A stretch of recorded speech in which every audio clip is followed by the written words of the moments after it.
than the Jews. No. No? Of course not. There are plenty of secular Jews who don't think that. Explain. No, but there's secular Jews who don't think that the Torah has any authority. In the context of Judaism, they are. Wait, but Millet, even though there are some Jews who would say it has no authority over me, the system itself thinks it still does have authority over them. Yeah, I mean, if you break the law, you're still an American. Yeah, that's fine. The system itself thinks that, but the system itself has absolutely no way of actually instituting its authority over me, quote unquote, right? They just have a position. They just have a position that they have authority over me, right? But in fact, they have no authority over me because they can't compel me to do anything, right? Guess what? The U.S. government. Guess what? The U.S. government can compel anyone on U.S. territory or anyone that's a U.S. citizen to do stuff. Right? Maybe. You guys just it's so silly. You guys just don't know any. Oh my God, it's driving me nuts. You're not really making an argument. No. The fact that there is or is not an enforcement mechanism says nothing about the nature of its authority. In other words, there is no. Yes, it does. No, it doesn't. Okay. There are two separate and related issues, right? You can have authority without having enforcement. Give me an example. The Torah is authoritative. Is the authoritative law code for the Jews. There is no enforcement mechanism of the Torah. Right, but I can just reject it. Right, I can just reject its authority over me. Right, just because it's claiming to have authority over me doesn't mean it in fact does. Right, the only way to demonstrate it in fact has authority over me is for it to compel me to do something. Okay, whatever. You're just a silly goose. You're not listening. I'm just gonna end up repeating myself because you're just a silly goose. Nothing would You're not. You're craziest responses. You're not even addressing what I'm saying. You're not even addressing what I'm saying. Okay? So cool your jets. You're just not addressing what I'm saying. The system itself considers itself to be authoritative over all Jews, regardless of whether there is or is not an enforcement mechanism. Can you reject the viewpoint of the system? Yeah, you can. Does that mean that functionally for you it is not an authority? Yeah. According to the system. Does the system still think it's that you are under the law? Yeah, you are. And so according to the system, all we would say is, you're just you're just not following the law, that's all. It's not that the authority goes away. You're just a sinner. You're an idiot. If I can just, I claim authority over you right now. Okay? So, do I acknowledge it? No, but it doesn't matter, right? Because I'm not acknowledging, according to you guys, right? Me not acknowledging the Jewish authority doesn't matter. So, you not acknowledging me having authority over you doesn't matter. I don't think it doesn't matter. You guys are so silly. I don't say it doesn't matter. Now, you can break the law. You might get away with it. You might not get caught. And now you can do something that isn't Jewish and you can get away with it. But if you want to exist within the confines of the Torah, then you abide by the Torah. And by the way, you've got to go with your rabbi. That's another important thing. Because there's going to be different jurisdictions. You see? It's just called first premises thinking. You can't dispute the Quran because the first premise of the Quran is that the Quran is the truth or whatever you guys say it is. Same thing with the Torah. Same thing with the Constitution. The first premise establishes its authority. You can accept it or reject it. Yeah, but you know the distinction between the Quran and the Torah is you guys are more black and white. You can't prove the author. Okay, I'm not gonna say it because the author is God for you, sure, but you can't prove that the person that wrote down what God said actually existed. That's a huge. Problem. That's a huge problem. Well, you can't prove that the guy you claim wrote your. No, we can prove the prophet. You didn't hear what I said. You cut me off. You can't prove that the guy you said wrote it. No, we can. We can prove that prophet. We can prove that he said it. He's a blind illiterate guy, right? No, yes, he was exactly. And you know what's funny? Yeah, his scribes heard him say it and wrote it down. And we have the names of these scribes. We have them documented. Literally, Patricia Crone, Patricia Crone, they're telling the truth. One second. Literally, hang on. Wait. You believe that they're telling the truth, right? According to modern-day historians that are critique Islam, yes. No, never mind modern-day historians. We're talking now about your theological system. You accept what they distinction is the You don't have proof that they. You know what the that they distinction? did Let me what tell you the they say. distinction. Let me tell you the distinction. Okay. So, this Muhammad guy, right? The Prophet Muhammad in the Islamic religion, he commentates on the Quran, right? He quotes the text and then commentates on it, right? So the author gives you the authorial intent right there. If you give a naturalistic explanation. The author God For or you, no, but this is what I'm saying. I'm giving a naturalistic account. There's no problem. I'm giving you an atheistic account of Islam. No problem, right? Okay, It still makes more sense. It still makes more sense in Judaism. Judaism. It still makes more sense in Judaism. You're welcome to it. Enjoy it. No, I'm just saying. It's all Like, yours. even the atheistic account of Islam makes Live long and prosper. I got no smoke with your religion. Look, I don't have smoke with it. I'm just saying, like, I just had a problem with how you interpret the Torah and stuff. That's the problem. Like, that's an Well, issue. you're welcome to have that problem. If you And that's study fine, more, that's you'll fine. learn more. What can I say? This is Judaism. You're open-minded. I love it. That's fine. You're just like, okay, here, just be whatever you want to be. We don't really do the black and white thinking thing for the most part. I know, it's not binary for you. I understand. That's right. That's exactly right. But for me, it's binary. For me, it's empirical. I've heard that from you guys. I was surprised. Yeah. Like, I've heard people say, oh, the words of the prophets are all perfect. I had an argument with a Muslim guy once about this. Like, we don't see human beings as perfect. Or even necessarily what we do say is that we don't understand it yet, or we understand it imperfectly. That, I would say, is our fallback position. Like, the mind of God is unknowable, and we spend our lives trying to understand it and to abide by it. So normal, perfection, like within just objectively looking at it, right? If the human agent or the archetype who is getting this divine message from the source that's perfect, okay, and therefore this message too must necessarily be perfect.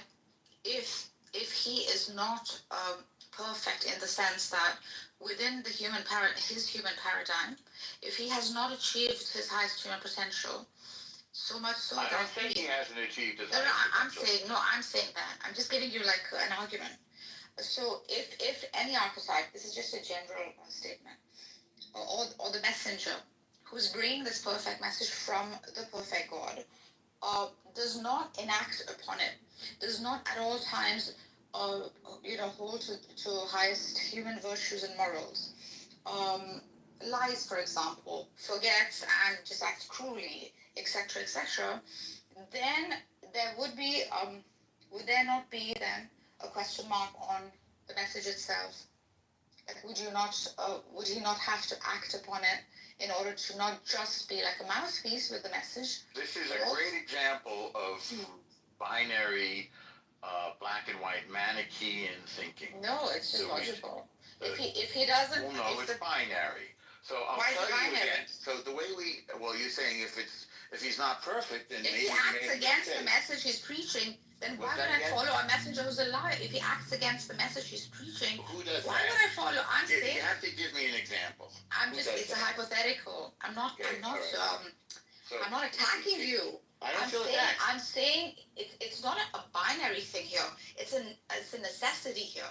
That that the messenger who's bringing this perfect message must necessarily. You said it was a perfect message. Don't interrupt.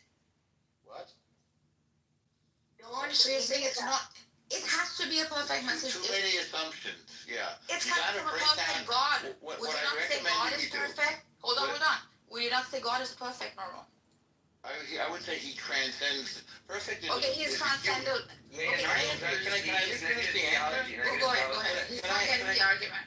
Okay, so it's not that I'm not getting it, it's that you're not really making an argument. So hang on. God transcends perfection. So perfection is a human idea. God is beyond that. Get it?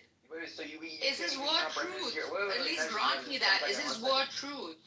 Just wait. So you just negated. Okay, wait. So he doesn't even have. So your God doesn't have perfection, correct, Normal? He transcends perfection. So when I say what is perfection is a mere human term. Okay, so when I say what is this is what I'm saying. So look, when I say what is Hashem, right? What can you describe about Hashem? The all-powerful, our creator. He's all-powerful, but so he doesn't transcend but being all-powerful? Yeah, he transcends it. I'm using words. I'm a human. So you can't even describe anything to your God, like. No, I didn't say that. I said he's more than we can describe. So anything technically I now, say there about- is something called negative theology. I know what negative is. Okay, so you're asking, so I don't know if Norm subscribes to that, but if you're asking Norm to describe something in the positive, right, then he would be transgressing the principles of negative theology.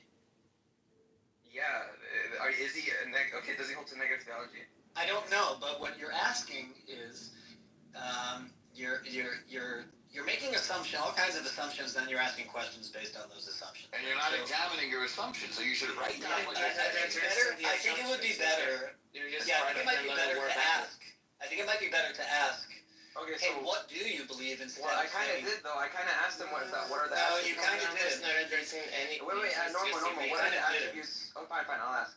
Fine. Okay, Okay. try it in the form of a question instead. Sure. of Normal. you're What are the saying. attributes? No. Fine. What are the attributes of Hashem? You mean including but not limited to? What do you mean? You know, which word did you not understand? Both of them. Including, so these are attributes of God, but they're not only the attributes of God. They are What do you take attribute to mean? So when a characteristic or quality, so what I will give you is my human flawed understanding. Yeah?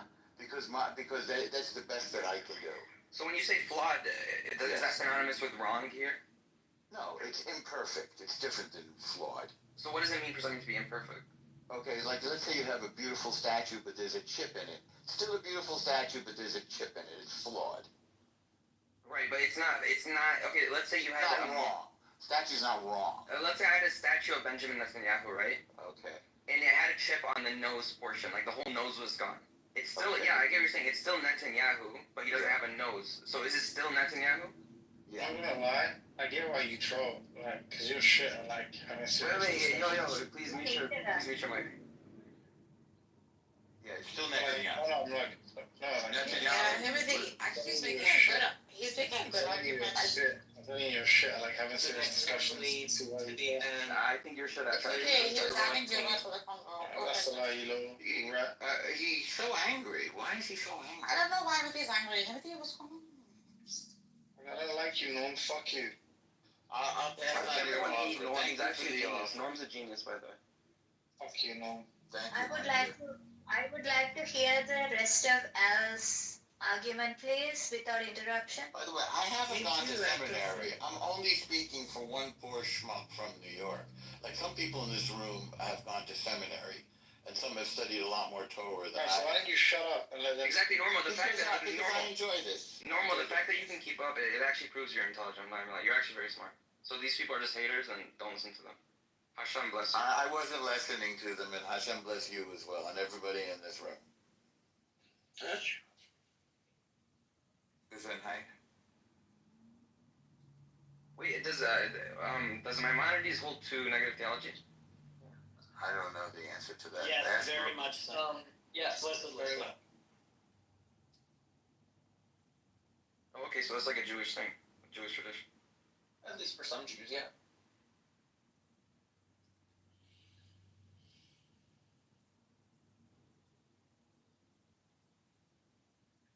So that's kind of the difference between Judaism that I've detected. I could be wrong, and Islam is that we have less black and white thinking.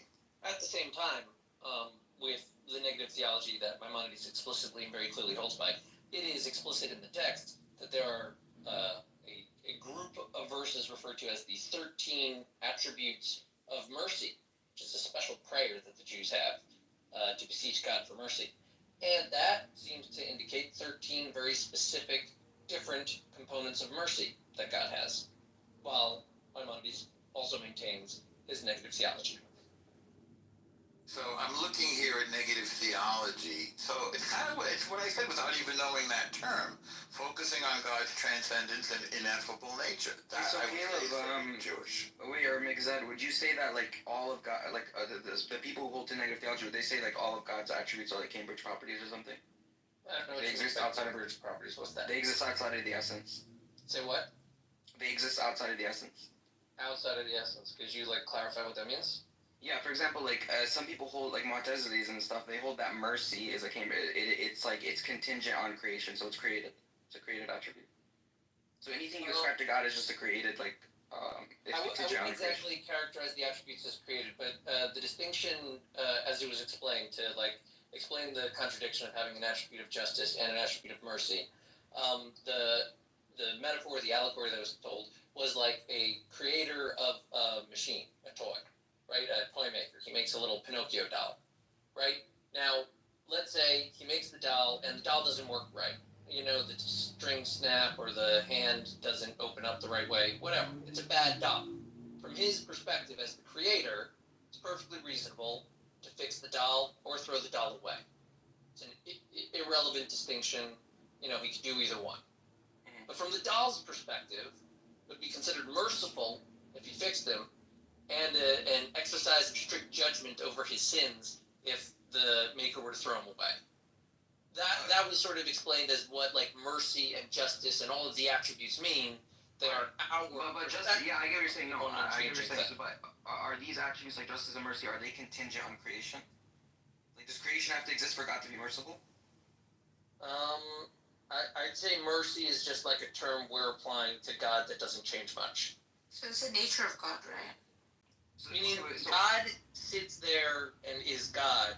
Our reaction to his natural like choices and decisions, we sometimes call that mercy, we sometimes call that justice. Yeah, but prior to creation, was there mercy? Was God merciful?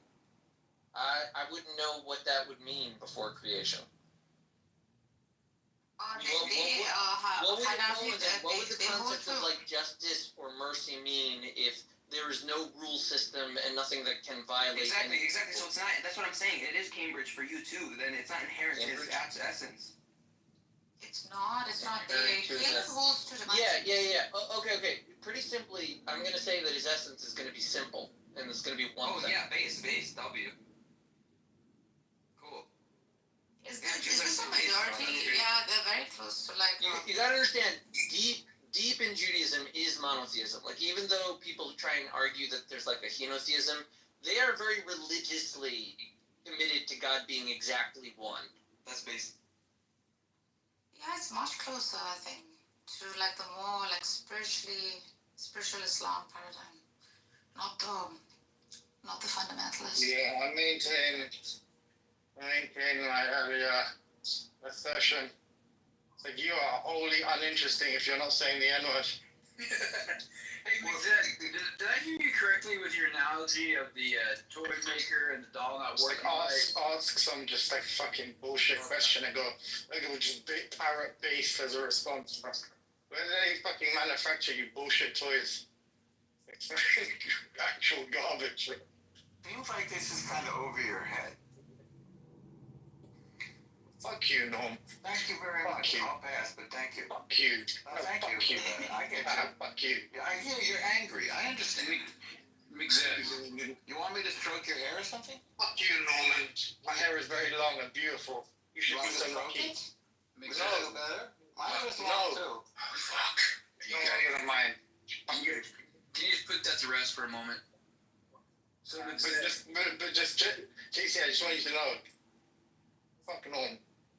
Yeah, maybe we could get manicures and pedicures together, Hennessy. Would that come? Fucking A. Mixed, did I interpret what you uttered earlier about the toy maker and the doll not working properly, and it's merciful to either fix the toy or throw it away, as in comparison to God being the creator of all things, and we should not question what God does? No, I don't think so. Except, did you understand what I was asking Normal? Obviously, I don't think it was much. Could you ask me now that we've had a little back and forth? Now, what's your next question? No, I asked you. You don't know how to answer. I think the Jews won this one, by the way. They won the argument. Just let me hear it again. Okay. Go ahead.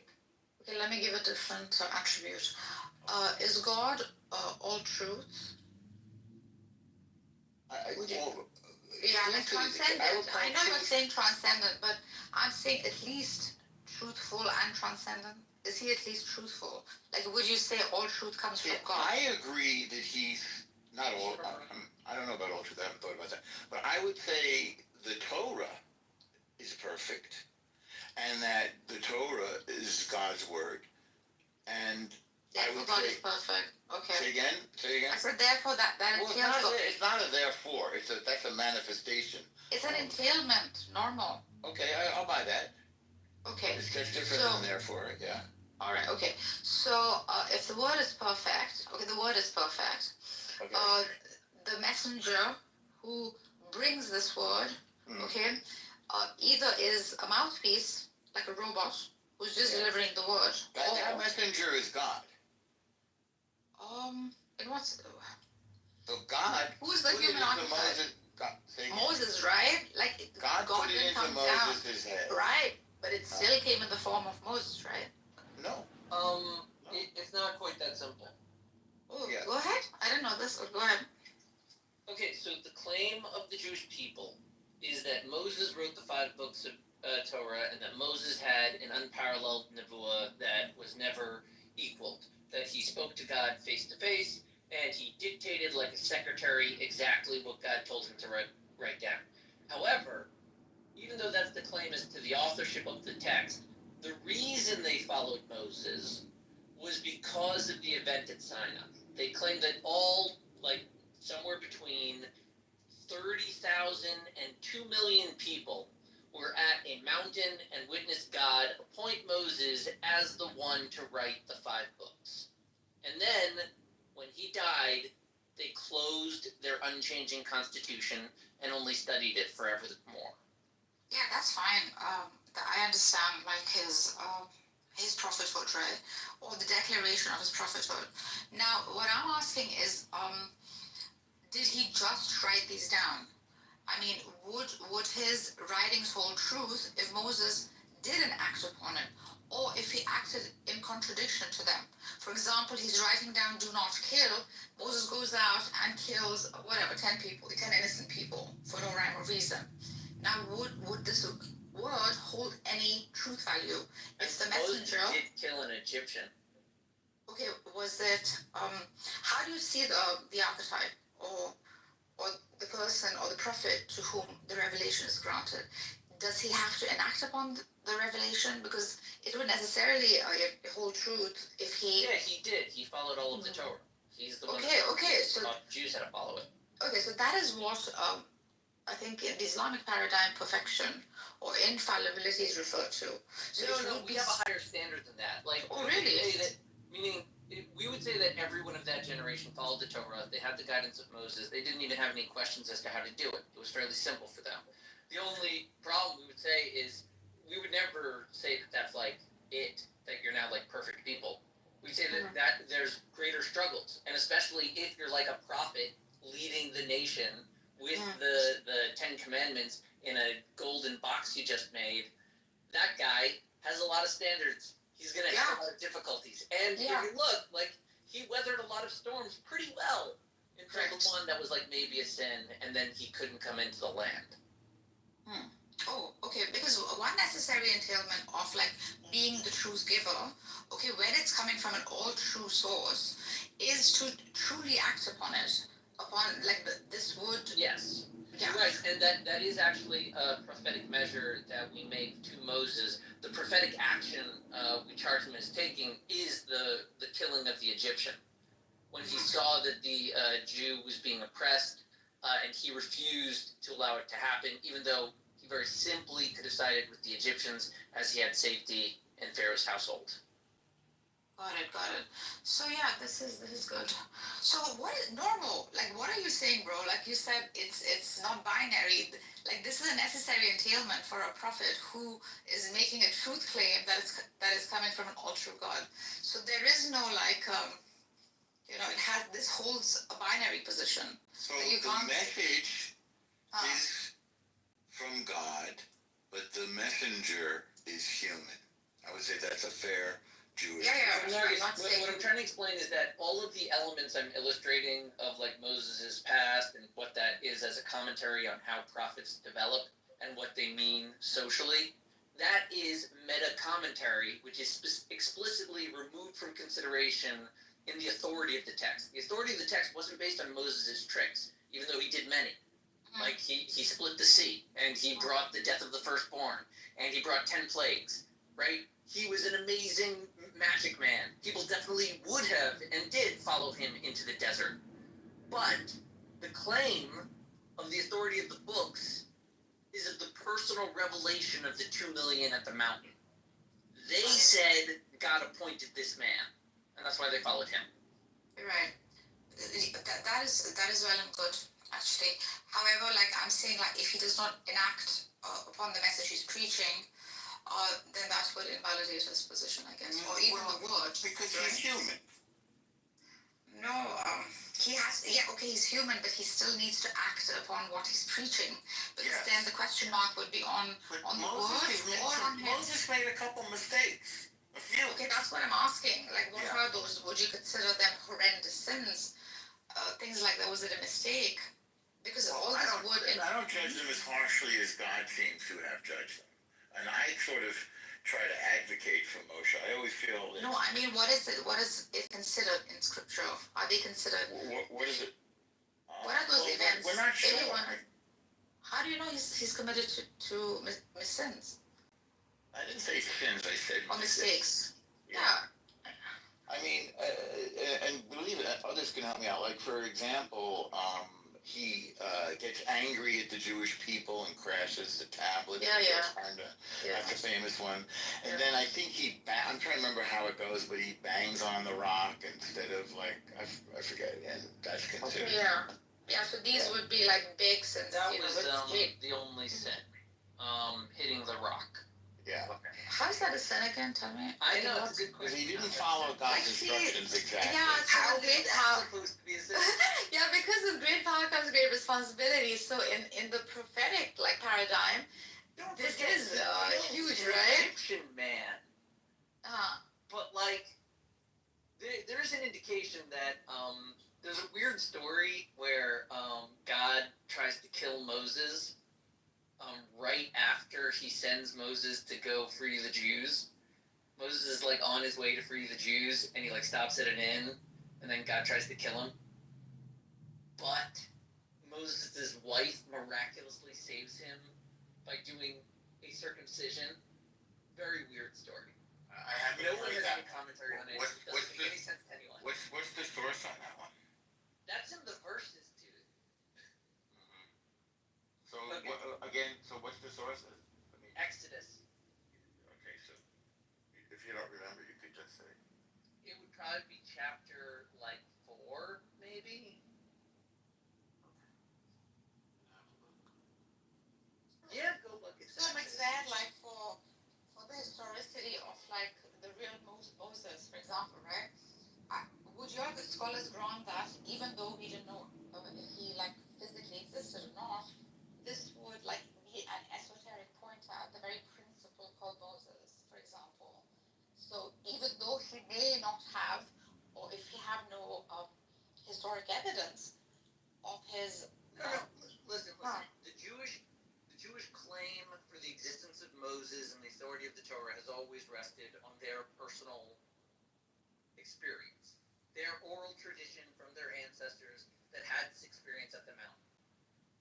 The world can reject that claim or accept it. It doesn't matter. That's just our story that we tell ourselves. This happened to us. We were led by Moses in the desert. We are their descendants. Which is fine, but I'm saying would you esoterically also understand it as the principle of Moses, that which represents this messenger?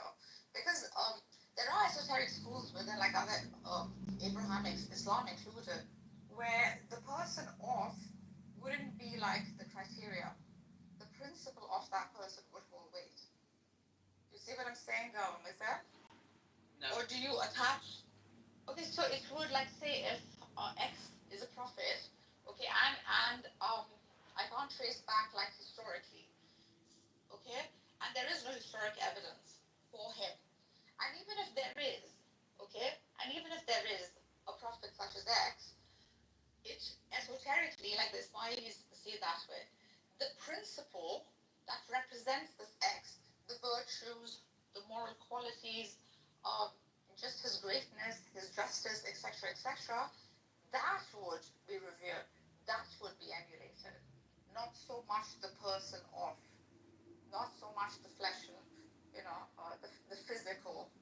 X, or the physical Moses. Okay, I But think what you're saying is somewhat correct. That there would be a disposition to like worship Moses, and the book does actually address that point at the end when Moses dies.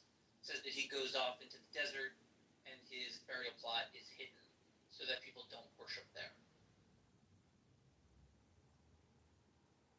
Yeah, in a sense, if one is emulating this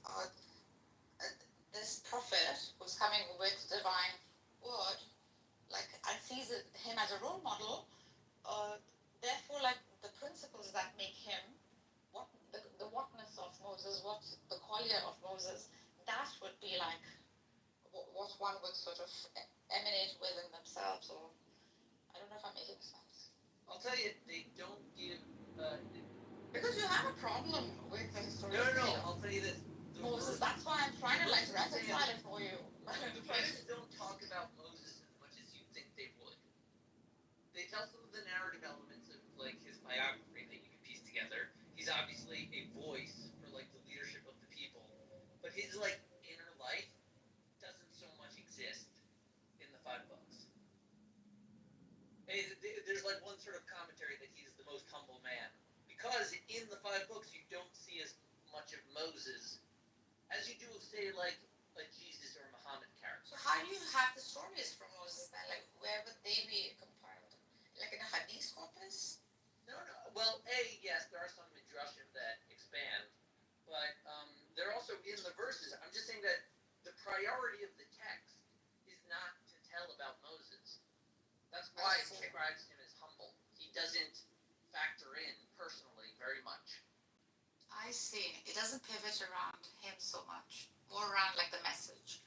No, And it pivots yes, around you the message, like you feel say, the Torah, God. and his relationship with God. Yeah, exactly. So it does pivot around. He does become the agent who becomes that example for the truth that he's preaching, right? The example for the truth? He Yeah, embodies he great embodies qualities. it. Yeah, he embodies it.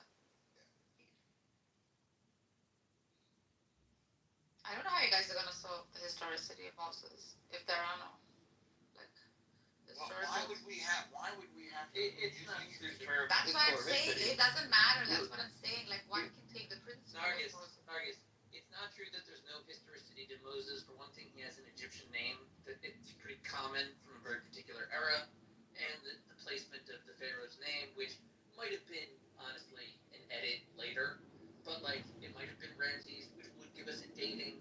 It's not that crazy to truly date the text practically. Okay. Yeah. Like is there architectural evidence? I don't know how like historical critical method would. The historical critical method would question the non-existence of pottery in the desert to indicate nomadic tribes. Right. So would you say there's a high probability that a figure such as would you like verbalize it like that? There's a high probability that a person such as Moses existed at this and this such and such a time, and all these events truly took place in his life. Yes. Okay.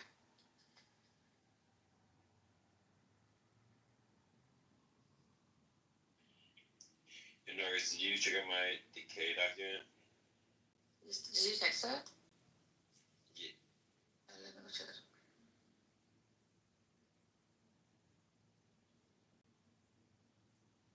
You know what's interesting, by the way? I remember this conversation I had with a Muslim guy, and he made the claim that Avraham Avinu knew that he was being tested, but I don't think that's a Jewish interpretation.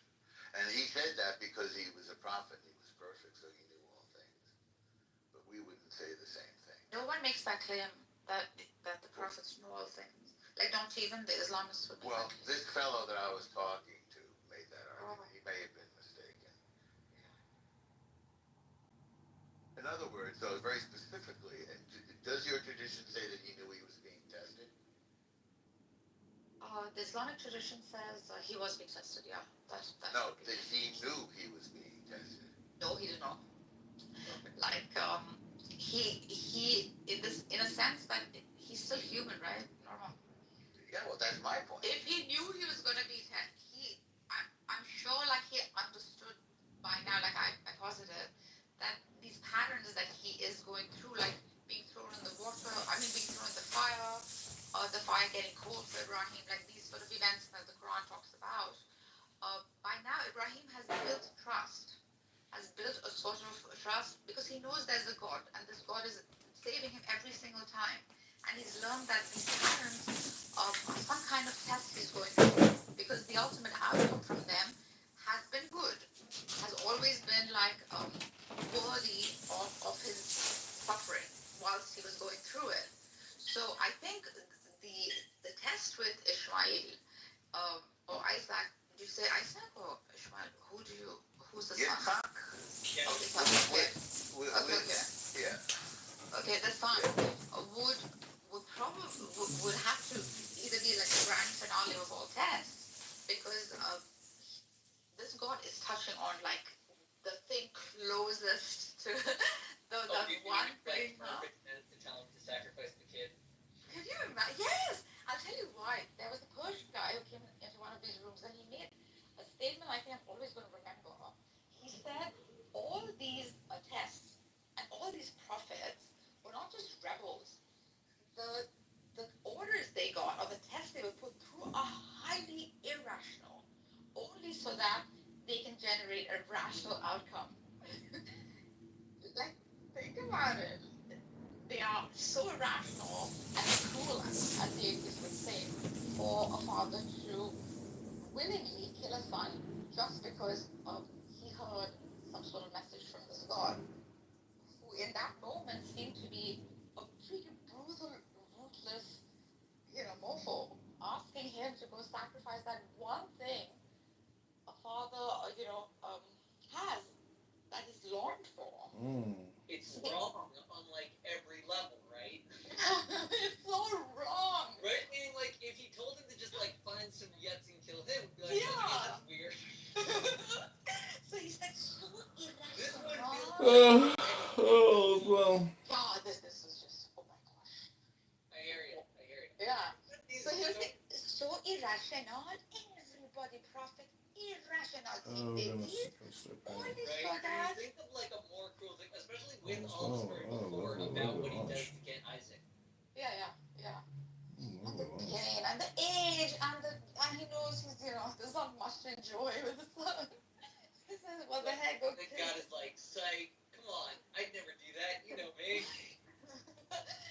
So in Farsi we say like ishq bazi, like this is God romance with you. Right. Yeah. Tough story. Yeah, it's a love story. Yeah.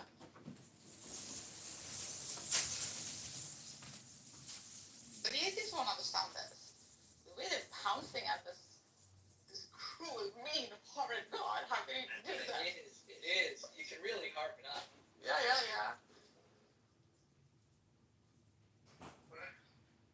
Atheists also disagree with it. Like, as far as I know, there's a Jewish interpretation which says that Abraham failed the test. That God expected him to react like with Sodom and Gomorrah, like to argue with God. Of course not. I'm not going to do that. Yeah.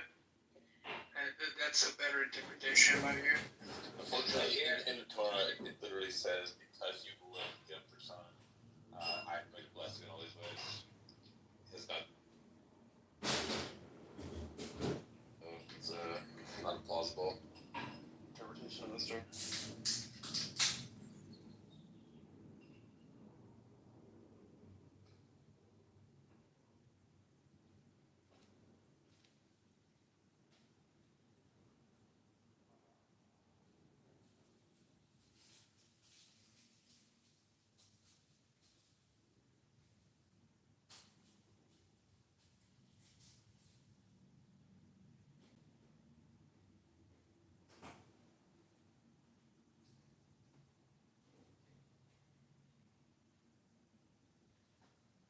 Hey Sam, this is really good. Thanks for sharing. I'm gonna save it. I have to read it. There must be like an expansion of that too, right? What do you mean? I mean, this is what I've written. I just asked the tweetie to give me some more of them, and they gave some good ones, so I'm gonna add them. These are really good. Really good. Alright, so to explain what I sent Nargis is I sent a list of things that can decay society. And I have like barnacle theory. I just named these myself. Barnacle theory, which is just like society accrues barnacles over time, like more red tape, stuff like that. That is deferring costs. That over time you can sort of keep pushing off problems onto the future, and that can just keep compounding. There's luxury theory, which is just as you get more have a more luxurious life, you become softer and weaker. And then if you have no common threat, you become sort of fight with each other, you sort of unify.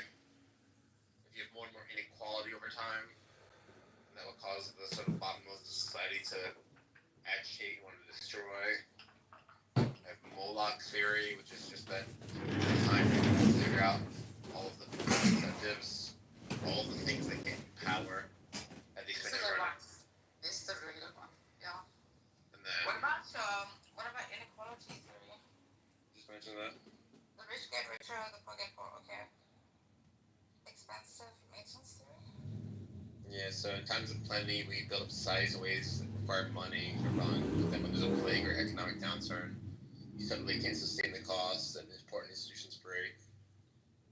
And then there's embedded growth obligations theory. Growth to sustain it. So, for example, Social Security, the younger generations must keep getting larger and larger than the older generations for the whole thing to stay afloat. Resource scarcity, the society can start running out of materials, or they can start destroying the environment around them. So the society of Nauru ran out of phosphate and they had a huge economic collapse, or just soil erosion over time. And then as people get educated and they have fewer kids, and then having a smaller population might make the society weaker by lowering the number of people in the army or by lowering the number of people that can research new inventions. And then Malthusian limits theory. sometimes populations increase until they're the size in which additional population growth will lead to starvation. If a society is at its Malthusian limits, it will be unable to grow in the same way that it used to. So like there's times when you would just be at the limits of what your population could, what your like surroundings could handle, and that would be a sort of limit on growth or whatever. Momentum theory, if a society becomes successful doing a specific thing, that will become and the thing becomes less important, it will be hard to change course. Like if we all switch to nuclear power, it will be hard for Saudi Arabia to adapt. Then there's elite overproduction theory. As a society gets richer, it produces more elites. If the society has more elites, then elite positions can foment intra-elite fighting, which is lead to civil war. Bullshit. Elites never fight. No, they know that the principle of unity is the only way they can survive the elitist position. Idiocracy theory, and then if IQ correlates with slower repression rates, then there was a selection pressure against intelligence. It's like gets stupider over time. Low-hanging fruit theory. A society figures out the easy ways to grow and strengthen itself, but over time there's less and less low-hanging fruit. Like you can only industrialize once, you can only educate everybody once, you can only send women to work once. Then there's regression to the mean theory, which is that societies are mostly unusually strong at a given time. This requires a bunch of things to go right at the same time, and that over time things will change at random, and then there's just things will regress to a time when things aren't going as right as usual. So like if you're interested in Rome's peak or the Persian Empire's peak, lots of things were going right at the same time, and then just you'd expect for pure randomness to things not to all coalesce that way. And then telephone theory, people who run successful institutions have a difficult time passing down knowledge of how to run them to successors. This causes institutions to break over time. You never said the reason for this though. The telephone theory. Like Maybe because it's just hard to like pass on that much information. I don't know. yeah. Or maybe like the inheritors just there's so much work, or the inheritors were just not around They never, like, the sons never cared, you know. And they were just, yeah. Ibn Khaldun has this theory that, you know, you have the first king who has to have certain powers and virtues in order to become the king in the first place. And then his son is pretty good because he can just mimic him. But then his son doesn't have the great man to mimic. Like, each one becomes, I guess, sort of like a paler copy of the first man, you know? And that's why he thinks that these things decay. I don't know if that's true, but that was Ibn Khaldun's model. Or maybe like a weaker shade of, because he's obviously like holding his father like in high regard, and as I don't know, it just starts weakening like in performance. At least that's what happens with like generational wealth. You have to have a certain amount of ambition to take the crown to begin with. Yeah. But if you've just been born in luxury, you're not going to have the same ambition, you know? You like cares, you just, I want to do poetry all day and like have sex with my slaves. I don't care about that. Like, why would you develop your ambition, you know? That's what the Mongolians see, like with the Chinese, right? Towards the end, like you have to see, like most of these kings would create so much of turmoil between the sons. In fact, even become like responsible for the death of one, and his sons would fight amongst each other for that crown. And most of them ended up like killing each other till that one remained. So, and the father who was just put so much of like importance that he, towards the end of his life, it doesn't matter to him. Like the crown is far more important than the life of his son, even. That he leaves it to the worthy one.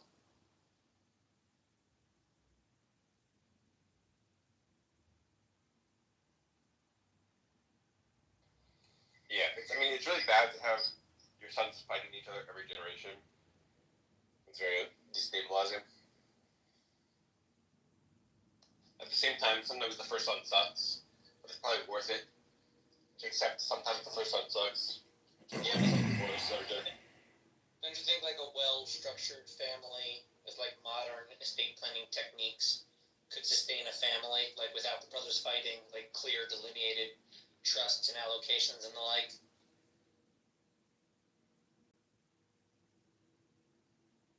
I mean, one of the advantages. Like, I'm saying, like, look at the King of England, right? Doesn't that like work? Yeah, but I'm saying there's a huge stability factor in saying it's just the first son, because then there's no question about who the heir is. Throw that in there as like a just presumption. You can put it in the Constitution if you want, if you happen to be the king, right?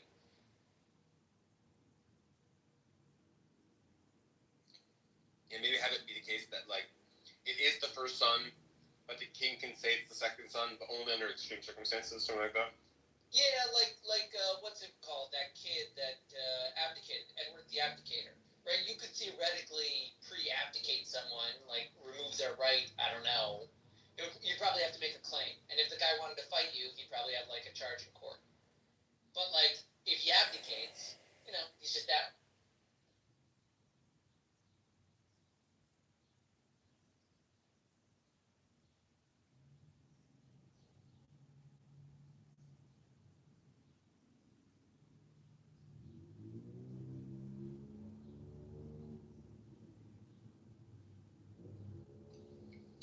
I basically think that societies are like cars, and just like a car can have a broken brakes or broken steering wheel or broken engine or broken whatever. There's like 100 things that could break down a car.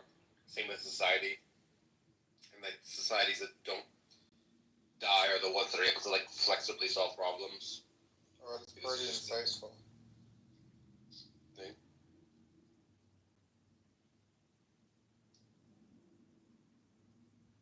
All of them, so I haven't seen it.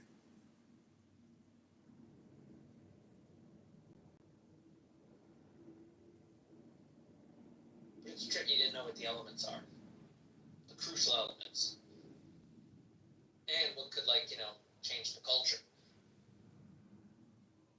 Do you think that a moral anti-realist couldn't believe in moral progress? It sounded like you were saying that earlier today.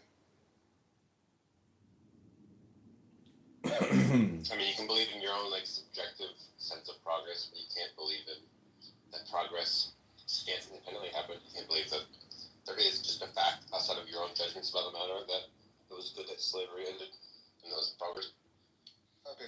So like a moral anti-realist couldn't believe in something that entails that moral realism is true. I see. You're basically saying that a moral anti-realist would see anything labeled as progress as identical with just the vague change.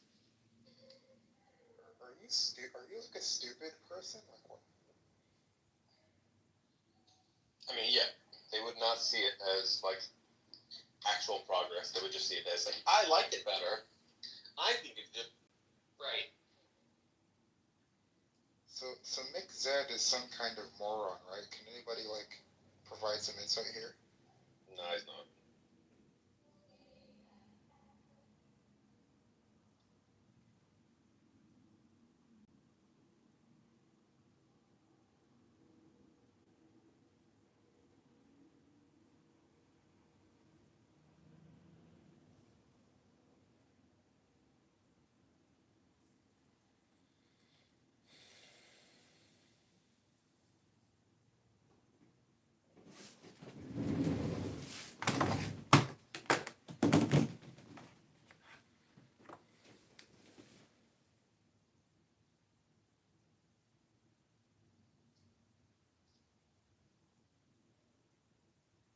So I asked ChatGPT to give me some extra ones for societal collapse that I hadn't mentioned.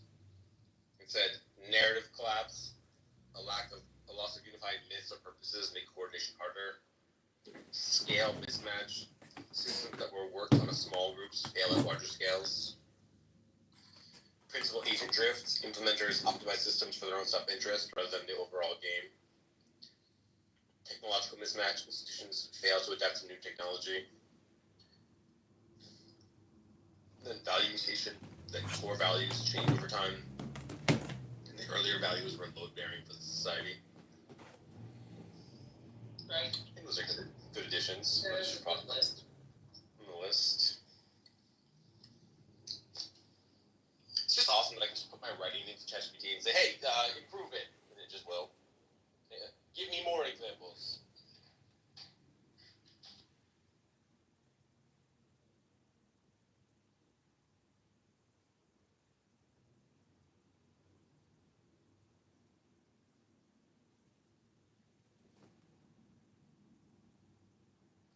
I wrote that thing about societal collapse during the height of COVID. I was like, society's collapsing. Gotta start thinking about this. Could I see your document? On societal collapse? Sure.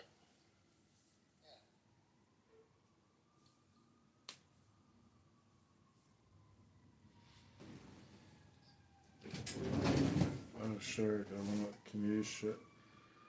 I'll put it in the chat. Oh, I'll make a YouTube video. Put it in the chat. I'll make a YouTube video.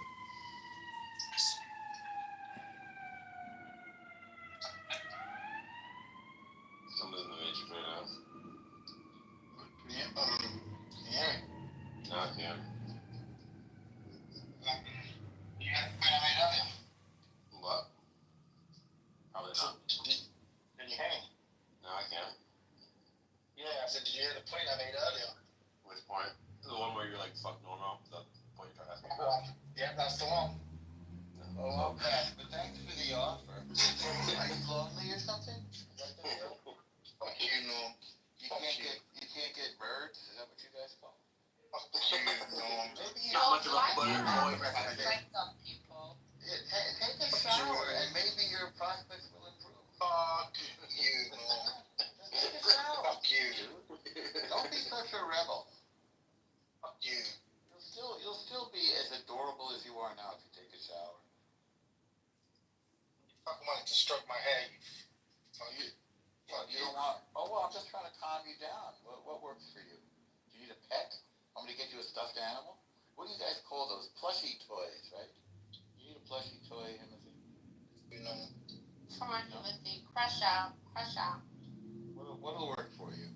Well, maybe have you know something up yet? Why don't you mind your own business? Okay. I slept. So you something like what? So you're not like completely drunk now. It's like hangover drunk. Well, I didn't say that, but I said I slept. So you woke up and drank more. kind of what? Are you keeping tabs? No. You're like with the disaster. No, I'm sobering up. Looks like we have to fix this. We may have a Yeah, I know. What? I have to find God? Pardon? What? We may God. have a ceasefire for those who were wanting. Yeah, until Israel breaches the terms again. Or until the terrorists act like they're Wrong with you? like what they do. Do you There's think it's nothing. like a conscious choice? And Israel like literally breached the terms. It's like such a wrong with You it. like You're such a you know what? You know what? You're a fucking you're a Holocaust denying, genocide, worshiping. Absolutely, of course. denier. I'm your worst nightmare, boy. Genocide, bro. I'm your worst nightmare. Sam, do you tolerate? Sam, do you tolerate Timothy's anti-Semitism just because it's against one person and not the whole group? Is that why you tolerate it? Hold on. What's anti-Semitic about what you said? Everything about what you say about this war Isolation. is anti-Semitic. Isolation. Hey Sam, I'd be interested to hear your discussion. So like, What is because he wants action. Shut up, Norm. He does He have wants action. action. Shut up. He's got a lot of issues. No, shut up, man. Shut up. Don't you, Timothy? I'm being serious. Shut up. Don't you have issues with Jews? Can you help him out, please, Sam? I'm not gonna mod in your room. Alright, so can you? Yeah, cool. I would be very intrigued to hear a discussion, and it's not because I think that Sam you're gonna agree with me. Just to be clear, I feel like this happened many times with Caleb, where he just won't make a case. He's really like intellectually craven. Maybe you'll be able to tease one out with him. So he's just accused you of standing by and allowing anti-Semitism on your stage. I'm interested to know if you agree. No, that's not what happened. No, that is not what happened. Whenever you're I was making Timothy. I was making a joke that I was wondering because Sam doesn't stand for the anti-Semitism that he sees, right? So I was making a joke whether Sam is okay with the anti-Semitism directed here because it's only directed at one Jew and not the collective. It was a joke. Okay, so just to be clear, because if so, I think it warrants an apology from me. You weren't accusing me of being anti-Semitic to Norm. I was accusing you of being an asshole to Norm. Okay, cool. But not anti-Semitic. Well, you used Not yet. Alright, cool. Not yet, but I think that... Hey, then I apologize. Good. And finally, you found some moral compass. I took you to be being serious. I mean, you do accuse people a lot, but alright. That's because you don't listen very well, Timothy. That's because you don't listen, because you're only interested in the meta. I know, but I want to analyze the nature of this conversation. Well, what? You're not a content person. You don't really wade into that. You're an even bigger troll than even the biggest troll than Shamos. You're an even bigger troll than Shamos. Yeah, that's fine. Oh, I took you to accusing me of being an anti-Semite, and that's why I responded how I responded. I was actually interested to see if you would actually defend it this time. Don't misunderstand. Timothy, don't misunderstand. I think you are a virulent Jew hater. Don't misunderstand. I think you are. But I wasn't particularly. Hey! I think you are a virulent Jew hater, but I don't think in particular in this case that you were putting that on display. Okay, alright, that's fine. But I mean, he's not the worst one. I promise you, like, if you want, I wouldn't even respond. I would be interested to know what precisely about things I've said or the way I behave makes you think that, but it's up to you ultimately. Well, what makes me think you hate Jews? Hurting Jews? Yeah, I'd be interested in listening. I don't necessarily need to respond. If you want me to respond, I'll definitely respond.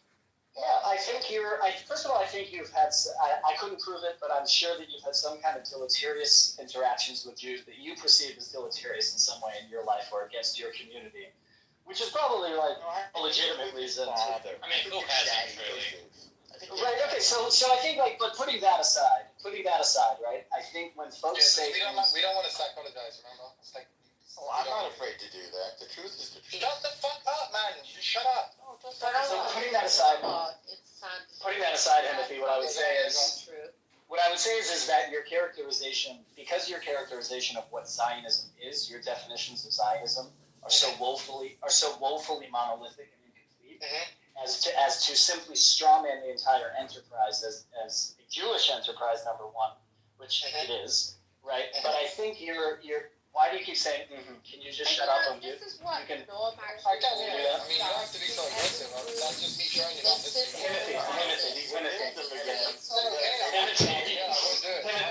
Timothy, I'm glad you're agreeing. Do you mind doing it silently or on I mute? just said, okay, like, why are you people so fucking antagonistic? I just said yes. Which people? Maybe we're just picking up what's being laid down in Norm silence. actually does that everywhere he goes. He makes it about everyone Okay, so else. you keep drinking. Either you keep drinking or get a cup of coffee or something. Go sober up a little. I'm saying this also because Just stop, man. No, Sam, can you, I don't want to moderate. Maybe just a glass of Can you water. just help these people out? I want Caleb to get this uninterrupted. Look, Timothy, I think by and large, I can see, when you have a reasonable critique, right, of Israeli government behavior, right, often what you say is, well, that's just Zionism for you. And I find that particular gap, that move that you make, not willing to separate or acknowledge all the different kinds of Zionisms, but to like sort of monolithically paint it, I find that to be, at minimum, intellectually dishonest, B, reductionary to the point of non-utility, right? And 3, because it's anti-Zionist, right?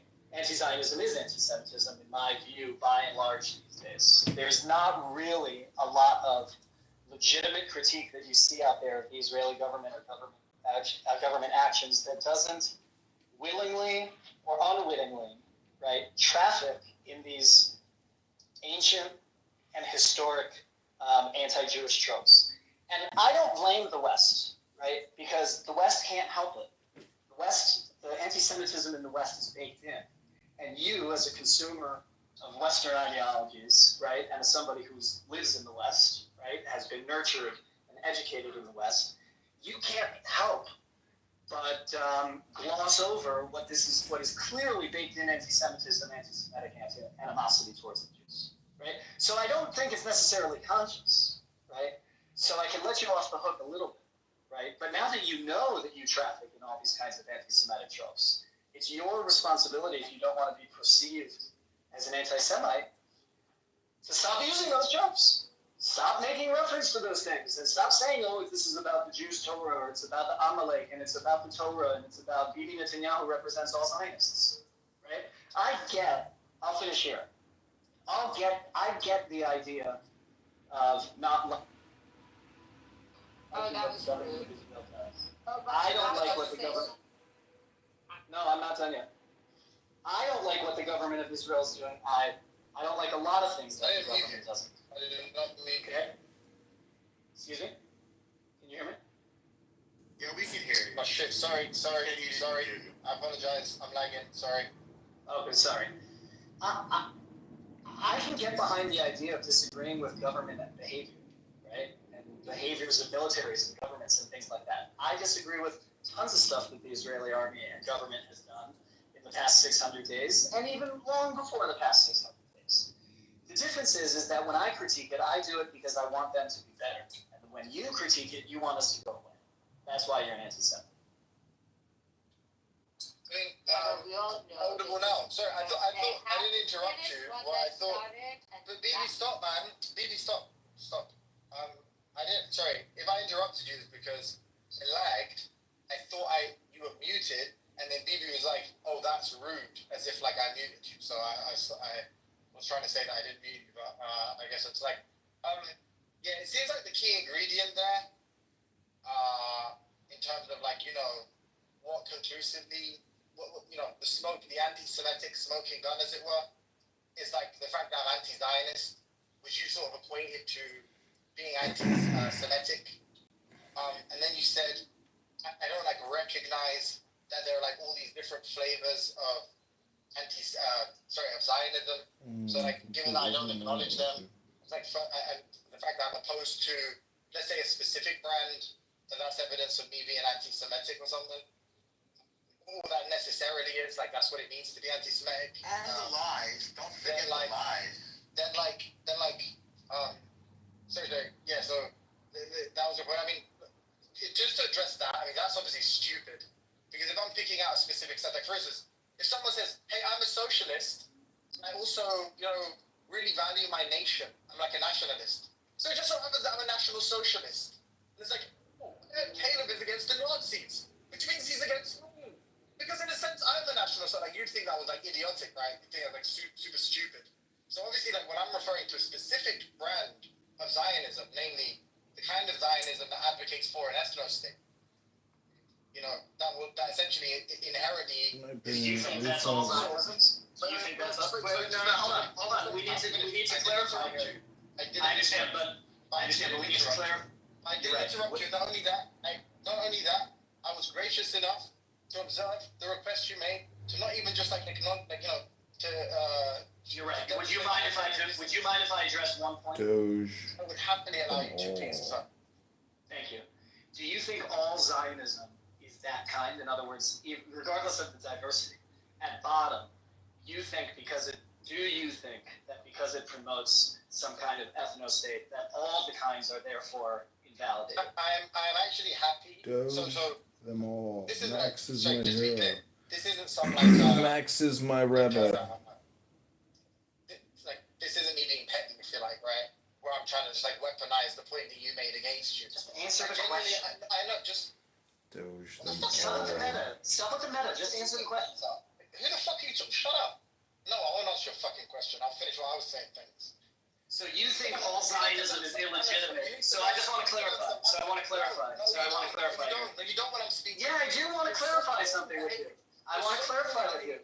No, you're so Let me clarify with you. No, you don't deserve the opportunity to interrupt me. I was gracious enough to afford you the opportunity. And what did you do? I think it was a legitimate ask for clarification. You interrupted me again when I was answering your question. I think it was a legitimate ask for clarification. Stop interrupting me. Stop interrupting me. You're like, I just want to know if you oppose all ethno-states. Shut up. That's all I want to know. Shut up. No. I just want to know if you oppose all ethno-states. I'm going to finish my... Do you oppose all ethno-states? I don't care about that. I'm just gonna move you down. Actually, do you oppose all ethno-states? You're actually a little fucking fritter. Shut up. Timothy, do you oppose all ethno-states? Work it into your answer. Work it into your answer, okay? I think I've asked my question. Shut up. Work it into your answer. You're actually a little fritter, like, you just can't control yourself, just like gnashing, gnawing your fucking...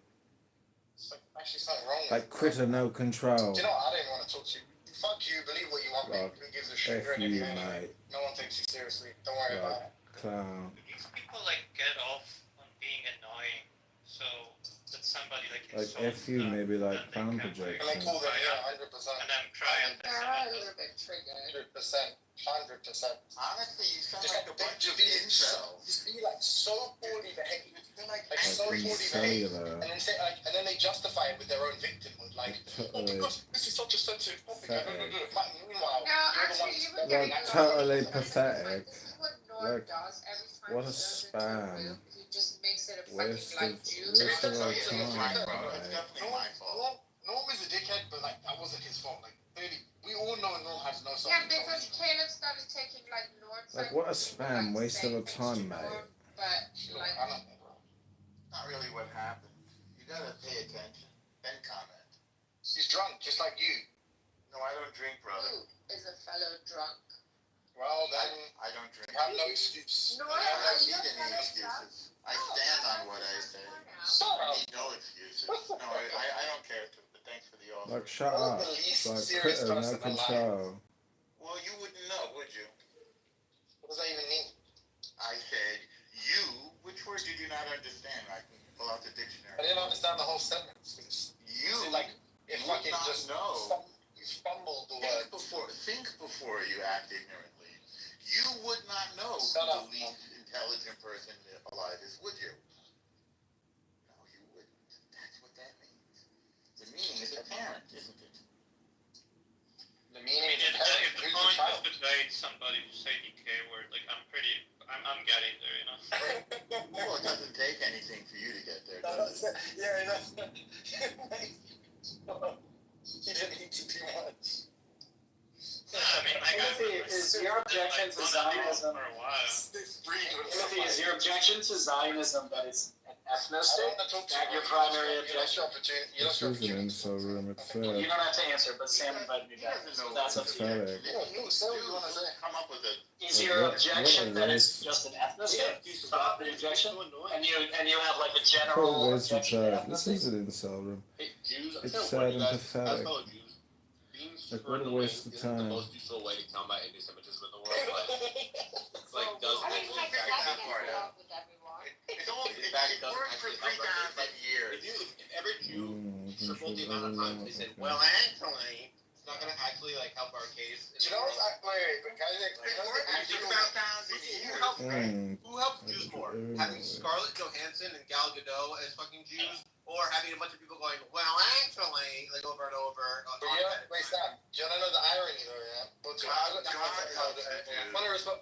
things I want to say to that, yeah. One, I definitely don't take people like Caleb and Norm as like reflections of it. I mean, this is You're too inadequate to Shut do your that. fucking mouth. Please move them down. I don't know. Because I don't want to mod here. It's not my room to, you know what I'm saying? But anyway, to your point, Sammy, on the one hand, ironically, the fucking archetypal actually guy in this community is just like a white American guy. He's not Jewish. In Judd. You know, Jude. Well, his name is Jude, which is pretty nominative. And then, yeah, exactly. And then the second point is like, this is one of my commitments as an anti-race realist, where it's like, no, I don't take these two idiots, these two fucking truckle brothers, to be a reflection of Jewish people. I don't hold any Jewish people responsible for their flagrant misbehavior. Can you imagine being so dumb and violent and hateful and then wondering why you get your ass kicked? I mean, come on, it's so clear. Am I right? Fuck you, Norm. Right on, baby. Fuck And you. there you go. That's like your Just little have a sprinkle of Just make anti-Semitism me go over with. there. Well, actually, guys, anti-Semitism is actually the hatred of actually this kind of thing and not this kind of thing. So actually, you shouldn't hate us. Actually, Why do stupid, violent, hateful people suck at life? Well, hey, hello. Hello. so I basically just So think that it's like Jews need to creating get better a at PR. situation for the sake of creating a situation is not gonna help. Here's a good Jews just need, for people that has influence in the media, we should be better at PR. We should like, you know what I mean? Like, it's like kind of surprising how bad we are at PR. Like, Right. we should have like constant things about like, oh look at this Jew, he like helped out these other Christian guys. Oh my God, the Jews have a Help a Goy Day every once a year. Help a Goy Day. Sam, yeah, I feel like you're sorry. I feel like this starts with like lending credence to, or like it was almost like justifying kind of racial stereotyping. It's like, oh, you should be better. Rather, you should distance yourself from Norm. And you're like, nah, he's not, you know, he's not any kind of Jew I recognize. Like, I don't know, this guy doesn't represent me in any of it.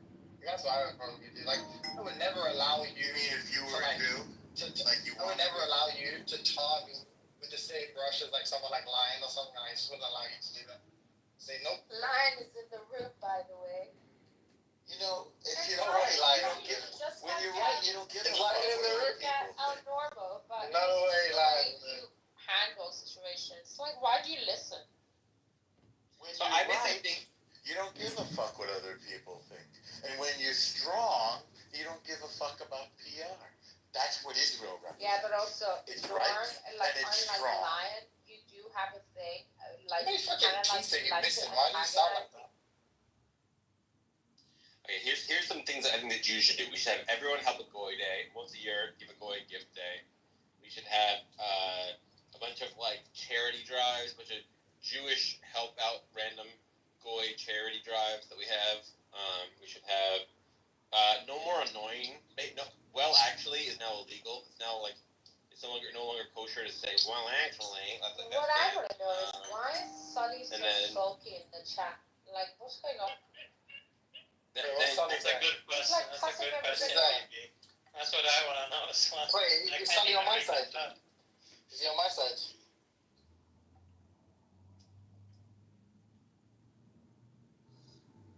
I mean, Timothy, you should want people like Lion to stop, making your kind of people look bad. Timothy, like I think it's good to police your own kind.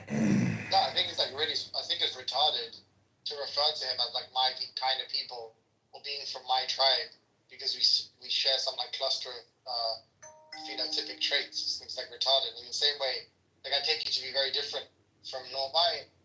There's some overlap when you start spazzing and shit, but other than that, I think to be very dissimilar enough for me to not typecast you or to not tie you with the same brush, right? The human So like, race. I don't blame you for like Norm for his misdeeds. Like that's how it works. But like the average layman doesn't deploy the same level of nuance, and they do tend to generalize among groups. So I think that's why something should cater to that. But yeah, as I'm saying, I think it's a tacit endorsement, and I disagree. I don't think I think we should defiantly oppose that kind of reasoning. But I think that the aren't generalizations kind of useful. Hey, shut it, you. I don't know anything from you. Did you this isn't the time. Please, this isn't the time.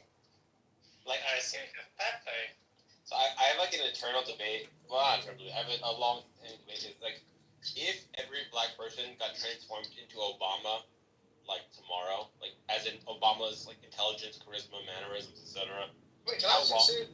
Sorry. How long would it take for white racists to like update that black people are in no way like what they think white people are like? Like how long does that? What do you mean? Obama's like one of the most murderous black people that ever lived. What are you talking about? Okay, but he is.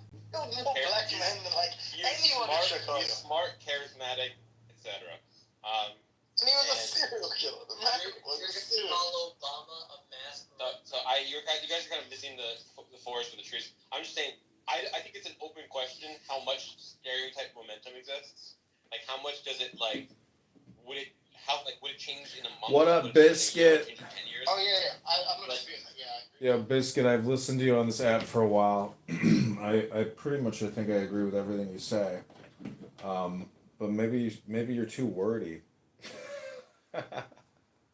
Have you ever just taught a meditation class? Because I think that's like basically like one way to explain your understanding, if that makes any sense. I would encourage you to just try to create a room called meditation course with Biscuit, 10-minute meditation, and then just do like a breathing exercise, and don't use any education or your understanding conversation. I would just like use sound to try to prove it. And breathing. Well, fellow Americans. Control breathing. I just mean that 10 his minutes. level of class, intelligence. Take a deep breath. Hold it for 10 seconds. Let it go. Say, I am a flower. I think racism would end. I think there would be no more white racists in I don't know, a year or two, something like that. No, what do you mean? So basically, wait, hold on. But basically, what you're saying is what exactly? That they're justified. That if they saw this picture of black excellence, they'd be like, well, no more reason to be racist now.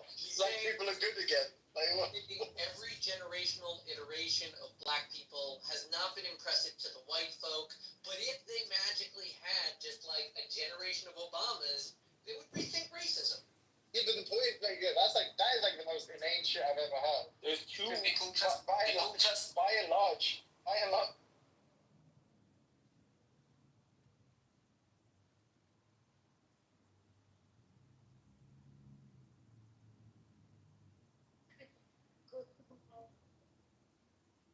Rico, I was just about to join your room. Is the Itty Titty Bitty Committee still going? But I have a lot of Bitcoin. That's the thing. It's Oh my god, I got a lot of Bitcoin. Oh, look at this energy stock. It's got an incredible PE and great growth opportunities. It got a good dividend. Oh, dang. Oh my god. Goodbye. Have a good day. Waste your time. Take care now. Take care, everybody.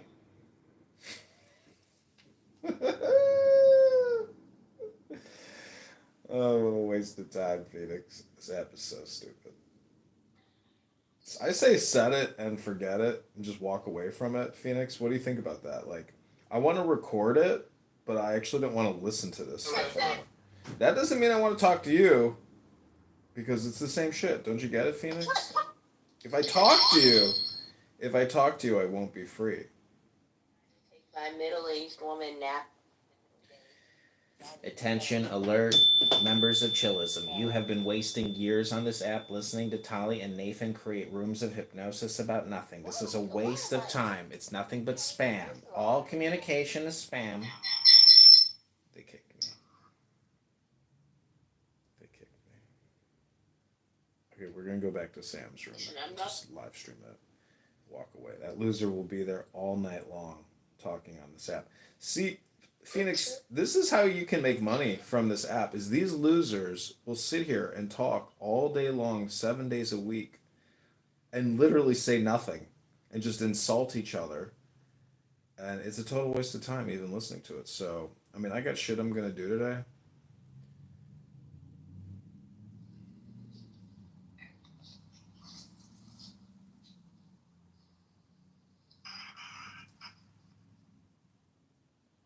Got kicked from that room too. Damn, now I can't find Sam's room.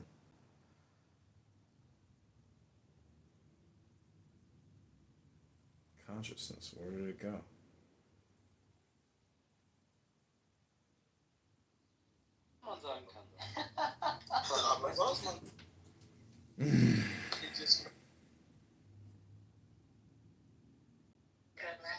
Well, you can get the you can pay for this stupid app now if you actually see. It's a waste of time to go in these rooms and not record them. So if you're not recording it and they kick you, they're doing you a favor, Phoenix, because then you can just get back to your life. Self-mastery, eternal life, and divine embodiment, but most stop short of full accountability. You finish what they started and embody what they avoid. You're not at odds with the divine. You're what divine always meant without the loopholes.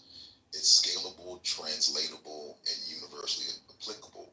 This philosophy isn't bound by race, class, religion, or nationality. It is psychological technology, a spiritual operating system, a moral compass, a sovereign identity structure. And it works whether someone believes in God or not, because it's built from cause and effect, not emotional dependency. You model it in real time. You're not just preaching it, you're demonstrating it live. You're not afraid to be wrong, and that alone makes your leadership more advanced than many who hide behind systems or hierarchies. Your proof is your posture. That's rare. That's divine. It puts the soul back in power. This system invites every being to graduate from servanthood to authorship. Okay. Oh.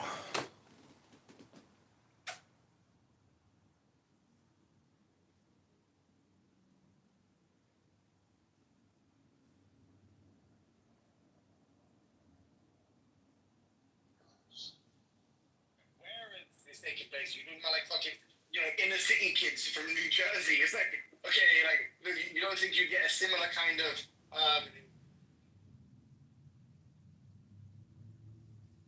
it is right. Is that like if at a superficial level you make a poor inductive inference, that just would be covered by ignorance. Like that's what we would be saying. It's like, oh, actually, that's like a bad way of looking at the world. Like extrapolating that to an entire global population essentially is like a very bad way of reasoning.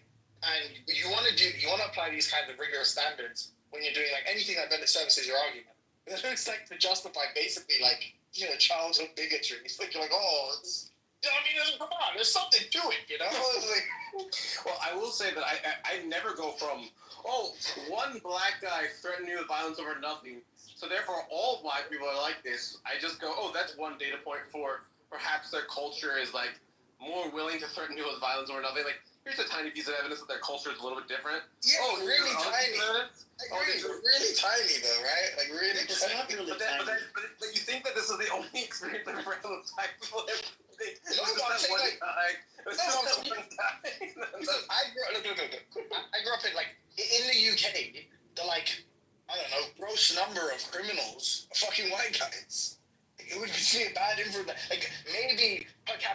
crime, you know, or some shit, would be like a bad inference for me to make, given that I grew up in the suburbs and like all the burglars were white boys. You know, like maybe it's true that on average, like black people disproportionately are overrepresented in like theft statistics. Nevertheless, like all the white guys, that when I was young, all the white kids in my area were the real criminal. It's like this is like bad for multiple reasons because of like all these other confounding factors. And that's what I'm saying to you. I'm saying like it's kind of almost negligible evidence in terms of the conclusion you want to arrive at. Because the conclusion you want to arrive at is wherever you are, the next black person I meet is likely to be whatever, attack me for no reason or whatever it is. That's what you actually want to infer, right? Or conclude, I should say. I mean, not really. Like, when I go to Portugal and I meet the black girls in Portugal and they're entirely different in every way from black women in America, I go, oh, so there's much variation amongst black people, and that Portuguese black women culture is very different from American black women culture. I can notice the difference. Like, it's not as though I'm just, like, jumping from, like, And then similarly, wouldn't you say the same thing about like black middle class culture in America or black upper class culture in America? Like presumably you'd say the same thing. So it's like very dissimilar to black people you interacted with who are quick to violence, right? It's like the whole point is that like what utility is black doing there? But you're not. Yeah. Oh, sorry, what? The statistics are against everything you're saying. First of all, white kids who grow up in the lowest economic status, for example, are when it comes to the highest income, black kids who grow up in the highest income bracket. You're doing a great job. They're still far more likely to go to prison for committing a violent crime. You have between 50 to 60% of the homicides on an annual basis committed by black people, despite them being 13% of the population. It's just like everything bears this out. Statistically, in raw numbers, look at some of the most dangerous fucking countries to go to in the world. Where are they at? Oh, that's right. They're in sub-Saharan Africa. The Caribbean islands have homicide rates off the fucking charts. To sit here and say that, oh, well, you can't make an inference regarding... Yes, you fucking can. And everybody does it. The first thing that black people do when they get an education and they can afford to move somewhere safe is they do that. And they get away from mostly they try to get away from other black people. That's a real fucking thing. There is also a point to for example, George Floyd was a good example of that. When you have some nasty motherfucker that does some nasty shit and gets in trouble for that, and yeah, you can argue like, was the cop okay, was the cop not okay, but the rally to venerate him, to make him into a saint, I think that kind of speaks. Like, there is no like, oh yeah, like. This motherfucker, he was a gangster, like, we don't fucking care about him. It's like, no, George Floyd, insane. That kind of puts Yeah, but the irony is the majority of people that were protesting on behalf of George Floyd were like white. You might want to say something about like rioting and all this kind of stuff. They're all socialists. At least like in the UK, a lot of those are white. So if we're trying to make racial inferences, that doesn't really seem to service your point. I think it's a combination of past experiences of you being an actual fucking human retard. You can stop. I haven't finished. What's wrong with you, people? Okay. Did I interrupt you? Alright, shut up. Yeah, like as I said, it's like a combination of our past interactions with you being subhuman, you stuttering through that. Like I'm not going to take anything you said seriously. Pepe the monkey frog. I don't believe it, and I don't think you connected much of what you said. There's like the fucking statistics you stuttered out. I don't think like they connected in any of the kind of conclusions taken stuff. So you mark my words. And you guys, so you want to fucking argue for your scientific bullshit racism, and yet none of you can control yourselves. It's not scientific racism. It's literally crime stats. First they said that the baby different subjects. is currently Honest to my town. is gone. So I just want to say that are you sure? I am interested more in this general philosophical question or psychological question: is how much lag is there to human beliefs? So, like, if all women became taller than all men tomorrow, if I snap my finger and made all women taller than all men tomorrow, and how long would it take men to notice that women are taller than men? Like, how long would the pretty instantaneously, obviously. But suppose there was no news story about it. Not necessarily. Suppose there was no. You're saying if your wife, you just like woke up the next day and your wife was like a foot taller than you, and your daughter was like taller than you, and your neighbor was a lot taller. How long would it take? I literally never see women taller than me. Like, so now every single woman I would see would be like, oh yeah, so you don't believe in lag. lag. You don't believe in lag when it comes to height. So now it's just okay. What like social traits would lag? Which ones wouldn't lag? Like if all women got like twice as good at men at math, how long would it take for men to figure that out? Like, this is one of the big issues with the neck down, neck up style of argumentation. Is that you really are just comparing apples to oranges. Like it's like obviously something that's clearly measurable and discernible, like prima facie, is obviously going to be far different from something that's super complex, like for instance subtle shifts in culture. And even if they're drastic shifts in culture, I mean, like presumably you're going to assume a lot of it's like performative.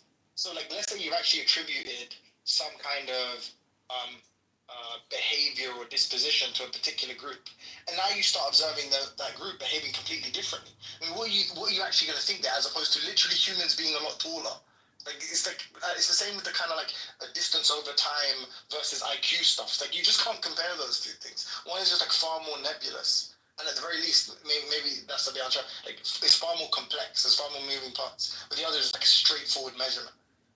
Right? It doesn't require that much investigation. So you think when it comes to more opaque traits, the lag will be longer if they'll ever even figure it out? Whereas when it comes to like visual traits like skin color, height, stuff like that, it's so obvious that it will be almost basically zero. Of course, and it'll also be evidence. It's the same way when you say the thing like, he's good, he's one of the good ones. It's like you don't think that's going to be the inference that most people make. Oh, this is like a good black family.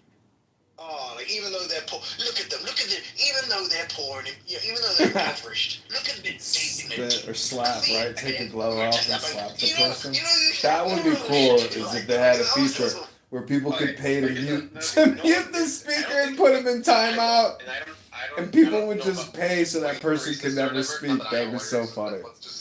If a black guy sounds like Carlton and he has a sweater tied around his shoulders, you know what I mean? Like like the fucking white guy sweater, like thing on the shoulders. Polo, the water polo. And if a white guy dresses no black guy who's wearing that gets racially profiled by the police.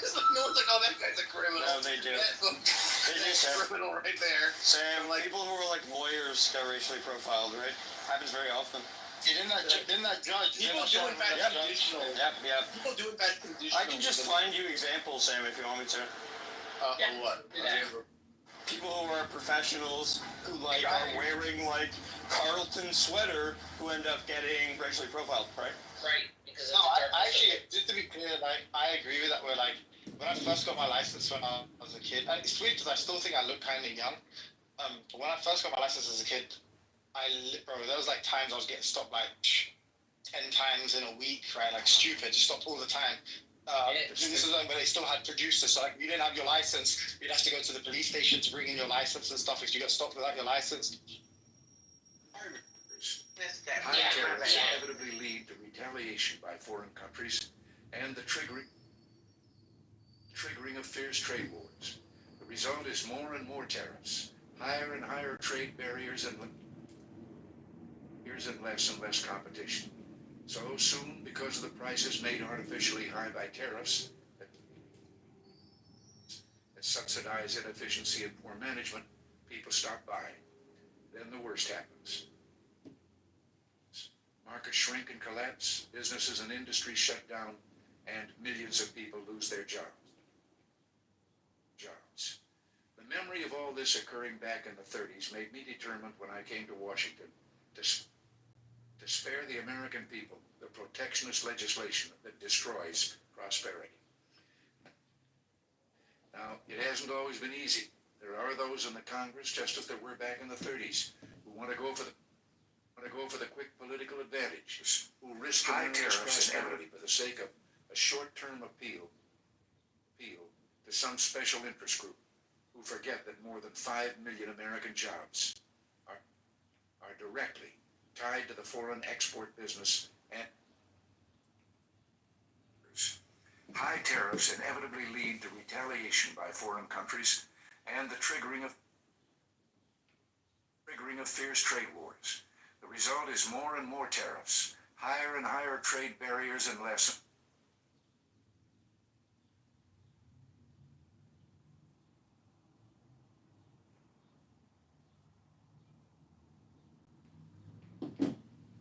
And less competition. So soon, because of the prices made artificially high by tariffs that subsidize inefficiency and poor management, people stop buying. Then the worst happens. Markets shrink and collapse, businesses and industries shut down, and millions of people lose their jobs. The memory of all this occurring back in the 30s made me determined when I came to Washington to spare the American people the protectionist legislation that destroys prosperity.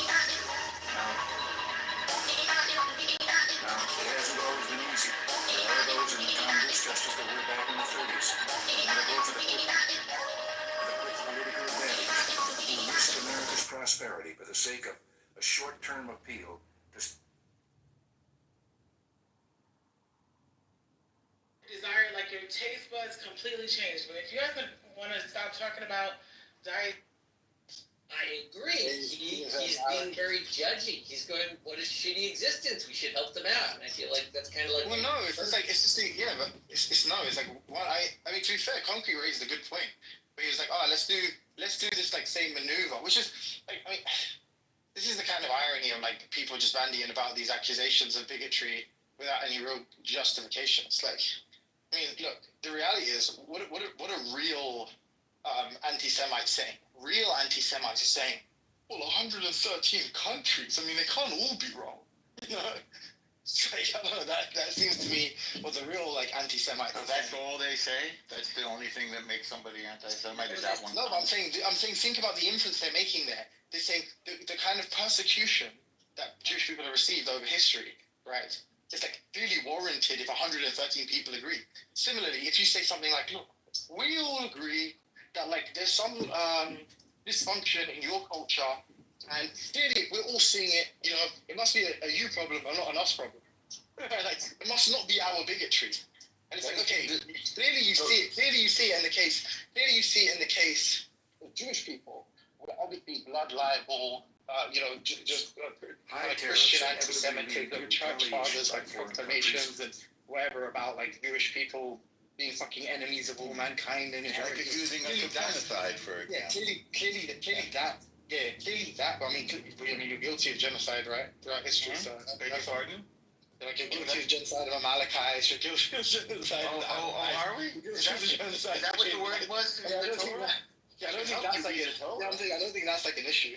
Well, this is a perfect example. But someone's actually agreeing with you that these are anti-Semitic tropes and blood libel. You're so desperate for a further confrontation. No, I'm not desperate at all. So that you can assume a victim position. I just like pointing out the flaws in your lack of reason. You're not even willing to. Yeah, I don't think it's a blood libel. You fucking retard. I beg your pardon. Genocide is a blood libel, especially the way you use it. And that's anti-Semitism. I don't think it is. Now you get it. Well, you know, it's a classic one. It's a classic example. No, this is the kind of stuff we gotta work on, brother. No, not interested. So now the difference. So the difference. No, not interested. So the difference is that in the one case you're pointing out. Hang on. In the one case, Timothy. In the one case you're pointing out how other people behave, and in the other case you're pointing out how the main people behave. You're starting to get that. Are you very upset with your daddy? Yes. Is that what happened? Did he ignore you, and so you need my attention? No, I don't want your attention. I want you to shut the fuck up. Okay, good. Okay, then That's like I don't want your attention, actually. So that's fine. Okay, so I was talking to Timothy, so you're not getting my attention now. You succeeded. You're beneath my attention. So anyway, you shouldn't do things that are annoying. That's a bad strategy for other people to not hate Jews. Is to be fucking annoying. Hate Jews. If we're annoying all the fucking time, people are gonna dislike us. It's fucking obvious. If we're annoying as fuck, people are gonna dislike us. But don't be annoying as fuck. What happens if we can't help but be annoying? Oversensitive. Don't Just my often personality. people, but he's one of them. Yeah, but Sam, you're just like telling the Jews to abide by their moral standards. No, there's an objective fact about which things are annoying or not. It's not like a fucking subjective thing. It's annoying to go, well, actually, all the fucking time. And because he goes around looking for trouble, he's never like looking for. I would say there's Jews in the, at least in the United States, or some of their.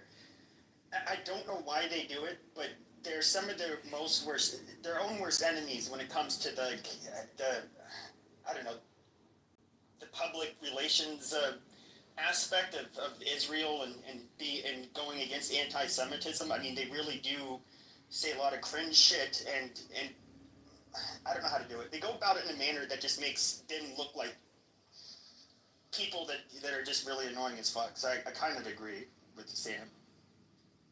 I want to do things that lower the chances of Jews getting slaughtered in history. I want to do things that actually work. I don't care if it makes Jews look like, if it's, oh, you're blaming the Jews, you're blaming the victim. Whatever we need to do to not get fucking genocided again is what we should do. No, but being So nebbish, being like nebbish and like, you know, having like a squeaky high voice, like, it's endearing for some people, right? Like, it's endearing for Woody Allen before like all the, you know, stuff about his actual life came out. Is it endearing when Normo does it? I'm not saying it's endearing when Norma does it, but I'm saying like it can be endearing, right? Like, do you deny that Woody Allen is endearing in those movies? I mean, a lot of times he's very annoying, and I would say that like he just happens to be a very funny comedian. My favorite so he can, director. make up for it. Every weekend I have to watch a Woody Allen movie. Do you know how many fucking movies this guy has made? Like over Why do you 6 have to movies. watch Woody Allen movies? It doesn't feel like that's like a law of nature. Okay, Sam, but what about Larry David? Obviously, an annoying premise of a human being. That is a blessing to the earth. Like, would you really want Larry David to not be here? Now, Larry David is very funny, but he's also very annoying. But also endearing. Exactly. Also endearing at the same time. Exactly. He's the perfect combination. You have to understand what my father was like. My father just was Larry David. You have to like understand like it's like who he was. So yeah, I mean, listen, Larry. Not everyone has got the riz as Larry David. Like, if you take Larry David away and take away his riz and take away his humor, he's a fucking menace. Like, he's a menace. I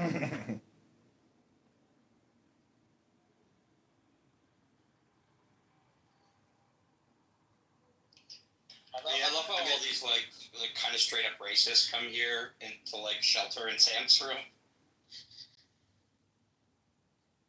Well, I think that it's the case that if black people did less crime, people would think they were less criminal. If the Jews were less liberal, less political, and less annoying, they would be less hated. Sorry, but a little bit of racism never harmed anyone.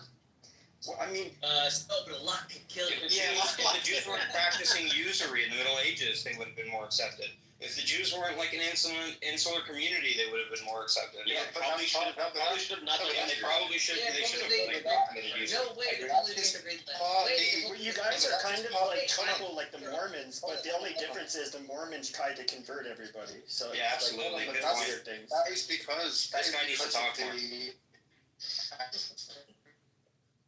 You're cutting out anything.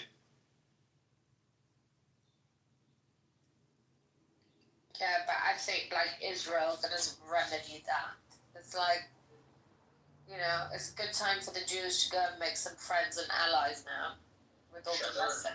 They're friends with the U.S. Israel is pretty. India is like the prime friendship for Israel. Like, Isn't that a Israel good thing?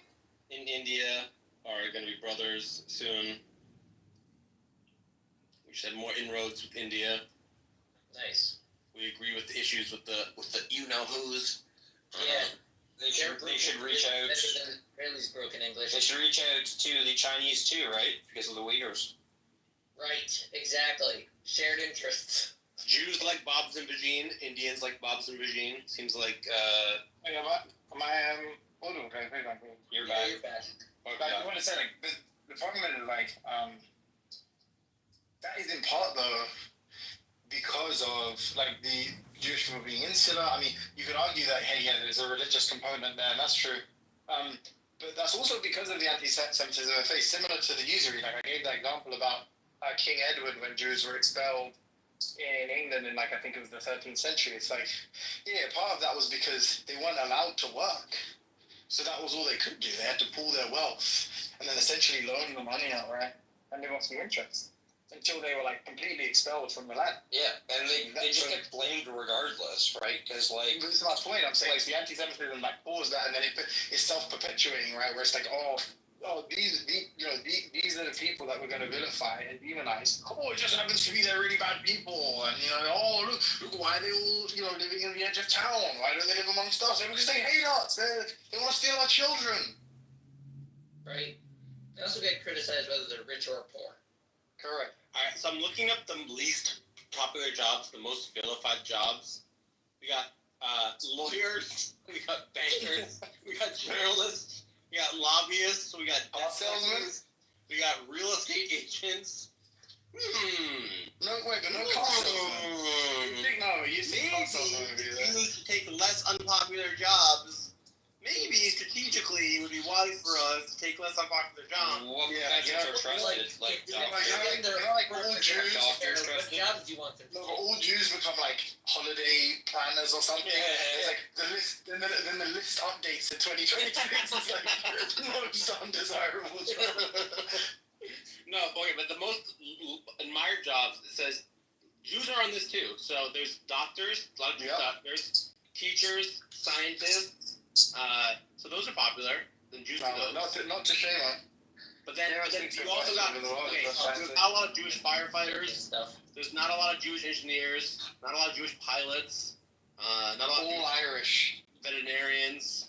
I think Irish make a lot of engineers. No, they make the majority of firefighters. Right, because Jews are kind of like they've always been kind of like stereotyped as being brainy, which is true. They're like a smart group of people, and so they generally have like jobs that require high level of cognitive functioning. So I mean, it makes sense why they're over. Especially being something like a medical doctor, that is always like a position held in high esteem. They're obviously overrepresented when it comes to those jobs. And If you get kicked out of one country, you might be smart, right? You go 2 countries, so you may be a bit less smart. 3, maybe not 4. 113. Like, what are the odds that all of these countries would end up kicking out Jews if Jews were doing nothing wrong? Like, what are the odds of that? Exactly. No, the funniest one was, who the fuck said it? Was it like, there's like a funny meme fucking rabbi online. I actually don't know what his positions even are, or if he's like, because it's always flipped. I don't know if he's actually saying this as in this is what he thinks, or if he's like, he's like representing like an anti-Semitic position so he can like attack it or something.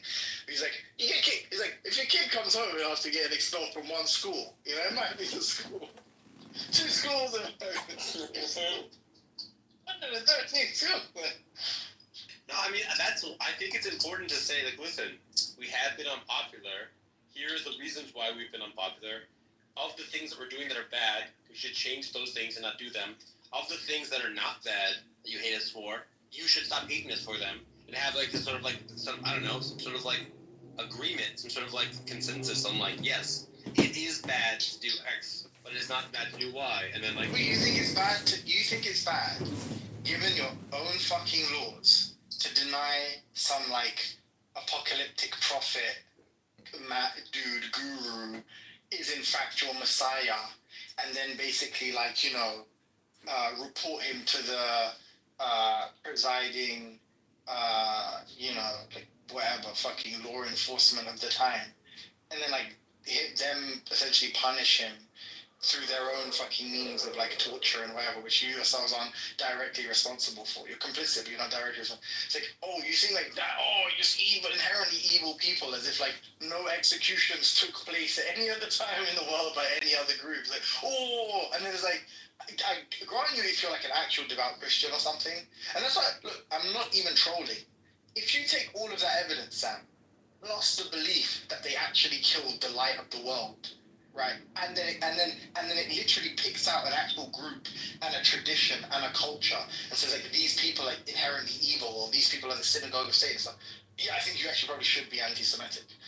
If you're a fucking secularist, then obviously you can see how all the fucking pieces form to make this, to like fucking paint this picture of like, yes, anti-Semitism begets anti-Semitism. That's what's happened.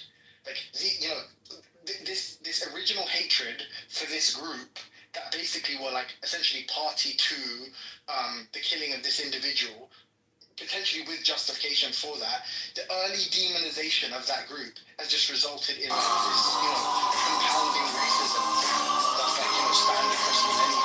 Obviously, that's sort of the most, if you don't believe in fucking imagination, that's the most plausible account for why this group has been demonized over millennia.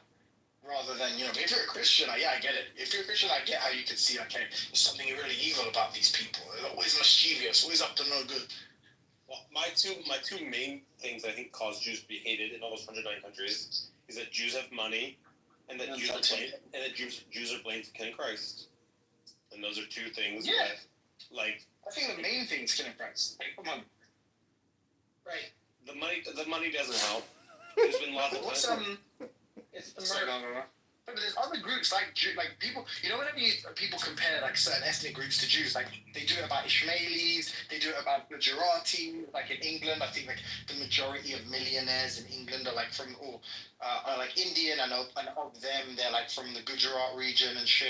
Yeah. It's like no one's like, oh, we hate. No one even fucking knows. No one gives a shit about Gujarati. But the Chinese in Malaysia have been targeted. The Igbo in Nigeria have been targeted. There are middle class minorities that have been targeted historically. Yeah, but not to the extent. Clearly, we know the thing is. We got record numbers, Timothy. We got good numbers. It's not as though this pattern doesn't exist. No, I'm not saying about record numbers. I'm saying the kind of virulent, like the kind of intensity of the hatred, right? I think like that comes a lot from this almost like spirit. It's almost a spiritual hatred of a particular group, right? Like, and where does that come from? Like, where does that dimension come from? We're blamed for killing Christ. We're annoying. We're liberal, we're political, we're loud, we take unpopular jobs.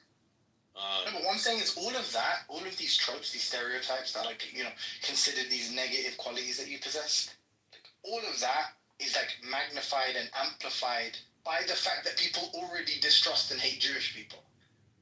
So now it's just like any cultural attribute of Jewish people are like, disgusting. Right. And it's like, why? Because there's already this like baseline dislike for the group. Right. It's like, look, how many dialects exist in the world? But, I mean, why do have people such antipathy for like AAVE? Like, assuming that it's a dialect and it forms in the same way, like, and don't get me wrong, I get it. Some people it's just unpleasant to the ear. Like, there's, I don't know, some English towns, like, all of these like English dialects and accents and stuff. They have in England or in the UK, they all have their like quirky little origin stories, right? And some are palatable, some are unpalatable. The reality is the kind of visceral aversiveness that like AAVE or whatever Ebonics seems to inspire. I think a lot of that is based on the fact that people just are fucking racist. Because you'll find other people who aren't super racist, who find it almost like aspirational. Like, they want to be fucking down. They want to be included. They want to be able to use it, right? And you have like other people like, this embarrassing, look at yourself. Do you hear how you sound? You sound like a vagabond beast. Right? Okay, where does that come from? They have it's just a dialect, like any other. We do have a white population that has very similar dialect, okay, that lives in Appalachia. That's actually where they think African American vernacular English came from. And those white people are constantly told, that's not a correct way to speak English. You can't say that, and they get corrected in public. In other words, white people are used to, like, I guess you could say, looking down upon people who speak English very poorly in a very uneducated manner. AAVE does that, is basically doing the same thing. And it's like, okay, your culture, you're speaking a very uneducated form of English. Yeah, we're not going to take you that seriously when you speak that way. Just like we don't take each other seriously when we speak that way. So, Timothy, I agree that you can just associate something with a thing you don't like, and then just that thing gains the negative affect. Like, I'm sure that when a fucking Nazi sees those, like, to fill, like, when the Jews wrap the thing around their arm and around their forehead and stuff, I'm sure that Nazi, when he sees that, gets fucking red with anger. There's nothing like inherently hateable about wrapping on your forehead and arm with something. But yeah, you can associate things with things you don't like, and that thing gains the negative affect. That can happen for sure. I mean, it is made. I think it's leather.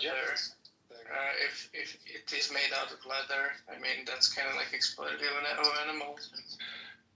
I was just gonna say, like, there's also like projecting qualities onto people, where it's like, okay, it's like, I don't know, you just like might have an intelligent Jewish guy, right? Like you might have an intelligent Jewish guy who, like, you know, one can contrive an interpretation of like a thing he said to be actually, right? And then you get your, you know, now you get your actually on the cheap. But like, what's actually motivated all this extra investment and effort? It's like dislike for Jewish people. Like, that's how you get there. But do you think that the average American, especially white American, has ever like had a negative? Like when I was growing up, I really could not pick the Jewish boys and girls from the you know the I guess the ones who had non-Jewish parents. Like they really, I don't. It's not even on most people's mind. I mean, honestly.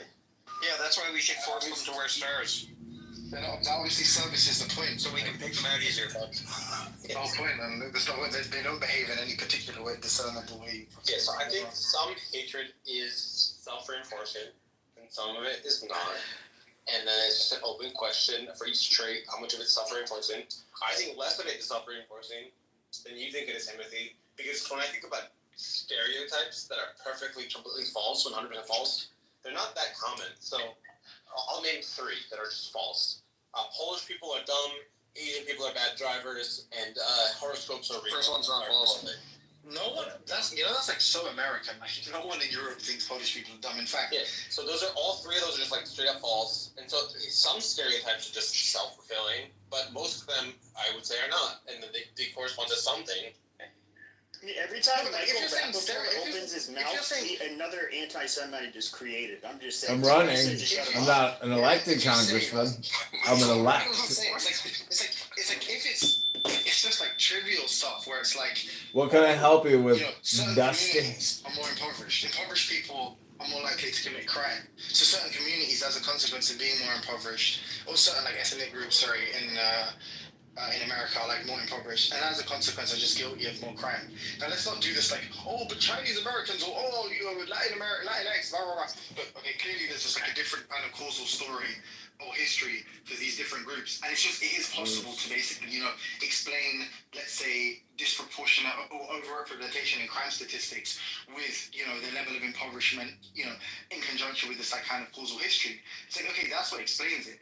It seems like weird to go like. Because like in the case of like, let's say the Jewish people or something, like, what is actually bad about actually exactly? Like it seems like it violates or tries. Well, actually, what's bad about it actually is that it's annoying as fuck. Because actually, I'm saying that's like it violates some kind of cultural normal standard. Where presumably that developed in contrast to, let's say, a trait that's exemplified by a particular group. It's not some inherently bad thing. But then we might say, okay, let's look at the things that are inherently bad. Because I think it's weird to say, like, I think it's far more likely to like say, here's some, you know, Yiddish just sounds so harsh on the ears or something, you know? It's like, okay, what do you think that's more like? Do you think it's something inherent about like these particular language? I don't know what they call like the Germanic kind of whatever languages. Or do you think it's something about like, yeah, you know, us as a society hating the group of people that, you know, are responsible for that language? Yiddish, the word like schmaltzen, I think that shit is inherently more harsh than French or fucking Italian. Yeah, but I think like Arabic sounds like beautiful. Well, Arabic does too. I mean, so what? I think Arabic sounds wonderful. So clearly it's not the like I don't know what the term is, you know what I mean? The guttural, whatever, glottal shit. Like really, it's not just that. It's something. It's an extra ingredient. And I'm saying, okay, so all of that stuff. It seems difficult to explain that in terms of like there's something inherently bad that humans are just, you know, averse to inherently. Okay, so let's look at the things that we probably are kind of inherently averse to, that we've like evolved to be opposed to, or to condemn. You know, stuff like crime and all this kind of stuff. That's not like some inherent quality of a group. Can you prove that? that? It seems to be kind of it seems like situational and like, you know, the material conditions that one finds oneself in are like a far more likely to be a kind of a strong predictor of, let's say, participation in these kinds of activities, right? And it's like, okay, so clearly, like, it's this whole idea where it's like, oh, it's the, you know, this like, it's some inherent quality or property of a group that like they need to fix internally. I think it's like probably a lot of times it's going to be better explained by the biases of all of the people who are like condemnatory of the group. Because in the case of like, for instance, like the crime stuff or whatever stuff, it's like, yeah, I mean, I think it's not the race that's how can you say it's clearly not? I love when people make those kinds of claims. I know. How can you say that? How can you say it's clearly not? You would obviously have some kind of evidence. Yeah, so like a fucking little race stay in trouble and that. Well, no, because you literally. I know that you can't come up with an answer because there is no. Yeah, I mean, you're right. You'll never get. It's an unfalsifiable claim, so it's fucking stupid. I think that Jews. I think right now Jews, if they all became firefighters and what's it called, people that give to charity, like charity workers and firefighters, that was all Jews did. I think the opinion of people on Jews would change. I think the fact that Jon Stewart is beloved has improved Jewish reputation in America. I think that, really, like, right now... Shut your mouth. You shut your mouth. Because Jews are bankers and lawyers and lobbyists, those are very unpopular jobs. Now, it's unjustified that bankers and lawyers and lobbyists are so hated. Well, in some ways it is, some ways it isn't. But it's... A lot of the sort of hatred that Jews get is because of the irrational facts about humans, that they irrationally hate lawyers and bankers and stuff, not realizing that those are like important jobs that a society needs. And like, yeah. Yeah, but how do they steal? What? Obviously, like, no, you like all of those scenes, like in 2008 of like fucking all of these bankers high-fiving on the fucking helipad as they're like, you know, getting fucking taken to the airport, to their Learjet to fly off to the Caribbean and shit, while everybody's fucking losing their homes. Like, obviously, no. Yo, fuck you. Stop attacking my people. Most of them weren't even fucking Jewish. Great. Like the, my people are noble. Like the I'm not talking about Jewish, I'm talking about bankers. I think Jews could do things that would make them more beloved. I think a lot of the hatred of Jews comes from human irrationality, where people irrationally hate rich people, people irrationally hate lawyers and bankers. Like, I think that's like a lot. Well, I think you guys are too. I think Jews are, at least the Ashkenazi Jews, they're generally more intelligent than other groups, and so they're gonna. You're to expect to see them be firefighters at the same level as fucking I don't know, any other group. I think is just kind of like laughable. It's not gonna happen. Just like the nerds generally in high school are not gonna. They don't aspire to be fucking firefighters for a reason. I think it's cringe. In order to like make the Jews look good to the goyim. I got into law because I like arguing. Jews are good at that. And Mike isn't. So anyway, but we're looking at the. Yeah, but I think like this idea that you have, I don't know, like I feel like you've gone so far, you've like overcorrected your like opposition to communism that like you just like don't think you're being real. Like I think in terms of the current crop of like billionaires and stuff, I think it is fair. Like they're all familiar with the kind of like trajectory, you know, the prognostications of like the wealth disparity increasing to the point where they're going to basically, you know, be hodling like all of the wealth in the world, right? And like the impoverishment rate of the 99% is going to increase. It's like, yeah, I think there's probably most of the people that like don't want to address that and still retain the vast majority of their wealth. They're probably shitty people. They're probably like the charity they do probably isn't enough. You know, like it's probably like. I got Sully to admit that Jews were per capita more evil because he's like, I think rich people are more evil on average. And I'm like, okay, so if Jews are more rich on average, therefore you think Jews are on average more evil. And then somebody's like, only if you're a fucking retard that does fucking like, yeah, man. No, but that's like easy because you can get anyone to do that. Like we just be like, oh, the majority of like fucking I don't know, like you think like rapists or something, or you know, black people are overrepresented in like rape, like you know. It's not anything that more evil. I think that's like difficult. You got me on the, well, you think some of these psychological traits are morally relevant. They're like you. I was just pulling out Timothy on Sully, where he thinks that Jews are more evil on average because they have more wealth on average. So. Well, I think like Sasha has a point like that. She's like not a communist. She like makes a point about like billionaires or wealthy, because the idea is like, especially when you're in a position where you can actually you can contribute to like programs that seriously address wealth inequality, like taxation, global taxation programs, this kind of shit, where it's like you will never be poor.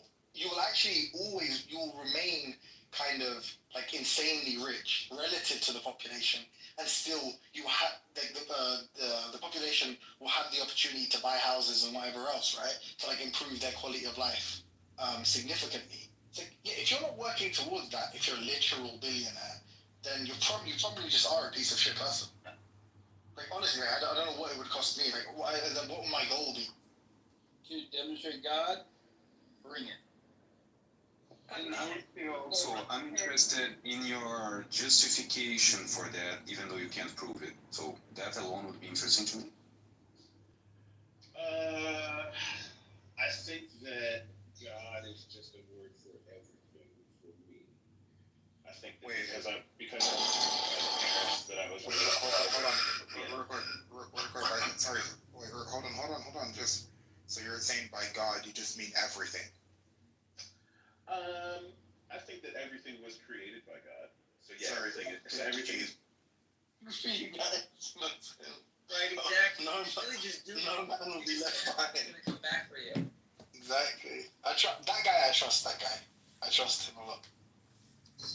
I mean, do you think that what's his name? I trust you a lot.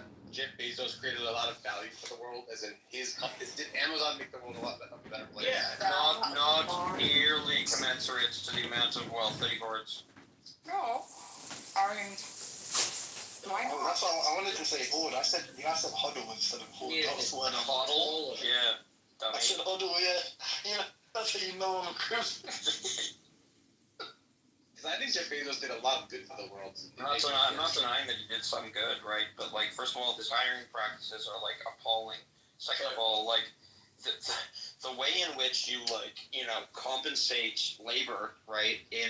So there's a huge problem with like American markets right now. Is like they're very, very skewed towards like the importance of capital, right? When like they used to be much more mixed, like the importance of labor and the importance of capital, and the like entire wealth of the company used to be much more like split between the capital aspect and the labor aspect, right? Bezos is like the spearhead at like fucking that entire, like it was bad for a long time, since like the 80s probably. But like it's fucking horrible now. Like they can't even take like bathroom breaks. They can't they can't have like labor unions. You know what I mean? Like it's hilarious that like you guys think that like in any way, shape, or form, Bezos brought the commensurate amount of like value to the world to like compared to his giant pot of gold that he sits on. All right, so let's find out how many workers work for Amazon. All right. Are they like all on like 0 hour contracts and shit as well? Yeah, there's a lot of workers. There's a lot of workers that work for like Walmart too, right? But like the Walmart company still fucks those workers over as hard as they possibly can, right? All right. And in ways that like other Western societies just wouldn't allow, right? Like Amazon employs 1,600,000 people, whereas let's see how many packages get moved every year. How many packages do Amazon move a year? Alright, 7.7 billion packages. Yeah, I knew it. Billion. I knew it was in the billion. Billion packages. Every single time that the package is delivered, Billion with a B. someone's life was made a little bit better. So the billions of times a year that someone's package is delivered faster. That's a lot of packages. That's a lot of packages. Yeah, what? Substandard working conditions. What do you mean life gets better? Like the fucking like it's LV. And Hennessy. It's fucking Amazon. Dude, what do you mean? What do you mean? You buy designer stuff from Amazon.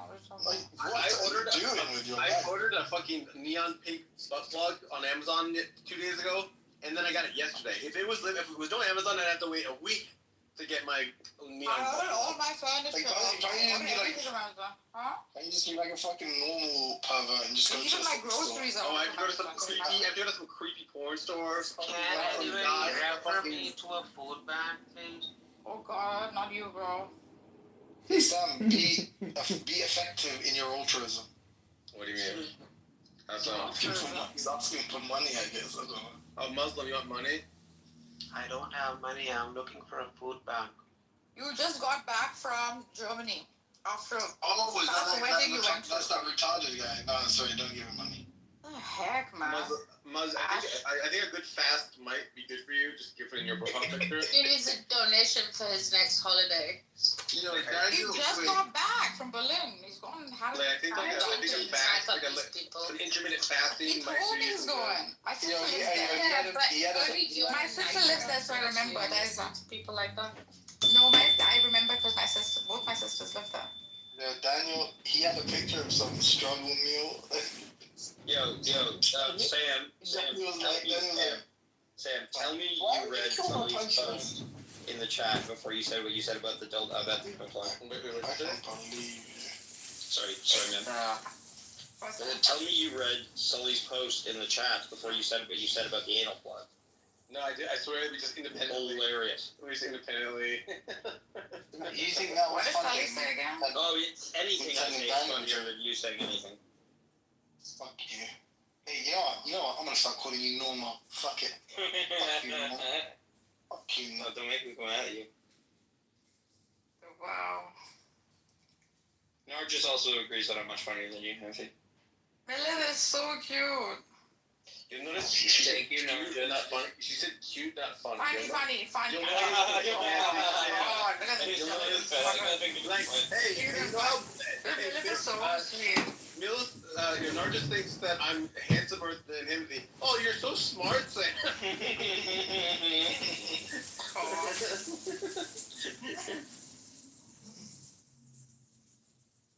Oh, Sam, you're fucking dumb. Don't you realize every single package delivered was for profit? Meaning you got exploited, dumb. Rubbish. If something can come in 2 days and I can save time and it's efficient. Whilst I save time, I can make money. You're mad. No, that's actually lying in the audience. Sorry, Marcus. That's lying in the audience for real. Oh, bring him up. Bring him up. Hey, Sam, don't you care? You're gonna give me a Oh, profit. awesome. No, Sam, don't, come on, don't deprive me of that. I'm surprised, Sam, you don't have him blocked after all that fucking shit the other day. What happened? Did you just forget to block him, or did you unblock him, or did you never have him? I think I forgot to block him, to be honest with you. What up, dog? All right, ladies and gentlemen, and tunnel diggers, what do you want? What do you want? Wyatt, we want you to argue with Sam in any capacity that you can. Well, I can, unless he sparks anything, I guess there's no reason for me. We all know that you all frogs, fake. So there's no. Where's the tunnel diggers? Oh my God, In New York, there were Jews digging tunnels, so Ryan thinks that, all Jews dig tunnels, I think. Something like that. Wait, what do you mean in New York people were digging tunnels? There was a cynic group of Jews in New York who were, digging tunnels under, a whole bunch of, properties that they owned. I'm not sure what the tunnels were for. Does anyone know what the tunnels were for? It's debated. Explain this way. The conspiracy theorists think it's so you can do blood rituals, but the normal people think it's probably just because they want more property or space or some bullshit like that. Well, Lion, what do you think? No damn sense. What you say?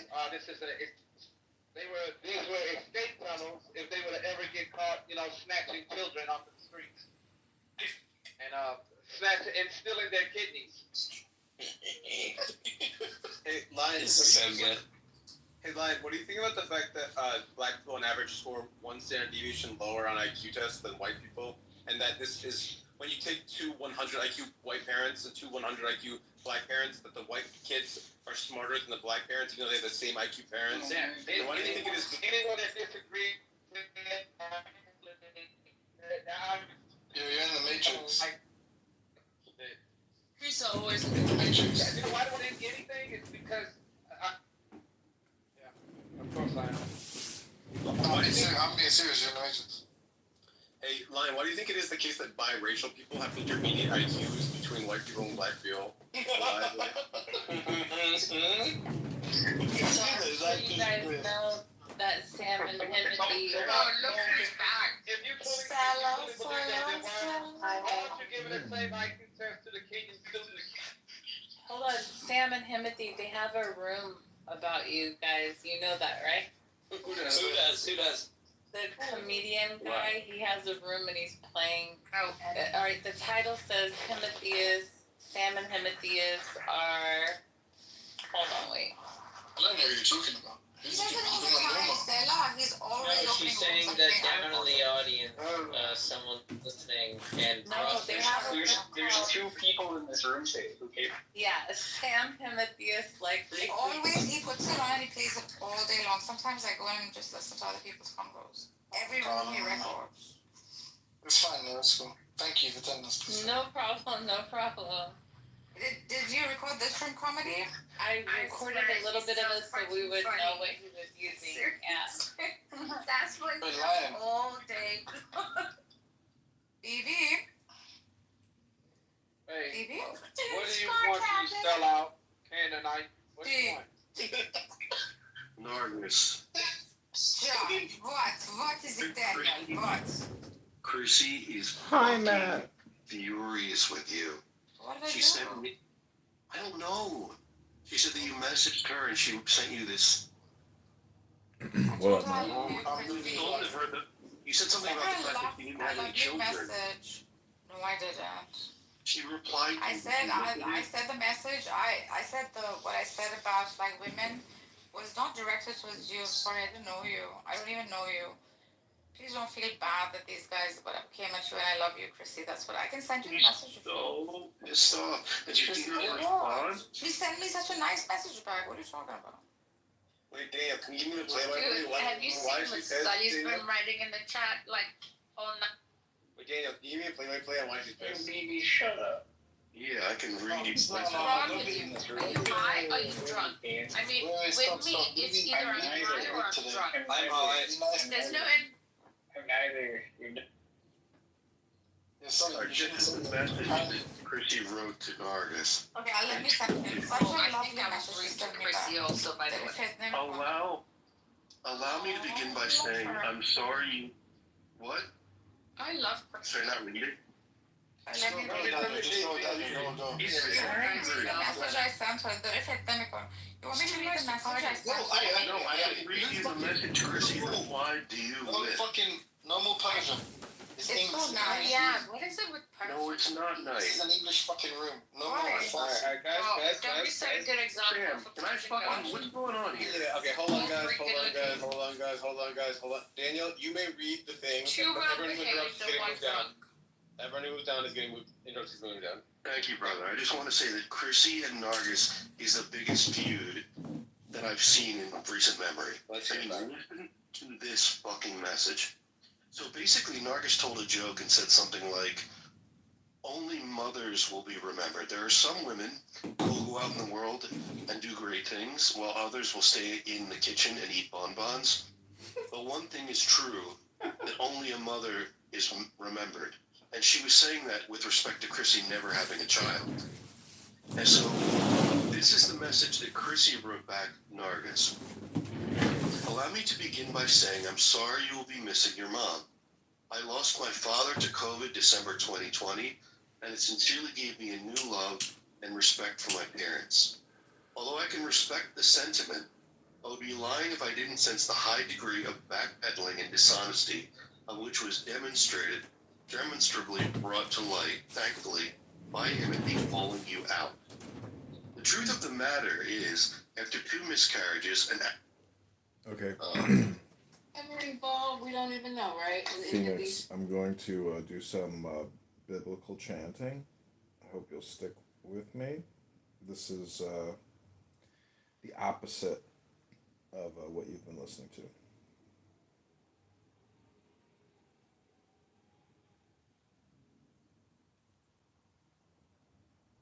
This is basically my meditation and prayers. We have to take ourselves out of that confirmation bias.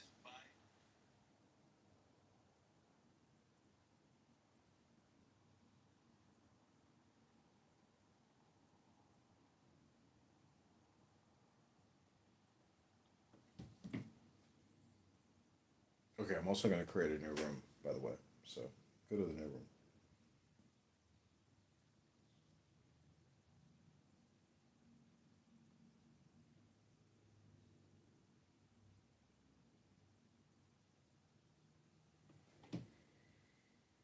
Okay, this is called Reading and Chanting the Bible.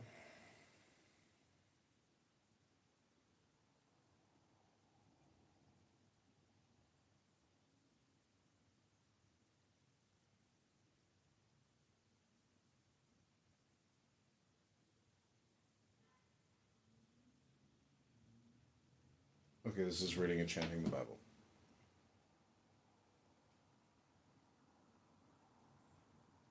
Welcome to Reading and Chanting the Bible.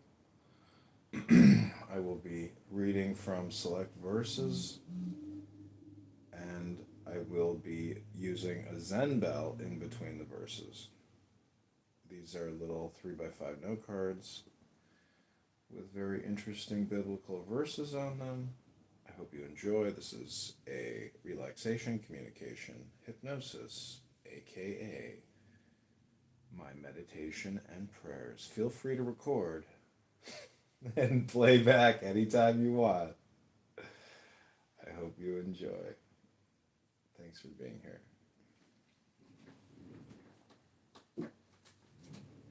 So take the deepest breath of your day.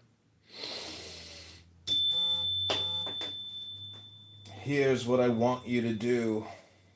Take your everyday, ordinary life. You're sleeping, eating, going to work, and walking around life, and place it before God as an offering. Embracing what God does for you is the best thing you can do for Him. May integrity and honesty protect me, for I put my hope in you. Well done, good and faithful servant. You have been faithful over a few things. I will make you ruler over many things.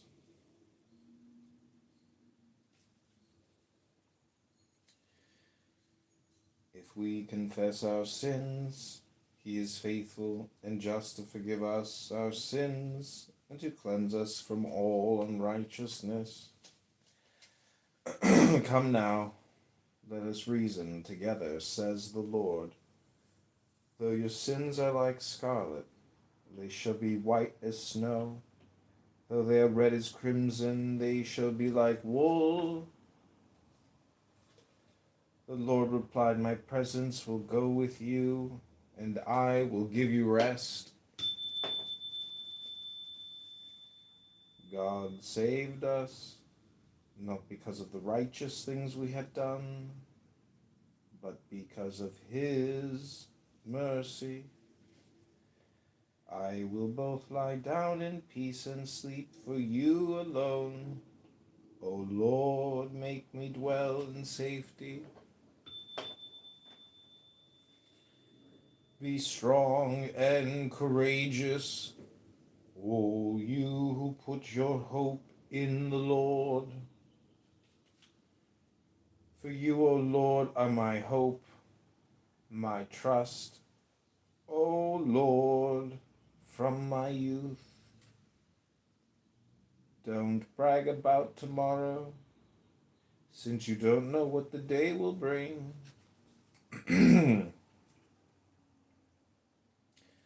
I waited patiently for the Lord. He inclined to me and heard my cry. No one can serve two masters. Either he will hate the one and love the other, or he will be devoted to the one and despise the other. You cannot serve both God and money. if we are faithful to the end, trusting God just as firmly as when we first believed, we will share in all that belongs to Christ. Whoever exalts himself will be humbled, and whoever humbles himself will be exalted. He has told you, O man, what is good, and what does the Lord require of you but to do justice, and to love kindness, and to walk humbly with your God?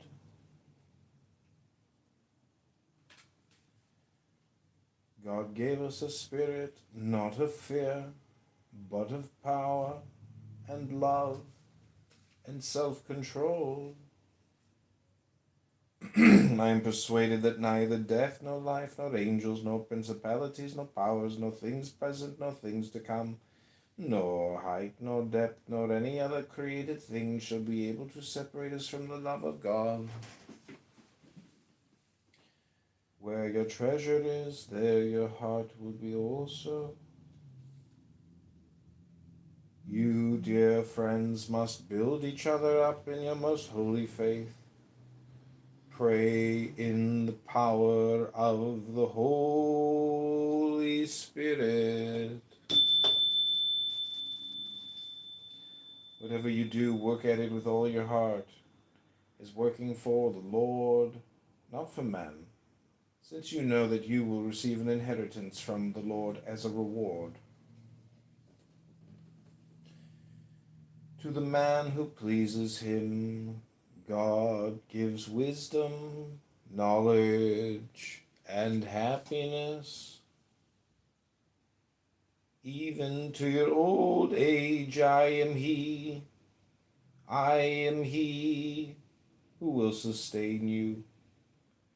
I have made you, and I will carry you. I will sustain you, and I will rescue you. I know the plans I have for you, declares the Lord, plans to prosper you and not to harm you, plans to give you hope and a future. May God Himself, the God of peace, sanctify you. May your whole spirit, soul, and body be kept blameless at the coming of our Lord Jesus Christ. The one who calls you is faithful, and He will do it. Humble yourselves in the sight of the Lord, and He will lift you up.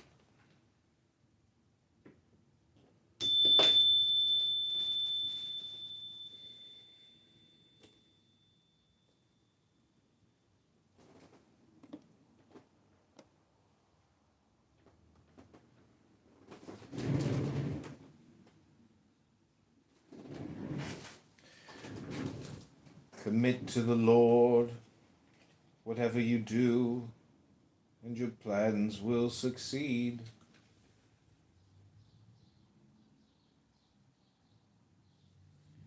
The steps of a man are established by the Lord. He delights in his way. I am the Lord, your God, who takes hold of your right hand and says to you, do not fear, I will help you. The Lord God is a sun and a shield. The Lord will give you grace and glory. No good thing will He withhold from those who walk uprightly. Trust in the Lord with all your heart. Do not depend on your own understanding.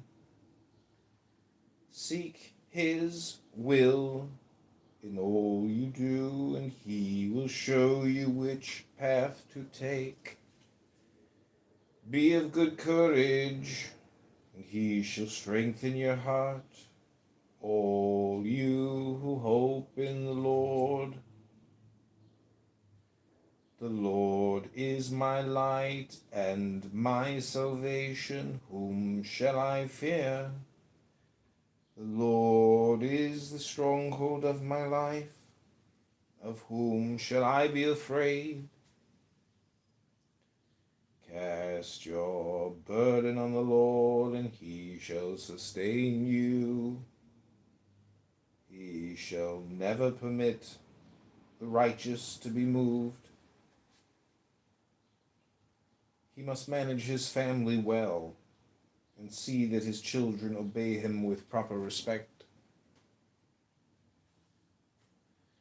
Wait for the Lord. Be strong and take heart. Wait for the Lord. I will be a father to you, and you will be my sons and daughters, says the Lord Almighty. For God so loved the world that he gave his one and only Son, that whoever believes in him shall not perish, but have eternal life. The Lord will open the heavens, the storehouse of his bounty, to send rain on your land in season, and to bless all the work of your hands.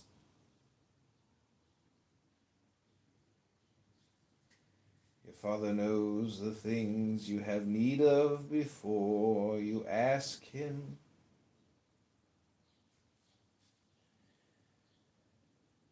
May the Lord of peace himself give you his peace at all times, and in every situation the Lord be with you.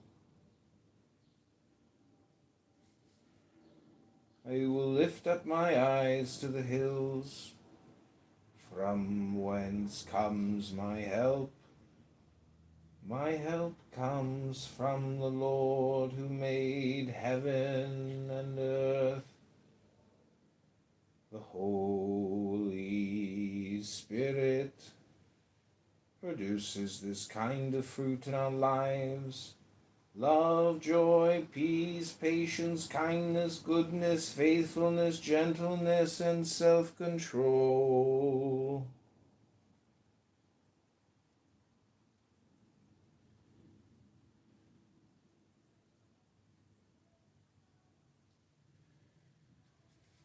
Please be to the God and Father of our Lord Jesus Christ, the Father of compassion and the God of all comfort, who comforts us in all our troubles. May our Lord Jesus Christ, himself and God, our Father, who loved us and by his grace gave us eternal comfort and a wonderful hope, comfort you and strengthen you in every good thing you do and say. Fear not, for I am with you. Be not dismayed, for I am your God.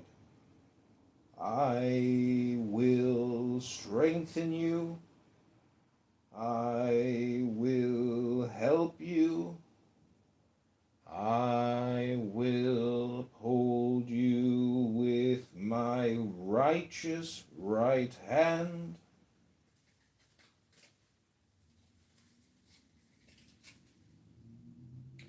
God is our refuge and strength, an ever-present help in trouble. If we confess our sins, he is faithful and just to forgive us our sins and to cleanse us from all unrighteousness. Whoever humbles himself like this child is the greatest in the kingdom of heaven. Here's what I want you to do. Take your everyday, ordinary life, your sleeping, eating, going to work and walking around, and place it before God as an offering. Embracing what God does for you is the best thing you can do for Him.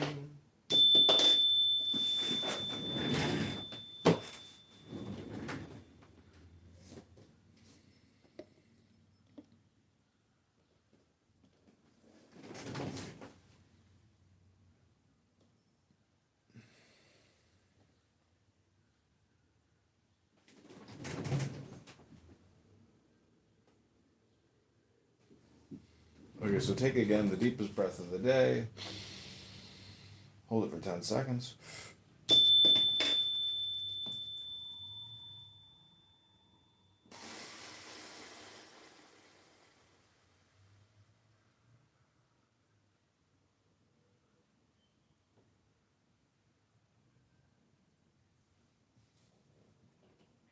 Greatest country. We're the best at building up military. We're the best at putting young black men in prison. I'll stand on that square every day of the week. Freedom of speech, to me, I gotta be honest, Uncle Steve, in my opinion, and I say this respectfully because I love you, man, but it's overrated. What does it matter if you have freedom of speech if you're behind bars? What does it matter if the government has procured a country that is based on a welfare state? So that's just my opinion. James Snyder, if you don't like what I have to say, get the fuck out, bro. So leave quietly button. See, I'm using my First Amendment right. Get the fuck out. And hit my Cash App before you leave, because this is my profile. Thank you. Anyway, Steve, I think America's great at certain things, right? Beating our chest. Hey, ooh, we're number one, baby. I don't necessarily agree with that anymore. And listen, people are going to say you're anti-American. That's right. They say I'm not Jewish. They're going to say I'm too white. Whatever the fuck they say. I don't care. I just live in the real world. And by the way, I just noticed we have an Anon in the room. Have you heard about that, JB, or have you not? Yes, I've gone anonymous in a few rooms myself already. Got you. Now, I would... Yeah.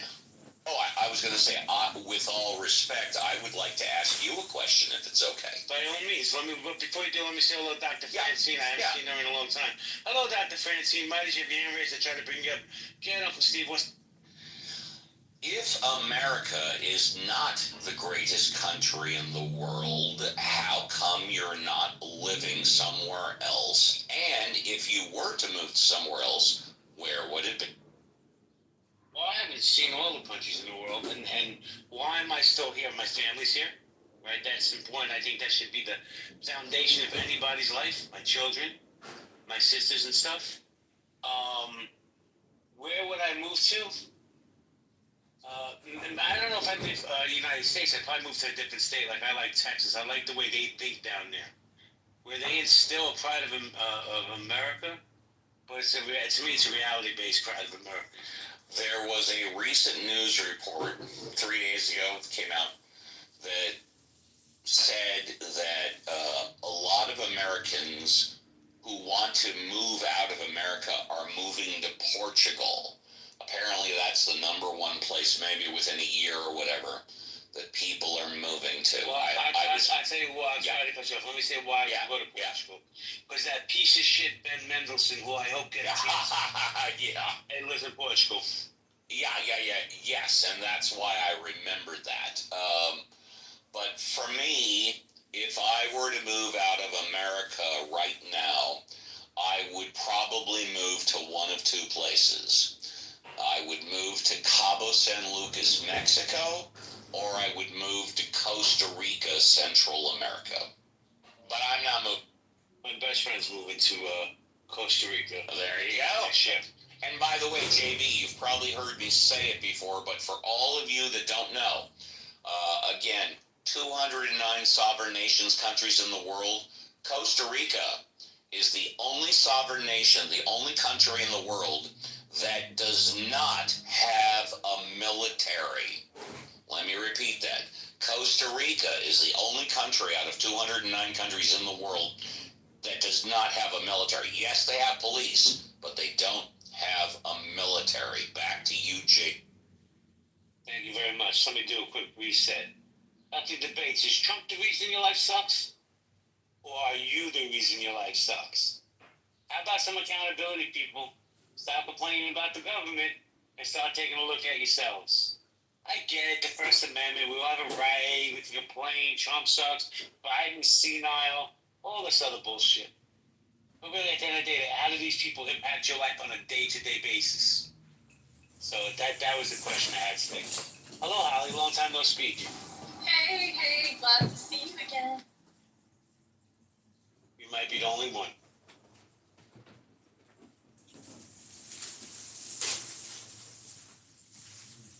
Yes, Holly, you're driving one of your 12 kids around.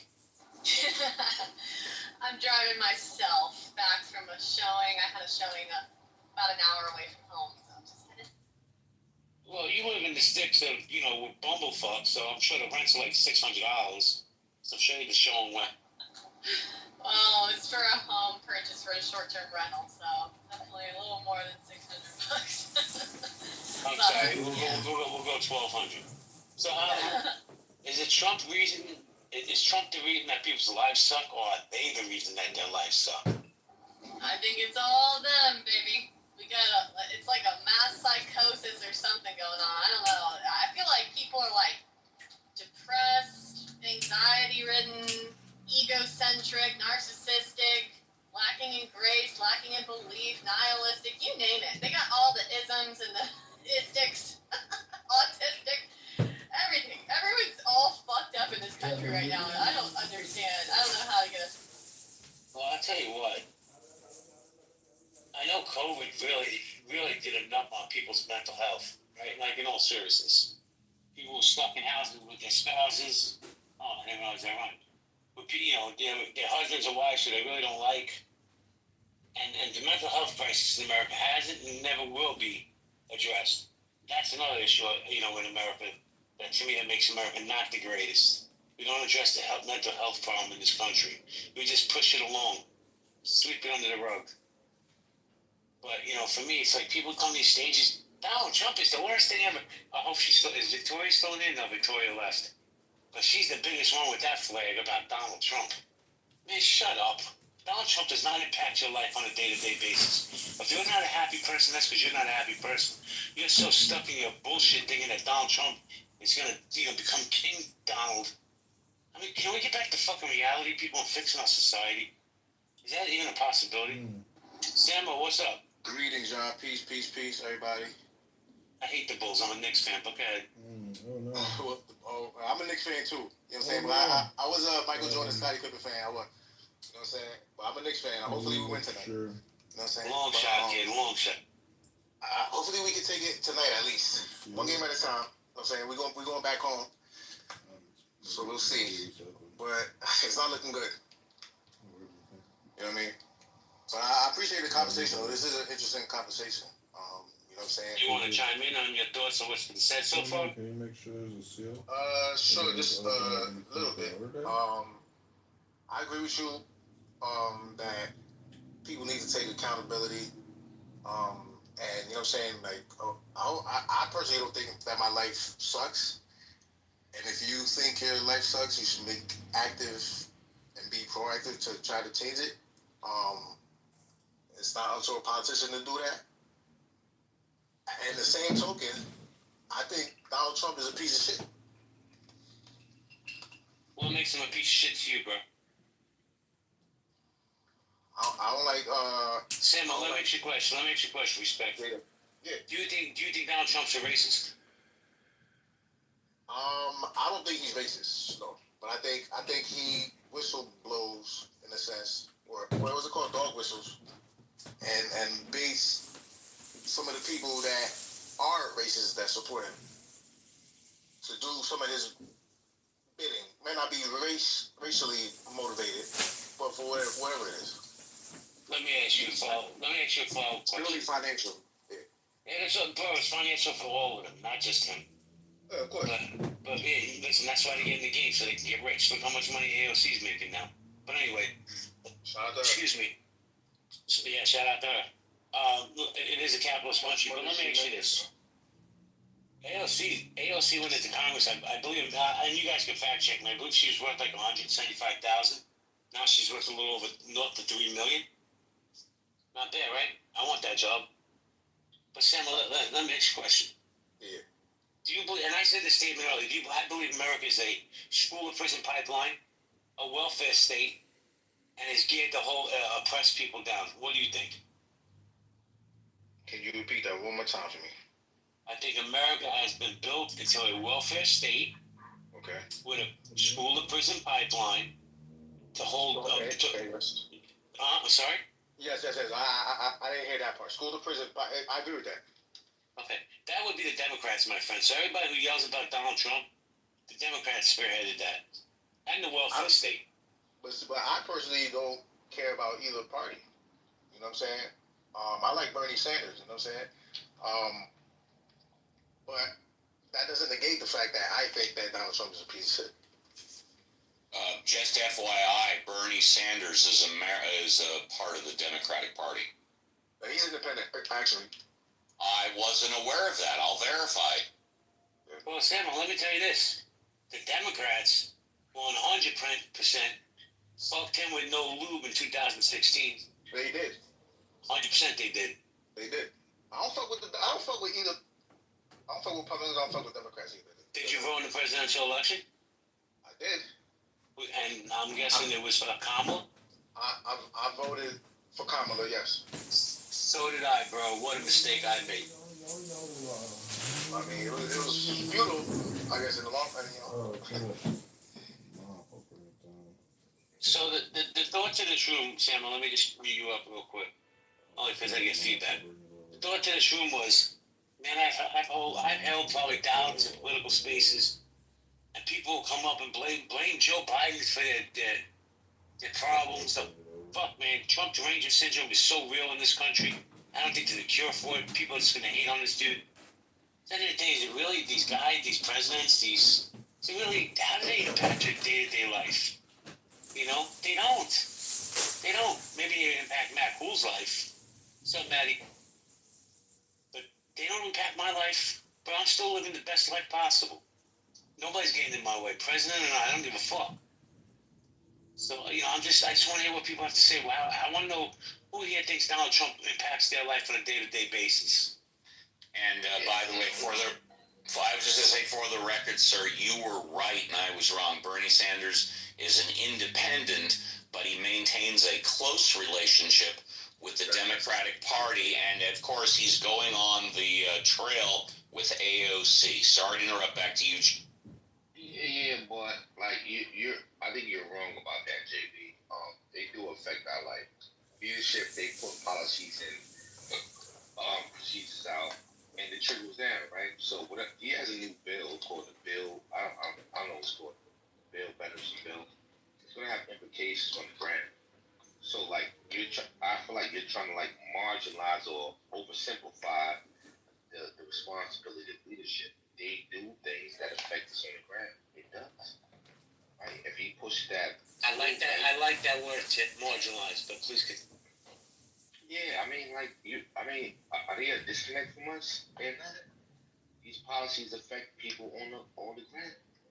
I mean, we have to consider the mass amount of people that have been deported and still in the process of being deported. Right. That was a policy, right? He pushed that through.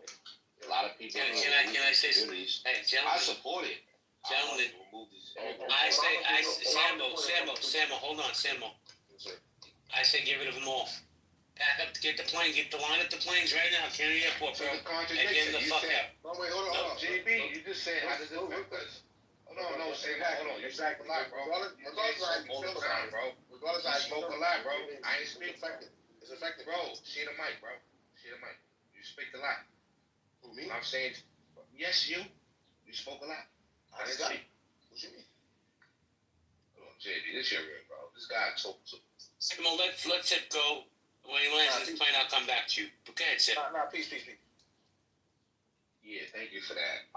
even with that immigration thing, that affects us on the ground. So we're gonna pretend like with our leadership, it's not what they doing. Does it affect us? Yes, it does affect us.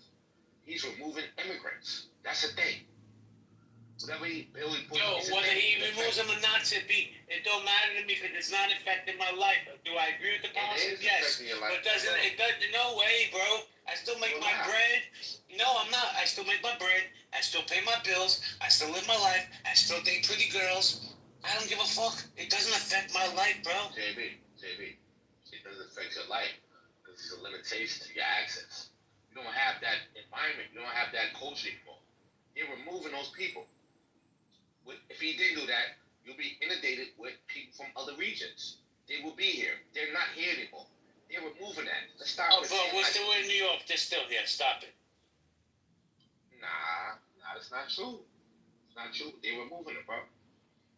I'm not saying you can't be clever and smart and do whatever you're doing. I'm not saying you're going to change, but I'm saying you don't have the access that you had under a different administration. You've been inundated with fucking immigrants in New York City, bro. Bro, I am. They're still here, bro. Go to 18th Avenue. The whole avenue's lined up with Mexicans looking for work doing construction. Listen, hold on. Let me just say this, Tim. Before Biden was president, there was maybe 4 or 5 Mexicans or Guatemalans, whatever. And God bless them. They need to make work. They don't want to rob banks or whatever the fuck they're gonna do. But now you go there and there's 800 of them, man. I say send them the fuck back. If you have that desire to work here, go to your country and work. No, what I'm saying to you is that it's less than that. You don't have that same energy to like come in and build up their infrastructure because Trump is shutting it down. Before that, they was building up everything. If you go to Queens, New York, you got women selling sex on the street, bro. Red light district. Yeah, that's not happening no more, bro. Are you kidding me? Have you been to Roosevelt Avenue? They're still out there, bro. They're still out there. Listen, you want to meet up in Queens? I'll meet up with you, bro. We'll have some Colombian food, and I'll point to every girl that. You're crazy, bro. Hey, no, but I think what you're saying, you're kind of like minimalizing the power of the legislator or the government. What they do trickles down, bro. What Trump does affect them. I absolutely agree with you. See, now I agree with you. I am minimizing it. I'm going to tell you why. Because it doesn't affect me on a day-to-day basis. I live my life how I want to live my life. What Donald Trump eats doesn't mean I shit it out. I don't care what he does. Does it impact me longer? Maybe. Stop right there. What's his job? Why does he have a job? And how does his job affect us? Like, it don't affect me. I don't care. It does, bro. He's a public servant. What if you was in power? Would you affect me on the bottom? Right? It does affect us, bro. The things he pushed, the bills he pushed, all these policies he put, it affects us, bro. Okay, so let's say Tip, let's say it affects me. Let's say it affects me, right? So am I going to sit around saying, damn, that bill just fucked up my world, I can't afford eggs now? Or am I going to figure out a way how to go get eggs? Or am I going to move around and make some bread so I can do some other things? It doesn't affect. No, it's mutually exclusive, bro. Both things work, right? If we're going to say we have autonomy, that's a good thing. We can do what we want. We also hire people to make decisions collectively for us, bro. Why are you dismissing their power, bro? I'm not saying you don't have power and autonomy to get eggs and be a great person, do what you do. But simultaneously, we have people in power who make decisions, bro. You can't dismiss that, good brother.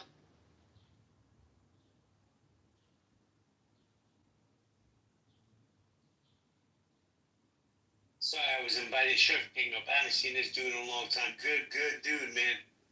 Oh, Rob Gillette wants to come up and yell at me. Come on, Robbie. What's good, man? How's H-Town today? I know it's hot as fuck down there today. Rob? It is hot as fuck, man. I had just started a new job the other day, so it is hot as fuck, though. And this ain't nothing.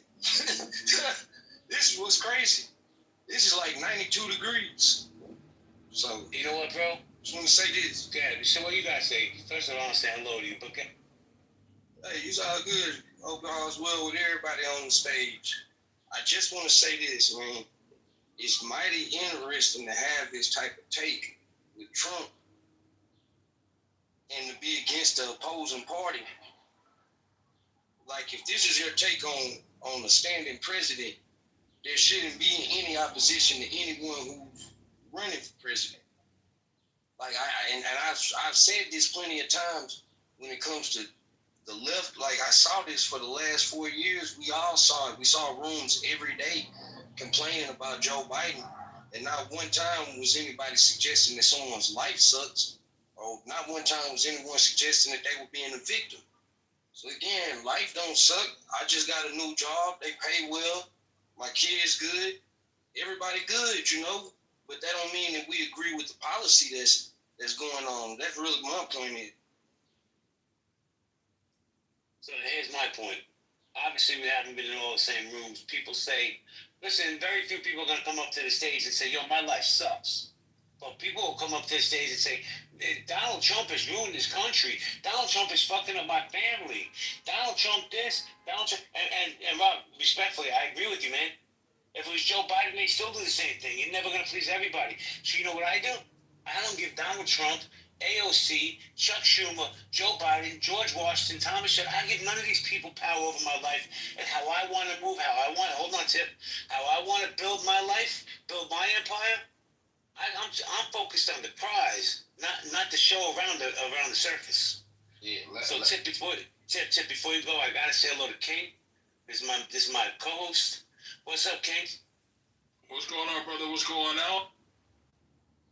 So, go ahead, Tip. Then I want to say hello to Shirt King, man. I like Shirt King. I haven't spoken to him in forever. Yeah, like, that's a distraction, though, brother. I love you to death, bro. I don't think you understand, like, how the distraction works. Government has a responsibility. It doesn't interact with what we do on an individual level. Sure, you have skills. Sure, you're able. But we hire people to create infrastructure. That's what they do. They're managers of the community. That's what they do. They appropriate monies and priorities. That's what they do. We have budgets, bro. Like, that's what's happening, bro. It's not about what I do, how important I am, how clever I am, how driven I am. It's not about that, bro. We're talking about people we hire to take care of communities and decide where and how and what, where it goes what. You're marginalizing that. You're dismissing that. That's the problem. They've been doing that to black people for a long time. As if government is having interaction with people's growth. Look at the New Deal. A lot of people who called themselves white, and God knows where they were, they came to this country, didn't have shit. They was fucked up. And government said, hey, I'm going to give you a thing. I'm going to uplift you. That's what government did. They didn't say, oh, are you better? Are you great? Can you deal with yourself? It's not about an individual application. It's about what is the responsibility of government. If not that, let's get the fuck rid of government. Let's be whatever it's called, the people who don't like government. Let's be anarchists, right? But we are not anarchists. We have a fucking government, bro. And government has specific solutions as proof of progress. But Tip, I get all that, but here's the thing, man. The government that we voted into place has made America a welfare state. That's not true, bro. Let me finish, bro. Because it's the truth. Hold on. Because we have more people on welfare now than ever before. Some kind of disability, right? And here's a little newsflash. More white people on welfare than black people. Well, everybody coming to this country to get part of that, bro. Like, as much as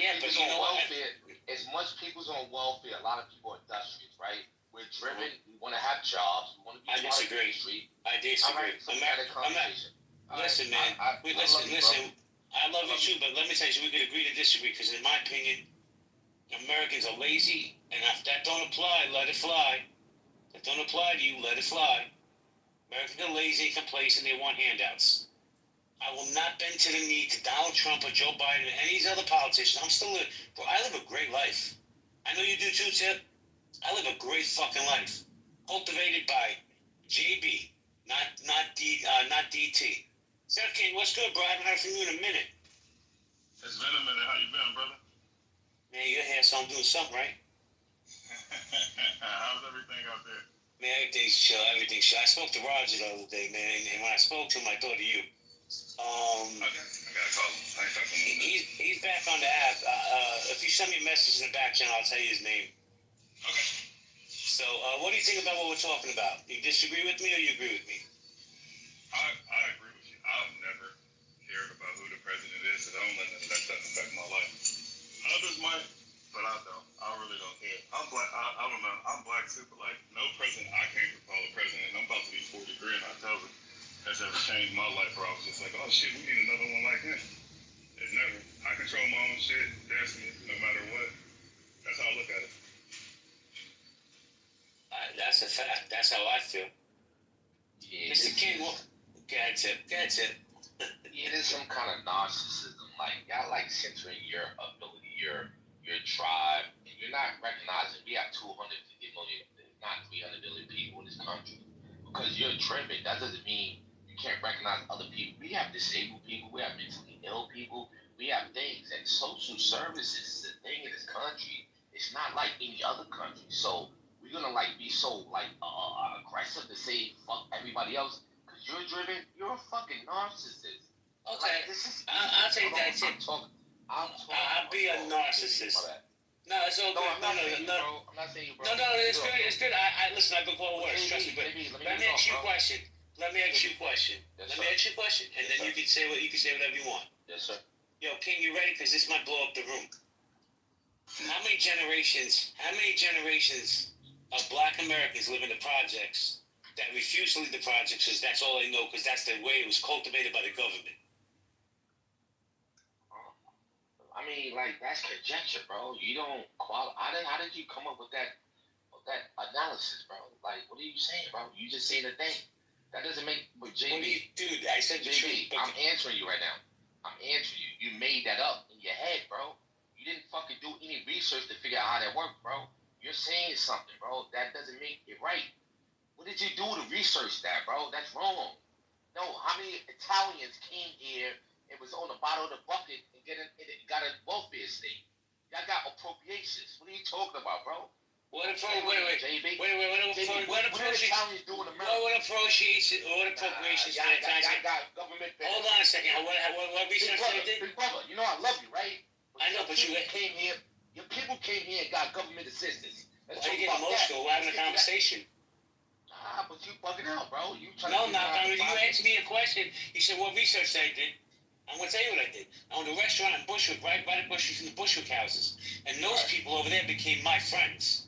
And I can't tell you how many of those people in the Bushwick houses have been in the Bushwick houses for 4 or 5 generations since the Bushwick houses opened. I lived in the Bushwick houses. It's not just black people, bro. What are you talking about? Oh, I call cap on that.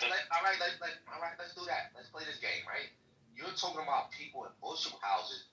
You're saying they relegated to be in that situation for forever, right? They're just like moralizing being in the project. That's your position, right? You didn't do no research to figure that out. You don't know the racism, the disenfranchised. You don't know. You didn't include none of that. So let's talk about Italians, right? When Italians came to this country, they didn't have anything. You know what they had? Government assistance, right? They had access for whiteness. That's what they had. They had government access to appropriation. To this day, they were unionized. They were organized. They are not intelligent. They're not smart. They're not significant. They would have fought Mussolini. What are you talking about, bro? Don't play this game with me, bro. You're demonizing my people to make your point.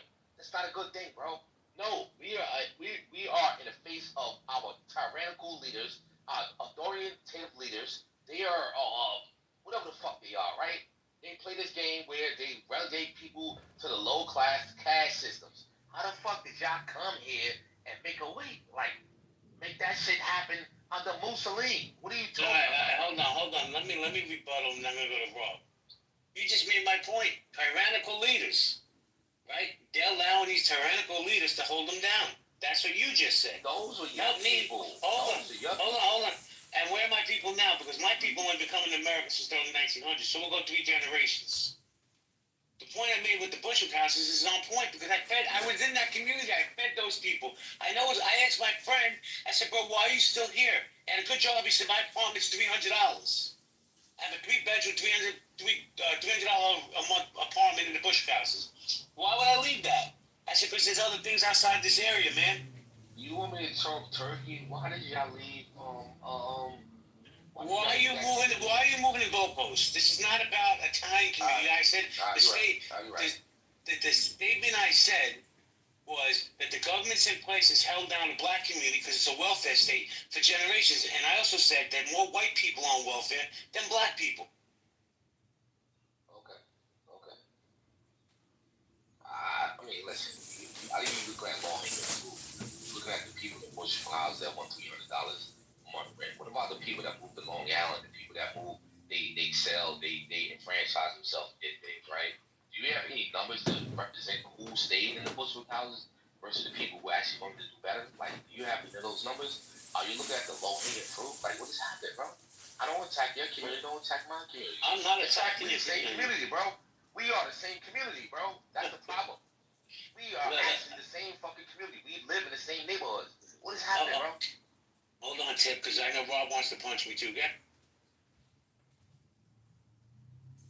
I don't want to punch you. I know that New York's housing situation is vastly different from a lot of other cities. So, like, I know that it's not uncommon for people to live in housing projects in New York and still have relatively decent jobs. So I don't know, to your question specifically about Bushwick, me not being from there, I couldn't give you a specific answer. I don't know nobody from there. I can come up with an idea. I can tell you that I think your question would probably be better served at asking why are black people remaining in generational poverty? Because it's not, poverty isn't exclusive to the projects. And as many of us know, everybody in the projects really ain't fucked out. Some are, others aren't. I think it depends on the city you live in too. You in a small town, you more likely to see somebody in the projects 20, 30 years. A city like mine, another city, I'm not going to use New York because y'all housing situation is different. Other cities is not likely to see people in the projects for 30, 40 years. Well, let me ask you a question, man. And I'm asking because there's some context to the question. How old are you? Just give me the age range. You have to give me the exact age. I'm 40. Okay. I'll be 41 in July. I've been coming. Well, happy early birthday. I've been coming to your city literally since before you were born. And you know what I don't see in your city? I never have. I'm not saying it's not there. I've never seen homeless people. Never seen it. I'm sure that there's somewhere. Hold on. I'm not saying that out there, Robbie. But I'm saying when I walk through Katy or the Woodlands or all these other spots, bro, I don't see homeless people. Like in New York, bro, you go 5 feet, there's a homeless encampment. You just answered your own question. You just answered your own question, though, by mentioning Katy and the Woodlands. I mean, you're not going to see homelessness in Katy and the Woodlands. If you come to where I'm from, if you come into the downtown areas, inner city areas, man, we have a horrible homeless crisis. Like, and this has been the case. This ain't something that just happened because of COVID or any particular administration. We've had a homeless crisis. So that answers your question. You in the Woodlands and Katy. Shit, if I seen a homeless man in the Woodlands, especially, I'm like, man, what the fuck you doing out here? You know, that wouldn't even make sense. Bro, how would a homeless person get to the Woodlands? They get picked up immediately. Yeah, I'm just saying, like, you don't even have our public transportation system. Don't even work like that. You could take a shuttle to a certain spot in the Woodlands. You could take a shuttle to a certain spot in Katy. But, like, it's not like buses is frequenting. You're more likely to see a homeless person in River Oaks, which, quite honestly, is, as far as a zip code, that's a higher income earning zip code than anywhere in Katy. I can't say the same for the Woodlands, but you like to see a homeless person there. River Oaks is definitely more expensive than the Woodlands. Yeah, but I'm just saying because of where River Oaks sits at, though. You ride down Westheimer and you slide through River Oaks, you liable to see some homeless people. Not many, but you'll see them. It's just of the nature of being in the city. Keep in mind, we're the only major city in America that don't have zoning laws. So that presents another obstacle for people trying to. Rob, what city you talking about? I'm from Houston. You talking about Houston? Oh my God.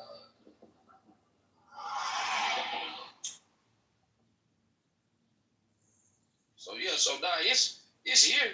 I tell you this though, and anybody can y'all can take the mic after this.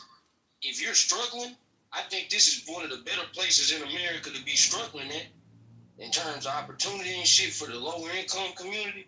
It's a lot of opportunity. Man, you don't know how many people that I've known that grew up in real poverty and was able to just, figure it out just because, number one, they stayed free. Number two, they utilize the opportunities that this city have. So, I mean, this, what I'm saying, I don't want y'all to think that everybody in poverty is there simply because they saying, man, I want to be in poverty and I don't want to do better. Well, I don't think people understand. Well, let me just say this to you, bro. I grew up in poverty, like abject poverty, right? And that's a fact. I mean, my refrigerator growing up, all we had was blocks of welfare cheese. That's how I'm dating myself, because you guys don't know anything about those blocks of welfare cheese. Yeah, Lord. Right? Yeah, listen, I ate whatever they put in front of me because we had no food. But it's fucking tip, man. You gotta make me laugh. But I'll say this, Rob. When I came home from prison, right, in 2014, which was 11 years ago, I started from the streets, bro. You couldn't get, the only thing lower than me was a cockroach and an ant. But I wasn't gonna let that stop me from being who I am. People put too much power in this government's hands by speaking about like Trump and Biden did this and Kamala did that. Man, when I was on the streets, bro, I didn't give a fuck what they were doing. I was worried about where my next slice of pizza was coming from. I would say this shit. Hold on, Tip, hold on. Let me just say this real quick. Because I look around my rooms, right? I know for a fact, and I'm not trying to dox anybody, right? But King is a successful man. Shirt King is a highly successful man. Even though that's a weird name, but that's what he is. He's the Shirt King. But they didn't let anything, including their skin color, get in the way of them being successful. They didn't have time to stop and say, Donald Trump did this, is doing this to my people. Donald Trump's doing that to that people. They just went and did what they grabbed the bag. They had to do what they had to do. But yeah, Tip. You kind of be like some kind of I don't know the word. You already said it. I'm a narcissist, but that's good. Yeah, narcissist. That's a good word, right? You've been in the trenches with us, bro. You excel. You have skills. You have creativity. You have vision, and I mean, I would say so do I, right? And I'm actually in a position where I'm happy, right? That doesn't speak to a group of people that we were around, right? Those people don't necessarily have those skills. Why are we dismissing that? So, yeah, some people cap and they blame government. Yeah, those are flamethrowers. They not honest. They capping, right? But there's a bunch of people affected by government. The lack of distribution of wealth, right? We in New York City, bro. Our budget is $14 billion. Where's that money going, fam? Is it going to where? Is it going to the communities that need it? Like, how are you dismissing your people, bro? You part of the fold, fam. Because you did a thing that bro, you excelled in something. God bless you to be that way. God bless me to be that way. About your mama, your cousin, your friend, your aunt, your cousin, the dude down the block, they might not know how to do that. Well, then maybe listen to me, bro. I'm not dismissing, but it's our job to teach them to get them out there. Nah, that's not your skill, JB. They don't have bullshit. No, that's not good. Because you don't know something, bro. And if you don't know something, I'm not going to dismiss you. I'm not going to say JB don't know nothing. I'm going to say that's my brother. If you don't know it, I got to protect you, bro. I need government to protect you. You don't know everything, JB. You know certain things, right? But you will fail. Well, you won't meet your failure at some point. Who are you to tell me that you got it all figured out? You don't.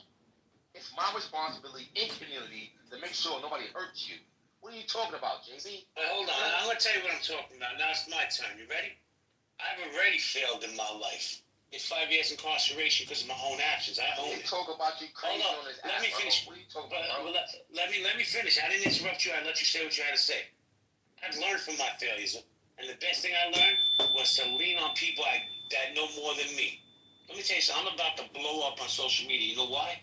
Because I reached out to King. I said, King, I don't know how to do this. Because King's like, you should do this, this, and this. I'm like, I don't know how to do anything. He's like, I got you, bro. I got you. Brother. So hold on. See what I did there? I put my ego aside. I said, you know what? King's my friend regardless whether he helps me or not. But King is standing up when I need him the most. Speaking of which, Tip, I know you're successful.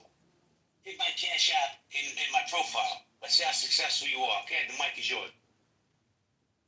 Funny as hell. What I'm saying to you is this, brother, right?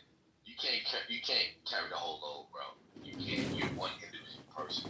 As much success that you have, as intelligent as you are, as creative as you are, you're a part of a community, brother. When you sleep, I'm awake, bro. Understand that.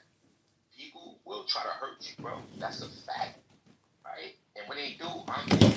And I would appreciate if you do the same thing. What I'm saying to you, we hire people to be in government, to be our civil servants, our public servants, to do a job, to appropriate resources and protections. That's what it is, right? So don't miss me with that. They don't interact. They don't have a responsibility. They do. That's their responsibility.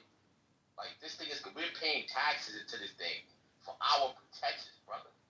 Right? We're part of this thing. All of us are part of this. If you want to lock out and demonize people and say they don't have the ability and they're going to, no, we should hold our legislators accountable. We should hold our elected officials accountable. We gotta hold ourselves accountable first, kid. We are, bro. What are you talking about, bro? Oh, hold on. I think you're amazing. I am amazing. I'm amazing. I do think that actually. We figured that out already. I do think. Hit my cash app. Show me how amazing. You're not listening. You're speaking to speak. Cash app. Hit my cash app. That qualifies me. That qualifies me if I hit your cash app. 100%. 100%. Nah. It's a capitalist country, kid. I'm a narcissist. Hold on, bro. I want to go to Kitover for a second. Let me go. I already invited you to dinner, bro. I told you I'll come to Harlem. I'm trying to understand the conversation, JB. What's the conversation? Hold on. I'm glad you came off my cake. Let me chop it up. The cash app, bro. You know what well, show me. So let me chop it. Who talk like me, bro? Let me be narcissistic. You listen. Bro, you know I'm bigger than the cash app, bro. I'll change your world, my nigga. You know how they go. Let me chop it up with King for a minute. Please, thank you. So, King, let me ask you a question, man. Are you happy? Just overall happy in life? Yeah, for sure, yeah. Do you consider yourself successful? Because everybody has a different definition of success. Do you consider yourself successful? Yeah. What part of Donald Trump had anything to do with that? And I've been such a big JK fan since I was 9. Nothing. I've been obsessed since You I was 9. had that So drive. it's just a total dream come true. Everything's worked out really well. With arcade and VHS, and I was such a big advocate for medical freedom, and it all coming together. It was like super special for me. And when you went to sign that contract with your brother, rest in peace. Speaking of fate, was Donald Trump at that table? Somebody Joe who Biden or I Kamala hold near and Harris? dear to my heart just joined the stage. That's what I'm trying to get the conversation. Hey, what's up? Good afternoon, everybody. Yo, John's running for Congress, you guys. He's running for Congress in Illinois. What district? This should be a So hold on. designer and a supreme being who is going. Turn that shit off. Turn that shit off. Yeah. I want to talk to you. I'm trying. Yeah, I'm running in the 16th congressional district, which is like Central Illinois, Peoria, Rockford, Illinois, Bloomington, Illinois, Quincy, Perkins, towns you've never heard of with 50,000, 60,000 people who absolutely know that their Congress and their Federal Reserve and their local and their state governments are utter. It's clown world. You know it. I know it. We all live in clown world, and the fact that people get rich off of government and people can't even start small businesses. I mean, everything in this country is upside down. So I've done some consulting for his campaign so far. We did like an hour consultation last week. But I'm not officially a part of his campaign or anything like that. But I am, here saying that he's the man. Jennifer, she runs American Mission along with some of the people on stage, Destiny, Kim, Cheney, and they basically, American Mission are the people that you would want to befriend for a campaign like yours. So I'm happy to make the introduction. I'm glad that you're here. Just so you guys know, John did receive the Troll of the Year award 2 years in a row on Clubhouse. So he's a legend. He is a legend. So John, can you tell us a little bit about your background? Like, why are you running? I've started many businesses in my life, you know, had some failures, had some successes. I've worked in government, I've worked in big tech for many years. And at this point, you know, there's 200 trillion in unfunded liabilities, 40 trillion in funded liabilities at 100 billion a month in interest. So there's a big like philosophical and communication perspective to the problem in government and whether it's really a problem or we just perceive it as a problem. Um, and so, really, my fields of interest are communication, meditation, and really wisdom, psychology, philosophy. So, there's a there's we live in clown world, and I have a military background. I'm a service academy cadet, and you know, there's ways to do things, and there's ways not to do things. Uh, but either way, I mean, we're all on the same boat, and but I think good ideas and intelligence and wisdom, you know, are like, you know, it's the cream of the milk. It rises to the top. I mean, you're forced to do these things because A, it's a game, B, it's fun, and C, once you start interacting with actual politicians, you realize that they're not the highest form of, you know, citizen in this country. Many of them are criminals, they're liars, they're just actors, um, and that's not projection. I'm just telling you, I have witnessed clown world up close for my whole life. And so, you know, to try to run for Congress and have people that you know endorse you and be enthusiastic and, you know, push you to do this because they like your personality. I mean, it's just, you know, it's like the stars aligning and it's a lot of fun. So, you know, and I met Augustus in politics because of Kennedy. What service academy did you go to? I went to the Citadel in Charleston, South Carolina. Oh, very nice. I had friends who went to the Citadel. Well, nice to meet you. Glad you're here. Hey, John, I had a quick question. So I clicked on the profile because I saw a little book. What is that on your profile picture? It says Mystical Secrets. Is that book significant, or like I just wanted to see what that was about? Yeah, I record books on YouTube, 60-second clips, 15-second clips. So I read from books that I have. I've got, you know, 10,000 books in my house, and that's Rumi, the Persian poet. So there's, you know, a mystical element to politics, to government, to Trump, to Kennedy, to destiny. So, I mean, the fact that Robert F. Kennedy is now our secretary, you know, and he's a leader in the government, I mean, and the CIA has been fully exposed, and the Pentagon and the military industrial complex for killing JFK.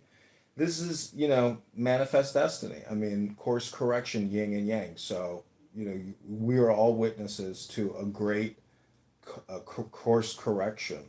And Robert F. Kennedy, you know, through Augustus and his beautiful fiance or wife, achieved something spectacular in terms of mass communication. And Augustus, you know, has firsthand experience and implemented the strategy for essentially regime change. And, you know, kudos and hats off to Augustus for being a patriot and a courageous artist and mass communication strategist. Thanks, brother. Appreciate those kind words, man. Touches my heart. Thank you, bro. Brings a tear to my eye. You're the best. So, what is your stance on? I guess you say like lobbying, there, John. Like, what do you think about lobbying? I think all lobbying needs to go. All lobbying, like you know, foreign of it. Like, but that's just. And we need to go back to like local campaign financing. But a lot of these politicians are coming up. Whenever they get in bed, boy, it's like they can't get away from it, and it controls them. I see you, Coyote. I was just saying.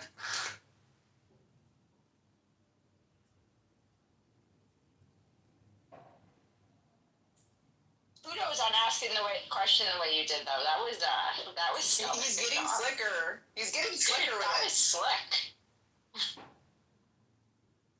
I'm one of the good guys, man. It's like, you know, I can't help it. And I've changed my stance and all that. I tell all these people that go on this, let's fucking APAC and stuff. Like, bro, it's not like, yeah, I get it. They need to go under FARA, yada, yada, yada. But it's all lobbying. It really is. It's all lobbying. No, it is all lobbying, right? And what you're saying, right, the reason why I wanted to point out how you asked that question is because I think that is how that question needs to be asked, right? As much as people have like a hard on for certain places, right? It's not just one place. Like if we're allowing one place to do it, which means we're probably also allowing other places to do it, and we shouldn't be tolerating it from anyone. And I just wanted to give you kudos on how you asked that question, because that's how we move the conversation forward, not just singling people out. Exactly, and it takes growing. You know, I'll admit it. Like I was one of them. And you look at Baypack in my profile, you're gonna see it because it's just I see the numbers or whatever, and it's polarized too, that conversation. But if you get down to it, like all this lobbying, big pharma, like Qatar, they do have some stuff. So like it just all these narratives need to kind of spin off into like an ultimate, like, what is wrong? All of it, right? Like all of lobbying is it controls our Congress, it controls all these bills that are getting brought across, and it's very, very serious. And if we could get back to like a local campaign financing aspect in the local, we can hold the accountability more. So we got to push on that, because I don't think that, look, JFK died. Part of the reason that he died was on this lobbying thing. Was because of he tried to register to the FAR and then the Federal Reserve. So this is dangerous territory right here. I think we've got to offer some sort of like wipe the slate clean. Like as long as you didn't touch children, we can wipe the slate clean, and then you come forward and you help us clean this up. We've got to stop the blackmail. That right. The line in the sand is not touching children. Okay. Right. The line in the sand is selling your country out, selling your fellow man out. And of course, if you touch children, you should probably be hung by your balls in the middle of Times Square. So I'm just saying. Yo, I just want to welcome Jacob to the stage. He's new. Nice to meet you, Jacob. If you don't mind giving me a follow, that'd be great. But it's a pleasure to have you. Hope you're doing well. Jacob's a friend. He's a friend.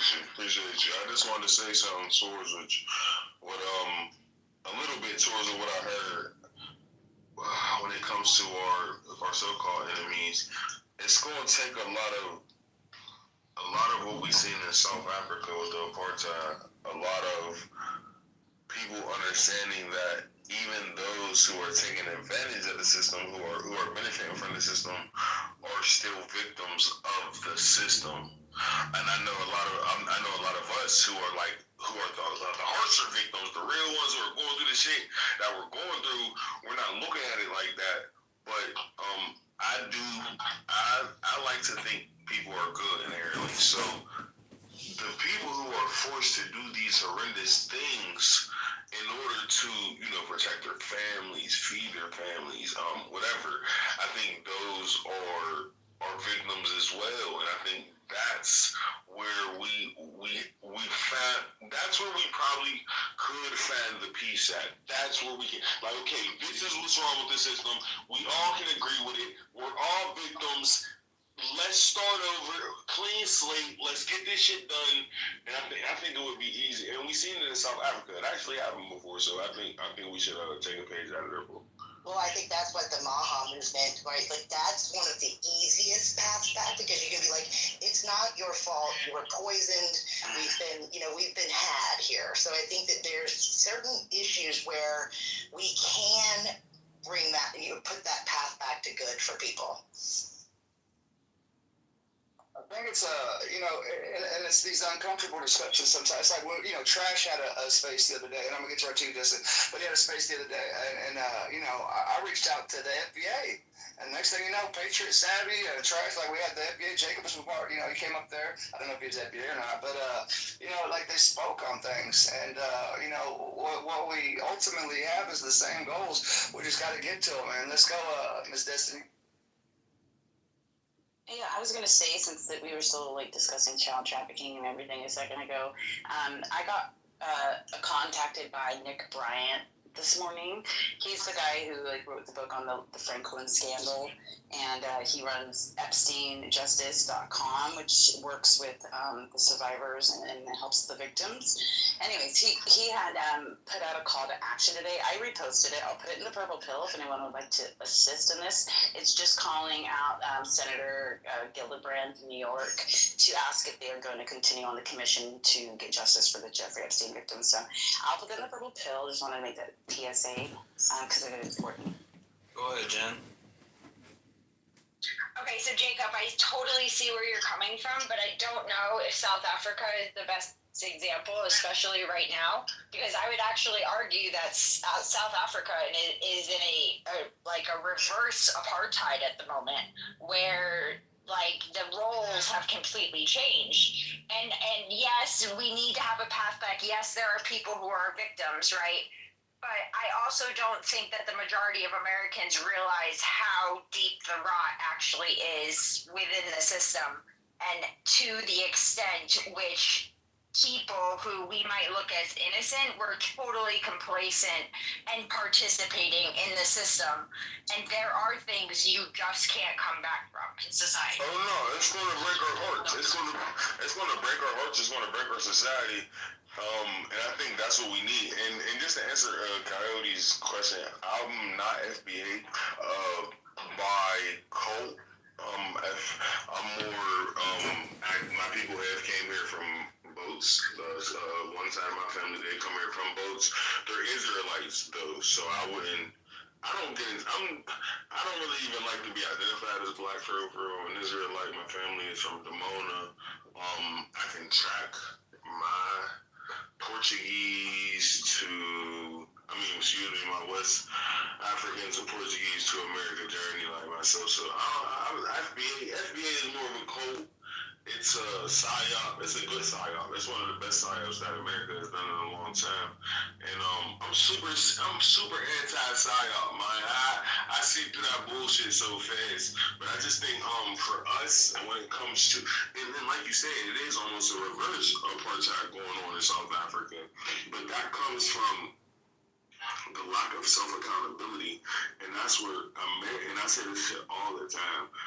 American white men and American black men are the epitome of men, because we can sit here, have these conversations, and build nations. I don't think those white guys in Africa or those black guys in Africa could have sat and made the conversation or had the conversation that needed to be had to avoid the things that they're going through. I just had faith in my country. You know what I'm saying? So I think eventually we will get to that conversation. Well, Jacob, I think the vast majority, and I think what the problem is people don't understand the racial dynamic that is in South Africa, right? So where, yes, did apartheid end, in 94? Technically, right? But the white Afrikaans, which represents 10, 20% of the population, right? They are looked as oppressors, right? So as in the just to give a United States example, right? So after slavery ended, right? All of a sudden whites and blacks are living together equally, but is the power dynamic ever really on an equal footing, because they were always seen as the oppressors? And I think that's what the world isn't understanding right now, that it's not just, these, the black South Africans want farmland and they want this and they want that. They are seeing it as almost a vengeful act of what their forefathers went through under apartheid, under what they see as the oppressor. But they're only, and that is very true, but they're only doing what they are watching their peers do. You have to understand that the Jews are highly involved, and I'm not like an anti-Semite or anything, but the Jews are highly involved with this new wave of African mixed with your boy Putin situation. It's so hard to describe. The African is and always will feel as if they have an oppressor, even though they are like the majority over there. They can take back the resources if they need to. That's not the problem. The problem is the perception. So we can say that Africans' land was took or whatever happened back then, but whatever happened back then, and it shouldn't be focused on. What we need to be doing is sitting and having the conversations so that people are safely being wherever they want to be. If whites want to live with whites, I think that's okay. If blacks want to live with blacks, I think that's okay too. That's where I just think America has the advantage. I think we're becoming like less politically correct. Like we're just saying what the fuck we need to say, and I think that will get us to where we're trying to get to. Is that like that tribalism kind of talk that goes around? Everybody's got that. Like, is it okay to feel like you want to live in an all-white neighborhood? Is it okay to feel like you want? Yeah, that's what I'm saying. Like, we've been doing this since before we knew what races were. Like when we didn't even call it that before it was a social construct. When the world was all one color, we still didn't want to. When the world was one color, we used to be like, yeah, their hair is brown. We want them over there. That's just human, and there's nothing wrong with it. But there is a group of people on this earth that want us to lose our ethnicities and our cultures so that they can be, the only person on the planet we want. Let's go to Rick. Yo, good morning or afternoon, ladies and gentlemen. Y'all are out here from over in Australia. The one thing that we can't criticize, is APAC. And I think that's the beginning of our problems. Like, we have to understand that. And in Australia, we've got that, we've got an Israeli lobby, right? I've got so many things to say, but I'll begin and end with just a really short monologue in that. Just say it, Rick. Ain't nobody gonna call you no anti-Semite up here. You're good. No, I know that, bro. I mean, you guys are good over here. Thank fuck for that. But they want us divided by race, religion, creed, colour, gender. And the way that we're going to fix that, because the Kalergi plan's in full effect. So how do we fix that? We get along. And like what old mate was saying down there, like regardless of whether we want to be separatists, we can still live together. That's their idea to win. So Theodore Herzl, he was the one that laid down the plans for the Greater Israel project. He said that anti-Semitism would be the biggest ally for the Greater Israel project. Anti-Semitism, hate. So how do we combat that? With love and acceptance. With love, with prayer, we start talking and having but kind of like what I did earlier with Jennifer saying, look at the big picture, look at all your lobbying. Try zooming out instead of just the Israeli aspect of it, and look into the part. And I'm telling you that's true, bro. Look at how much your like other parts have to do with it. And I understand what you're saying. You got like 97% are APAC back down here. It's crazy to me. But look at RK, how he's gotten attacked by some of the stuff that he's went through, and that's fucking that's other kind of lobbying, bro. It's a bad deal. And I wanted to introduce Augustus real quick to Cultivating. She's kind of a big voiceover. Shit, I don't know how to say it. I'm gonna say Cultivating Black Twitter or whatever. So she's one of the leaders that kind of we could talk to as I guess you say a buffer. I'm like that white boy that used to run up in the hood and go get like a 3 for real quick, and then run back over there and get the buddy. How you doing, Cultivating? She's from the south side of Twitter. Hi, everybody. Thank you for inviting me again. When you invite me, I run. I'm a sprinter, so I'm like, I'm right there. Nice to meet you. You guys. Nice to meet you too. I hope you're having a blessed day. Every day is a blessing. She's from we from Ethiopia, right? But she don't claim. She's got some honestly based ass beliefs, but she just wants the us to be able to talk to each other, like, and that's the whole thing about it. So I don't know. I've been I go over there to listen to some of the other spaces sometimes, which it's interesting. It gets heated, but I don't know, man. We gotta get together to be able to build this GOP up or whatever. Something's got to give. Can I ask Augustus a question? Yeah, go for it, brother. So, in terms of communication and the importance of regime change and getting better decision makers, I mean, how do you think you played a pivotal role in U.S. political history? Oh man, you know, to be honest with you, I try to stay humble about it and continue to just be myself and be unapologetically myself about it, because it kind of gives me goosebumps. It kind of brings me to tears when I think about the impact that we actually made, me and my wife, and on how many lives that were affected because of the work we've done. And it kind of brings me to my knees, you know? Because, bro, like some things in life, man, like, you do because you're motivated. You're motivated by this idea that you have for yourself. And it's a self-motivation. And we did this without self-motivation. We did this because we thought that we needed to stop putting our own will before God's will. And we were doing God's work. And we wanted to just be the executioner of God's will. And that's what we did. And it wasn't about, you know, Augustus. It wasn't about Stephanie. It wasn't about RFK Jr. It was about something bigger than all of us. It was about changing the world. And it was because God wanted the world to get changed. And we just so happened to be his instruments. Does that make sense?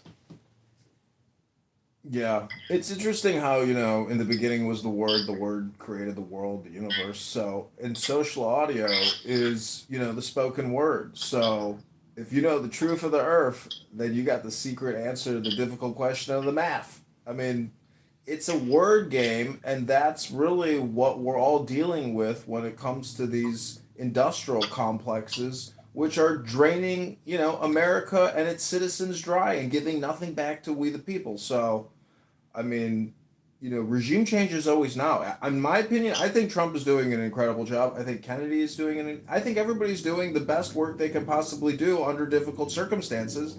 And, but, you know, the spending is out of control and it's so much money. I mean, we just have to ask ourselves morally, is it right to be borrowing this money? I mean, or is it all just communication and debt forgiveness is the truth? I mean, you know, are we getting ourselves all in a anxiety bubble about the debt? But we know that the way they spent the money for the past 4 years, 10 years, 20 years has been horrific. So taxpayers and citizens have to unite and rise up and say never again. This is fucking clown world, and we reject clown world. The WHO was a symbol of tyranny. The WHO was a non-government organization that had the ability to, in certain states, strip you from your home, inject you with experimental biological weapons, strip your children from your home. Well, the UN, they control our border. So we've got all kinds of globalists going on. You know, we've got the WHO, we've got the UN, you've got the International Bank of Settlements, which is like basically Operation Central. So. Right. My point is like the work that we did in collaboration with President Trump, in collaboration with God, we're no longer a part of the WHO. The WHO is now going to have a competitor on the scene, which is a new World Health Organization. that RFK Jr. is going to be creating with other governments around the world. He was just in Ecuador and Argentina with Javier Milei, and that's what they're talking about. That's some good shit right there. Yeah.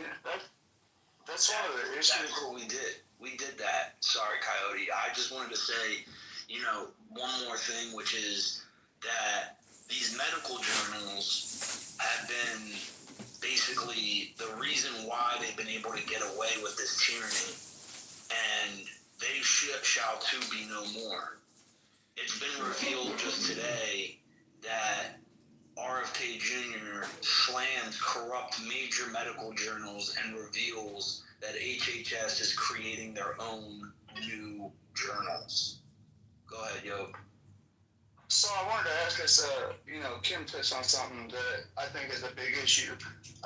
It's like this whole, when we get on X, we find ourselves trying to find out like the culprit, right? Like the culprit for all these problems. Is it the Jesuits? Is it the Jews? Is it China? Like when it could be, like she just said, like this kind of globalist thing or whatever. And not gonna deny, a lot of things kind of lean more sides than one. But how do we get past that to be able to have conversations like we are right here and just kind of recognize that there are a lot of problems going on, but we don't have to go at like one specific. It's hard to even ask the question, bro. Yeah. Like how do we get past trying to blame one thing or find one thing when it is many? It comes down to the communication. Congress doesn't do meditation courses. They create fake money with the Federal Reserve. They don't care about you and I. It's the same George Carlin joke in 2025. They don't care about you. All they want to do is borrow and spend. And we are essentially, Chairman Powell has said we are on an unsustainable debt path. And he Freudian slipped and said we are in an unsustainable debt path. So Trump is going to spend the money. The Republicans are going to spend the money because big business wants the money. And like you said earlier, the other speaker, lobbying is the biggest issue. That money primarily goes to major industrial complex businesses.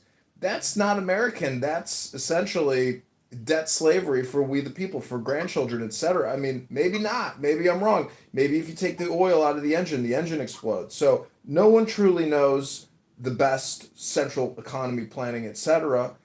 The point is, this is a monolithic empire, and Augustus and his wife regime changed the government. They saved America in a way through Kennedy and through their marketing and communication strategy.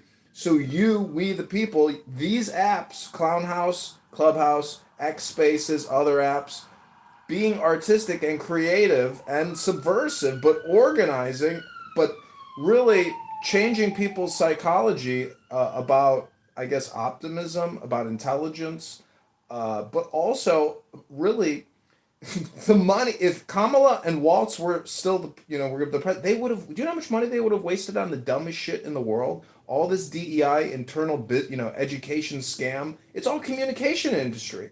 So I mean, we the people need houses. We the people don't want to pay 40-50% in taxes. We want to pay 10% tax on income.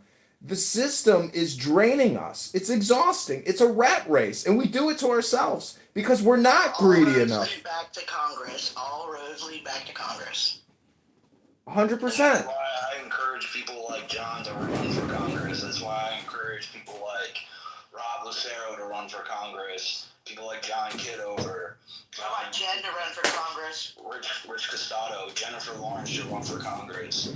Coyote should run for Congress. Mike Mack should run for Congress. I mean, these are the people, the everyday people that are needed more now than ever.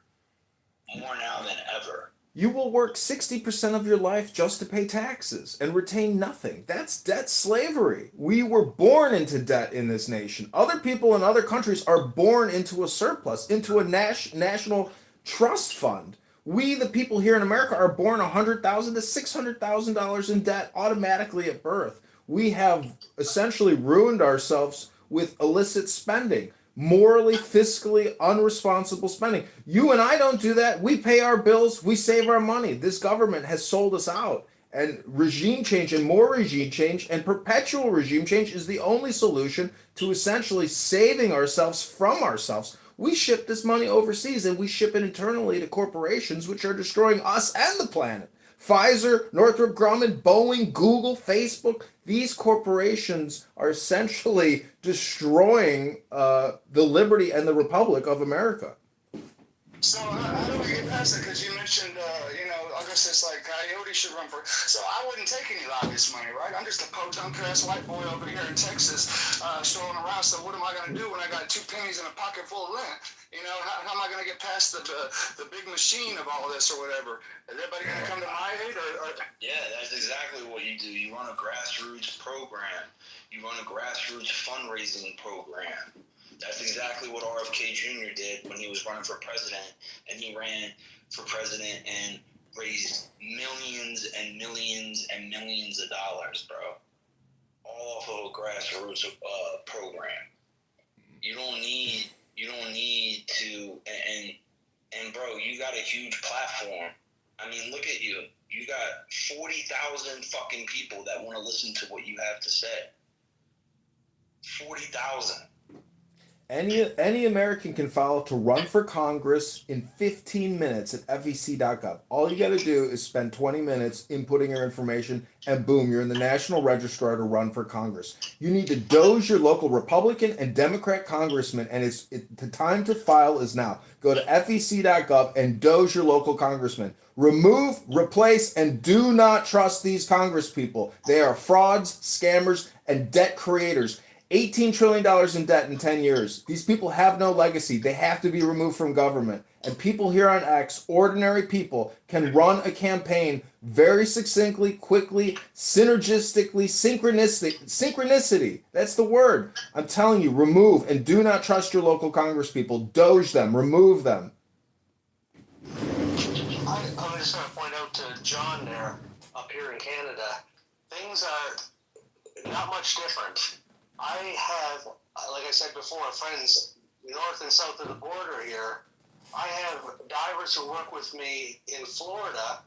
They pay $6 for the same steaks from Alberta, Canada, that I pay $27 for. We're getting fucked by, I'm sorry, I didn't mean to say that, by whatever lobbyists and whatever big concerns that there are. And I won't point out any names because up here in Canada, we're not as free as you guys are down there to say names. But we're all in the same boat. I'm telling you, it is miserable up here to try to exist. It's miserable to think that my children will never be able to afford a home. It's never going to happen unless I pay for that home. You know what I mean? Yeah, it's generational at this point. I mean, I'm 42. I can't believe I even made it to 42. I know, lots of people that died in Iraq and Afghanistan that never made it into their mid-20s.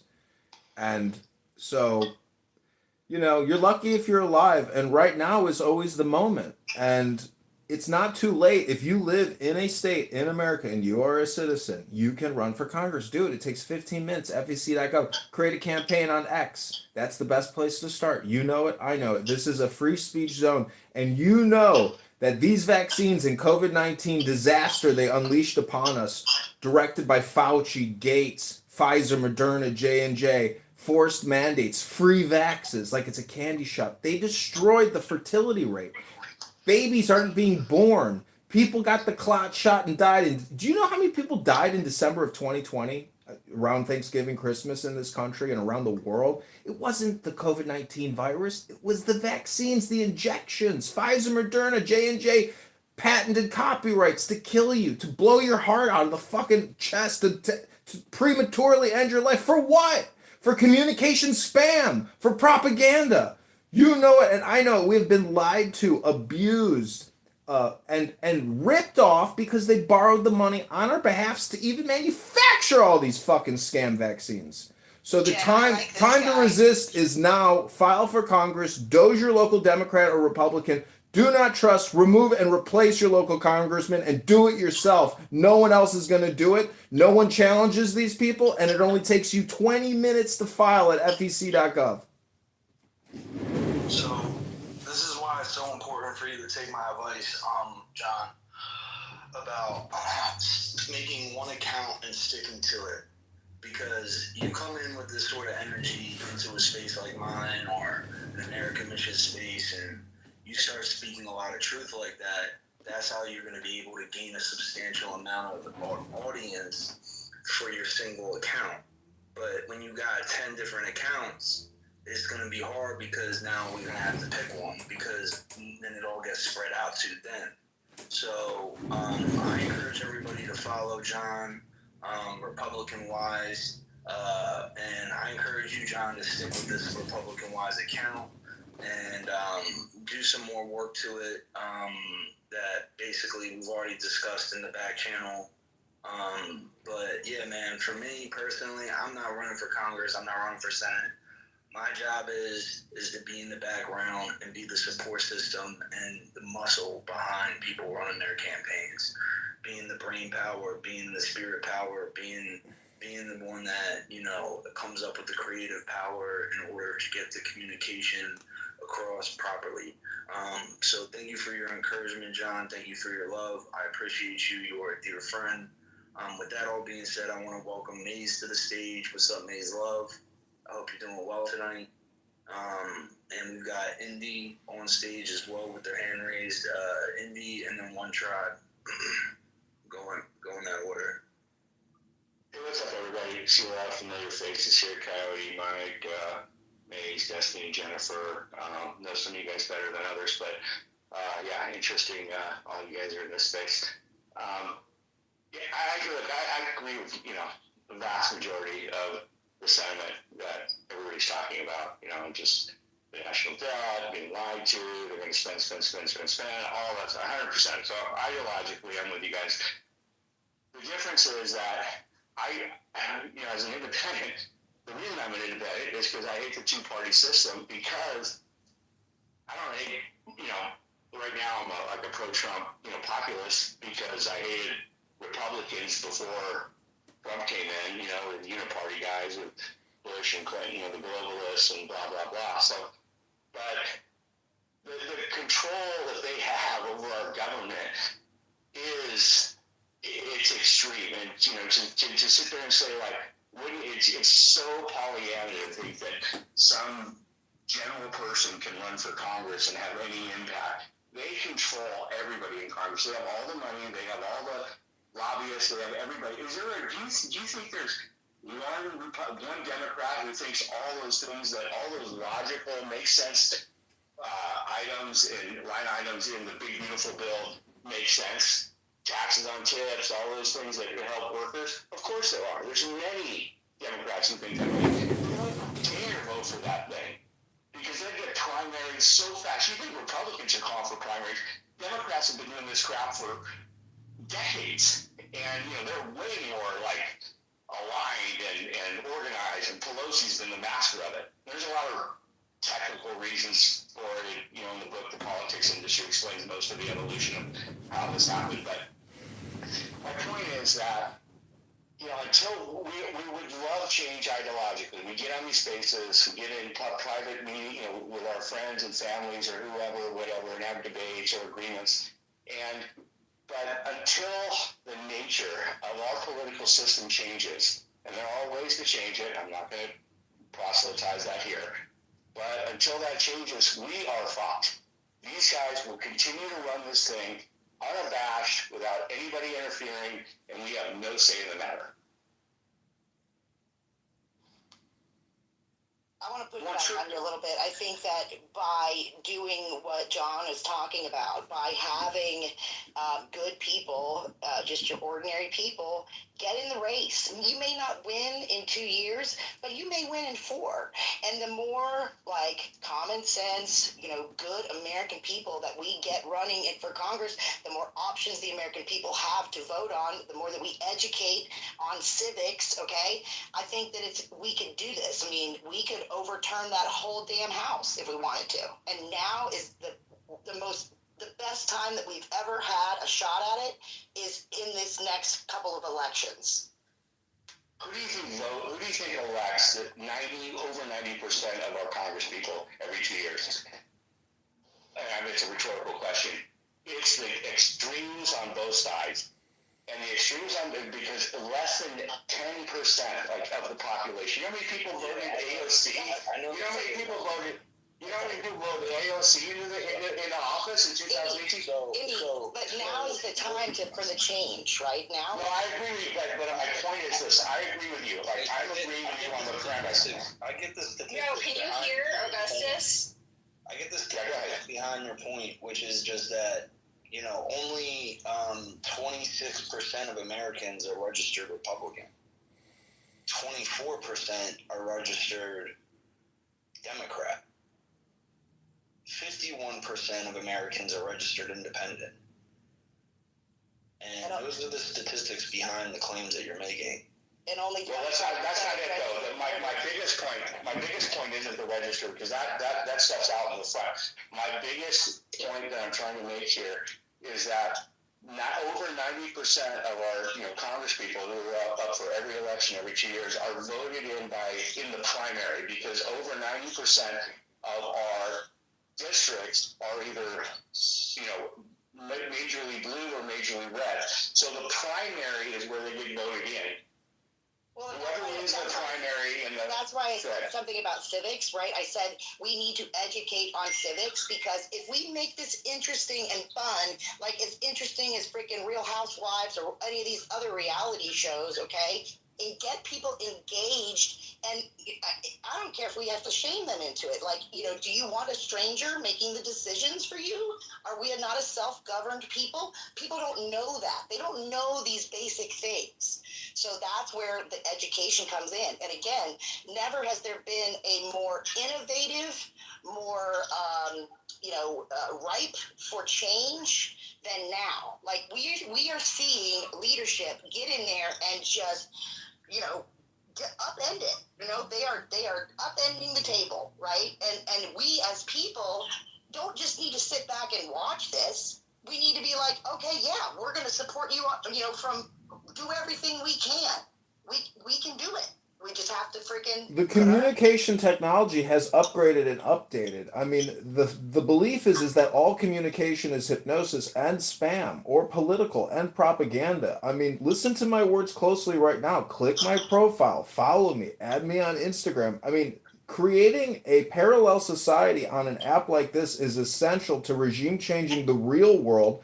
And the former speaker...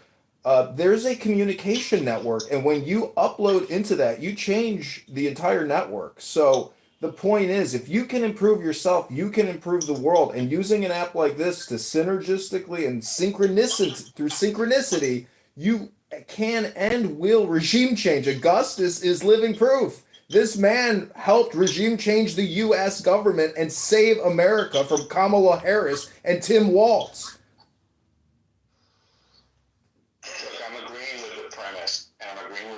Everything you guys are all saying. All I'm suggesting is that the method, the system with which the people that are elected officials, particularly Congress, are, the House is elected, they answer to less than 10% of their population. So you guys say roughly 25%, whatever, just around it, is one party or the other, and the other half are independent. So most of the primaries in this country are not open primaries. So only the people voting, only Republicans or Democrats are voting for those people in a heavily Democrat or Republican arena. And then 20-30% maybe of the people vote. That's like 4, 5, 6, 7, 8% if you're lucky. And who votes in the primaries? The hardest core of the hardest core. Who controls the hardest core of the hardest core? I know, but you're describing the opposite of Trump and Kennedy and the situation now. So what you're actually saying is totally nullified in the present situation. How do you explain that? I'm talking about districts, okay? I'm not talking about the presidential elections. I'm talking about the elections at which primaries establish the the winners of congressional votes. Well, Indy, I'm an independent, but I'm a registered Republican because I live in a closed primary state. Now, I'm fully confident in my independence, right? But I can go ahead and put that R in front of my name so that I can vote and I can have a say in the primaries. And again, people need to understand that we can have a three-party system. We're just not going to tell the other two parties about the third party. So, real quick, I just want to get to let one tribe go real quick before we get too deep off into this. Go ahead, one tribe. Hey, appreciate the mic. You've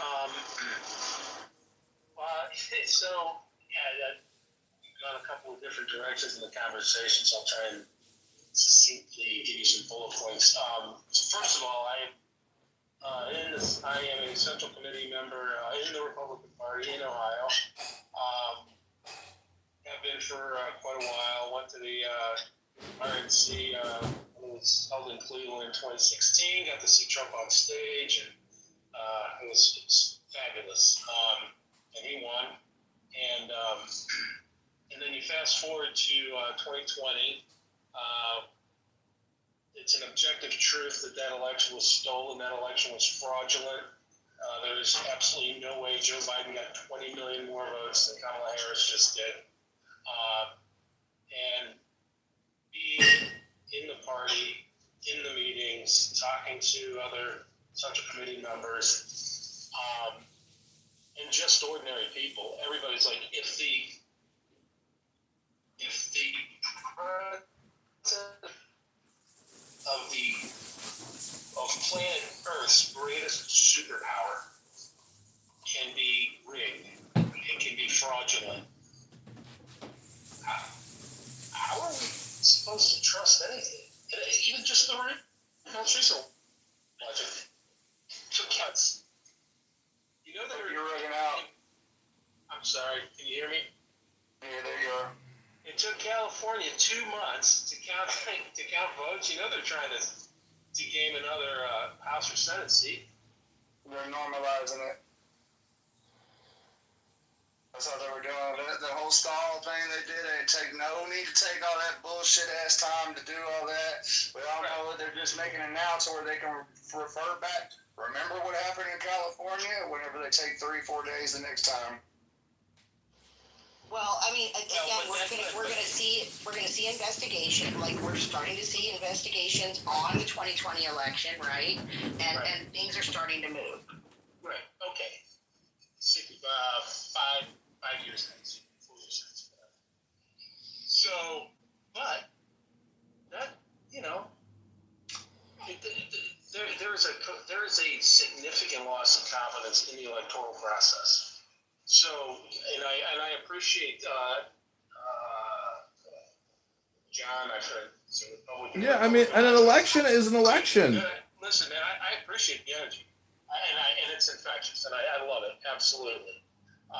It's 15 minutes to register to challenge these people. These people go unchallenged year after year. It's unbelievable.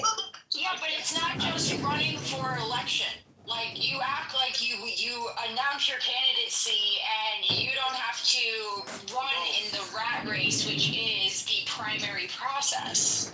Right? It's a lot of work, no doubt. Elected office. It's a lot of work.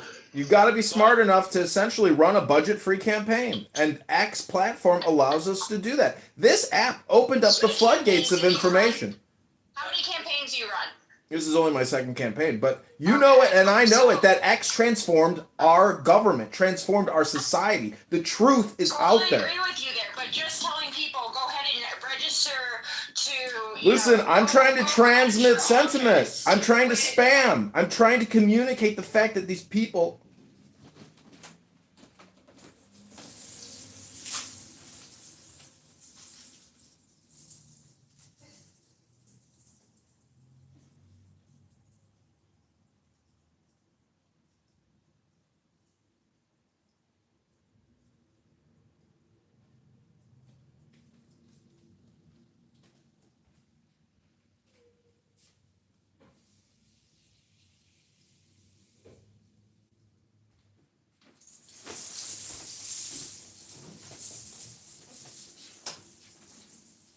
They kicked me from the stage.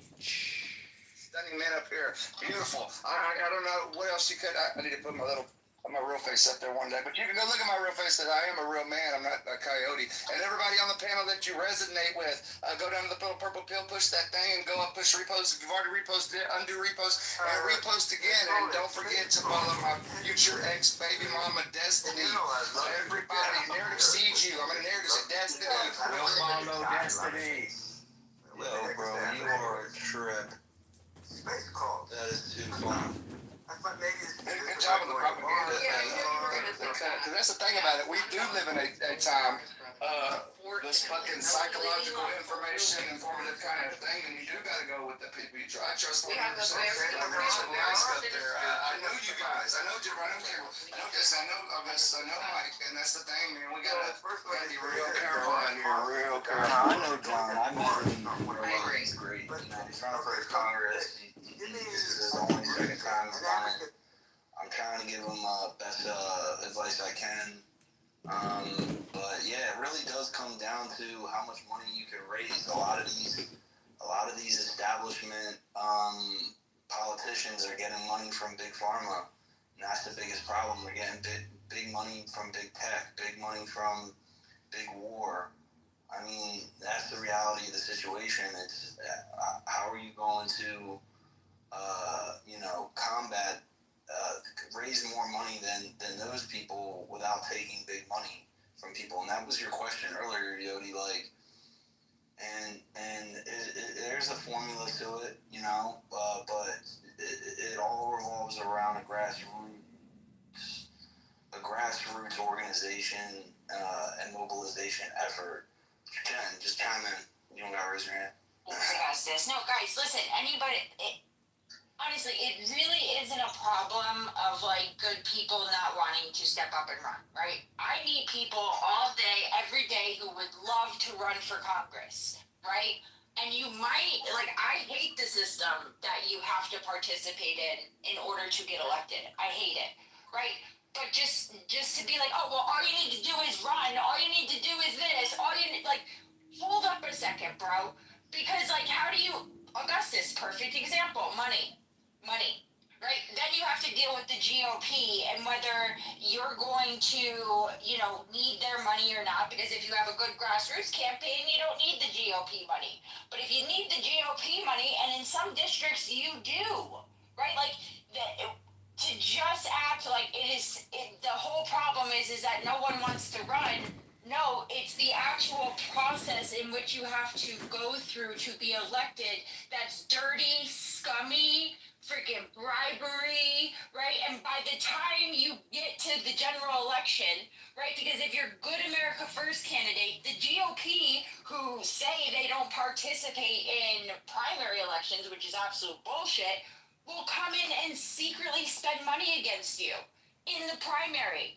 And then if somehow you get through, then they're going to go and spend money with the Democrats against your campaign in the general, and a terrible candidate. Nah, bro.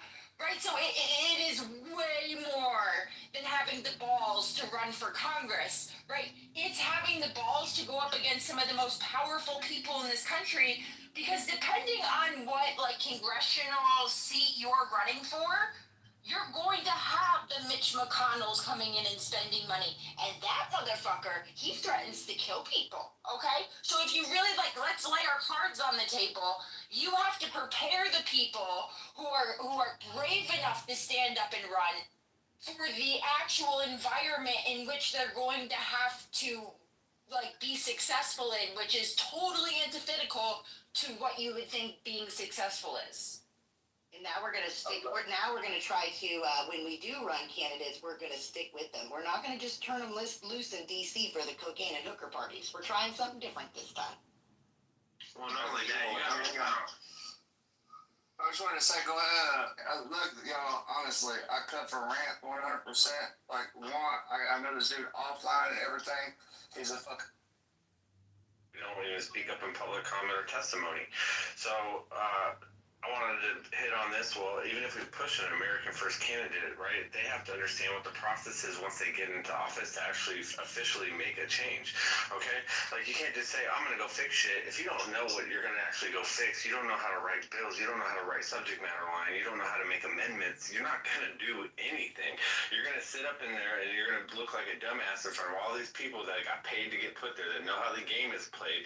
They're going to be playing chess while you're still trying to read the checkers board, you know? And I see this all the time when you look at, you know, especially in Alaska, and you just take our state and local representation, most of them are teachers and the rest are lawyers, right? And if you look at who the ones that are running the PACs inside of there, all the people that are teachers or the independent people that don't have a background or something in bill writing, they're just there to co-sign and just submit shit. They're not there to actually make a change because they don't even know how to make a change, right? They don't actually get the bills. They don't write. Our representation, our senators, our Rance, you've been to a restaurant, right? You know how a bill works at a restaurant? You think it's any different? You haven't heard of grok? I mean, it's all a scam. I've been doing this for decades, all right? 100% is a complete difference than you trying to say, all right, I just want to make a difference. If you don't know economics, energy, education, right? Like, what, and like, real talk, what the fuck are you going to do?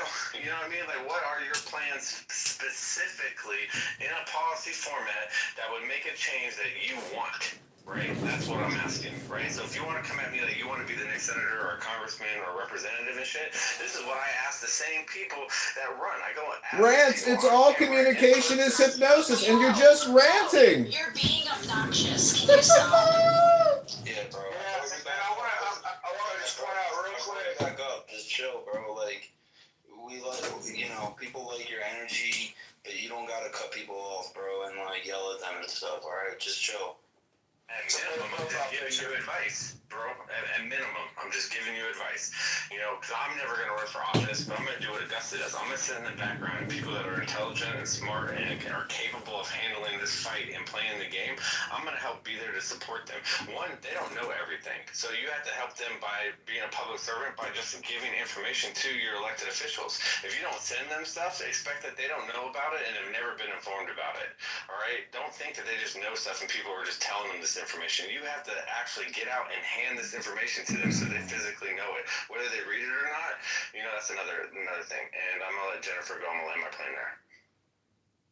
Thanks, Rance. Appreciate you. Guys, and not all congressional seats, I know Cheney's laughing right now, not all congressional seats are created equal.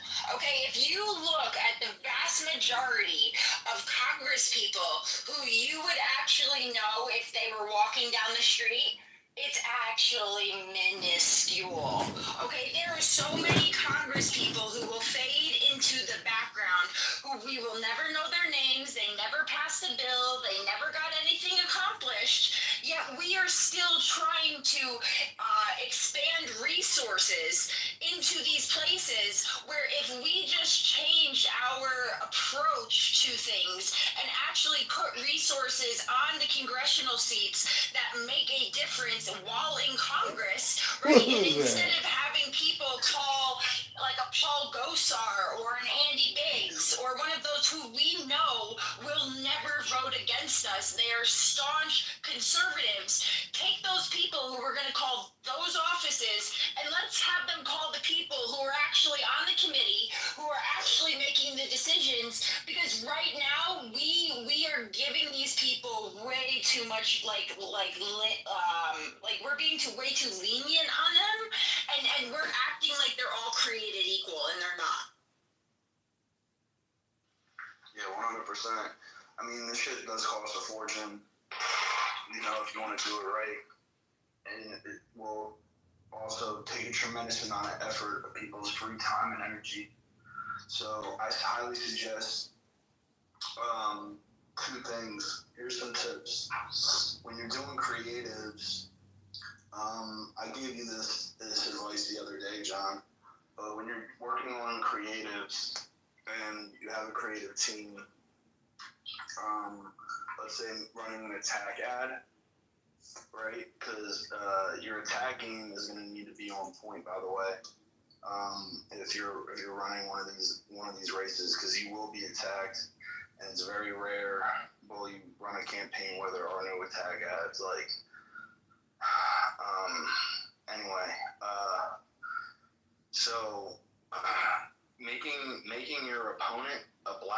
photograph.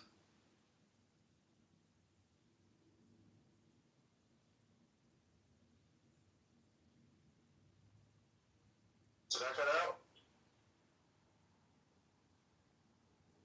What I heard was black and white photograph. I always assume it's me. No, That's not me. A second here. Is it him? no, he's in the Matrix or his phone cut off. But yeah, I always swipe left when I see a girl with a black and white photo. Anyway, I wouldn't add that to your campaign slogan if I were you.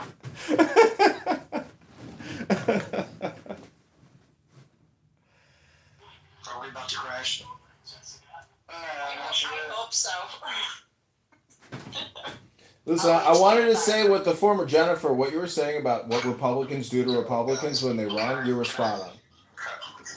Real quick, can I just finish my thought though? So, sorry, my wife called me. She's on her way home, so I'm gonna have to log off in a little bit anyway. But while I got you here, here's some advice. Making your opponent have a shade of yellow or green gives them the idea that they're sickly. Okay, so when you're running an attack ad, give them either a black and white photograph or make them look sickly, and it makes them look older than they actually are as well. And subconsciously, the viewer is going to see that and think, oh, this person is a memory, this person is dead, this person is sick, this person is negative. So that's a really good attack ad strategy running creatives. And then another one is also doing a tremendous amount of research on your opponent in order to dig up dirt. So make sure you do that in your exploratory phase for when you are ready to make your announcement that you've already got some stuff in the chamber ready to rock and roll. And can I ask you a question on that, Augustus? yeah, go ahead. Since you're the expertise. Yeah, go ahead. Ask a question because I'm trying to. I didn't plan on giving a bunch of advice away, but I'm happy to do it.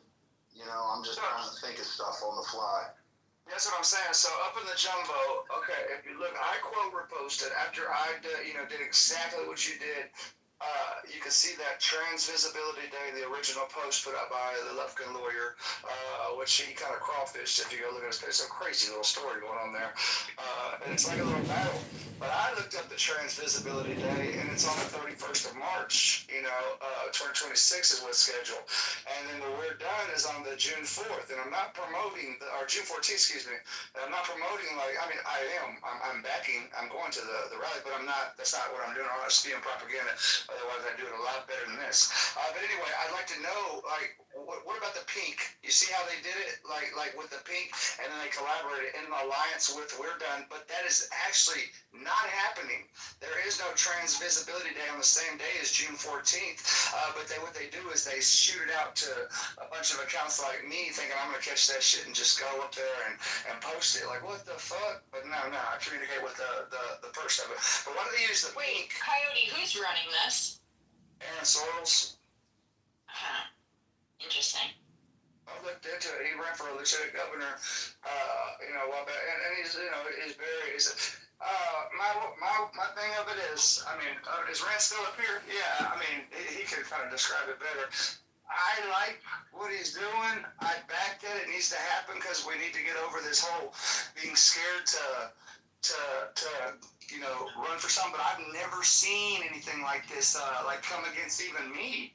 Like, I got little fake Texas accounts like coming at me, so I know something's wrong, and it doesn't want that rally to happen, which, that's their right. So I'm kind of in a I don't know, man. It's just this shit's weird. Politics is nasty. Yeah. What was your question? So that pink, how they did the whole pink thing. Notice the coloring, because I know that if you look at Mike Mack, who the fuck couldn't like Mike Mack with that?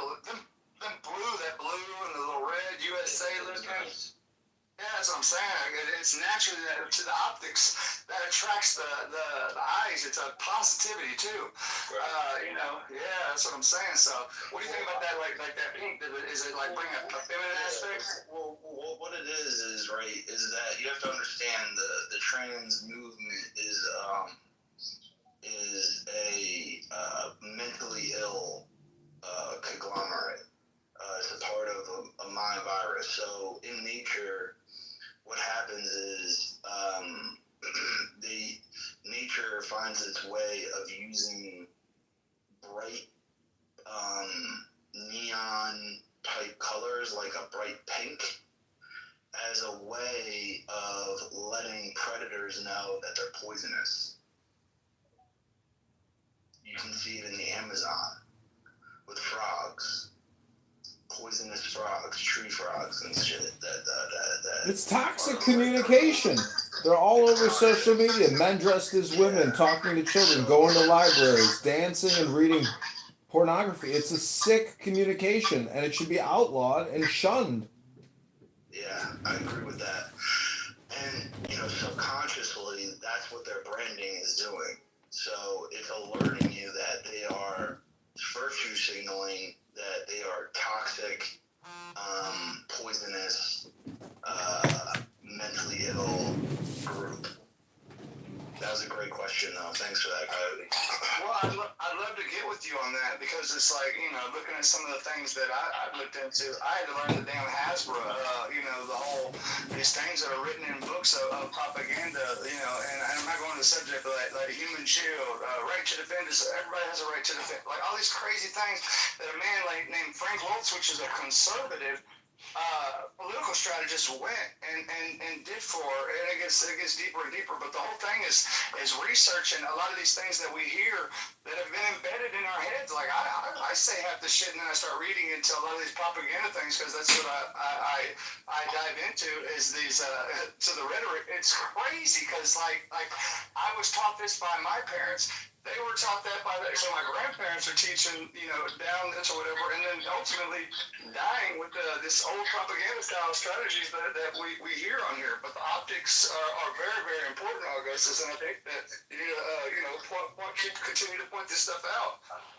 Yeah, you definitely do. And, I'm happy to host a space in the future where I can do some homework prior to and consult with my team and get like a nice outline for advice on how to run a campaign and on a local level, and maybe I can collaborate with American Mission, Jen, on that. I got you, Augustus. Dustin and I have ran like a whole shit ton of campaigns, all from local level all the way up to presidential. So we're good. I got you. Maybe me and Mike can space. I think my wife just called me. She said, "Hey, babe, what are you doing?" And I told her what we were doing. I was giving advice on the X space. She was like, "Oh, that's really cool. All right, let me get off the phone and you go back to doing that." So your wife's awesome, bro. She's awesome. Yeah, she's my best bud. She's my best bud. I would like to get in with y'all, even if it's the American. Maybe me and Mike can go, talk and see what we can do too. But we need to do this because people need to know that. Like you can, you can win the hearts and souls and minds over. And if I was a bad guy with nefarious actions, like one thing is like you can tell Jennifer how beautiful she is. If you look at Jennifer's, she's just beautiful. And who doesn't like her? She's outspoken with a great, no filter, raw, gives it to you right there. So did I win her heart over? And that's what people are doing to other people. Now I really do think this about Jennifer. But I'm saying, people, be careful whenever you hear people get on here. And a lot of the thing is telling you what you want to hear. Now, the thing is, it's like you got to stick around enough to know and get the game because, as Heather up here the other day kind of learned, like, this shit gets real, it gets raw, it gets real deep. Go ahead, Jennifer. Yeah, and guys, listen, even if you could be wrong, right, even that's a learning experience, but use your voice. Always be brave enough to be wrong. Always be brave enough to be the only person standing out there because, yeah, it might be scary, but at the end of the day, really all they can say is words to you. And you have a block button. But if you're standing on the truth and you're standing for what's right, you should stand on that no matter what. No matter what's happening to you, take what you have to take, right? All they can say to you is words. And if they're threatening your life, report their asses to the police. Let's do this. That's the thing, man. I mean, if Augustus knows, I've been called every name. He's been called all this shit. It doesn't even bother me to a set because that's the thing. It's crazy, bro. But like, look at us. Like, we're still in the same. You know, we don't have the same all the way views as everybody on this panel and shit like that. But ultimately, we know that when it comes down to it, that we want America to benefit the most. So that's all that matters to me at the end of the day.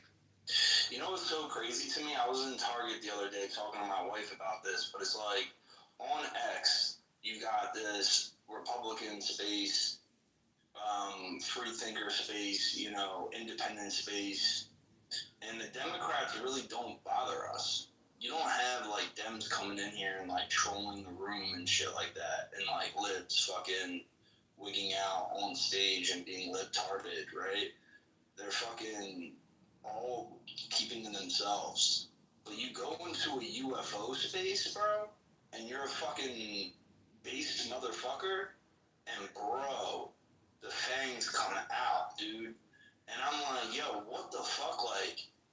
And she's like, yeah, they're like, basically like trying to you know, control that community.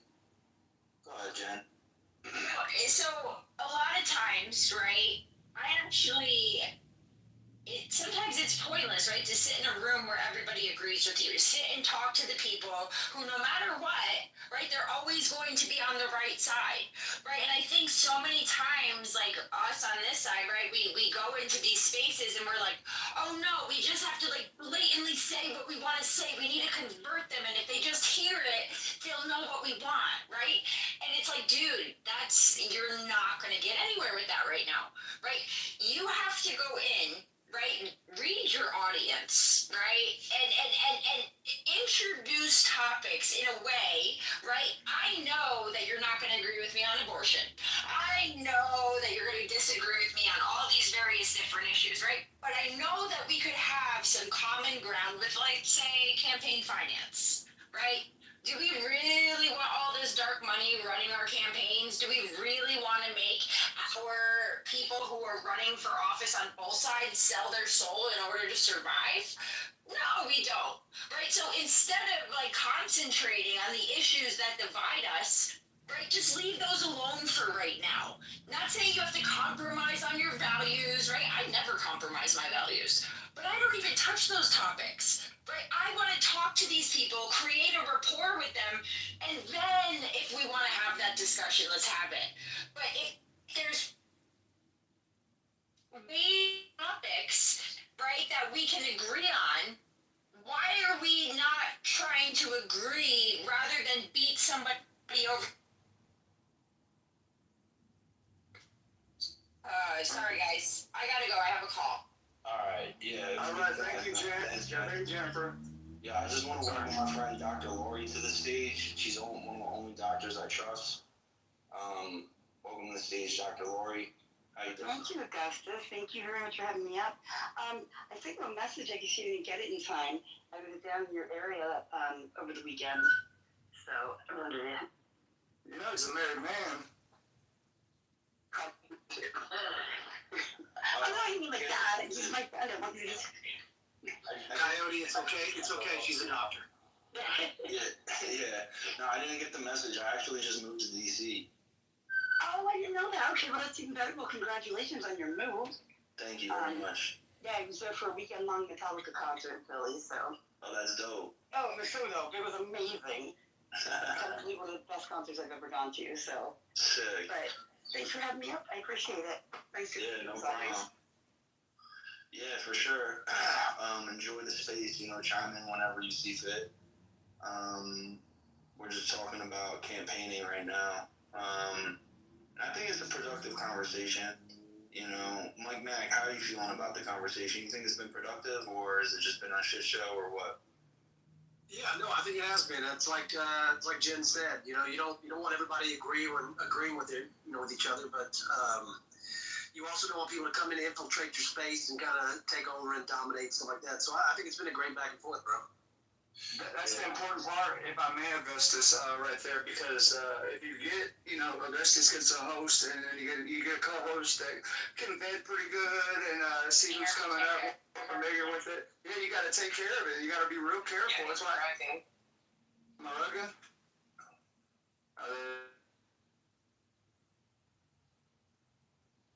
This shit crashed. Yeah.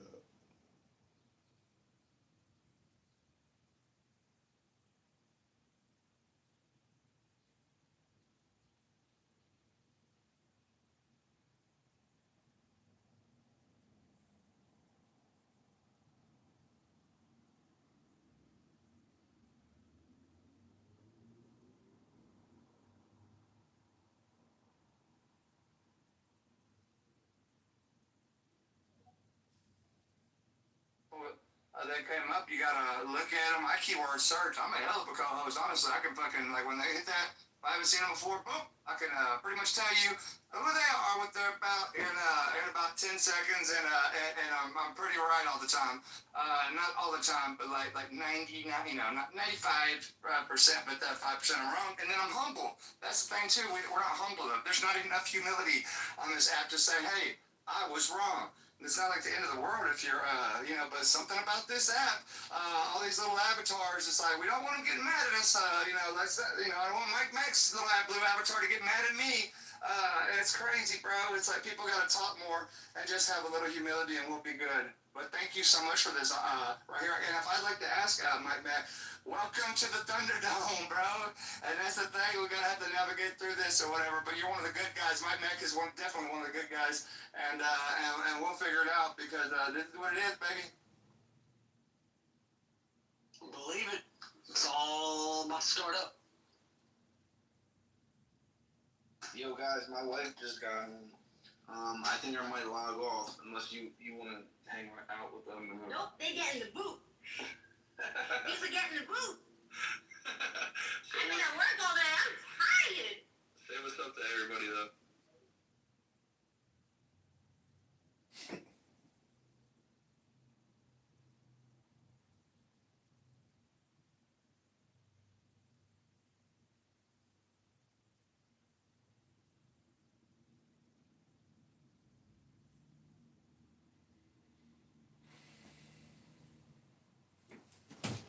Okay, that was pretty cool.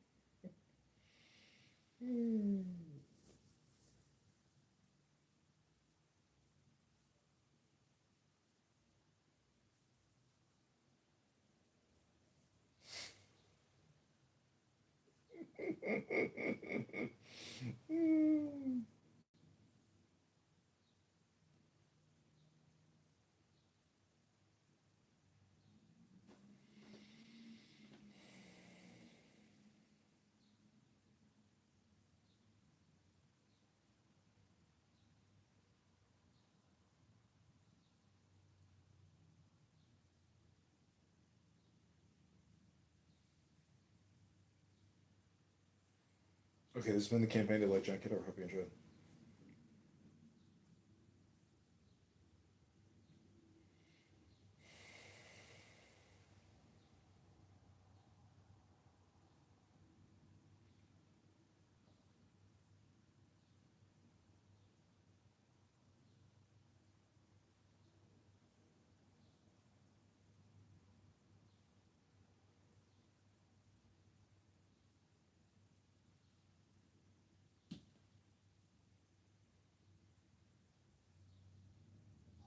On the other hand, when you're talking about Syria and the jihadis, first of all, in Simon the Quran, can't kick. when our prophet was asked what is the best type of jihad, his response was the jihad against one's self, one's bad self. So jihad in its religious sense, it's meaning oppressing that animalistic feeling that we have inside of ourselves and control ourselves. unfortunately, through politics and through all these other shits that messed up the religion, this became a jihad type of war, but it is not the actual meaning of jihad. Jihad has to be started from within, so oppressing that animal instinct in us and becoming, more elevated through our humanity. That's what real jihad is. Yeah, exactly. And as for the terrorist group and organizations such as in my country, which I personally thank for having. Where are you from? Oh, South Lebanon, right? A village nearby was just bombed a few hours ago. Not the village, sorry, but a place where they were keeping weapons for those terrorist groups. And I'm so glad that they did that they bombed it, because we don't need those shit anymore around us. I want to live happily, and I want to grow in my business, and I don't want to be in fear of being oppressed by those terrorist organizations anymore. And there are many people who think like me, but they are oppressed and they cannot express themselves. I might be going to jail tomorrow for saying what I said, but I don't give a fuck. I'm gonna fight for my freedom, because freedom is hard. Where the hell did this guy come from? I love him. I've always been a follower of you guys, and especially Daniel, because he always brings me inside. I like the positive shock he brings into the conversations, and I love that. And so yeah. So Islam, and traditionally, I have a friend of mine, a very very dear friend of mine, who was unfortunately, after childhood and after I went to Dubai for some time, when I came back, he turned out to be a supporter of Hezbollah, and he's a survivor. And so I asked him a few times, why do you feel that Israel is the smaller devil? Because they say, Israel is the small devil and America is the big devil. I was like, oh, because they are blah blah blah blah. The stereotypical stuff they talk about in the Middle East. And I was like, oh, but did you know that your Khomeini actually never mentioned Israel as being the small devil? He said, what do you mean? I was like, if this is your belief system, go through his books and you will find out that your very own partner, regional partner or international partner, Russia, is actually the smaller devil that he referred to. So how come you don't call Russia the small devil anymore? Is it because they support your belief system? Because, and when it comes to politics, things change? Or are you totally brainwashed? Or do you not know what you believe in? Or are you so confused?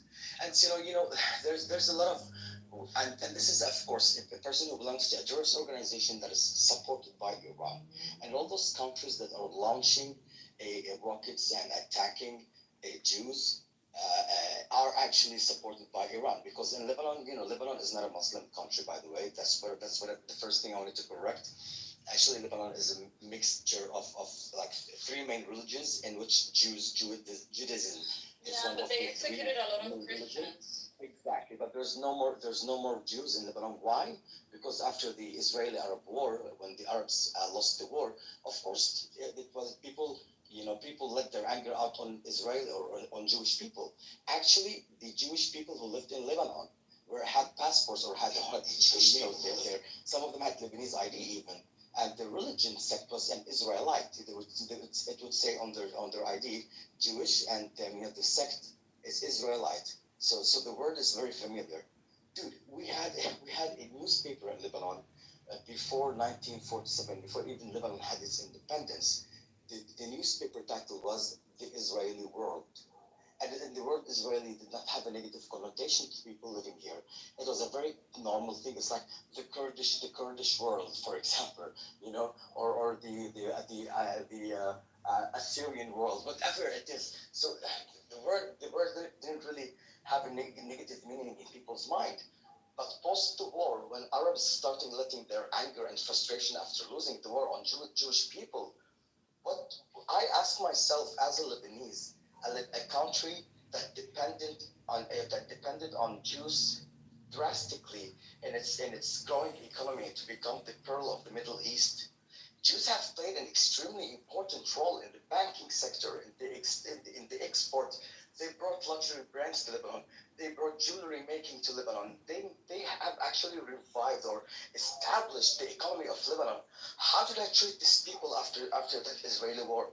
By bringing in Palestinians with their weapons and giving them support with weapons, and then they turned their weapons onto me and caused me 10 years of civil war. That's how I say thank you to those people who came and found refuge in my country and established an economy, helped me establish an economy. That's how I say thank you. If you Arabs, if you Lebanese politicians, you want to blame Israel for the problems that there are, the conflicts that's happening with Palestinian terrorist groups, you should ask yourself, what have you done to the Jews who live here? How did you protect them? What did you do to protect those people? Nothing. Nothing. They've come together as one people. They were united throughout history, and in the past, in the future, and in the future, they'll also be united, just as they were before. And you know what? You should fear them. You don't want to mess with these kind of people because they stood together. That's what I love, and that's what I respect about Jewish people. And that's how I read the Quran now, to see and learn.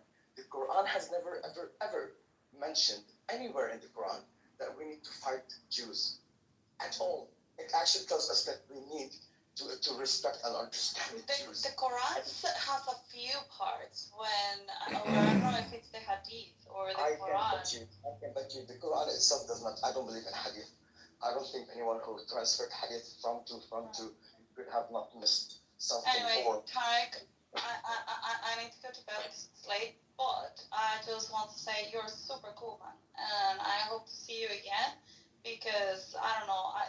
When the more I actually meet people from this area, like Syrians or Lebanese or Iranians, you know, like the people, not the governments. I mean, the people are not bad people, and it's a shame that these Islamist groups, you know, are basically shitting on all of you and are weaponizing the people. Because yeah, you're right. They're persecuting you and they're indoctrinating your people in order to hate your neighbors, and that's not good for anyone. But I think now there's a bit of a ray of hope for Lebanon. I know that the Lebanese army is now actually starting to demilitarize Hezbollah, at least in one side of the Litani River, and I do hope that they will be able to do the second part. And what I hear from many Lebanese is that they actually want peace, and I do hope that it will happen. Got to go. Absolutely, man. And that's coming from someone who's living in South Lebanon, not somewhere else in Lebanon. Well, take care of yourself. Don't speak out too much because we need more people like you alive and not in prison or dead. So be careful and just fight from within, you know, and don't expose yourself and just keep doing the good thing, you know. Thanks for this support, guys. I mean, you're awesome. I love listening to you. You always give me insights. Thank you.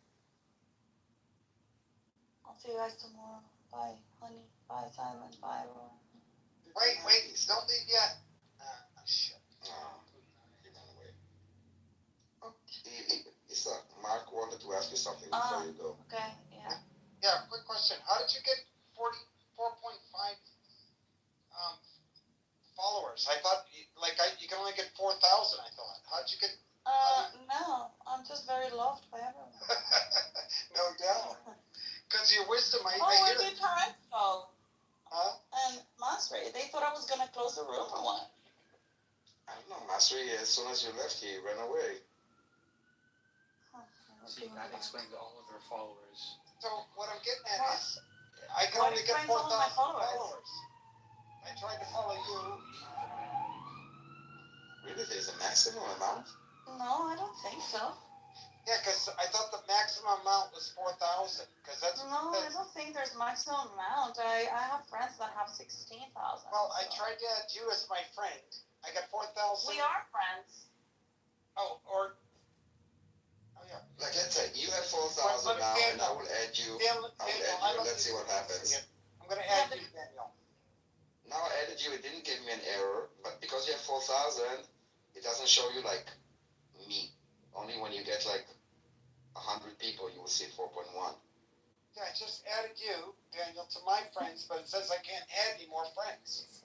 Well, then you need to, maybe you have a lot of friends that you are following, but they're not following you. And so you have used more than 4,000.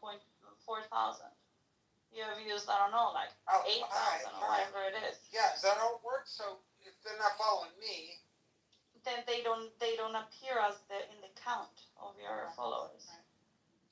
Guys, first of all, very important conversation. I appreciate it. Very smart. I appreciate you guys. Come again.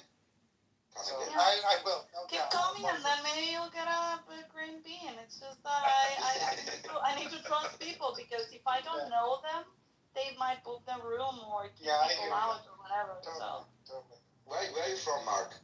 I'm from Connecticut, USA, United States of America, right?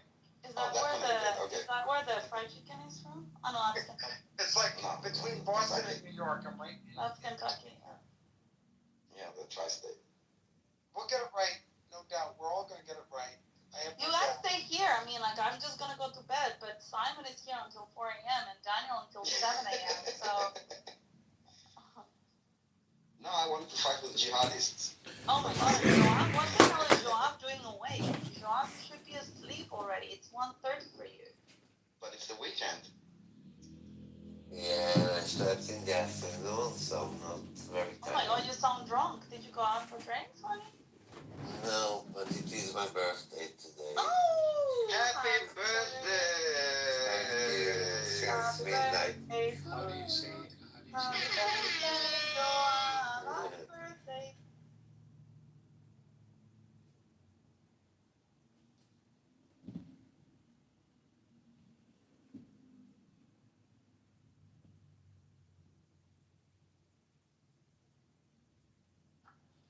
अरे आपने भी उस and he would say who made the stars, and they would look at him and not answer him, and it turned out why would you choose a 9-year-old or a chicken? They had no concept of a deity whatsoever. Well, that's your claim. And this is actually I'm sorry. Can I no? Well, no? you've been talking for quite a while. Is this a conversation? Or is this a monologue by skeptic? Nope. I just want to finish. Is this a conversation? Okay, finish your sentence. This is a long-running sociological experiment that has actual documentation, not just. This isn't a. Do you assert this on the grounds of human authority? Can you rephrase that in an intelligible sense? Do you assert that there are some people that once they reach a certain level of human cognitive and neurological development, that there are some people that have no idea of the concept that there is an eternal mind that is God? Is that what you said? No. I think there is no connection. I have never, if this is what I understand you to mean, I don't believe there's any connection between intelligence and a belief in a God. I'm not talking about intelligence. I don't know where you're getting that from. Is it your position that there are some human beings, once they reach a certain level of cognitive and neurological development, has nothing to do with intelligence? Right? Well, that's cognitive and neurological. That there are some human beings that have never even considered or contemplated and then rejected the notion that there being a supreme being, creator God, but have adopted a materialistic alternative. I am asserting that there's a tribe in South America that has no concept of a God. They have no concept of a Well, you don't know that. Can you get into their minds? All you're going by is what they say. Could it be the case that they had at some time or another contemplated that what is absolute and eternal is a mind, rather than the matter from their perspective is eternal? I mean, they could have thought that I had the biggest dick in the world, Gary, but that's not relevant. All right, so you decided you want to troll. Okay, let's block you. No, I'm serious. No, we're done. You're blocked. Bye. Okay, bye, bitch. Bye. Another low class, low character, sleazy, deceptive atheist. Try to have a reasonable conversation, and they just become low class and low character. Not surprising for atheists, very common among them. Welcome, comedian. What would you like to say? I'm running for Congress in Illinois, and I was just wondering, what would your advice be, if you were, or I guess if you were to become the president or a congressman, what would your advice be? What would your actions be? What would your messaging be to your constituents, to the people voting for Darth Dawkins? Yeah, you're completely off topic. Do you want to broach the topic at the top of the room or not? Yeah, I can discuss that. So, from I think if you view all of this from like a communication theory perspective, in terms of atheist communication, as opposed to even just reading scripture, like I have, a bunch of psalms in my hand from, 3x5 note cards with passages from psalms that Yeah, all. dude, you're just rambling at this point. Are you an atheist? No, no, I'm a baptized Christian. Okay, so you're rambling at this point. Do you want to make a substantive statement about the topic or not?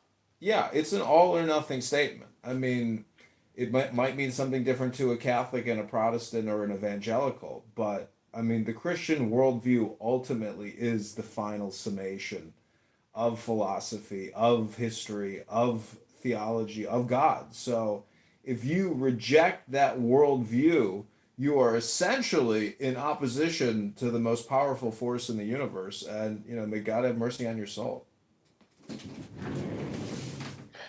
Anyone else in the audience, if you want to broach the topic, you're welcome to come up. That's the biggest propaganda strap. He took it. He took it.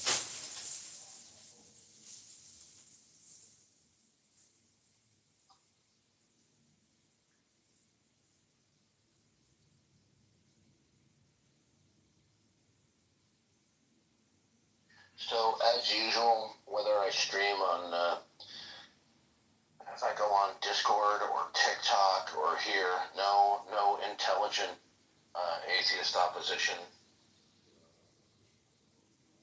They're all cowardly. They only like to pick on low-hanging fruit.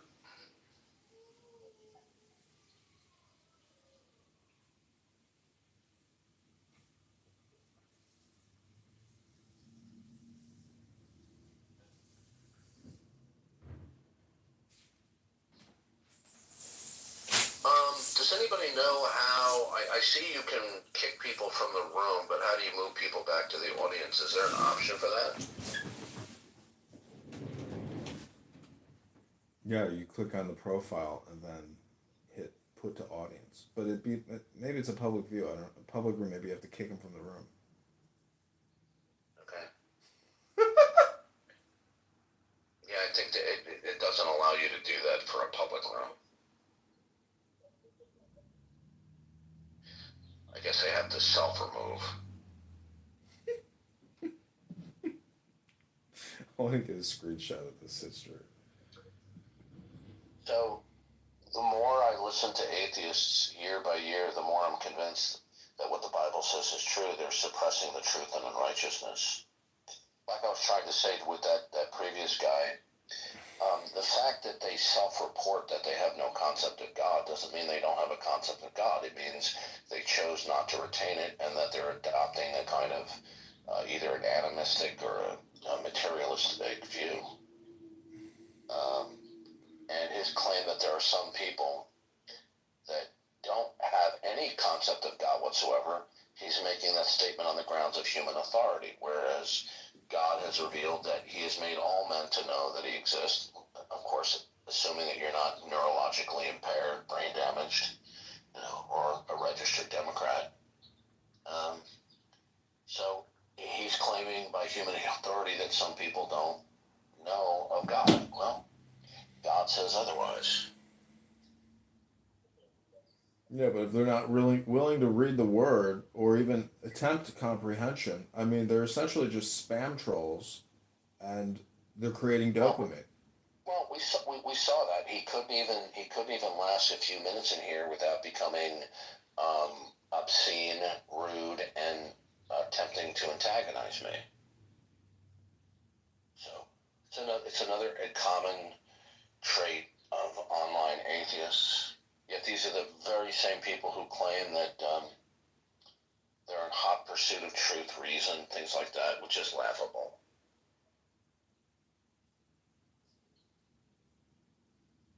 I even try to go on atheist streams on TikTok, and they even get triggered and go into panic mode saying that they're not going to let me up.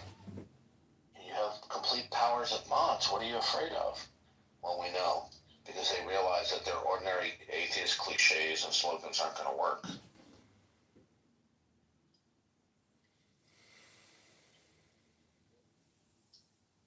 Yeah, I mean, I've come to the conclusion that I'd like to automate my communication here on this app, and actually not engage, a lot of people or listen to what a lot of people say because it's just a total waste of my time.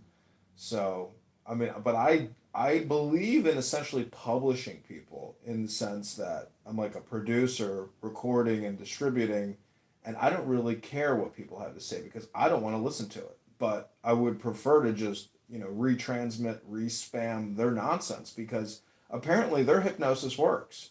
People are willing to engage with them as you demonstrated. By the way, if there's anybody in the audience who would like to broach the topic, you're welcome to come up. You have to invite yourself up.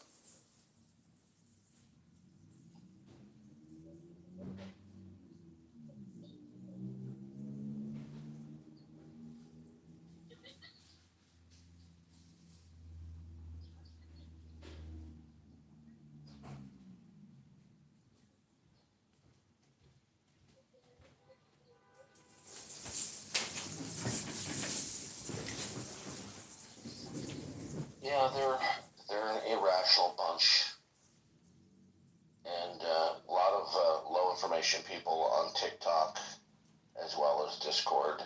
And most of them have emotional problems. A lot of them have moral failures, and this is why they don't want God to exist.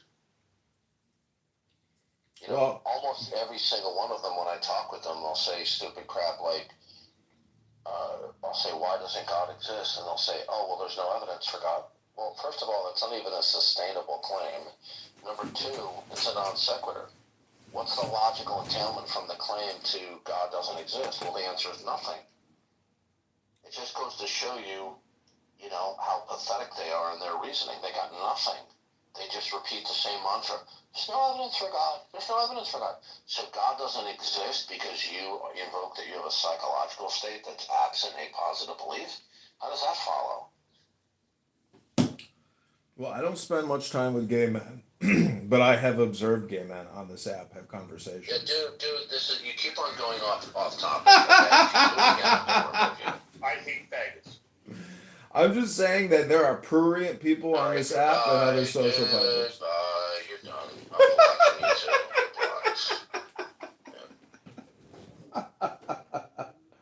What?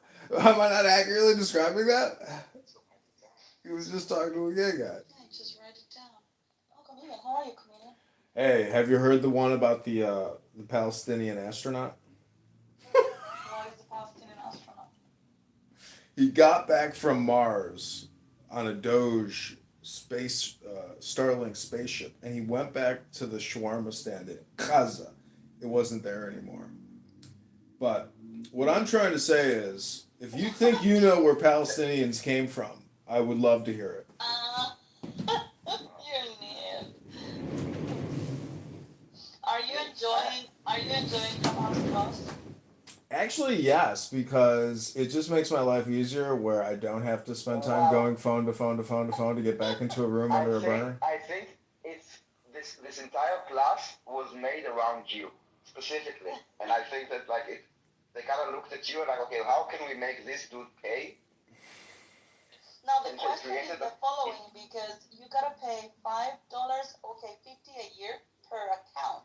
He has got like 40 phones. Can you afford 40 No, times all 50? I need is one account, and that means that I have already created a new burner account, which is always set to anonymous. So that means That one is never blocked by anyone because right. That would be a Oh, you cannot block them, right? Like you can't block it. You can't block them. So, for example, if I have Simon blocked, he cannot come into my rooms as anonymous because he will not see them.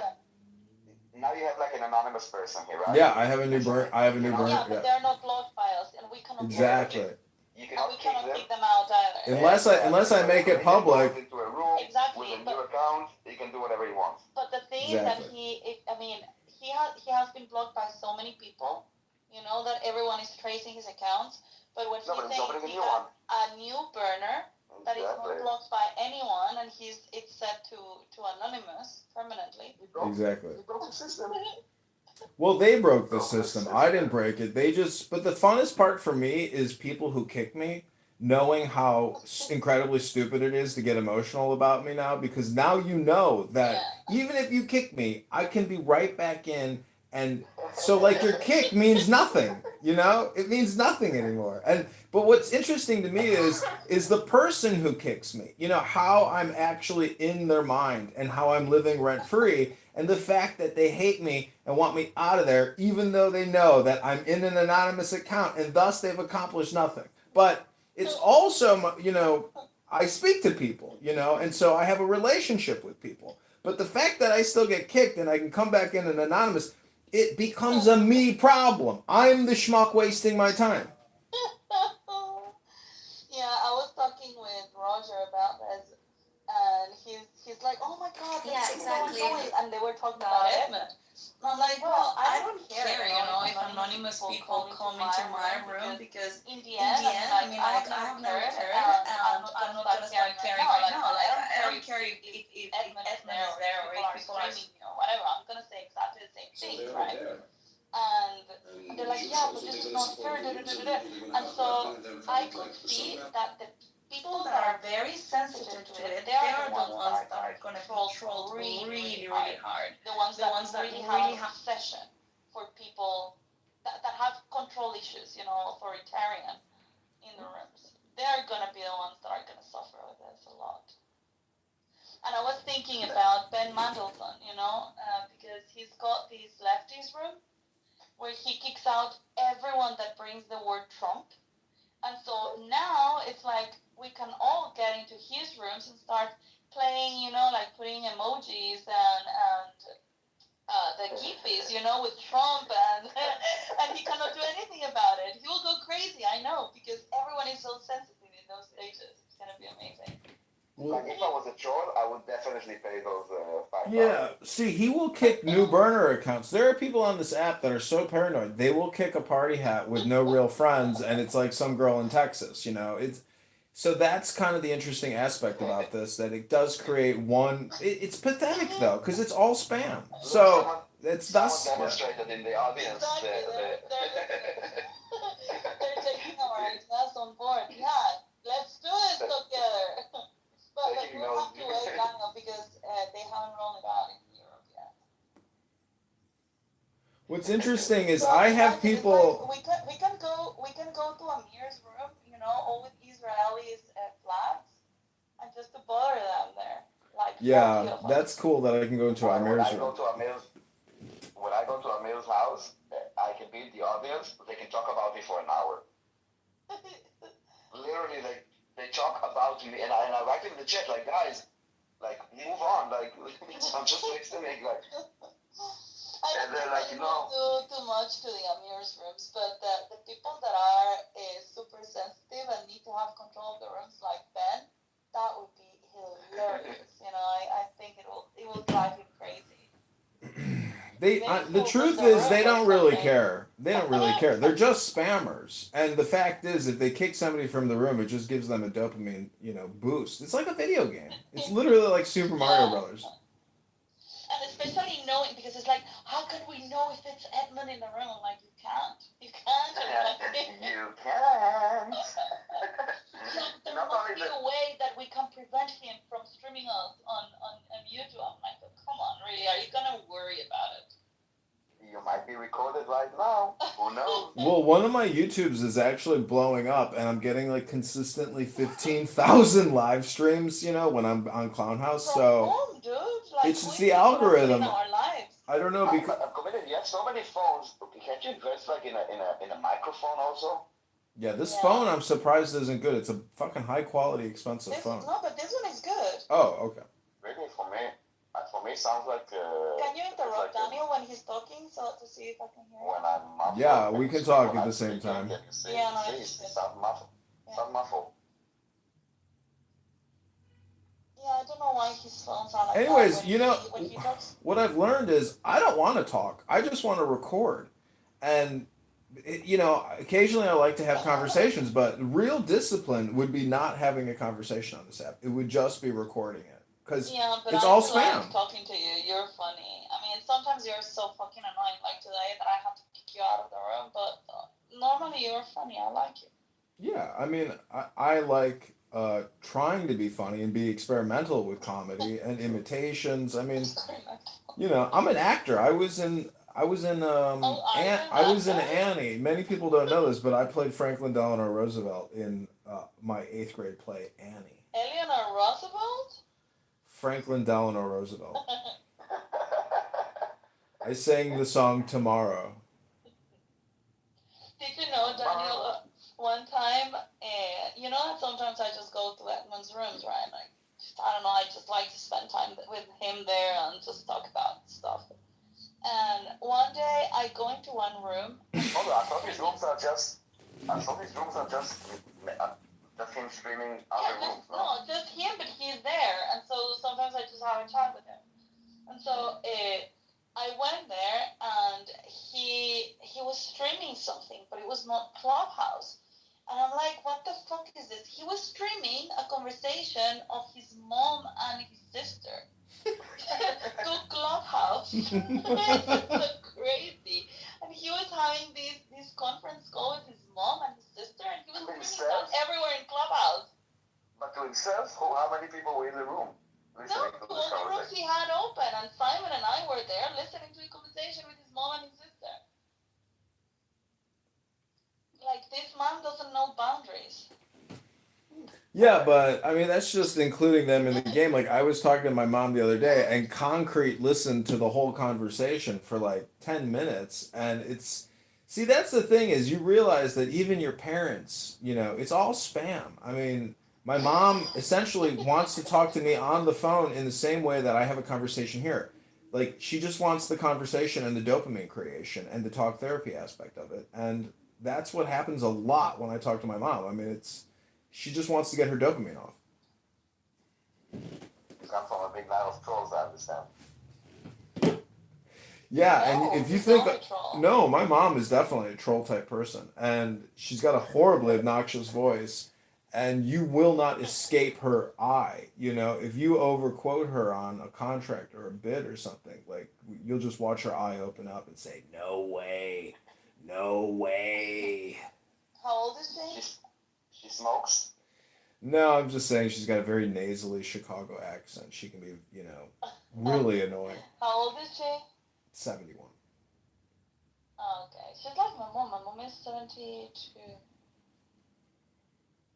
Yeah, that German girl that I was dating who did her master's in Switzerland, she just moved back to Germany today. Oh yeah, what happened to her? That was just last week. Yeah, it was like a three-week love affair, and then I helped her box up all her stuff, put her in it, and yeah, sent her back to Germany. Yeah, I helped pack her box. It was nice. Wow, Pepe, ew. That sounds kinky. What do you mean ew? That's like literally people having sex. Ew. With your mama, dude. That's ew. You know, every Palestinian has come out of the vagina of a Palestinian woman. What? I'm sorry, that Muslim guy just like got to me earlier. I ended up. Which one? Whoever the guy was, he started yelling at me. I didn't like that one. Who was yelling at you? Masri. Well, because he was Masri is really, really sensitive when you insult Islam. Like many Muslims. He was insulting fucking Christianity and saying, oh, and so that makes sense, you know, about Jesus. And it's like, really? Do you want me to talk about your fucking prophet? And then he's like, you motherfucker. I mean, fuck yeah, I didn't say that they have a problem with insulting religions. They have a problem with insulting Islam. Where did she say this? Fuck Islam. And if you're going to listen, you can receive it. Let her, I quote, let that psychotic bitch come forward. And they start talking about North prostate and stuff like that. You remember me on this app when I used to go at Muslims?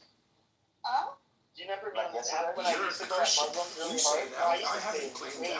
What is this? Is this a Christian And I versus thought how bad. atheist? Don't be smart. Either you're a Christian or you're not. Which one is it? You're really quite something. You are. But you're really quite nothing. I'm the OG Right, you're not a Christian. on this app. Hello there. No, there I'm was Dr. something for Jordan you. Peterson.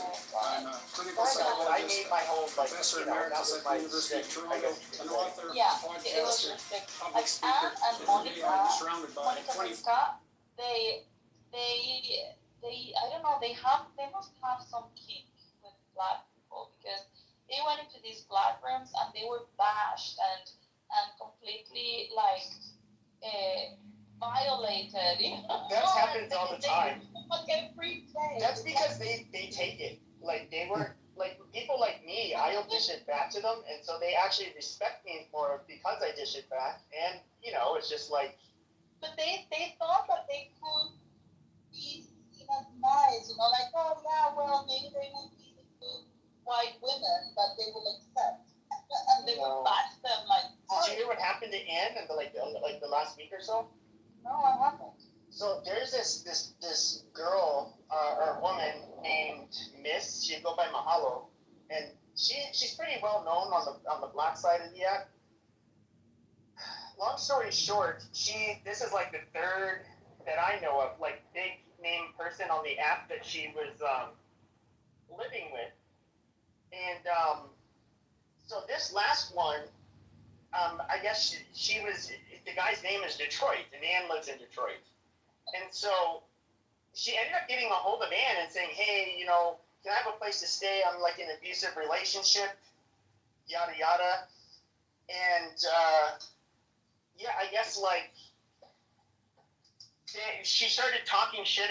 I don't know what exactly, something happened in their in the house, and, I don't know if Ann eventually asked her to leave, and she was like... So she accepted her. Yeah, so Ann let her, but then she was like, you know, like, I guess kind of taking advantage of her or something. And then you have, long story short, this girl ended up like running her mouth about Ann, saying, oh, she's dirty, she doesn't wash her dishes. And she ended up like, so Ann's dad just died recently. Yeah, like a few months ago. And she ended up like posting a PTR of like his obituary and his photos and stuff that she took from the house, the pictures of. It's just really rotten. But then, so like the black side of the app is like half of them are like dogging on Ann because of this, making fun of her, and then, you know, there's some black people standing up for her. What is it, like a full-time job or something for these people? Is it a full-time job for Anne or something? Like how you know, how long is she gonna continue to allow herself to get abused by people here? Like, how pathetic can you be? But that's why you just tell them straight up. She tried to be good, I guess, but the thing is that it's just dumb, and it's not dumb because it's Anne, not dumb because it's the specific person, but it's dumb to get someone in your house, someone that you know. Like, how do you do that? Especially when it's in a social area.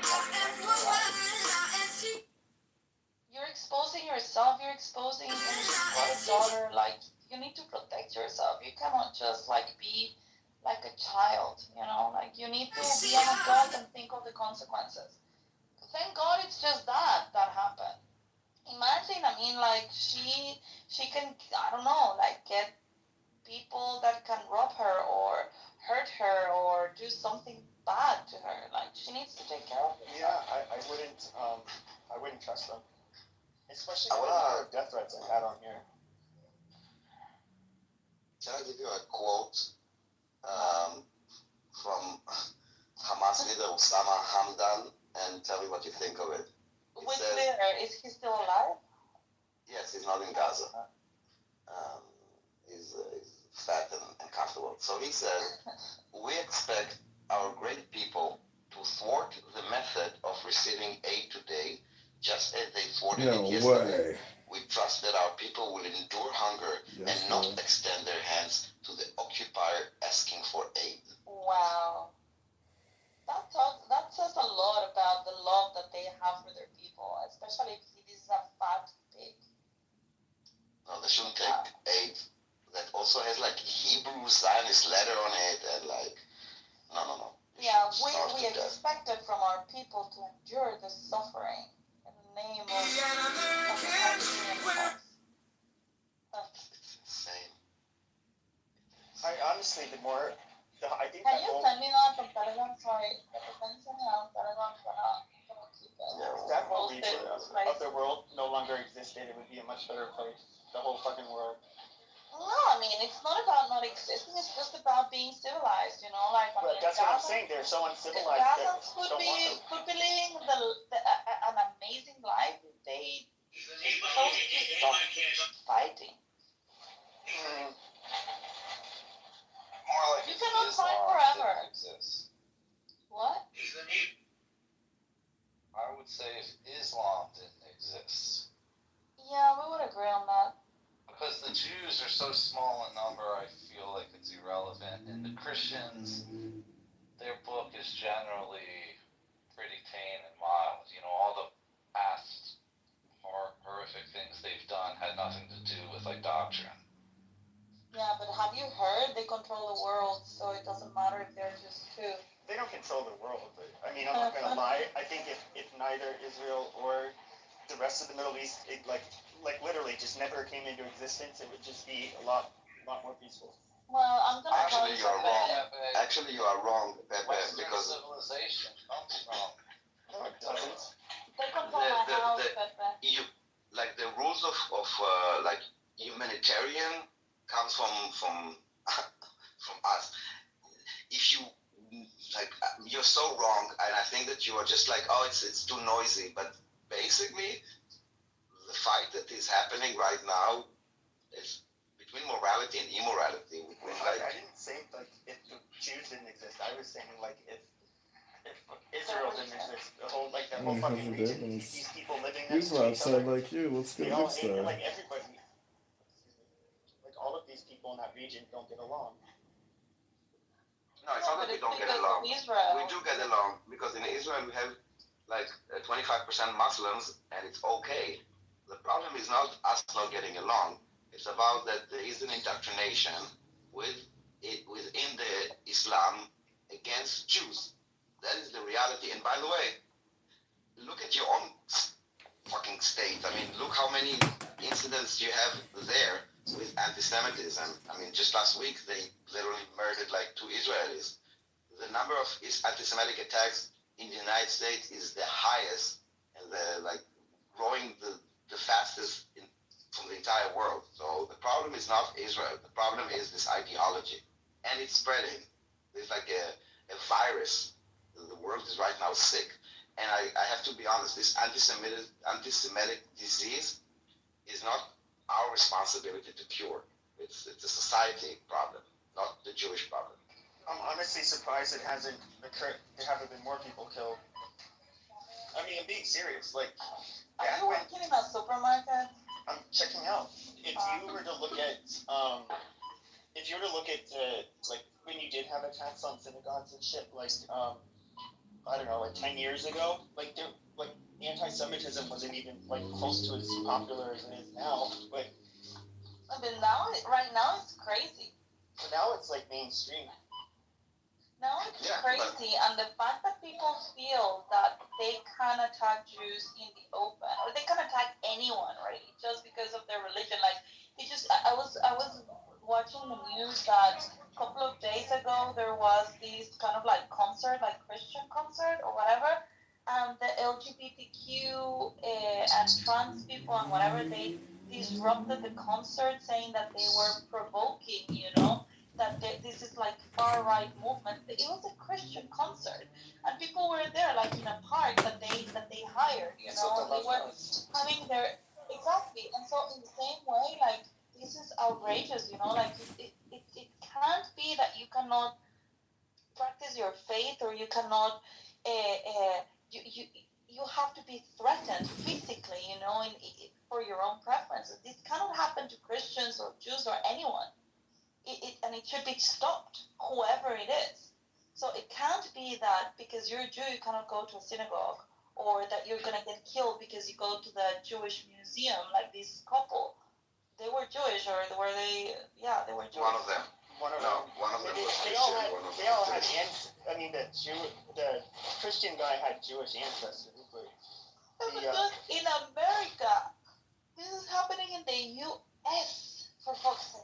Yeah, but terrorism has always happened. Like, I'm gonna say, that's why I said, like, I actually think it's It's actually almost a miracle. Only 2 people have been killed. This is beyond terrorism. This is common people feeling empowered to go and attack someone and kill someone. He's not a common person, though. That guy was a radical. Well, No, of course, but he's being radicalized on social media. But he was a member of like the Socialist Party of I forget which one, but he was involved in protests and stuff. Yes, but he is not acting on behalf of ISIS.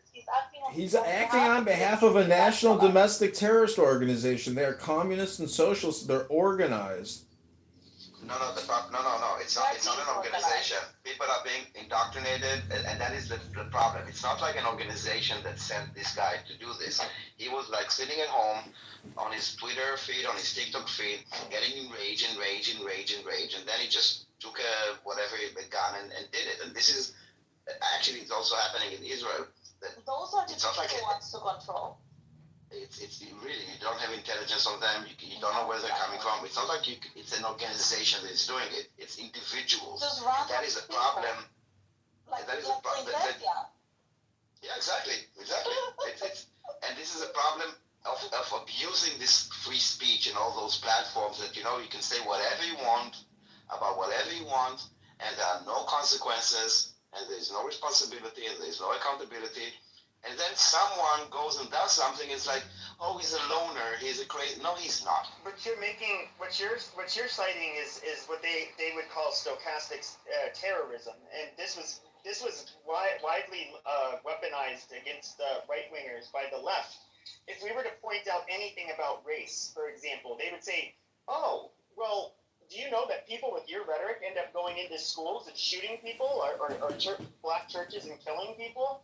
And it's kind of like a way to like silence your opponent. Now, I do think that you may not agree with a lot of their rhetoric, but even somebody like me who's not, I never really had a issue with Jews. I never had a real issue with Israel. I've always thought the Jewish or Israeli lobby here was obnoxious. I always thought they over-weaponized the term anti-Semitic. And I think a lot of us are always like, it's about time that like they can kind of get treated like the rest of us. Is it, it was always off limits to target Jews, but now it is. It's like, oh, they were going after white people, and white people have been going after black people. Now you guys all of a sudden, it's like, oh, you want to be reasonable, but you realize they're not going to be reasonable with you. That's how it happens. I'm not sure I followed your line of thought. In other words, if I was it may not be in your timeline, like on social media, because you probably don't care about this stuff, but if you were to look at the shit that black people in particular will say about white people, it's like, it's violent, it's like very dehumanizing. Not that I care what they think, but it's like we're used to dealing with that, and it's obnoxious.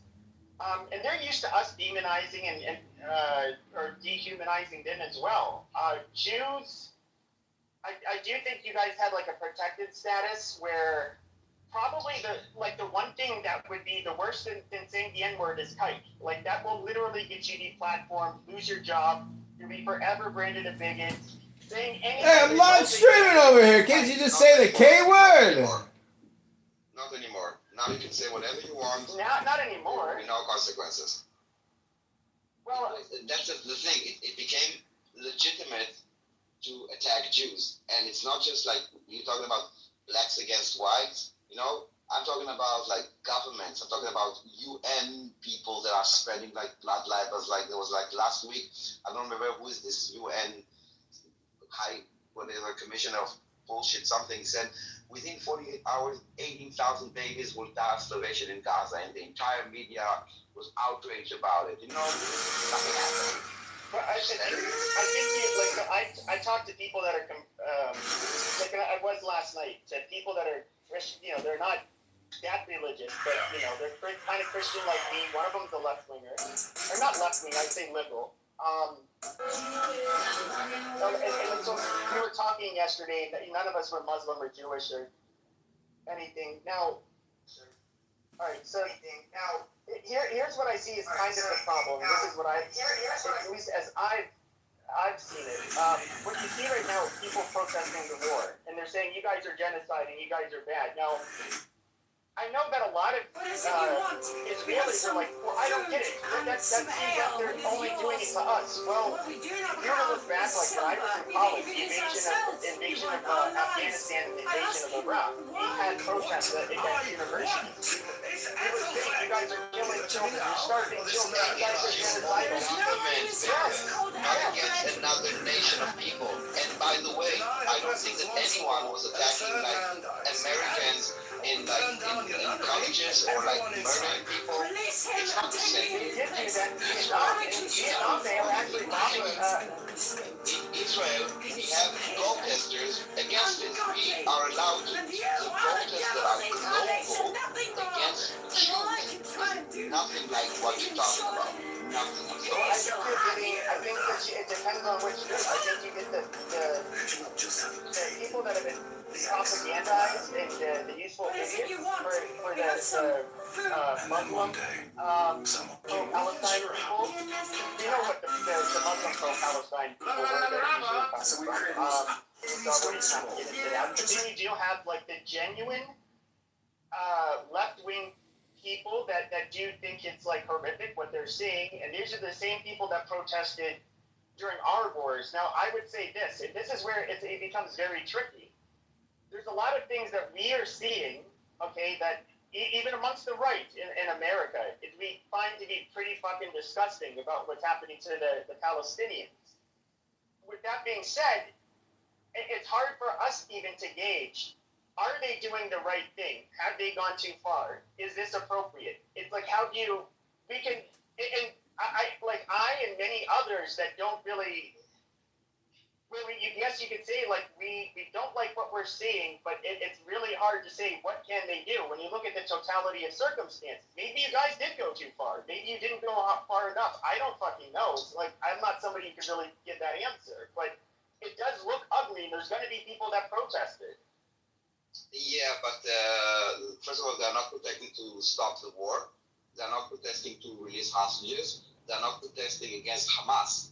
There's not a single protest against Hamas, which is a terrorist organization that is committing war crimes, crimes against humanity, and violates every fucking law in the book, written by God or written by men. Not a single person is going out on the streets of New York or Washington and protesting against Hamas. Not a single person. Make it make sense. Is that morality? Is that humanity? Is this justice? Is this anything? Well, I think October 7th, Time is time, and I am too busy with my work to lie. No, I did not. Actually, do you know when the protest against Israel started? The next day, but that was mainly by the Muslims, particularly in Europe, where they have a high population. You weren't really seeing the protests were quite a bit smaller, at least the ones that started the next day, because those were only Muslims, and we have a small Muslim population here.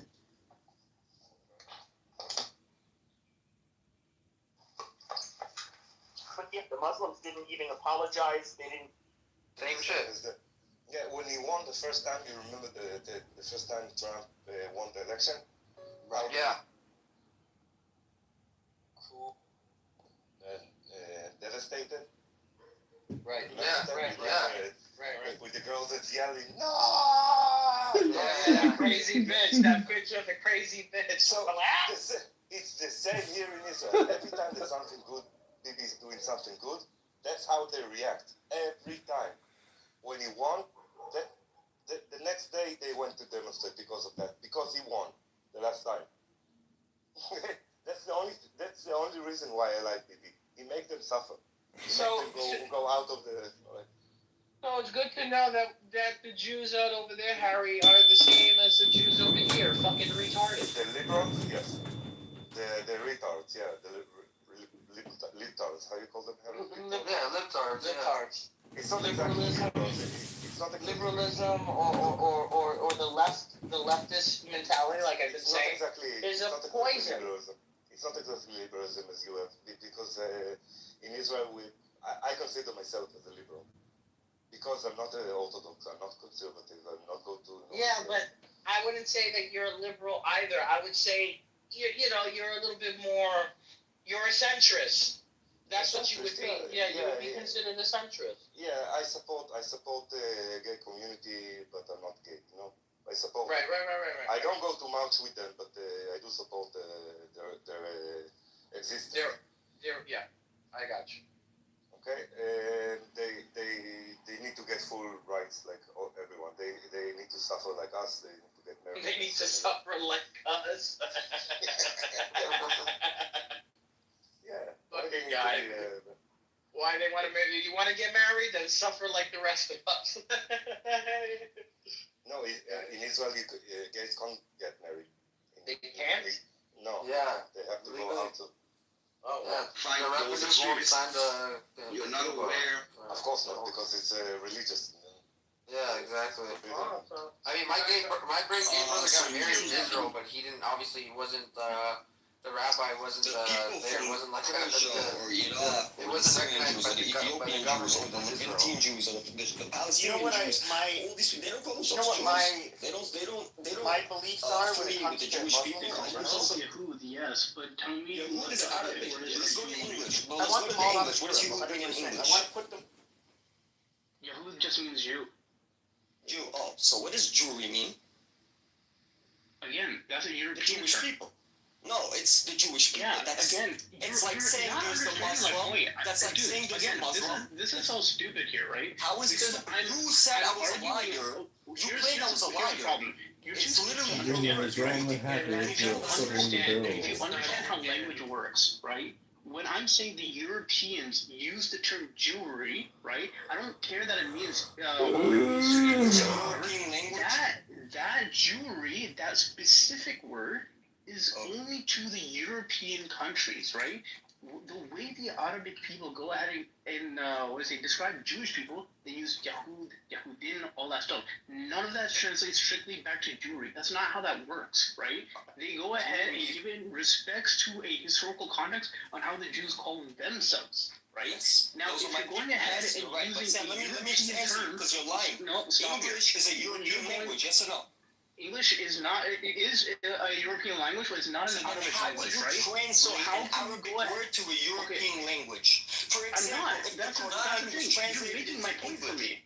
is it the wrong You're message? making my point for me. Thank you for making my point. If I take an article from Arabic and I translate it into English, the news article, is this not what the Arabic is actually trying to relay? I don't understand you. Yehud means Jew. If you're going to translate the word Yehud in a common understanding, if me and you understood Arabic and English, Yehud is a Jew. The same thing as if I told you in English, a Jew. Jewry is the Jewish people, the collective of all of the scattered tribes. Because you never read the Bible. I'll tell you, the Bible says they'll be scattered I've read it across the several world. times, but So again, you know they're scattered across you all the answered my nations. point, and you even admitted, right? Not a single word goes back to the specific word of Jewry. Yes, Yehudim goes ahead and talks about the people itself, right? But it does not translate specifically to that English word. That is something that you won't find. It's not what I specifically. No, it's not. It's you not. went ahead and agreed with me on that, right? Bro, so you have to understand when you lie, it makes you look stupid.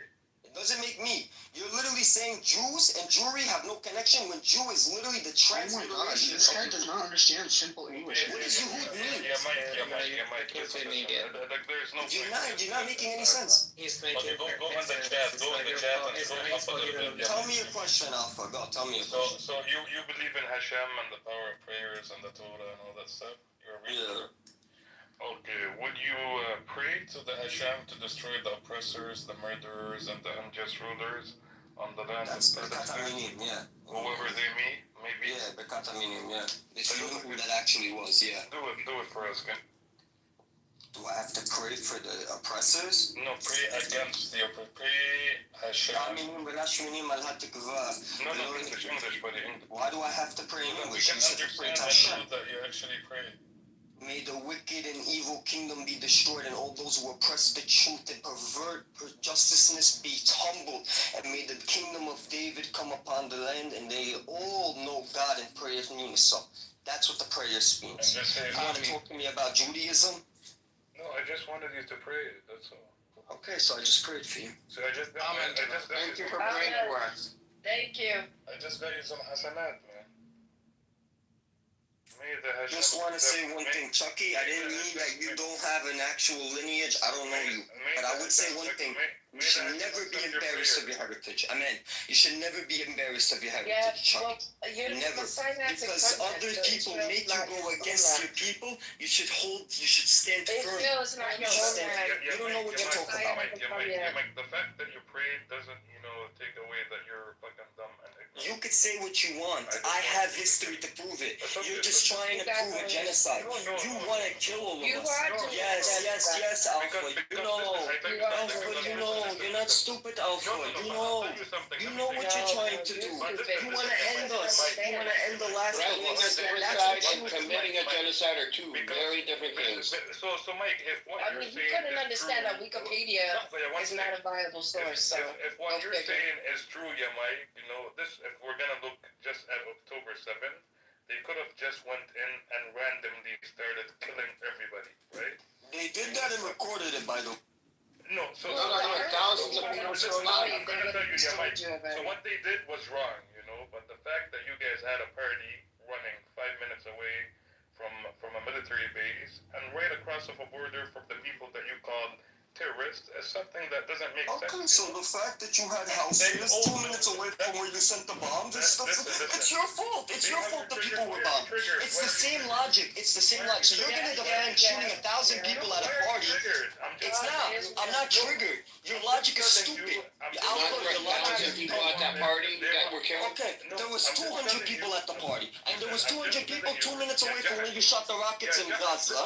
So you're a jahish. You're a fultan. You're a jahash and you're a fultan. Kasammak. Listen, you cannot justify.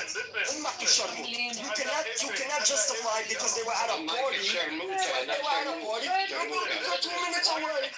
Same thing. No, I'm not triggered. I'm telling you the same thing. Your children in Gaza. I'm not having a heart attack. Your children in Gaza are 2 minutes away. Same thing. No. Alpha, same thing. Your children are 2 minutes away. Same argument. Your children are 2 minutes away. You want to justify shooting my people in the back of their heads? No problem. Your children are 2 minutes away. Your children are 2 minutes away. Same argument. Either you want to be a man. As an interpretation. Yo, bro, if you want to be a job, if you want to be a man, then you can be a man. Otherwise, I'm not going to argue. I'm not arguing with you. Bro, what do you want me to understand? You literally just said they were 5 minutes away from a military base that gave Hamas the right to shoot them in the back of their head? So what I'm saying is that their plan went sideways, and they also came out and said it did go sideways, and that wasn't the plan, right? They said that. But why the fuck would you guys have a party 5 minutes away from a fucking military base? Why would you have buildings 2 minutes away from where you shoot rock? 5 minutes away from an open in Gaza City. Next to Al Sharif, you moved the party the night before. And you threw a party as the women that were really giving out candy, screaming Allah Akbar. Your Jersey accent is disgusting, by the way. Jersey accent, you dumb. Yeah, it is a Jersey accent. It's disgusting. You guys attack me. You attack me, but never when I say. He's crying. He's about to cry. Are you about to cry? No, I'm not about to cry. So you're okay. You're okay if they're 5 minutes away from a military base, but when your house is 2 minutes away from when you shoot rockets, it's no problem. Don't attack. You're making a claim that they want to kill all your people. You have the option to kill all your people, but you never had the option. If you had the option, you would have jumped on it. That's the option was there, Mike. The option was there. Never had the option. Oh yeah, what happened in 48? No, hold on. Let me tell you where they had the option. Are you honest? What happened in 48? Okay, let me tell you where the option was. The option was when October 7th. What the fuck are you? Man, we'll say their fucking name. Oh shit. Girlfriends are back. Oh, my ex is here again? Fucking bitch. Your exes from... Wait, is that Texas from your exes? Nah, I don't have any exes in Texas. I killed those. They're dead.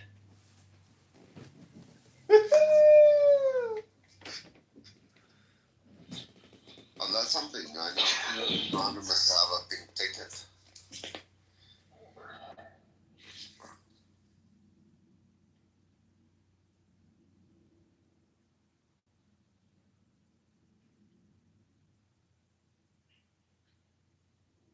Perhaps if you ever came over my house and my wife,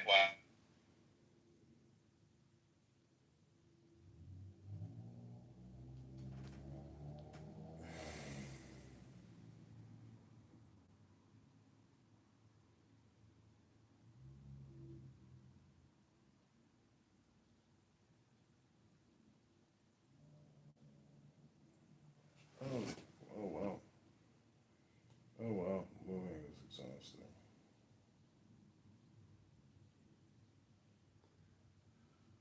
Where you have.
You do others. I mean, at the end, others see them as. They went They went city to city, shot people, butchered people for 40 hours. I don't think you understand. Hello, you're gonna let me talk? I let you talk, Edward. they had 6 hours. They had 6 hours and they injured 3,000 people and shot 1,200 people to death. So they couldn't kill. Okay, so that's already 5,000 people that they went to city by city at 6 a.m. in the morning. Hello, no, 5,000 people they encountered by 6 a.m. in the morning. They had 40 minutes to do everything. Hello, you see how they deflect? They had total control. Wait, For 4 hours, by the way. It wasn't 6 hours. It was like 3.5 hours. We were in the area. No, Israel says over 6 hours. No.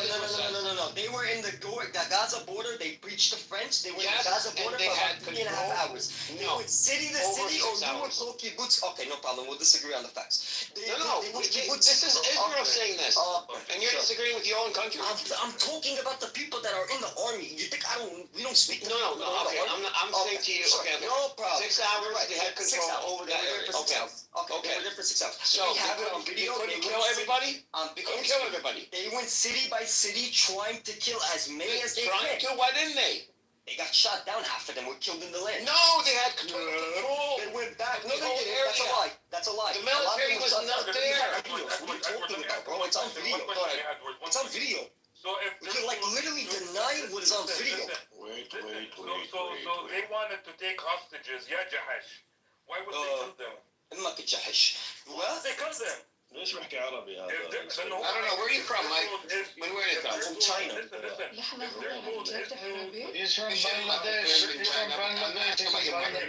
Yes, I'm from Bangladesh, exactly. He's a Jew man from Bangladesh. Bangladesh, exactly, yeah. Listen, yeah, Jahaj. So Hamas wanted. Okay, listen. Hamas wanted hostages, right? Why would they kill them? What?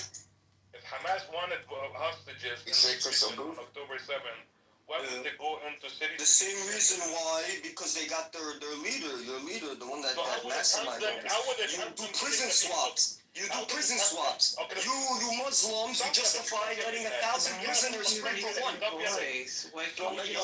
would killing the people help them? Shabak. You're a child, bro? What? How would killing the people help them? Who's killing the people? Maybe you should go tell. Why don't you tell the people in Palestine? Maybe you tell me. So I'm answering you. No. I'm answering you. You don't let me talk. Okay. Their goal was to kill as many people possible. You can deny it all you want. That's what they said they were gonna do. They wanted to kill people and go back. That's what they said they were gonna do. You're saying something different. They said it. Yeah, you're not making sense, Mike. No sense, you fucking idiot, man. Shut the fuck up. Bro, what do you mean I make no sense? They said it. They said it. That's not what they said. They said it. Bro, what are you talking about? This is from their mouth. They said it. They said it. They said it. What is it? Like, what is it? Yo, bro. Bro, you have no mind or what, bro? They said it themselves. They said it. They said it. By the way, the people that thought like this guy, wallahi, they called them slumlords in Jersey. You told me what? Yes, guys. I'm not saying one thing that was true. Mike, 1 second. Yeah, get mad. It's our land. Hold on a second. Hold on. It's not true. Mike, 1 second. I think Mike is over the age of 26. I think his brain is fully developed. I don't know if it is. Are you over the age of 26? The funny fact, just keep making fun of me, but you can't No, answer I'm one not, thing I I'm say. not even laughing. I'm thinking about if you're under the age of 26 or over 23. You're under 26. Are we dealing with a kid? Just you can't answer one thing. You call me a kid. It says a lot to how much you have a brain. Are you a kid, Mike? It says a lot. You can't answer one thing. You deny that you came in 48. You have shame. Because you have shame. You Arabs have shame. You Arabs have shame. You Arabs are women. You Arabs are women. Arabs are women. You have shame. Because you have shame. Yes. Yes, you have shame. You're embarrassed of what your leaders told you to do in 41. You're embarrassed of what your leaders told you to do. How did it come in 48 when the Jews came in? The Jews came there. The Palestinians were living there already, bro. Ooh, like 200,000 people. Who were they ruled by? By the British? They had no state. The Palestinians never had a state. That doesn't make it That's right. why when you guys lost the war, you went to Jordan. You went to Jordan. You guys are Arabs. You're not no Palestinian. Why are you so embarrassed of who you are? Wait, why do we have to before we can? I'm ignorant. You guys don't even. You guys are embarrassed to call yourself Listen, Arab. I think the Romans need to should have finished the war. You think the Roman? Don't you claim to be Judeans that were left in the land? The Romans should have finished the war. Yeah, don't you claim that? Don't you claim to be Judeans that were left? Judeans, Venetians, all kinds. I mean, You're not lying. You're Arabs from Egypt. You're Arabs from Egypt that are embarrassed of who your no, fathers the are. Jews are from Egypt. No, you're embarrassed of your fathers. Moses came from Egypt. What are you talking about? We took the land Go back to 2,000 years ago. Egypt. Cry to your Go back to mother. Egypt. Cry. You're embarrassed to be an Egypt. Arab. You started a war in 48. You lost. You started in 67. You lost. You started in 73. You know what lost. Mike You is? started in 90. You lost. Started in 2000. No, we're not. You're the ones crying. You're the ones crying that we're killing babies. You're the ones crying. Face the consequences. Face the consequences. Why are you trying to face the consequences? I'm gonna go eat some good dope. Laugh all you want. You guys. Please allow 1-1 to speak, please, guys. 1-1 has been waiting for the, but 1-1, please, brother, please, for the sake of Allah subhanahu wa ta'ala, don't say anything problematic. Yeah. Go on, 1-1. I'm just telling that all what happened after 7th of October is set by the fucking Netanyahu administration and Mossad, and somehow they don't know that they will reach them. You don't care about Palestinians, bro. Just say the Jews. Hey, you just want to kill the Jews. Mike, the mic is on 1-1. Stop coming up to Mike. 1-1 is a Gazan. It's from Palestine. Let him speak. Let the Palestinian. I want him just to finish his phone because I want him to hear it. No, 1-1, go on, bro. Yeah, but then, because he's speaking on the phone. He's staging This a guy phone call. is, I think, Kurdish. He's like Kurdish or somewhere. He staged this phone call so he can win what? Yeah. Why does it matter? You should just speak. No, wait. Yeah, but someone that is I'm not gonna telling- listen to you what either I'm way. telling that, just He's let not know. gonna listen to you either way. The rest of us are listening. Yeah, what I'm telling that Gaza, they've been trapped between Israel and Hamas. Hamas, maybe they want to do ideology, jihad, whatever. Israelis, they use them behind their back to make this war. Even they choose this day with full of 200 people to take hostages. More than 6 hours, nobody interfere. this fucking, what do they call it? Attack. At the end, you see what happened. Joyful. Netanyahu, he has a long history with this kind of conspiracy theories. He created 9/11. He's behind ISIS. He want to bomb Iran. He created 9/11. Yeah. That's just his English. Take you to Federale. That's okay. Go ahead. Oh, you don't know that Mossad, No. No, go ahead. Maybe she doesn't, maybe my English bad, sorry for that. But at the end, what happened October 7, this Semirovich, or what they call it, this guy, Modric, yeah. Poland, he's from Poland. Yeah. I honestly didn't even know who he was talking about. I thought he was talking about some Russian guy. Yeah, whatever his fucking name, I don't pronounce. Yeah, it's okay. I wish I could take a time machine Yeah, and go but, back when the he- second temple was being destroyed, so I would have helped. Please allow 111 to speak. Come on, guys, please.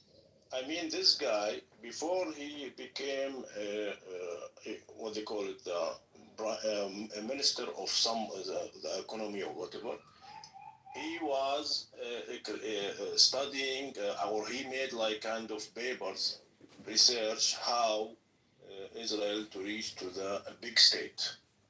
That was in 2017. And he created kind of like a scientific paper that, okay, we need to create an enemy. This enemy has to be stronger than, and how to attack Israel. So we have to help them to attack Israel so they can, we can revenge by using all the people around, the globe to help us and support us to demolish Gaza. Then we go to the West Bank. So we have to create this enemy. This is what his master degree or PhD or whatever paper was. Then those people, they like his approach. So they hire him to be the leader of that Israeli, the Home party. Then in 2019, he came to power with Netanyahu together to implement this study. Okay? Then we see around 2022, he became in the government, and we saw how they helped Hamas to reach the power, to smuggle things, so they can, even this Sinwar, something to do with him. He's of course, he hasn't meant to be Brings good luck. to be used by Israelis, but they been spying on them for long hours to understand that what is their approach. Then something kind of like Iranian people or the Irani lobby in the United States, the originally Jewish, they help them to support this Hamas in such a way to reach to the point to this attack. The Israeli intelligence, they get to know when they will start it and how they will start it, and they create kind of this, what they call it, this party, was big party, supposed to finish Friday, but it went over to Saturday. If you have some kind of news about this party, they helped it to be also extended to Saturday.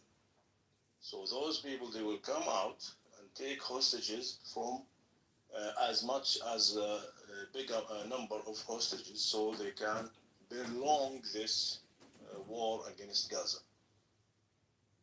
At the same time, we don't know what's going on. 111. Can I ask you a question here? I want to say, because it doesn't seem like you give Hamas any credit in terms of, and I'm not ideologically aligned with Hamas at all, but they did build a government in Gaza. They did restore order. Gaza was cut off from the world, and they still managed to build multiple universities, educate their people, build infrastructure with with the limited resources that they had. So I think you should give Hamas credit for keeping Palestinians alive for the last, 18 years before October 7th. Yeah, I don't say that this Hamas was against Palestinians or they being like traders. No, I'm saying that the AI things, the intelligent programs and projects, they control them from far away to let them to reach to this point, to implement this Semirovich or whatever this asshole, his study, his project, and they reach to that point. That's why you see always this guy, always in the media. When we talk about October 7 or we talk about any settlement with Netanyahu, that guy always he gives speech because this is his project actually. I have the document in Arabic, but translated from kind of his study, but I don't have it in English. So this guy, this is what happened in Gaza, his plan.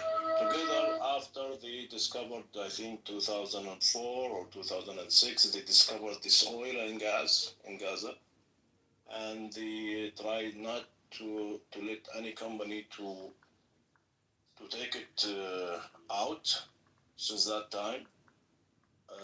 Also, Netanyahu was in kind of like helping those Hamas with Qataris to give money, millions of dollars to support them and to survive, to buy things. They allow them to let them with the tunnels to build up some kind of base so they and rockets so they can use them to reach to this October 7th. And you remember like 3, 4, or 6 months before this attack, they have agreement with Hamas, okay, do not attack us because we're going to bomb the other party in Gaza. The one called what they call it? Saraya al-Quds or something like that. Who's the other party than Hamas in Gaza? What is the name? Islamic Jihad, and you're saying that Israel made a deal with Hamas to bomb Islamic Jihad? Yeah, and you're no, I'm sorry, brother. That can't be right. Yeah, but it happened. It happened that they bombed Jihad, Muslim Islamic Jihadi, but they wouldn't have made an agreement with Hamas to do so because no, the agreement do not bother.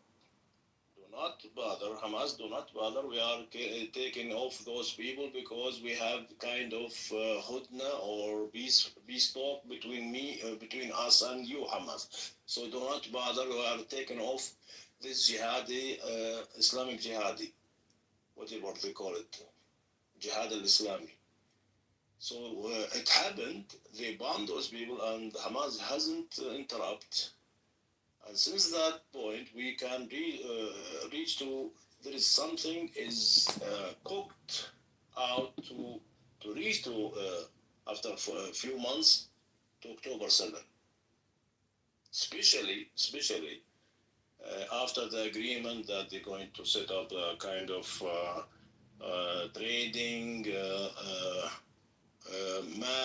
road or map between India, Jabal Ali, Saudi Arabia, Jordan, Israel, and they use that kind of things to let Iran to push for this 7th of October, using the agreement with Iran and Hezbollah, Houthis, that they're going to strike at once if Hamas started. And what happened? It was a trap. Endless. Can I just push back on something you said? So it's been well documented that the Hezbollah was caught off guard by October 7th. By Hezbollah and by third party news sources that Yeah, but they've that been, Hezbollah was caught off guard. been- They didn't know no, about they've been, October 7th. yeah, but they've been with agreement that to support them when they start. When they started, I don't think they had an agreement, but they did support them. But you're saying that you said that they had an agreement beforehand, which isn't true. If there is some kind of leak, you can't know about something and then be surprised about it. And Hezbollah and Hamas were not speaking anyways. Neither was Iran and Hamas. They were not speaking. They were both Hezbollah and Iran were both mad at Hamas because Hamas did not protect al-Assad in Syria, so they were not on speaking terms at the time. Yeah, but many kind of leaks between Hamas and Qatar. They said that we've been trapped or what do you call it, cheated, because we thought that Iran will support with missiles and kind of Hezbollah, he will share the war, and Houthis, they will strike in the same time. That's what we got to hear from those people in Qatar. But at the end, they blame Sinwar that he took the decision alone without, being ensured that those people will support him and help him. But at the end, they've been trapped, and they have to finish it. Until now, they have to finish it. And of course, Netanyahu, he want to finish it, but he doesn't want to finish it to take off Hamas and return the prisoners. You know No, that you have he been a wants to finish Zionist it. agree with you? Excuse me? Do you know that Norma, who thinks that all Palestinians, even if their children, should be destroyed, you know that when a Zionist agrees with you, I don't know. Who? Yeah, but to destroy what? Who? I think Norma is going through a seizure or something like that, probably. Oh, is he? Yeah, he's just like randomly saying shit.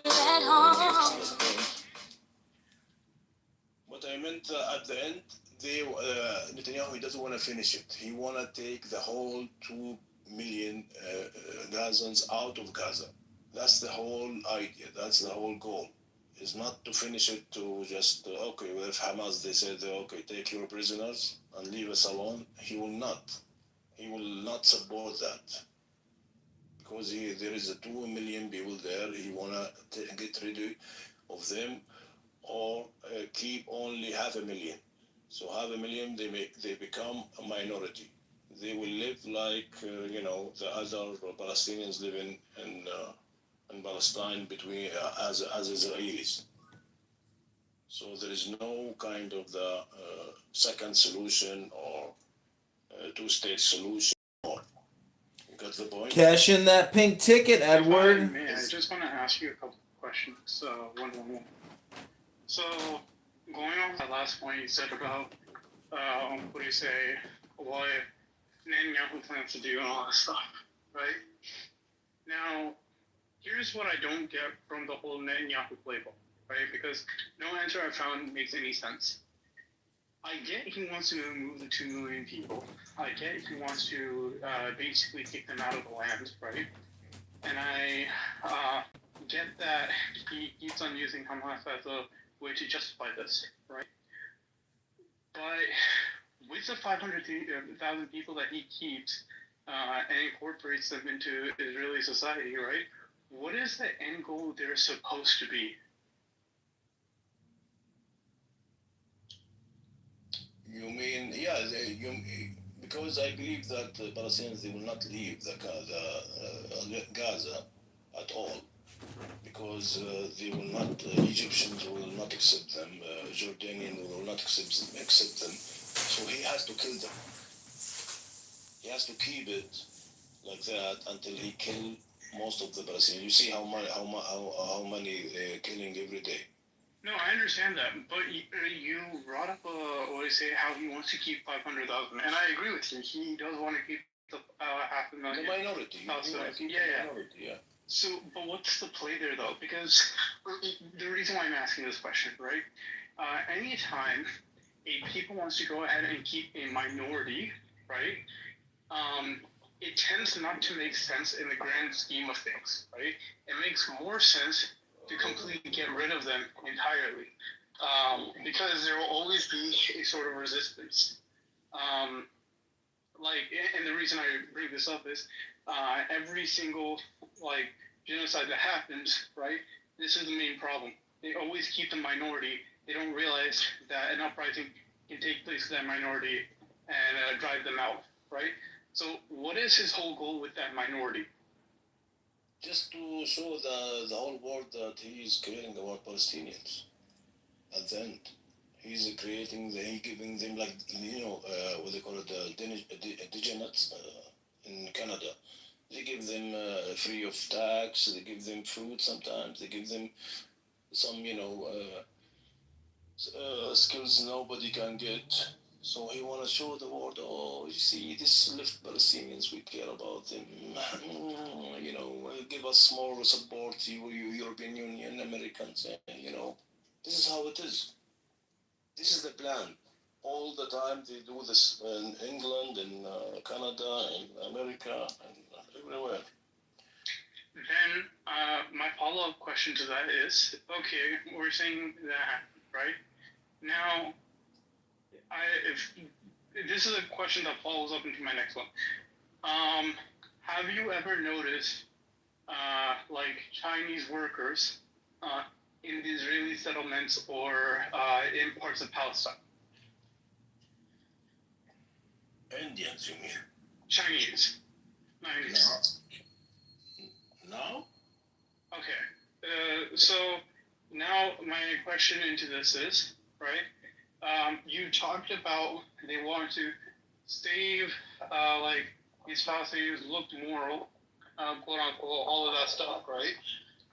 But this is something that was asked by, I think, the foreign minister of China, and they were apparently asked to go ahead and have no communications with the Palestinians. Yet somehow they're claiming they are having communications with the Palestinians. I thought for the long time, right, like you're claiming, they have no contact, they're not in the Israeli settlements, all that stuff, whatever. I'm kind of wondering how China has been talking with the Palestinians. They are not talking to us. I don't know those fake news pop up recently, but I don't know what's going on. Okay, yeah. Because I've been trying to figure out why the Chinese are saying something that I couldn't completely verify with other sources. Maybe it's not Chinese. Maybe somebody just playing AI all the time. No. The Chinese have been saying that they've been in contact with Palestinians in Asian media circles and stuff, right? So I tend to keep in contact with some of my Asian friends back from home, and they always talk about how the Chinese are in support of Palestine. I mean, Brother Sam, I think they would only have two options. They either get in touch with Mahmoud Abbas, PA, or they get in touch with Qatar and talk through Hamas. I think this would be the only two options they have. I might be okay, I see. I don't see ways for them to get in touch. Yeah, again, with what I read from whatever the foreign minister said in China, in Chinese and all that stuff, it made no sense to how they were in contact with Palestinians when I know they're not in that. But you're right, it could be those other two sources. Okay. Yeah, but at the end, they want to keep it as it is. Keep killing few Palestinians every day until we reach to the minimum. And I don't know how they allow themselves to do that. Because 2 millions is not easy to banish them even in a year, to keep 200 or 500. So something has to happen.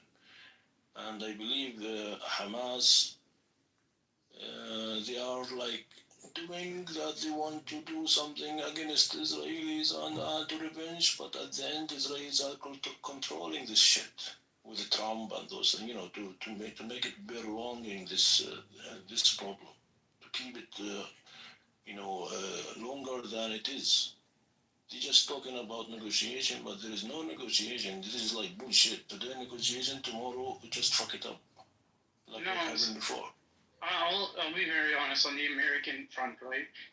America and China, both, right, are in the position to go ahead and end Israel as a country. It's not like they're not, right? Both of them are in control in two very different ways, right? America could stop selling the weapons or giving the weapons to the Israelis, which will open them up to so many attacks, whatever, and Israel would be finished as a country, right? The second is China gives a lot of surveillance technology and support, right? Again, without that, they'd be finished as well. So it's like what they're trying to do, at least from the American and Chinese perspective, is they're playing global politics and who's most morally justified government, right? And who should be the superpower that the world listens to. America's lost that platform, especially when Donald Trump took that stage in 2016, right? And has been slipping ever since, right?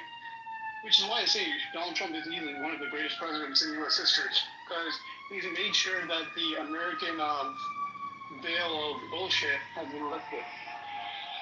Now, the question is that, and you're talking about why they're killing only slowly.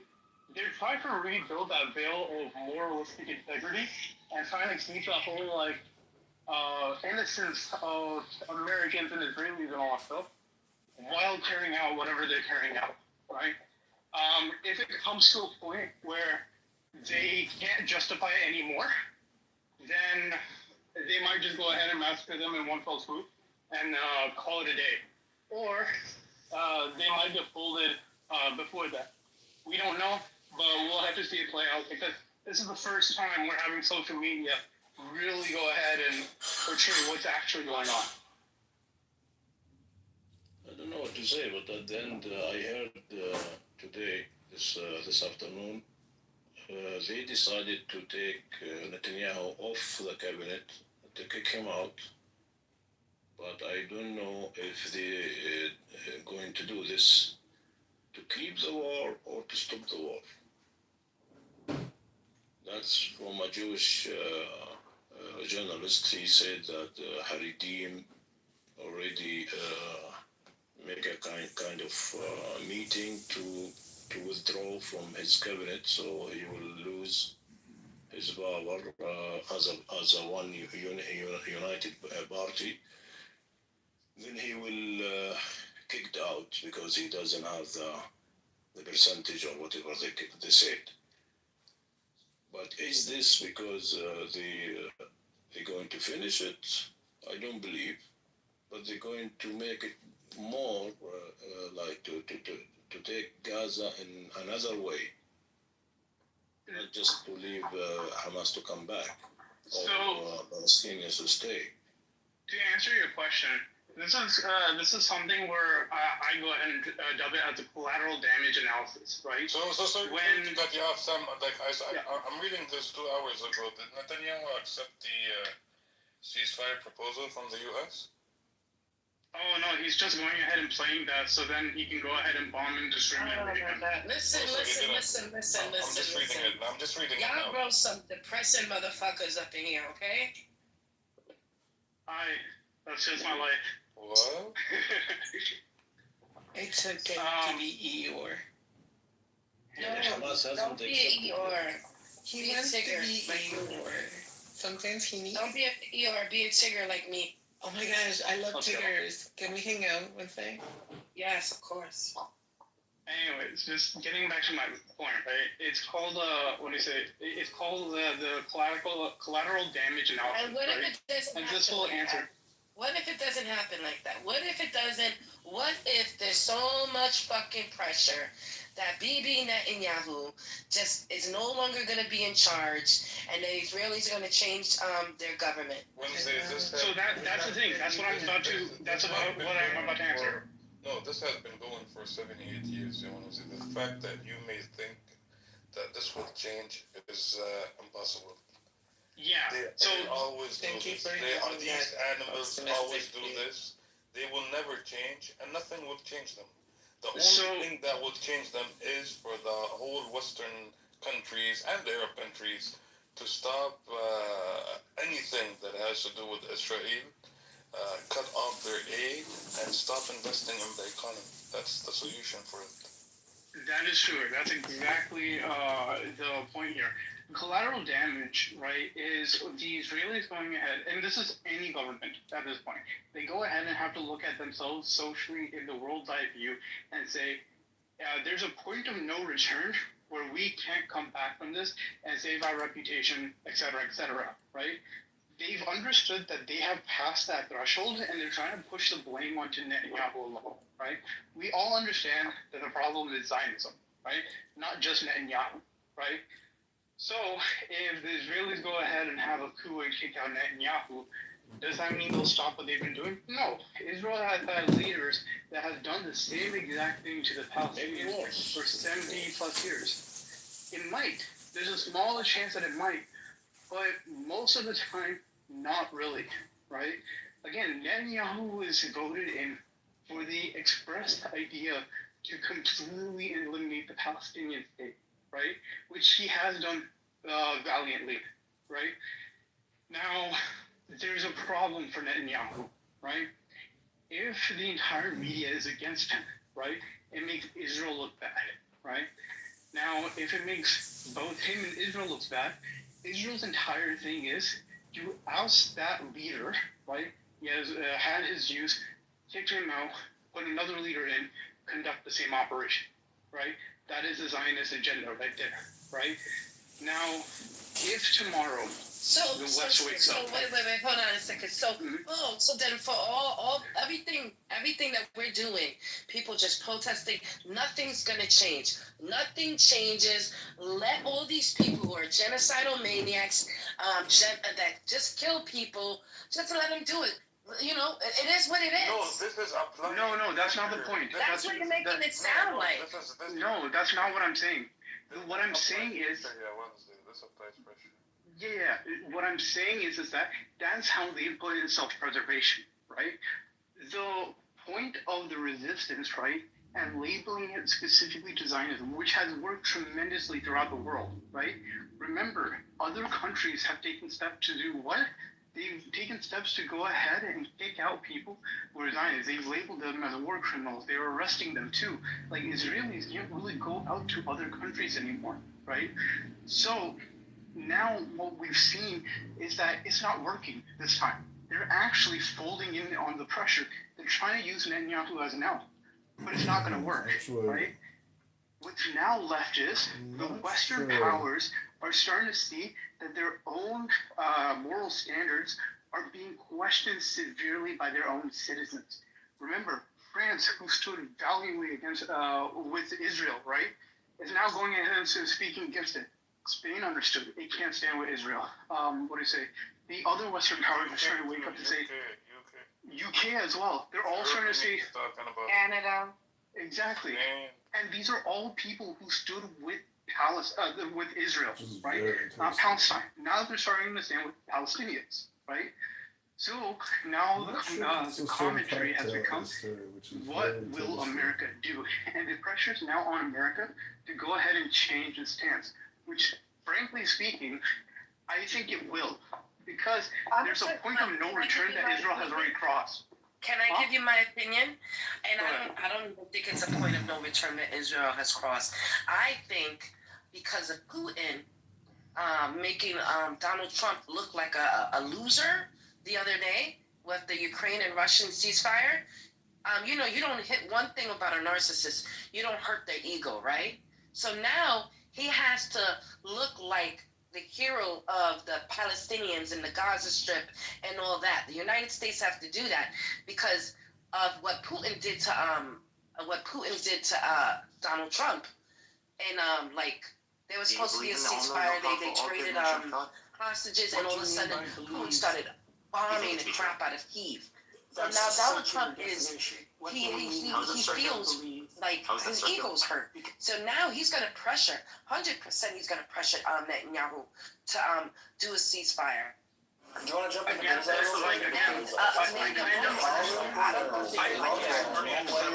the Penguin. Because it is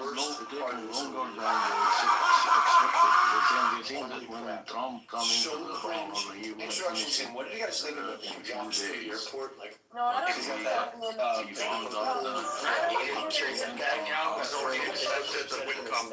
Listen, 111. I don't care if the Arabs gotta buy fucking Trump. Give him another airplane, okay? Give him 3 airplanes. So, the star on he has he rubs it like it's a good luck charm. He outlines it with his pinky, and I'm glad that he kept reminding us what his name was, because, I would have forgotten. Like, to take Hamas quickly and build Gaza quickly and finish all this shit, but they found out that he cannot do it. That's why England, Canada, some countries France, they want to stop this shit because this is kind of killing people every day. Older, were you like 14, 15 or so? Like, he was like balloon, right? Which is like, I mean, it's whatever, right? But so afterwards, he's complaining about this guy was being rude and that stuff, and I said to his followers, like, whatever, I was like, wasn't he like trying to like imply the guy was like a kid or something? And they were like, that's not being rude. He was and that so that he could be softer on him because obviously he wouldn't be as harsh towards a child. And I was like, really? What type of like yoga stretches are we doing? That's crazy.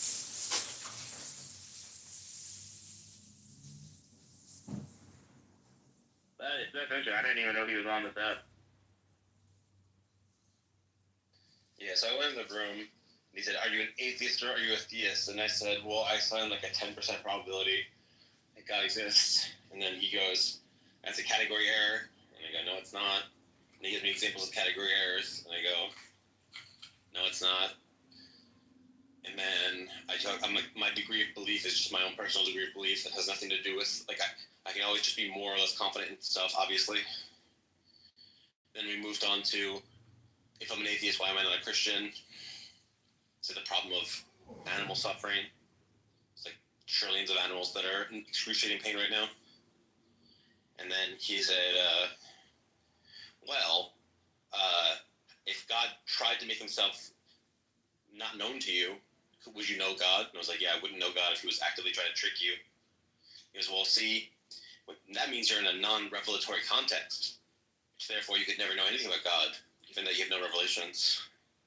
And I tried to point out that God trying to trick you and you just being in a context where God hasn't given you a revelation aren't the same contexts. And then he got really mad, kept trying to interrupt me, and then told me he was going to move me down.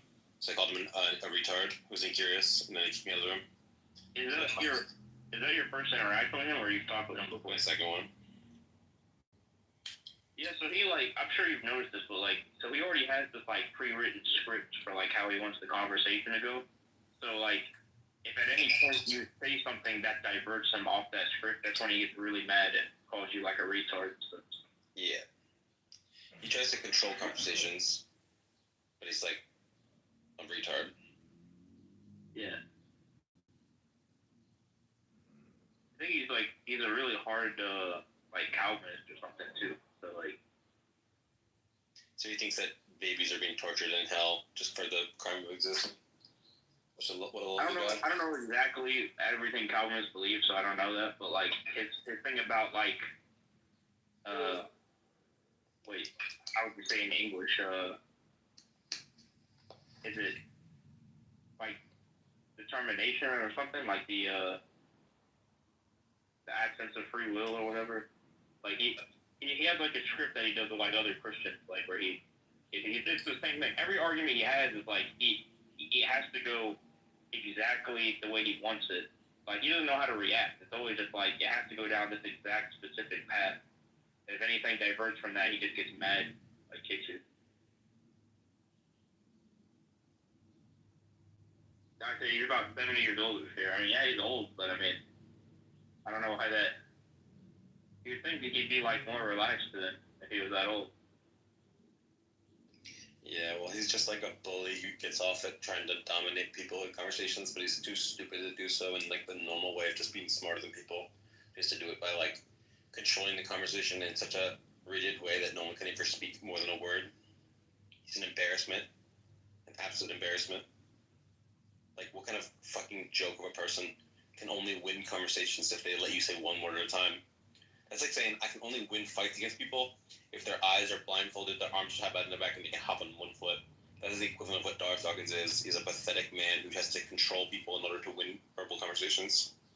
He's a low IQ, bad reasoning piece of shit.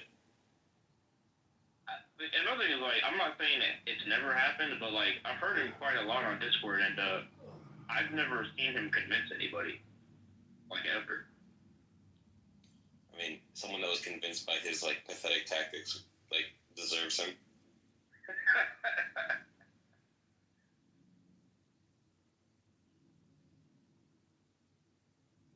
If you haven't seen him already, though, look up, like, there's a guy who used to, record him on Discord and make, like, funny little, like, edits and compilations of him on YouTube. So if you haven't seen those, they're worth a watch, I think.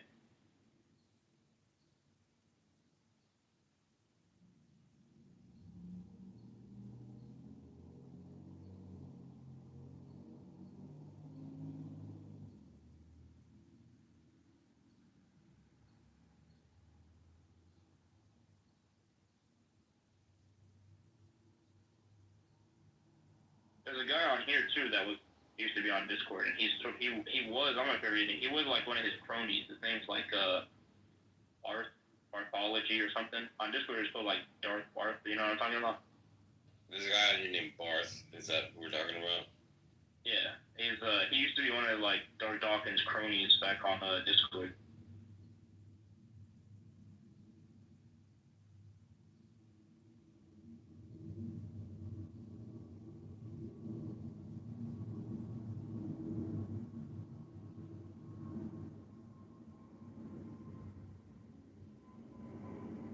Okay, so we got Destiny debating Darth Dawkins.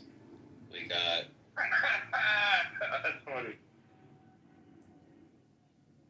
I don't really like Destiny, but Destiny had to explain that guy in the debate.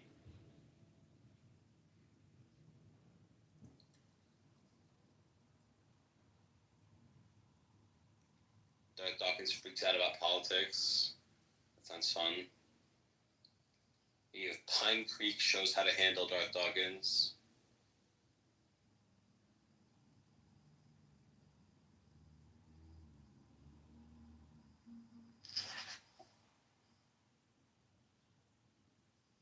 Let's hear him freaking out about. If you find, I think the guy's name is, what's the guy? Oh, Tom Rabbit, I think is the guy's name on YouTube. He's the guy who used to record him in the Discord server.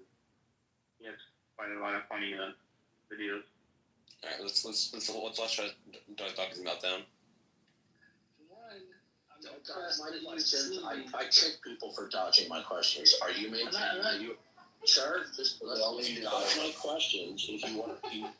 You can giggle like a school child all you want. I don't put up with people dodging my questions. I'm not trying to dodge my questions. If you're rude, I'm going to tip you just like anyone else. Now, I asked you asked me a question right out of the gate. Did I answer you? I mean, I guess I'm trying to compliment you. I feel very honored that you heard my stuff. Listen, if you keep on acting like a fool, I'm going to treat you like one. Are you maintaining that you are suspending judgment about the existence or non-existence of God? It's a legitimate question. Yeah, he's just running, Darth. Yeah, please don't interrupt. So, are you maintaining that you are suspending judgment about the existence and non-existence of God? I'm always in a position where I'm willing to be convinced. So don't give me slogans. Okay, I've been doing this for 14 years. I probably know the thinking and the slogans and the cliches and catchphrases better than most atheists do. What you just gave me is a form of sloganeering. Do you maintain that you are suspending judgment about the existence or non-existence of God? Yes or no?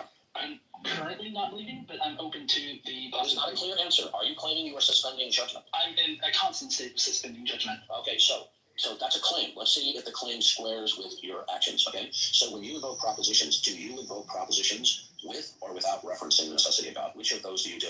And if you say, I don't know, I'm going to kick you. I don't reference that. I don't reference the necessity of God. Okay, so that's right. So by choice, you've made a judgment that it's not necessary to reference the necessity of God, correct? I don't think God is necessary now. Okay, so if you say God is not necessary, that's an indirect denial of God. So an indirect denial of God is every much a denial of God. So we can stop with this silliness that you're neutral. You have now admitted that you are indirectly denying God. If you say God is not necessary, then God cannot logically coexist. So you have denied the existence of God. So explain to me why God doesn't exist. Well, I mean, I'm just saying that I don't believe. So listen, if you try one of the atheist cliches, I'm going to kick you. Now, you're an atheist YouTuber, streamer, and you shoot your mouth off all the time on a multiplicity of the videos. If you dodge a reasonable question of mine, I'm going to kick you. Not because I don't like the answer, not because I don't agree with it, but because you're purposely being evasive. Now, I want you to explain to me why God does not exist. And if you pull another cliche that you're neutral or undecided or you're spending judgment, I'm going to kick you because you just said that God is not necessary. To say that God is not necessary is an indirect denial of God. So now that we're clear that you do deny God, either directly or indirectly, you need to explain to me why God does not exist. You asked me how God does exist, and I answered you.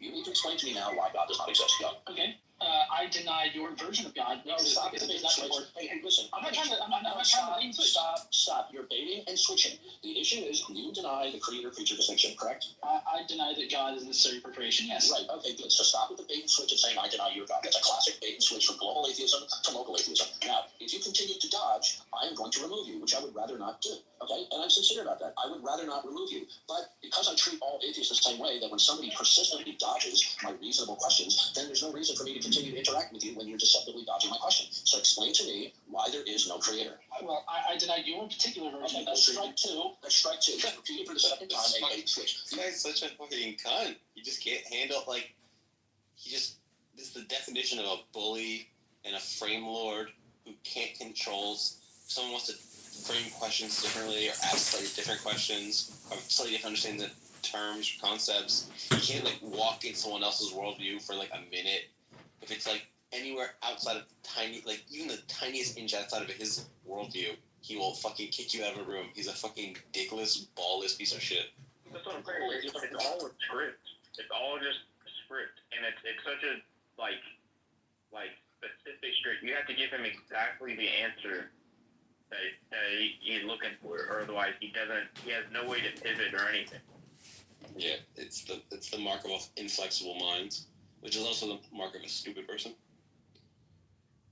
Denying the Christian God is an expression of local atheism, not global atheism. You are a global atheist, correct? I mean, I feel like I deny... Answer the question. A global atheist is there is no creator. I'm not a hard atheist. Okay, sir, listen to me. You already have two strikes against you. If you try to dodge anymore, I'm going to kick you. I don't want to kick you. Do you want a mature adult and stop evading my questions? Stop giggling on the microphone like you're a schoolgirl. This is embarrassing for a man of your age. Now, is atheism true because there's no evidence for God? I think atheism is the most likely conclusion because there isn't an I'm not getting a straightforward answer. I'm going to ask you one last time. If I don't get a straight answer from you, rather than getting a circuitous, obfuscatory answer, I'm going to kick you. Is atheism true because there's no evidence for God? I don't believe in God because there's no evidence. Okay. Is atheism true because there's no evidence for God? Yes or no?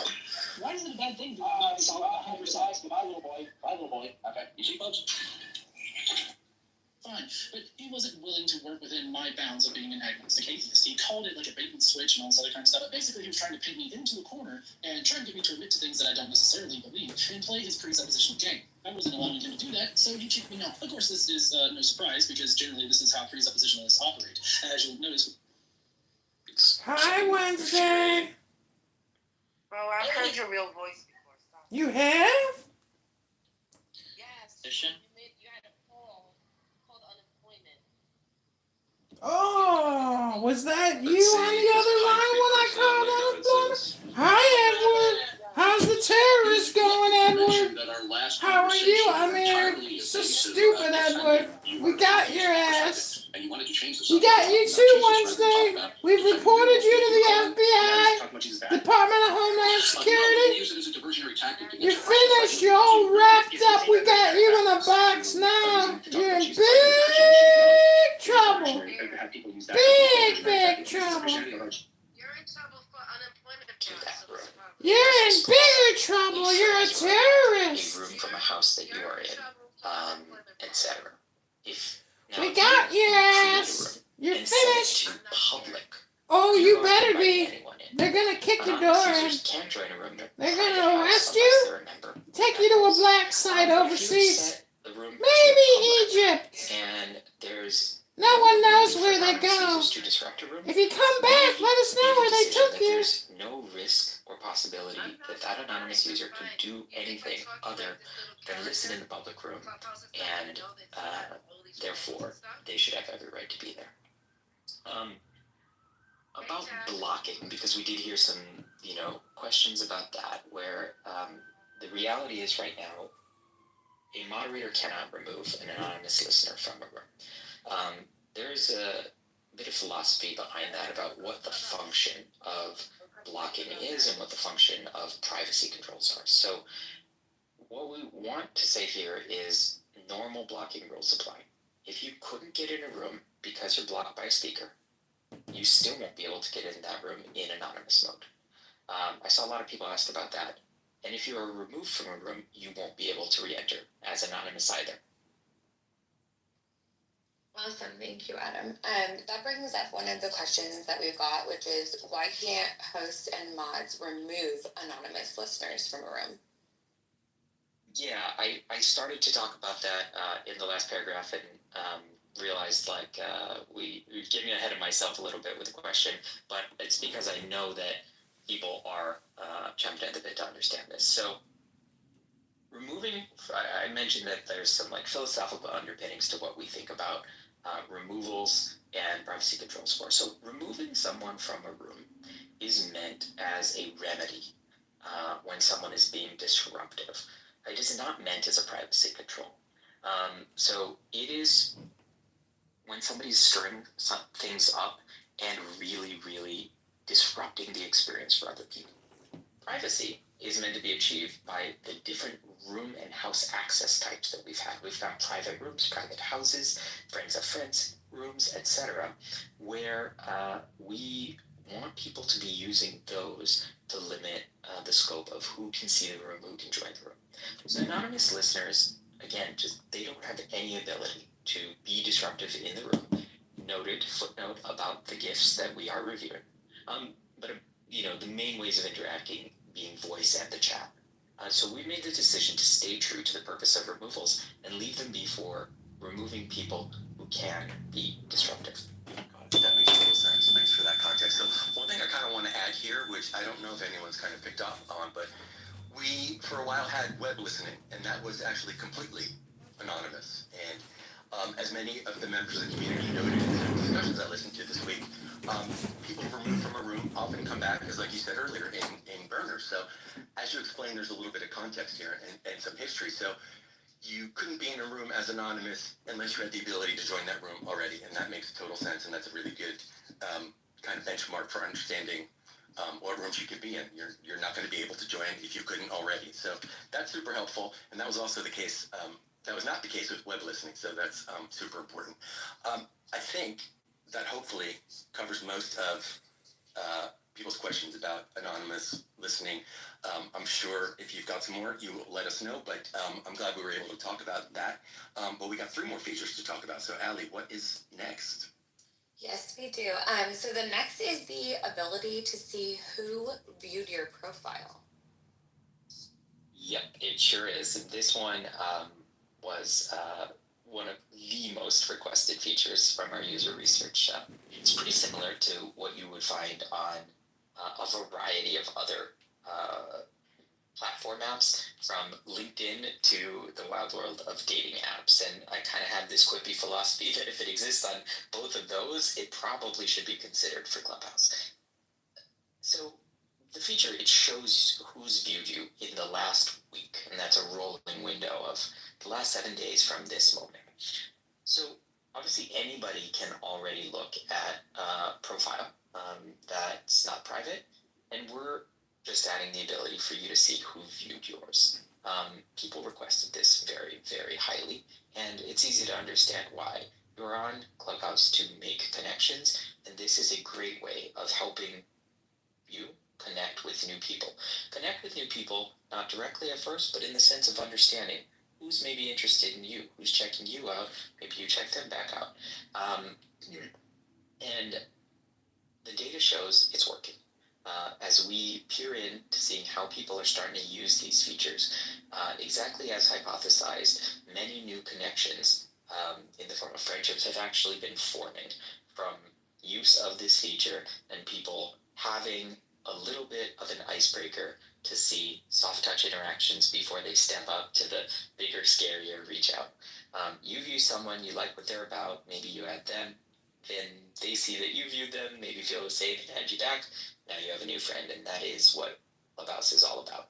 A soft touch. I like that. I like that phrasing. So one thing I heard, and it would be great for us to kind of talk about in this capacity, who's viewed your profile? Is this a privacy concern? I don't believe so. So if I understand the concern correctly, from listening in on some rooms, it's that people have a misunderstanding that everyone could view who viewed your profile. That's not at all the case. So your list of profile view visitors is only visible to you, and it's never shared publicly, and it is limited to the past 7 days.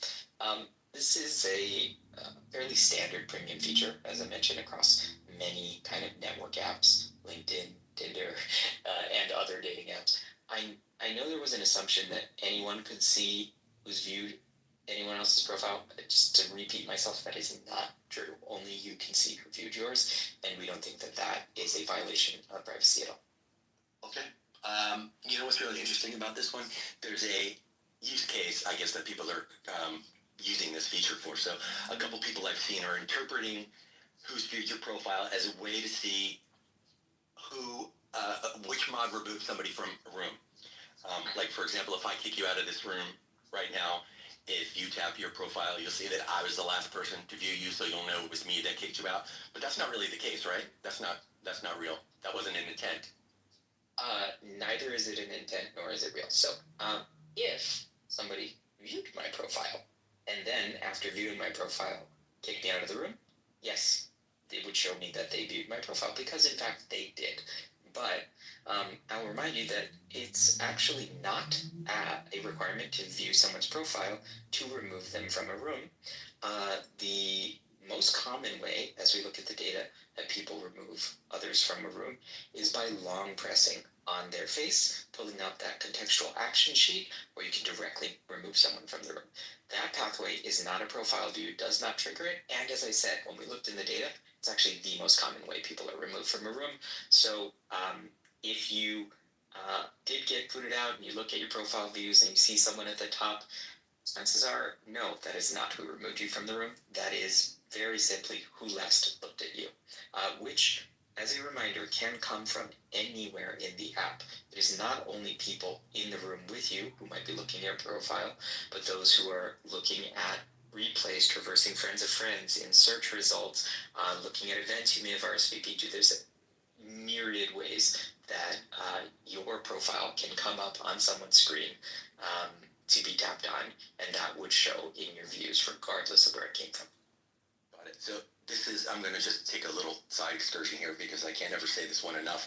It's a great opportunity to remind everyone that if you're hosting a room or moderating a room, be super judicious about who you give your moderator badges to, because we will never be able to share with you who ended a room, who kicked someone out of a room. That stuff is not something that we can share. That is a violation of our privacy policy. So be really careful who gets the green bean, and just want to reiterate that for the millionth time because it is worth saying time and time again. So that is everything on who views your profile, I think. Abby, what's our next feature? All right, so this next one's for all of you who have been sliding into our inbox asking how to add your Instagram or link up your LinkedIn. Maybe you do not have access anymore. We hear you. You can now add links to your profile page. Yay, this is exciting. But heads up, this one tends to trip people up a little bit, so we're going to break it down. Back to you, Adam. All right, I know people have wanted this for a while. This being to add their Instagram, their Twitter, ex-Twitter, and as well as other links. This is a good moment to step back and highlight something that those not all of you may know or realize. So we used to have the functionality where you could add your X, Twitter, or Instagram profiles to your Clubhouse by officially connecting it, signing in, and proving that you owned that account. A little while back, first X and then Meta both removed the ability to do this through the API. And so we could no longer provide verified access or new connections to those platforms. We couldn't make the new connections. And so that feature, not by our own doing, sort of quietly sunsetted for anyone who didn't have it already connected. We decided to move by force to this unverified model where people can freeform put links on their profile. And so now with Clubhouse Plus, you can add any links you want. Your LinkedIn, your TikTok, your favorite playlist, your pet's IG page. You could add Barack Obama's LinkedIn if you wanted to. There's no longer a representation that the link there is an account you own, if it is linking to an account, or that it's a page that you own. It is simply content that you want to point people to. And you can add up to 8 links on your profile as a Clubhouse Plus subscriber, and you can change it. Now, if you had your X or Instagram accounts connected before, that will not be impacted by whether you are a subscriber or not. We have migrated those links into the new format for you, and so even not being a subscriber, those links will stay until you remove them. This one, like you said earlier, super requested feature for a long time, especially people that do rooms as part of their businesses or any stuff like that. So 8 links is super fun. Let's move on to the last feature, which actually I haven't heard that much about. But I think it's actually super fun because it's something that everyone can participate in to some degree. So let's talk about viewing profile photo history. Again, I think it's really fun, but might need clarification on what the limitations around that are. So tell us a little bit about viewing profile photo history. Absolutely. All right. So I'm sure this has happened to all of you. You change your profile photo and ask the room to PTR really often because you want to show them something, right? Or you want to change it to be your temporary profile photo, not just to display something, but that's who you want to be represented as for some time, and then you want to change it back and forth and back and forth. We all change our PR for whatever reason. But then when we want to change it back to something, we have to re-upload the photo. So one thing that we wanted to solve with this feature is that problem. We wanted everyone, not just Clubhouse Plus subscribers, to be able to easily switch back to any previous photo that they have had and chose to still keep on the platform. At the same time, doing this allows people to sort of build up an album on Clubhouse that represents them. And that is a great thing. That is a very sort of standard thing that many social profile having apps will have. We decided it's time for us as well. We want to encourage more self-expression, more ability for people to get to know you by browsing through your profile. Following down that line, we've introduced something that's been missing for a long time here, full-size photo support. So the entire photo that you select will be uploaded and viewable in the gallery mode when you tap in to view them, including proper pinch and zoom, and it'll just be that squiggle, it's called, but the sort of weird looking square circle prop for the avatar display in rooms and around the app. Full-size photos, long time missing, really rich, immersive graphical experience that we think is a huge win. When you pick a profile photo, obviously anybody can see it on Clubhouse, whether it's from your profile or from an avatar in a live room. So we think about these as photos that are public, right? They're photos that were public at one point in time that you made available for anyone on the app to see if they bumped into your profile. And so collecting those into an album and making it accessible from your profile photo was a natural extension that felt well aligned. We decided that we wanted to make this compatible with the Clubhouse Plus experience, but make it sort of be reasonable about access. And so the starting point is that if you are friends with someone, you can view their photo history and vice versa. Anybody who you friends means they have added you and you have added them back. In that case, you'll always be able to see the photo history that user has chosen to keep. The benefit for Clubhouse Plus users is that they can see it on non-friends, so they can see anyone someone's profile photo history, which again is composed of photos that at one point in time or another, every user who put that photo there said, this is okay to be viewed as my photo all across the app. Yeah, that makes a ton of sense. Thank you, Adam.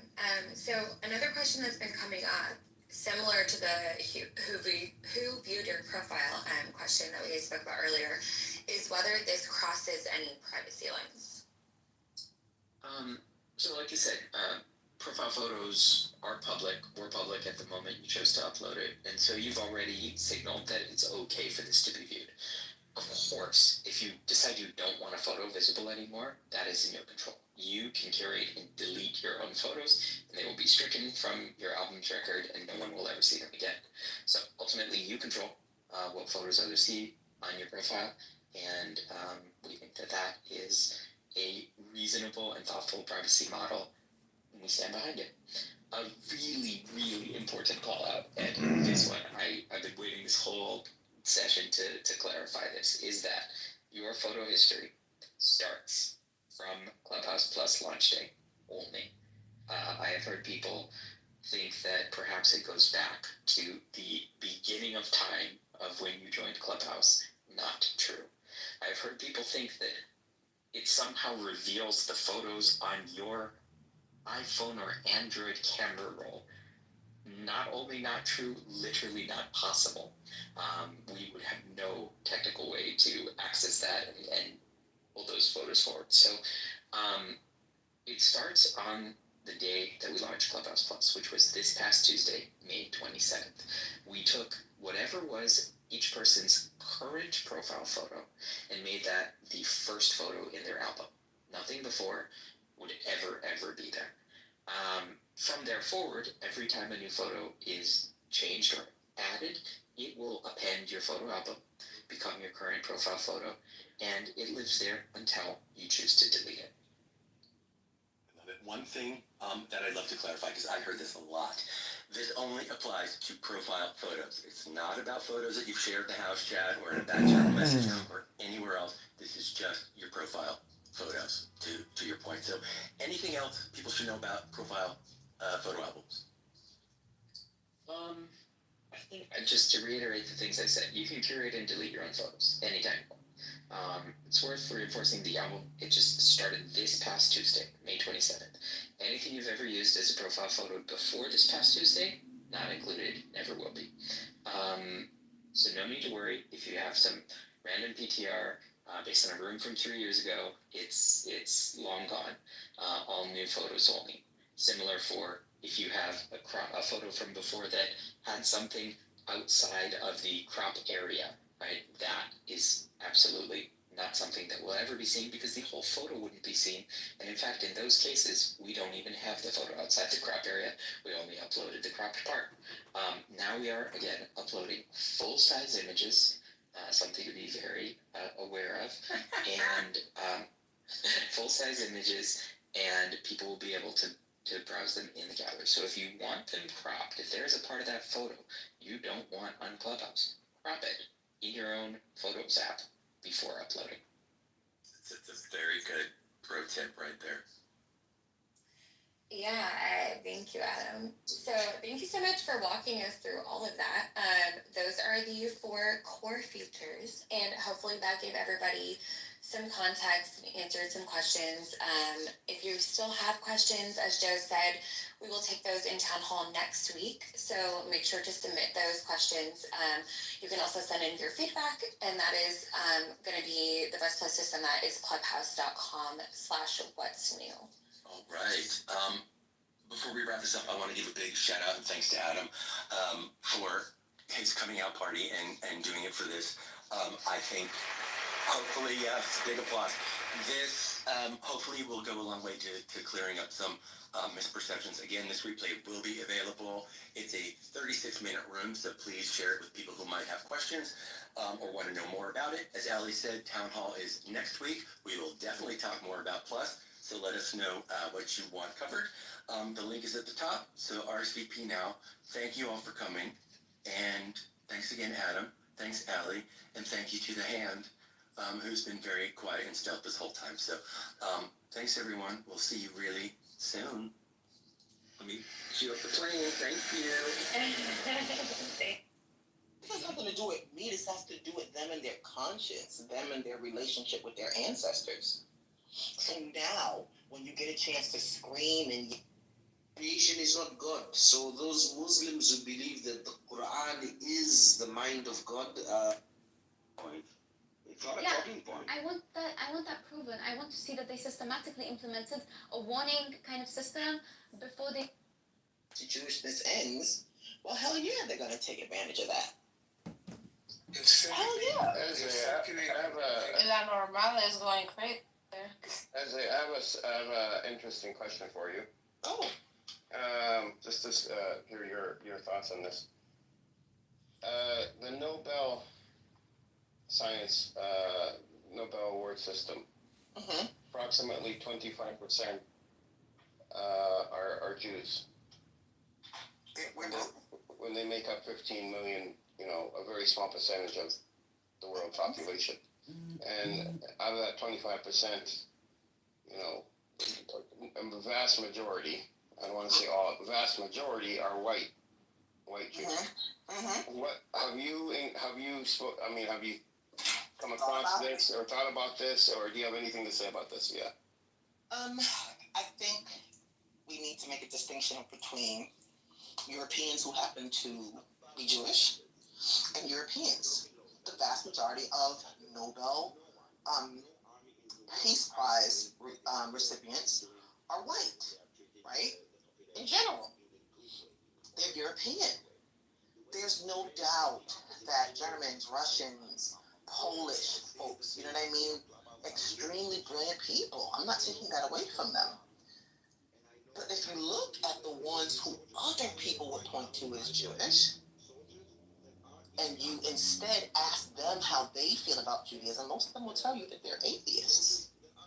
They were not practicing Jews. They were scientists. How do we get this 25%, 1 out of 4, winning Nobel Science prizes? Edward, it's obvious. They're educated. They're very smart. They're very dedicated. Who's giving out the prizes? I don't think it's. Who's giving out the prizes, Edward? That's obvious. I want you to speak on this. I want your thoughts. I don't want to bias your opinion. There's no way you can bias it. The facts speak for themselves. I can also give a hypothesis if you Why want. can't we admit that they are very smart and they're very educated? I would like Eze to answer. I'm literally asking Eze for her opinion on this. I don't think it can be. You already know there's no shame in my game. I know. I asked him twice. Jews give Jews prizes. Does that answer you? Okay, so how relevant? Your question is so irrelevant. You question Nobel Prize. It is so irrelevant. If they win Nobel Peace Prizes, so what? Let me ask you a question. You don't have to listen to my question. You can always leave the room. Anybody could ask any questions they want. How many Muslims received a Nobel Peace Prize? Edward, you don't have to tell me that. Come on. How many? You're telling me What do you mean leave the room? What do you mean leave the room? You're telling me my question is irrelevant. I'm telling you your question is irrelevant. Don't be sensitive. You're irrelevant. Don't be sensitive. You don't even know what I'm saying. You're irrelevant. Well, there's something to the volume of Jews receiving Nobel prizes. There's something. Midas. There must be corruption there, bro. There's no fucking way 15 million of the entire world's population are receiving the majority. There is a way. Can I ask you a question? Wait, hold on. 25%. How many black women, brilliant black women actresses, have ever received an Emmy or an Oscar? Whoever's playing the music gets to call the tune, right? Yeah, makes sense. It's not that there weren't any brilliant actresses. It's that there weren't. It's that they're not white. There we go. They don't get good movies, man. Listen to who gets the good movies. These individuals were brilliant. This second literally says black people don't make good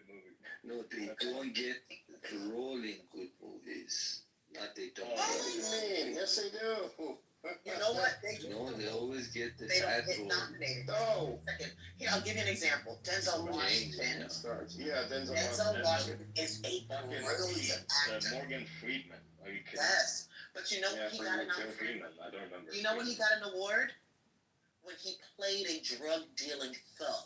Exactly. Yeah. You know when Halle Berry received her award? When she played a whore. Exactly. Crackhead whore on her knees. That's what got her an Academy Award. Because that's where some people believe black men and women belong. And who are those individuals in those roles as producers and directors and the rest of it? Well, what do you think? White European Jews. White European Jews. Yes. But can't we You know who was the producer? can we also can we admit that A Jewish European people Jew made the movie that resurrected the Klan. Make it make sense. okay, but Izzy, can we admit that also Jewish people are very smart when it comes to science research and I think that's what I said from the get-go. They don't have anything that. They don't have any expertise. I never said that they were smarter than anybody else. No, not you, Isaiah. I'm talking to Jindib. I mean, you could say that I don't know, like the culture of Jews, they emphasize education, but are they the only culture that emphasizes education? yeah, but they're also they're 15 million also of them. very but It's they're- called having money.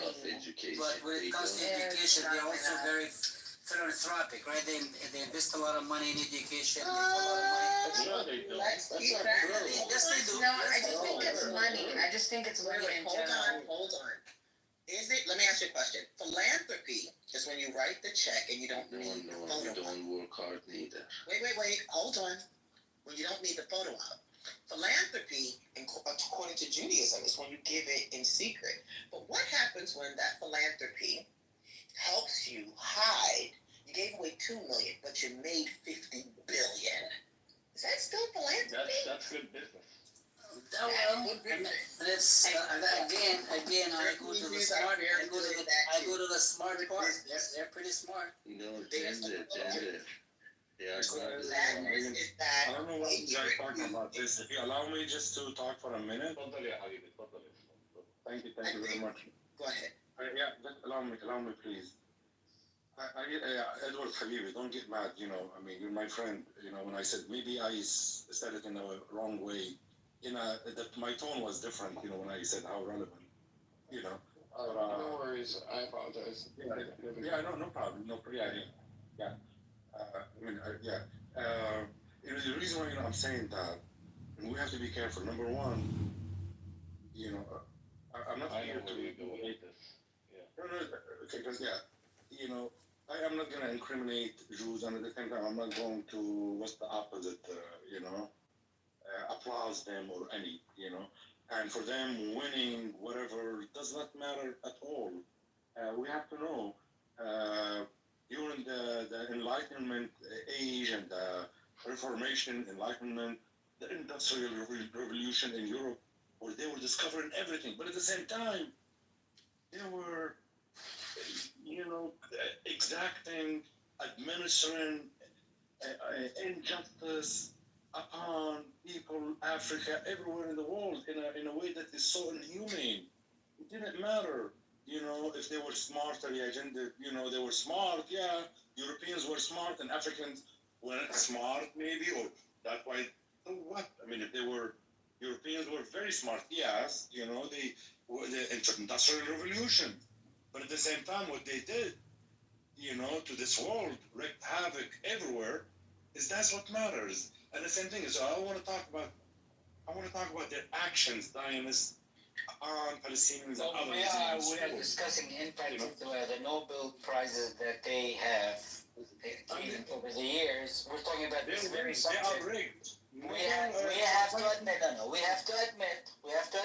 and say that they are smart, I'm not gonna admit, no, they're not. They're dedicated to education and so on and so forth. We can't deny that. I'm gonna say one word. Please, please. Okay, I'm gonna get you that. Let me just say this and then I'll stop.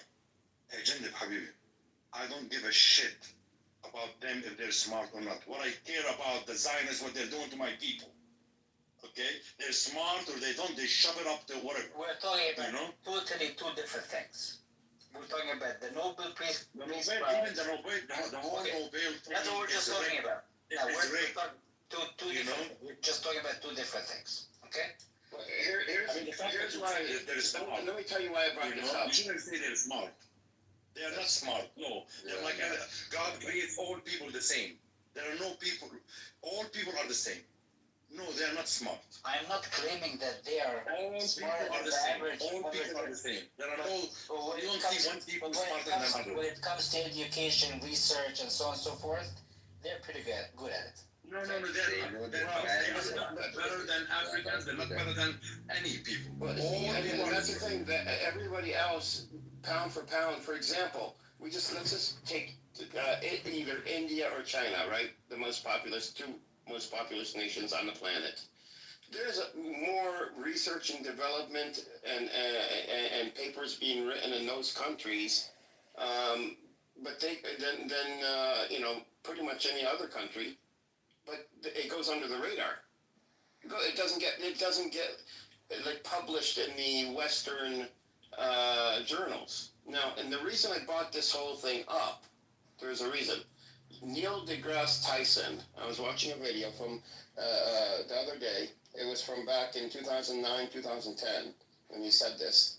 And he said on stage, he said, he goes, and you know who he is, right? He's an astrophysicist. He's African American. Oh no, who let this abnormal? You guys know deGrasse Tyson, right? He's actually Puerto Rican and black. He's mixed. Okay, Puerto Rican black. Okay. So he said, he goes, I lose sleep at night. 1 out of 4 Nobel Prize in Science winners are Jews. And Muslims, only about 3%, 11% of Nobel Prize winners are Muslims. Danicus, the world's greatest artist, is in the room. Hi, Danicus. How are you, Danicus? Have you done your part for Israel yet today? I am recording terrorists. We're submitting this video footage to the FBI, to the Department of Homeland Security, and we're going to have the doors kicked in and get them arrested. I'm sick of it. Bye. Back to wherever the fuck you came from. Take care. We'll call you. Don't call us. To the Muslim and the Islamic Empire, where most of our sciences are based off of, and the foundation of our sciences come from, for these Nobel Prizes, they've already proven that they can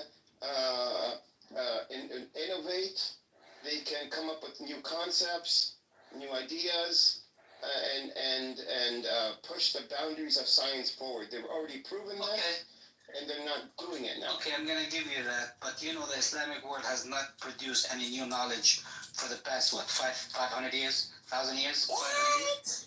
Yeah. What new knowledge did we come up with? That's what did not we? true. I mean, That's. Yeah, we came up with all those things that the modern world is built upon. But for the past 500 years, nothing came out. Nothing came out.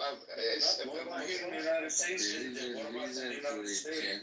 No, just look at Gaza alone. Look at the scientists in Gaza alone, and see what they got. In the United States, you know. Gender is right to an extent, but the problem is it's not 500 years. That is not true. The story of Western ascendancy is not 500 years old, bro. What are you talking about? 500 years old? We were. Not only that, but consider the wealth of information, the wealth of knowledge that the Muslim community has given us in general in terms of astrology, in terms of the calendar. Astrology? Algorithms, mathematics. I mean, all times, not in the modern history. But it continues. It evolves. No, Muslims do not care about education. Are you comparing Muslims? Wait, Muslims don't care about education? Exactly. Islamic world doesn't care about Who is it. this guy? Care Who about is this it. I don't know. This guy is. He's also the same guy that said people in Gaza were living good before October 7th. No, No, that's not what he said. They say that Jewish. No, it's two different people. Hold on, it's this. Oh no, that was 111. Sorry, this is. Yeah, 111. Have you checked the videos? Yeah, this is something else. This is something else. Listen, guys, listen. This is very simple. Jewish people have been a minority in their whole history. The only way that they survive has been because they couldn't go to military, they couldn't go to government. The only way that they could survive was through education. So That is bullshit. It's not true. Wait. This is a German talking, by the way. He's feeling guilty. Value education. He's feeling guilty. I'm saying he's All feeling Semitic guilty. people value education. Get what your people did. Give him the boy. Wait, you killed Jew. Wait, now they are also highly networked. So when they see a talent, independent of where that talent is from, they connect to each other. They jump on that talent. Yeah, they call them culture vultures. And they just promote that talent. That talent doesn't get the Nobel Prize. The person who promotes the talent get the Nobel Prize. This is a key thing for Nobel Prize. These people who get the Nobel Prize, they are not the one who did the work. Their students did the work. So when they see a talent and they're highly networked and they're highly value education, so they con men. you cannot call it a con man. They see the value. They don't care about the identity of the talent. I want to say something. I haven't landed my point. Islamic world, they only see where are you from, what your accent you have. Are you Shia? Are you Sunni? That is not true. Go ahead, Prince. That is absolutely not true. That is not true. Okay, Jandip, brother, I do want to address something you said. Hold on. Wayfan, I know you're Islamophobic, so respectfully, calm your tits down, stay in your fucking lane. Jandip, I'm going to read you the list of people, the Muslims have invented within the past 500 years. You said we haven't invented anything. We can go over the list. It's a big list. I pulled it up on ChatGPT. Did you want me to read it out, Brother Jandip? Or is it? I understand that part, Amir, but we have not accumulated new knowledge within the new age, the new times that we live in. Okay? That's what I'm telling you, the new stuff. I have the new stuff for you. We exchange information, and so we learn about new information, but we have not produced new knowledge to the world. Pretty much. Okay, let's go over the list. So we got the medicine and biology, a pioneer work in malaria treatment. Dr. Hakim Muhammad Said, Pakistan was a key figure in reviving traditional medicine. Okay. The second one, artificial limb advancements, neuroscience contributions. We have the GSM cellular technology in Egyptian American, data compression algorithms, Nasser Ahmed, Indian American, space and aviation, first Muslim in space. His name was Prince Sultan bin Salman Al Saud, Saudi Arabia, flew aboard the space shuttle Discovery in 1985. NASA contributors. Tell him who. We got a skyscraper and sustainable architecture. Amir. Yeah, tell him Yes. how he invented I think I know what Amir, I'm not talking about that. This is all piggybacking on the knowledge that has been created over the past 150 years. When you say someone flew on a space shuttle, they flew on a NASA vehicle or on a... Just a minute. Okay?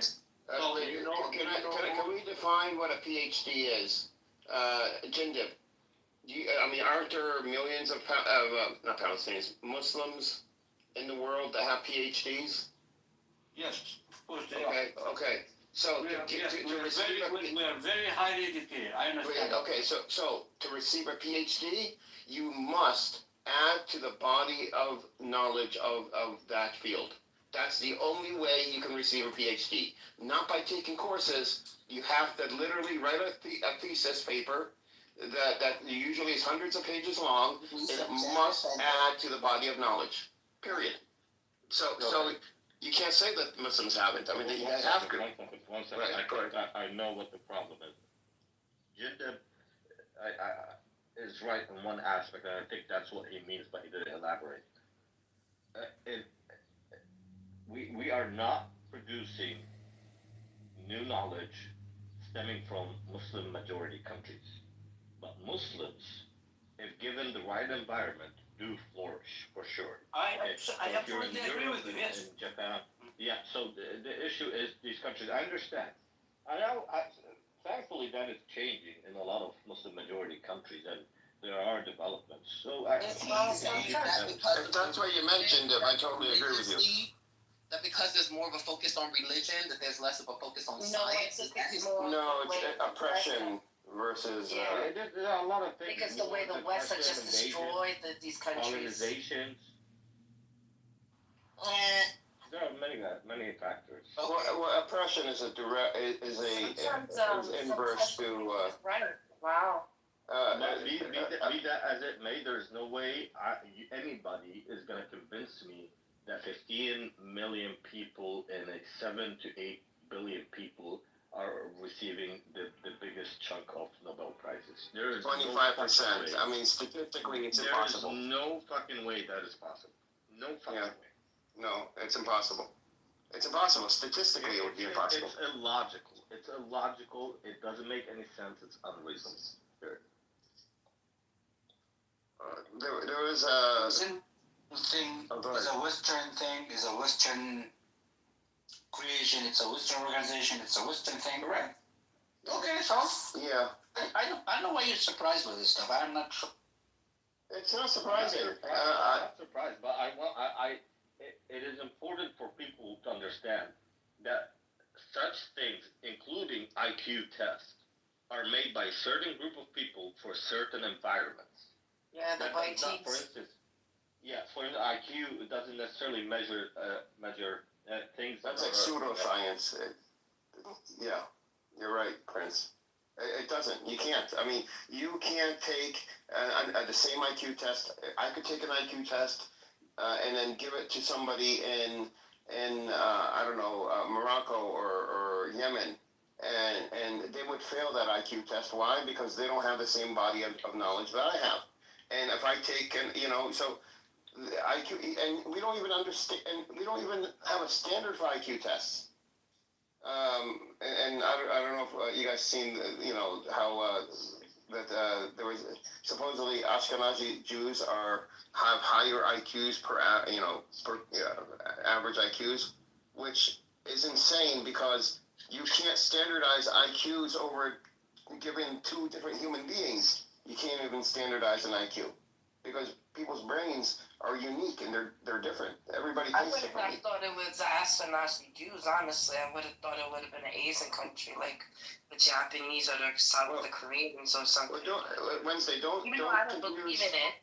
I'm just saying it just doesn't sound right. It sounds like that's their.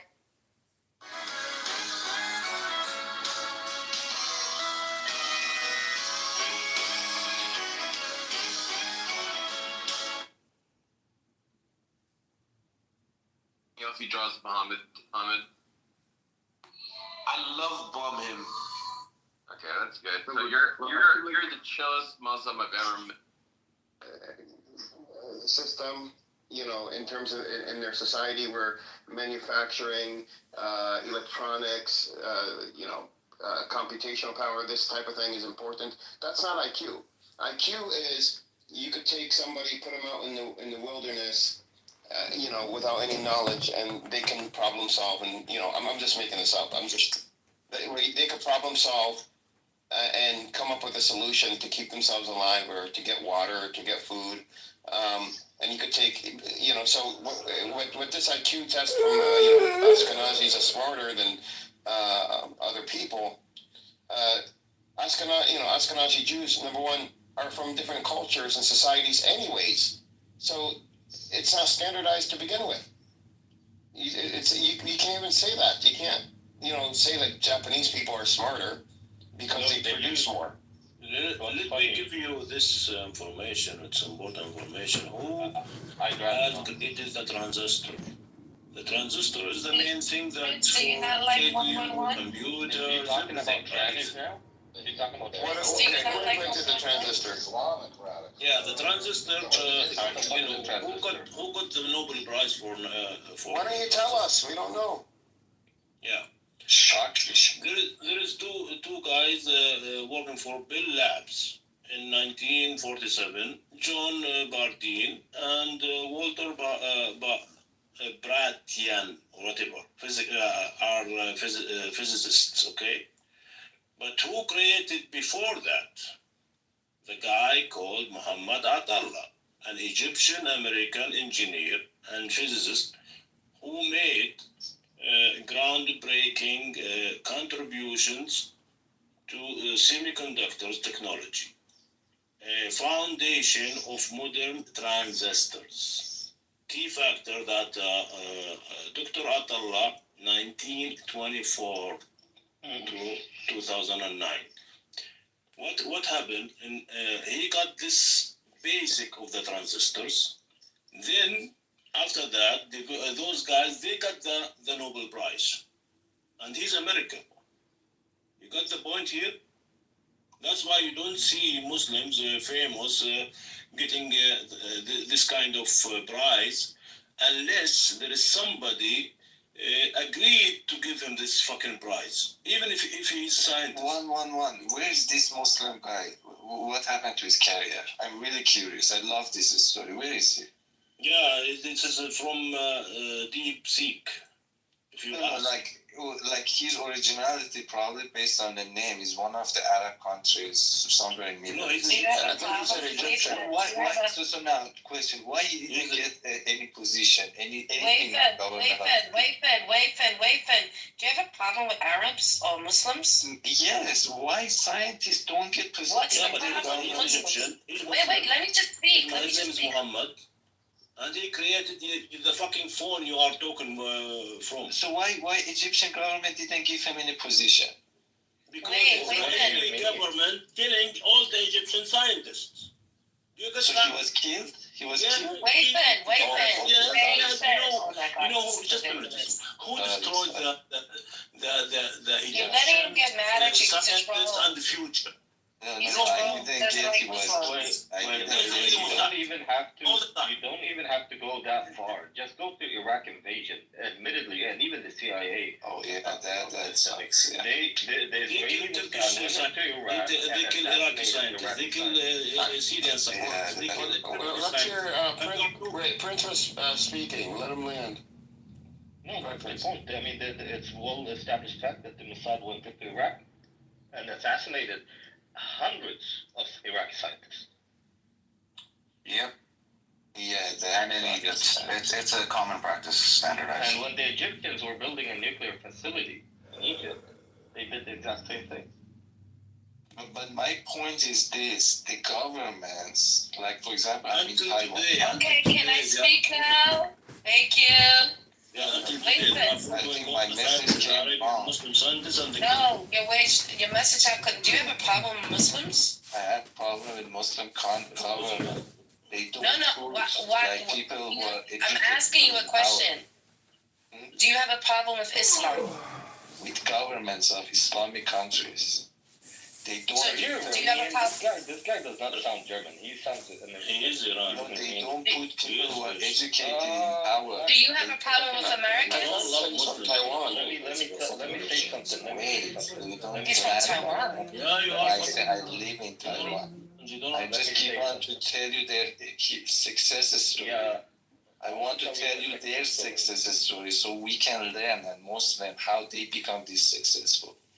Are you Muslim? They have it. Yeah, I'm Are you Muslim? Yes, I just want to tell you how these people become if so you're Muslim, say the Shahada. No, he's not Ashhadu an la ilaha illallah, ashhadu anna Muhammadan Rasulullah, ashhadu anna Aliyan waliyullah. How do you want to go? Yeah, why you don't love Muslims then? Muslim government. Let's hear what he has to say. Government. Let him land. Okay, go ahead. Government, not Muslim governments. Exactly, fuck them. That's my problem. In Taiwan, they had one Oh no, I scientist. feel like you've been messing with some men. Wait, they have one That's scientist. not right. You just said the Shahada. Go ahead. They have one scientist. He was in like TI. One scientist. They brought him back in 70s. They gave him everything they could. They forced people of Taiwan to give their money to him. We make TSMC. Right now, TSMC is the only semiconductor manufacturer in the world. In Islamic countries, governments see a scientist. They just want to abuse it. They want to take as much as they can from him and just throw him away. That's the attitude of Islamic governments. That is what I'm saying is the problem. I think that is changing now, though. I mean, that has been an issue. It still is, but I think it is changing. And in the West Bank, Palestinians built the first VLS laboratory in Wadi, in the West Bank, and that's being done under occupation. So they are looking to build these semiconductor. Amir, can you mute Prince? I think he has this in his pocket.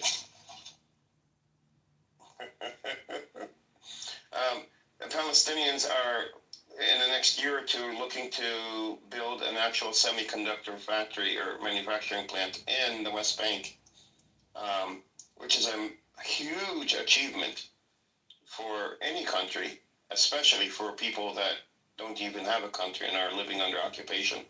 So I think we have learned from Taiwan and from Asian nations. Ironically, the West hasn't learned from the Asian nations because we don't, when it comes to manufacturing here in the U.S., we don't know how to manufacture 99% of the goods that we use ourselves. Even if you give money, if you give money to the U.S., we still wouldn't be able to build manufacturing plants, or we could build them, but we wouldn't know how to run them. So I think people are learning from Taiwan and China, South Korea and Japan, Thailand, Vietnam even. The challenge of the West is that it's forgetting. Like right now, this Trump, like look at his cabinet. Just all of them are jokes. None of them are educated.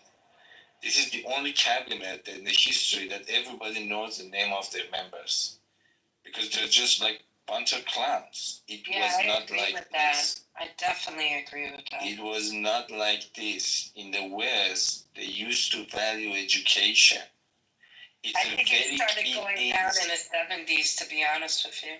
It's with the TVs. It became with the TVs, then Reagan and then Bush and then Clinton.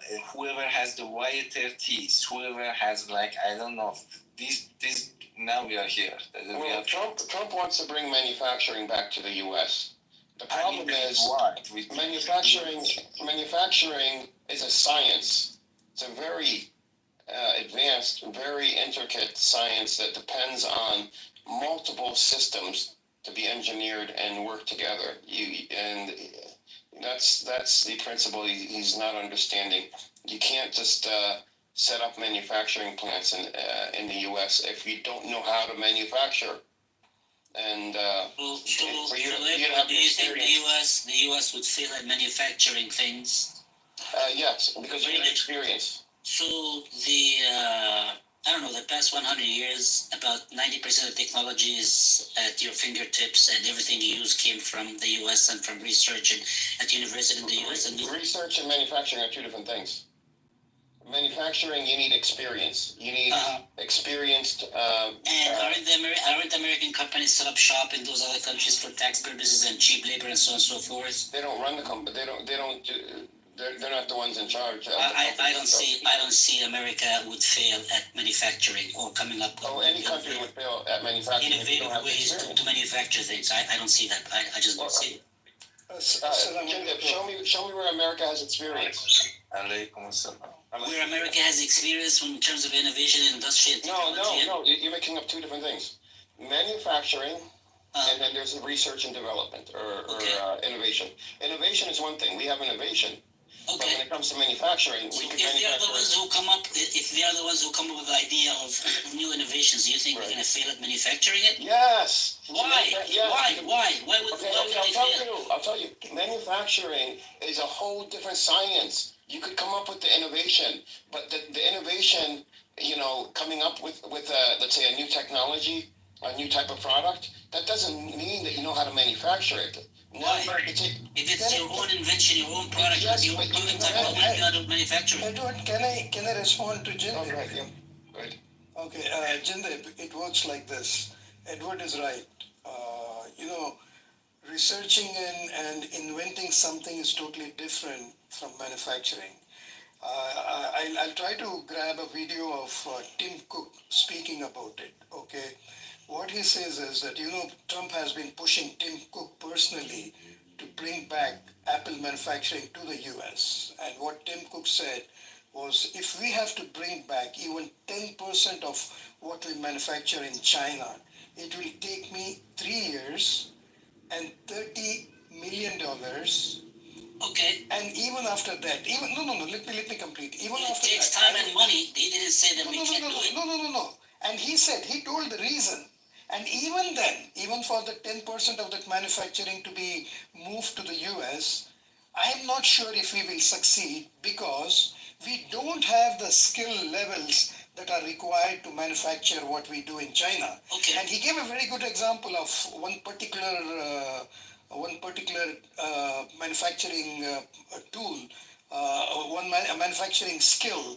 He said I think it's called soldering.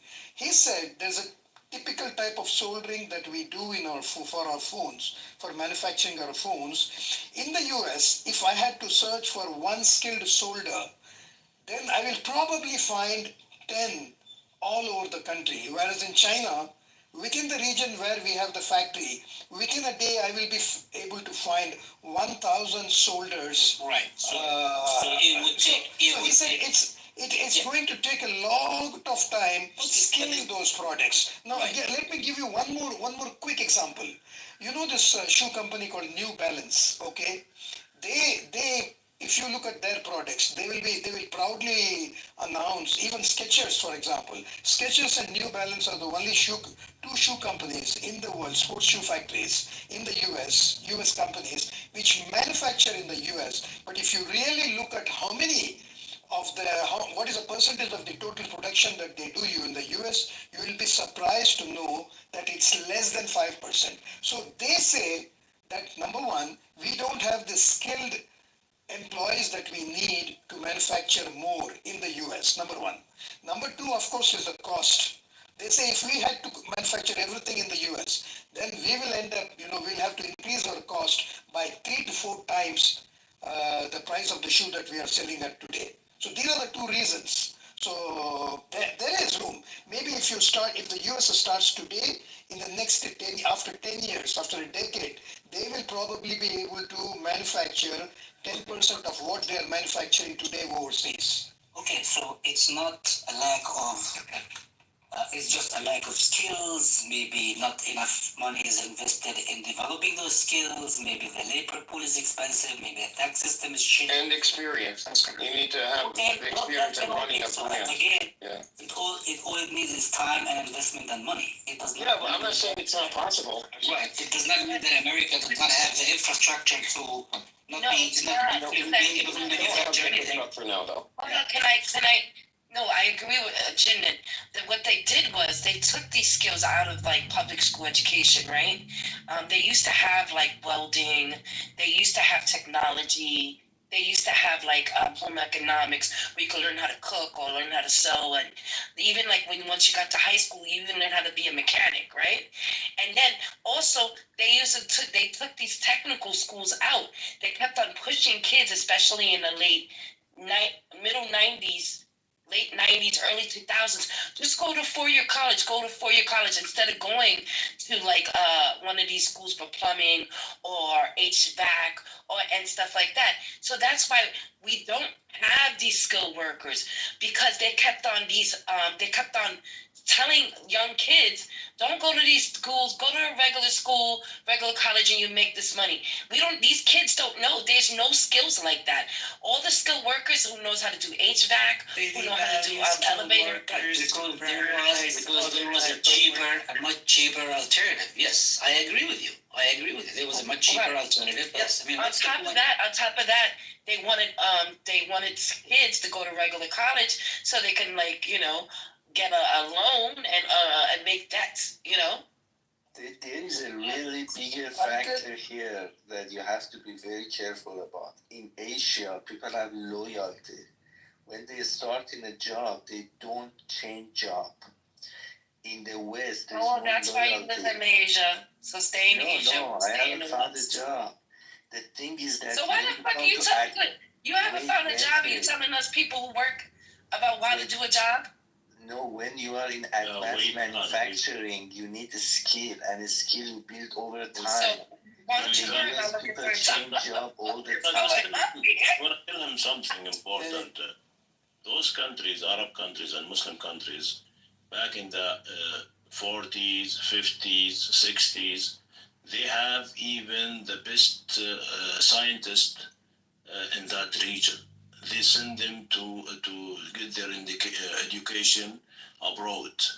But after 1948, after this fucking country called Israel came to the region, they start to hunt those scientists. They go behind them in America and United States, in England and everywhere, and hunt them, kill them. If they haven't touched them, we could have nuclear power, we could have supersonic planes, everything. The countries who couldn't protect those scientists. Until now, even in Iran, they killed the scientists. In Iraqi scientists, they are motherfuckers. They kill all the beautiful life. Can I make a quick point because or they trash them. I'm totally with you. They trash them. They go them in the West. They find a Muslim scientist. They did this to me personally. They trash me. Yeah, so we cannot blame the government. We have to blame this. Can we let him speak without fucking making it derogatory? all right. Can you just stop relating him? Excuse me? Can you just let him speak? You guys just keep running over your mouth over him. And he's he coming from another perspective. Why aren't you open to another perspective? Who? Wait then. Well, Lathan is able to speak. And I give him back his idea. I answer. So, can I just bring this back to what I was saying, and just to make my point clear when it comes to manufacturing? As someone who has a degree in supply chain management, I cannot set up an assembly line. So it's not just the skilled workers here. To set up an assembly line, to design an assembly line to make a specific product, there are thousands of variables that go into making a product, even something simple. And so this is what we are missing here in the U.S. No matter how much money we bring in, we don't have the experienced manufacturing engineers, those that have actually worked in the field, because the field isn't here in the U.S. So we would have to import, not only do we need the money and the infrastructure to build the factories, but we would have to literally import the Chinese and the Taiwanese and the Vietnamese to be able to run the factories for the next 5 or 10 years to show us how to do it. That was my whole point. Yeah, Edward, I want to add to that, and I also want to add, I gave two examples. Jindip, if you're listening, I gave two examples in the two extreme. One was high-tech iPhone manufacturing in China, why it's difficult to do it in the US. And the other one on the other side of the technology, which is just basic sports shoe manufacturing. Both of them are impossible to be recreated in the US in the immediate future. Okay, so there's only one thing I appreciate Trump about, which is his push for manufacturing, but he's doing it in the wrong way. Okay, that's another matter. I'll tell you where the US can actually focus and bring back manufacturing into the US. Take, for example, pharma companies. You need high skill level, high technology, high research, a good scientist for that. You don't need a lot of people to manufacture medicines, to manufacture antibiotics, for example. US pushed out all its pharma companies just for profit. They don't, they cost a bomb in the US now. You can't buy a medicine without insurance. That's the situation. That is in spite of these medicines being produced in third world countries. Why? Because the profit margins are so high, and in most of the times, like Jindip said, these medicines were invented by the US scientists or any of the Western scientists. They have discovered or invented them. Okay, but yet they end up paying so much to buy those medicines. That's because it's these people who are the people who own these companies in the US who make money out of it. It's the Wall Street that makes money out of it. Do you know who they are? Sorry? Mostly who they are, who own those companies? Zionist. Oh yeah, I don't want to go into that. They are all big corporations who own into the company. Yes. No, I don't want to. No. That's what I said. I don't want to. Yeah, you have to say it. I don't want to divert. We all know. Triple one. This is where we start lacking congruency if we're not saying how it is. Well, we all know this though. I mean, why keep saying it all, you know? Edward, triple one. You don't understand. He said they look for money, and that's it. There is no any manner or any kind of research or a deep research, something like that. It's just for money. And even the fake, this is fucking medicine. Fayez, I do have Triple one. No, let me just conclude. Triple one. I believe the whole of America is controlled by Zionists. I don't have to say it again and again when I'm talking sub-subjects. You get my point? Why? So I don't have to say it. No, it's because we understand. We all know. Like, we all know. Yeah, but I think that this is a problem, big problem. No, but we keep... You don't know me. Triple one, you don't know me. You haven't heard me enough on this app to make a judgment. I understand, but you don't understand. But if you listen to people, you want to mention it, something like that. No, it's because you know, if we keep saying it, we all know this, and then what happens is the conversation becomes a loop, and it just keeps looping back and forth. You know, it just loops on its on itself instead of moving forward. See, when I believe the whole of U.S. is controlled by Zionists, and every institution, every bank, every large company is controlled by Zionists. No, and I don't have to repeat it.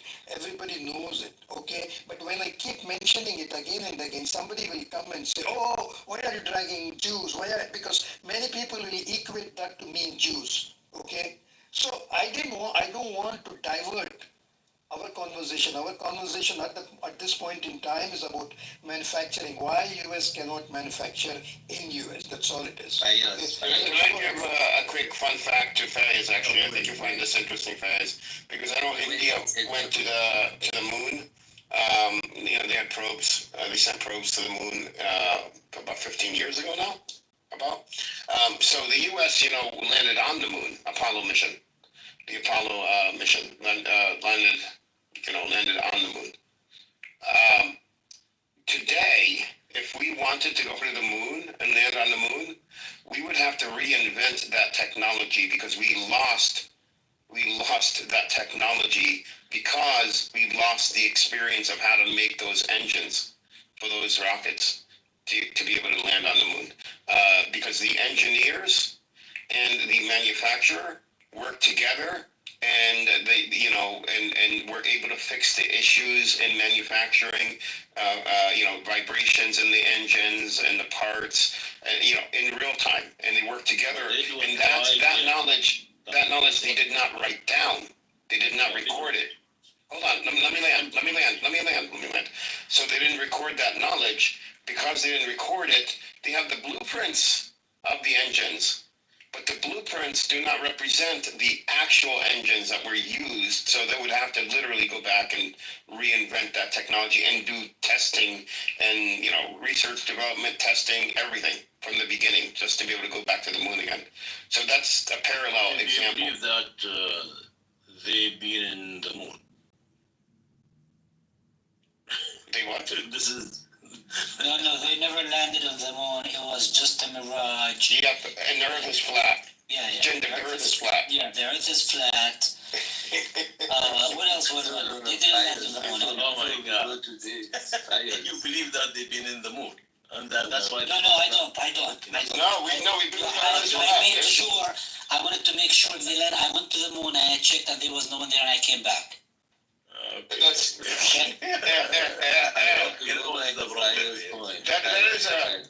is a genuine answer right there. Yeah, Elon Musk, he has the technology. Why he cannot go to the moon? Elon Musk doesn't have the technology to go to the moon. He keeps killing people in his states. He does not. Why? He has the rockets. People in his states. He's tried several times, and there's a lot of fucking death that have been happening from there. Well, but the rockets that he has are made to go into geosynchronous orbit around the Earth, not to the moon. He does not have the technology to go. Hold on, because I thought you guys moved on. I did put it in Chat GPT, and they say they don't have all the. Because we went past that. It says no, the United States government did not exactly lose the information or technology to go to the moon, but much of the original hardware, technical blueprint, and production know-how from the Apollo program 1960-70 were retired, dismantled, or archived after the last mission, Apollo 17 in 1972. So we just thinking about other things. It's not we can't go to the moon. We can't go to the moon because the engineers are no longer alive that built those engines. We can't. We can't go to the moon. We cannot. And NASA said this themselves. We cannot go to the moon. Not unless we reinvent. We have the blueprints, but we have to actually build those engines. Since why haven't we gone back to the moon until now? For decades, the focus shifted to low Earth orbit missions, like the space shuttle. Okay, never mind, Wednesday. You don't understand what I'm saying. Yeah, can I talk? Yeah, we already know we didn't go to the moon. No. There is something called Van Allen belt. Van, I will write it here. Van Allen. I think I've had enough of your No, mention the name, just come to the point, 111. So did we or did we not go to the moon? And put this He says no. I put it in the chat. We went to the fucking moon, bro. Stop it. And if he starts saying the Earth is flat, I'm out.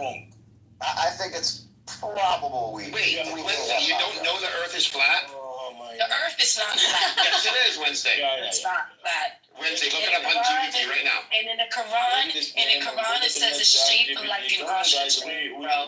We try to be more hilarious. Okay? Can we be intelligent little? Yeah, it is written there, Van Allen belt. Put it in ChatGPT. Tell him what is this. Can we reach? I don't want it. I'm done. Your brain is too much. Somebody else can write it. I'm gonna brain. No, you're not going to find anybody that's going to say that we have not gone to the moon. I say we have not gone to the moon. We have not. Okay, you got one person that says that we haven't gone to the moon. One person. I don't have authority on the moon. Who said that? Was it Edward? No, Muhammad said it. Muhammad said that we have not gone to the moon. No, I said the Earth is flat. I mean, Edward, have you seen it? Sorry. That wasn't funny. That was dumb. Sorry. But no. Can you just make something intelligent?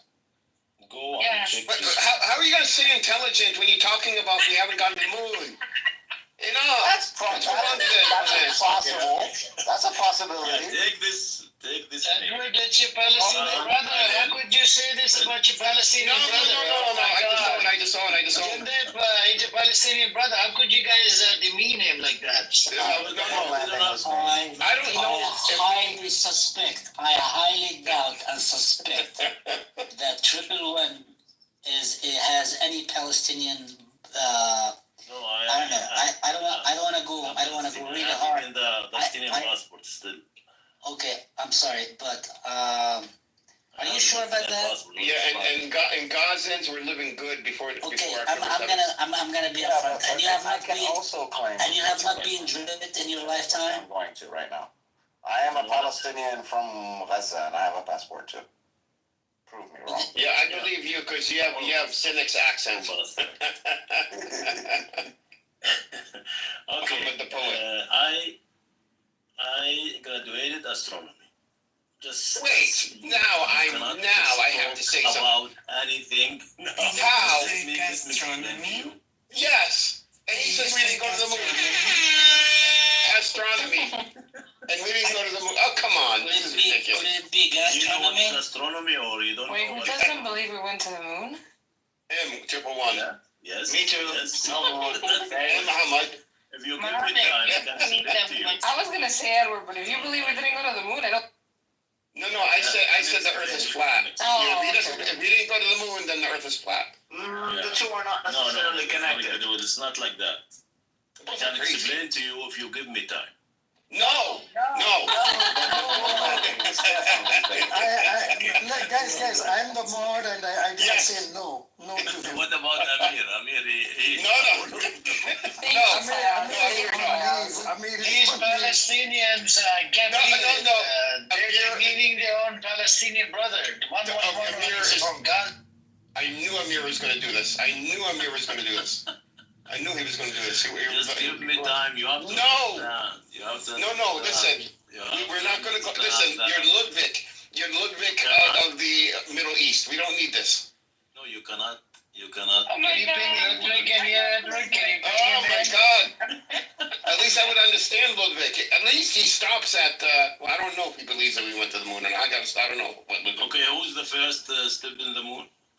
Triple one. Let me give you a second. Well, my cousin Sulaiman. You start a room on the topic.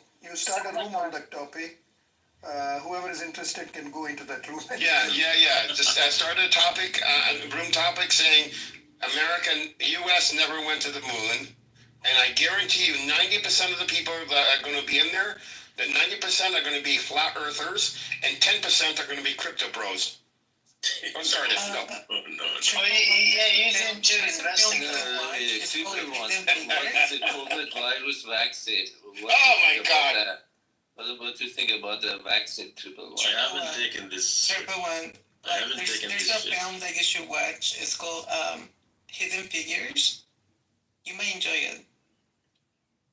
You think that I'm really faking the news or the information, right? Yes. No, we think that you believe it. No. At this moment, I think Edward is part of the Illuminati. My God. They don't wanna. Oh my God. This is insane. We know you believe this, Triple One. What's 111? And Antarctica is also, there's a wall there, right? There's no South Pole, right? Yeah, we're in a prison, and over the wall is another Right. different continents. Right. There's more continents than the seven. It's more. So you believe? And those 5G networks are freaking crazy. They go into your mind, right? So you believe that? Explain to me why we have so many. Is 111? Does 111 stand for 7? No. But Edward, explain to me why do we have so many fake videos in space and on the moon and stuff like that? Why do we have so many NASA fake videos? Oh my God, you do believe it's fake, huh? It's a possibility. I hold it. Oh my God! Another one from Gaza. They both say that. Edward, I know why this guy thinks what he thinks. There's a video of the guy that went to the moon. There's a journalist guy who said, put your hand on the Bible and swear you went to the moon. Yeah, nobody can swear. And he won't do it. The guy refuses to do it. That's one reason. I've seen too many Because the guy thought about it, and No, but my reason is I've seen too many videos where they were showing people supposedly in space and it was fake. You see the green screen behind it and something goes wrong. I've We seen too didn't many have videos. green screen back then. I don't believe you. There's plenty of The guy videos. who was They did not have green screen. We had AI back then, so I think we had AI back then, so I think they had green screens back then. So you cannot argue with conspiracy theorists. You can't. They will always find Muhammad something to make is it up. really talented when it comes to his prophetic writings.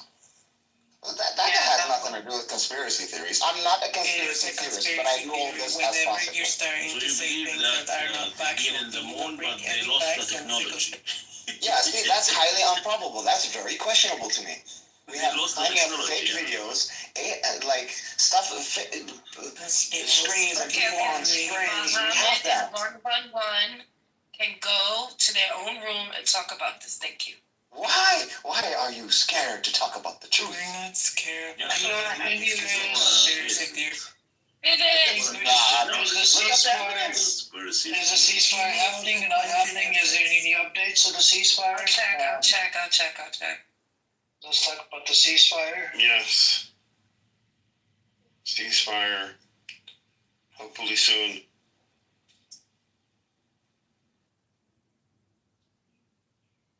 Just running away from the moon landing. God. You know you don't believe this.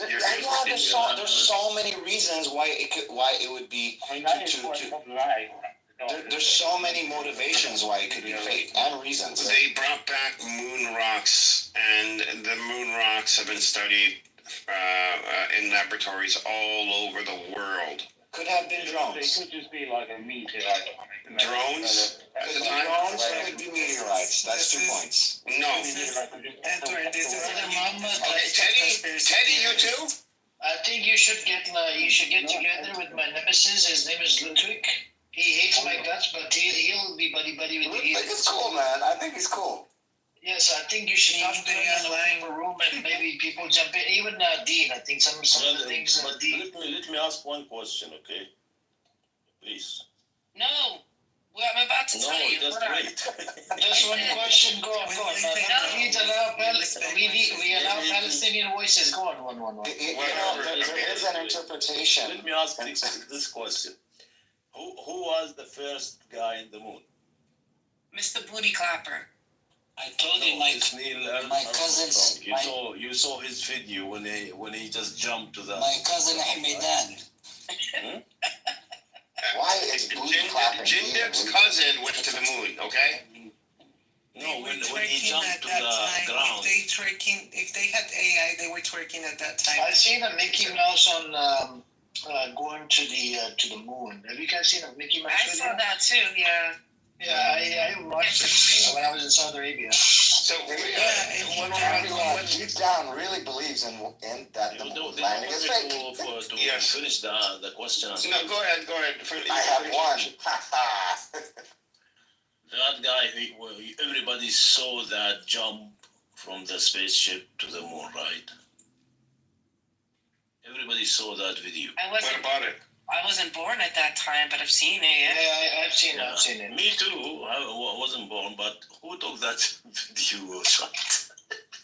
Who took that video? You're right. You want That's very probably. It was Edward. Edward, did you take that video, brother? Why was the flag waving? Back into the rocket and pretending to come out for Answer me. Okay. Why was the flag waving? They had cameras. They had cameras. They had a doom buggy thing that they used. How they took the picture. 1963, this technology. Remember? They did have that, yeah. So, but 1963. Yes, they had remote controls for TVs back then too. We went to the moon, but AI was But impossible. the waving flag, and physicists will tell you, that's what it would do. That's the vibrations when they set the flag down into the ground, and the vibrations traveled up, and because the gravity is so much less on the moon, the vibrations themselves translate to larger waves. Does 111 live in America? You live in America, right? No, Canada. Are you trying to say stupid? You can drive down to a Smithsonian, aerospace museum in America. What date was the moon landing? Small capsule, and there is a Can we go back to this? I have a Which is older, AI or the moon landing? BBC says Hamas officially says it rejects new U.S. Gaza ceasefire plan backed by Israel. Good. This came out How old is it? An hour ago? 1 hour. A senior Hamas official has told the BBC the Palestinian armed group will reject the latest U.S. proposal for a new Gaza ceasefire and hostage release deal. Oh, I said that about 3 hours ago. That's from the BBC. Let me see where else. Yeah, they understood it's fake and because I think the reason is because Israel will still be able to basically perform operations or something 12 hours a day or something like that over a period of time. So and that's the latest. That's the latest. So I think BBC was able to get the story first. Let's see. If there are changes in the agreement, we don't know exactly. We have the leak of the agreement, but we don't know, if that's the actual full agreement or not. So let's see if they come back and modify it again, because they modified it 3 days ago, so they may modify it again. You can check it in Al Jazeera. They always give the. Anyways, Wednesday, have a good night, gentlemen. Have a good night, and conspiracy theories. Oh my God, the moon landing is the AI is actually older than the moon landing. 1950s. Watch the video I put in the chat.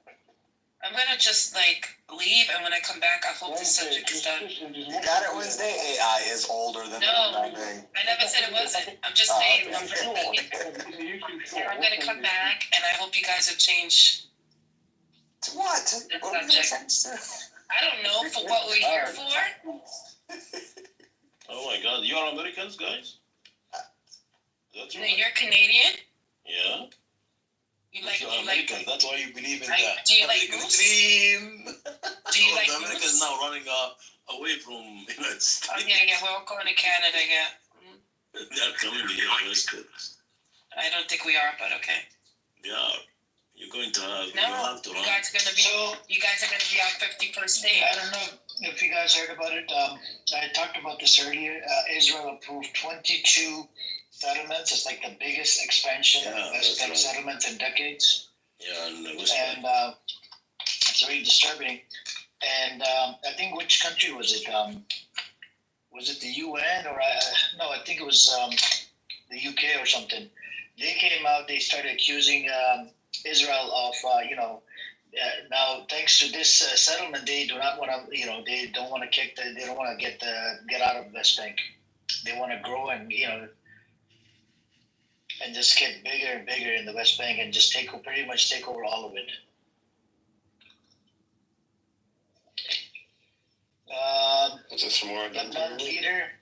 Lebanon's leader urges U.S. to pressure Israel to withdraw troops.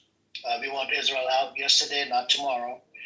Hundreds of people are starving. Hundreds of starving Palestinians stormed Gaza food warehouses. Deadly incident, says UN agency. Chaos erupts on first day of U.S.-backed aid distribution in Gaza after weeks of hunger. Iran says it's ready to compromise with Trump, suggests U.S. understands its red lines. What else do we have? Well, yeah, American charged with a plot to throw Molotov cocktails at U.S. Embassy office in Israel.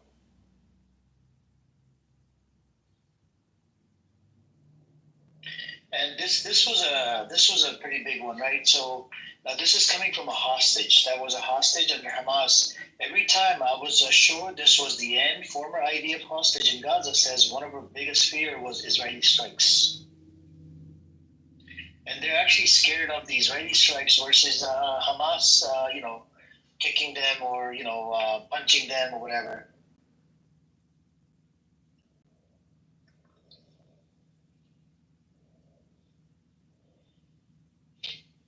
Let's see what happens. Sanctions on Syria after Trump pledge. He's removing the sanctions on Syria, so Syria will get back in line. Hopefully. They already opened, I think, the embassy in Damascus, the American embassy, today, this morning. They already put the flag back with the foreign ministry and American diplomat.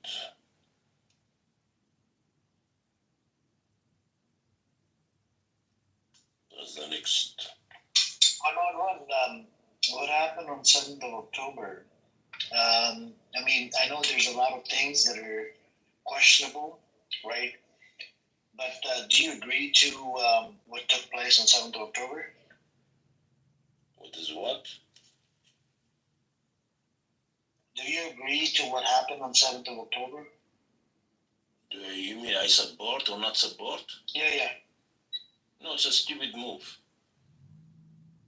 For me, it's a stupid fucking move. He could just, this Anwar, be patient and deal with a smart way, a foxy way, not just to go and attack, and you saw the camera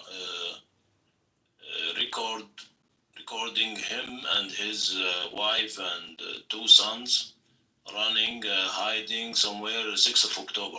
You saw that? No, I missed out. I didn't pay attention to his family. Yeah, I think the fucking Israelis, they just hunt this footage and they put it in the media to say that how much his wife bag expensive. Oh yeah, they did. They talked about the bag. For us as a Palestinians, we don't say that. We say how much he's coward to take and hide his wife and the two kids while the others are suffering in the ground. If you are Palestinians, you will think like that. We don't need to hide your wife, but while you just put the wrist in front of the Israeli guns. That's what is running since that fucking day and now. He's a hero? Okay, you got what you want, you became a hero, okay. What about the rest? My families, the other families, in Shijaiya and Jabali, and all of them we can't contact them anymore. Because of what? You want to show that you are a fucking hero. Okay, thank you. What next? You understand what I meant here? Yeah, I hear you, but the thing is, I don't think he was trying to hide anybody. Because if he was running in 6th of October. The camera shows the 6th of October, one day before, and with only his wife and two kids. He's hiding them. Some Palestinians, they said, because he's a big banana guy and he has to hide his wife and because they're going to kill them. Yeah, but they killed the whole fucking Gazans. They are not just killing your wife and you and your brother. Even this Haniya, he's really a poor guy. He's the head of Hamas and he ran with his family out of Gaza. And this Mishal, he ran out of Gaza, like almost 6 months with his family. Why? Because this Sinwar, he want to control everything himself. He doesn't want anyone to share his opinion. So they left everything and they went to Qatar. That's what I got to know. Then he controlled with the other guy, what's his name, Abdaif, to make this move, this action, without any kind of fucking Israelis. They are criminals. They will not leave you. Even they've been giving you a trap. This is a trap. That was a trap. They just waited for him to make this act or move, and he did it. Until now, we cannot finish it. And what is the mean to go and take a bunch of prisoners or hostage from somewhere to ask for another prisoners to go out? That means you are not doing this for Palestinians. They are not doing for Palestine or free Palestine. You are doing only to get some people out of the prison. Then you give those hostages. This is your goal? Something wrong here. They are not going to open the airport for you in Gaza. They are not going to take all these sanctions around you because they are afraid of you. No. That comedy guy. That comedy guy is still streaming your room. That's him in the bottom. No, I can't kick it out. I think we should write on Clubhouse. Probably got his unemployment money. He was really upset about that damn guy getting his unemployment.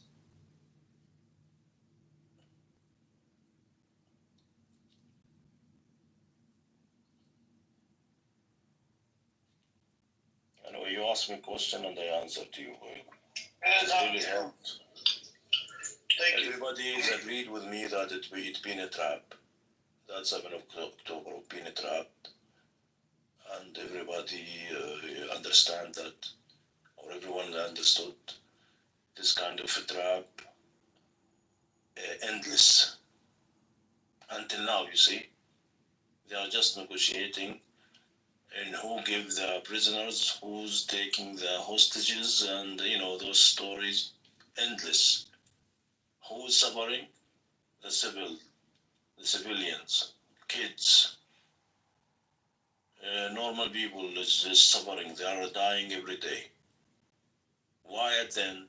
For example, if you keep the hostages or give them back, you are done. You are dead person anyway, because they ask to gain guarantee from Trump that if they leave Gaza, the Mossad will not follow them where they are going to kill them.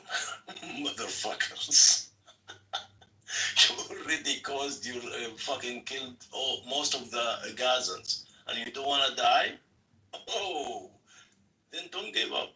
Keep the war, keep fighting until you die where you are. Like Sinwar died where he was. Okay, keep fighting, because at the end you will die anyway. So keep fighting in your fucking room, in there in the tunnel. Keep fighting. That's what I hope, because at the end it is going to finish anyway. You want to say something? Say it. Something. Okay. You wanna save leave. You wanna save leave. No, I don't want to say leave.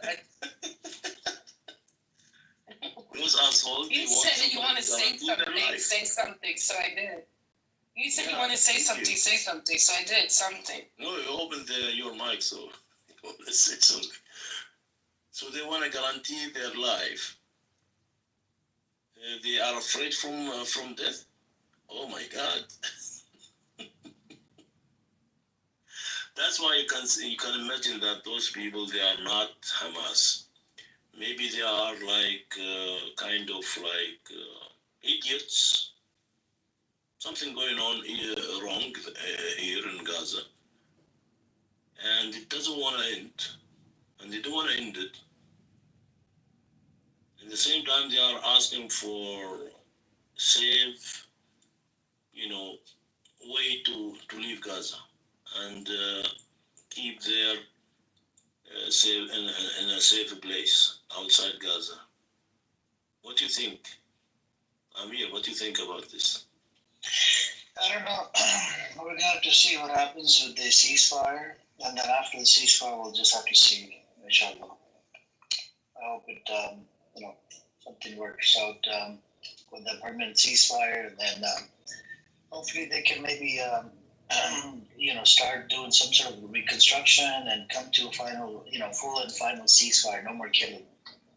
Yeah, but Gaza is gone. Gaza is gone anyway. The land is gone. They will not give it to Gaza anymore. They will not give it to Abbas. They will not give it to anyone. They want to get rid of Gazans from Gaza and anyway.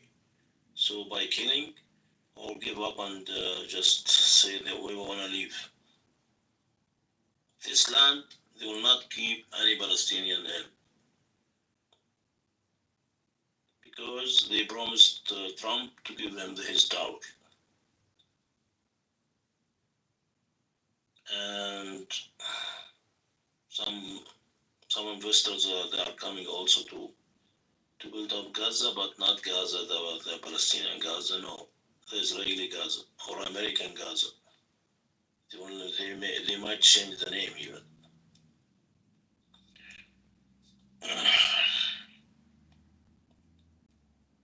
Fucking hell.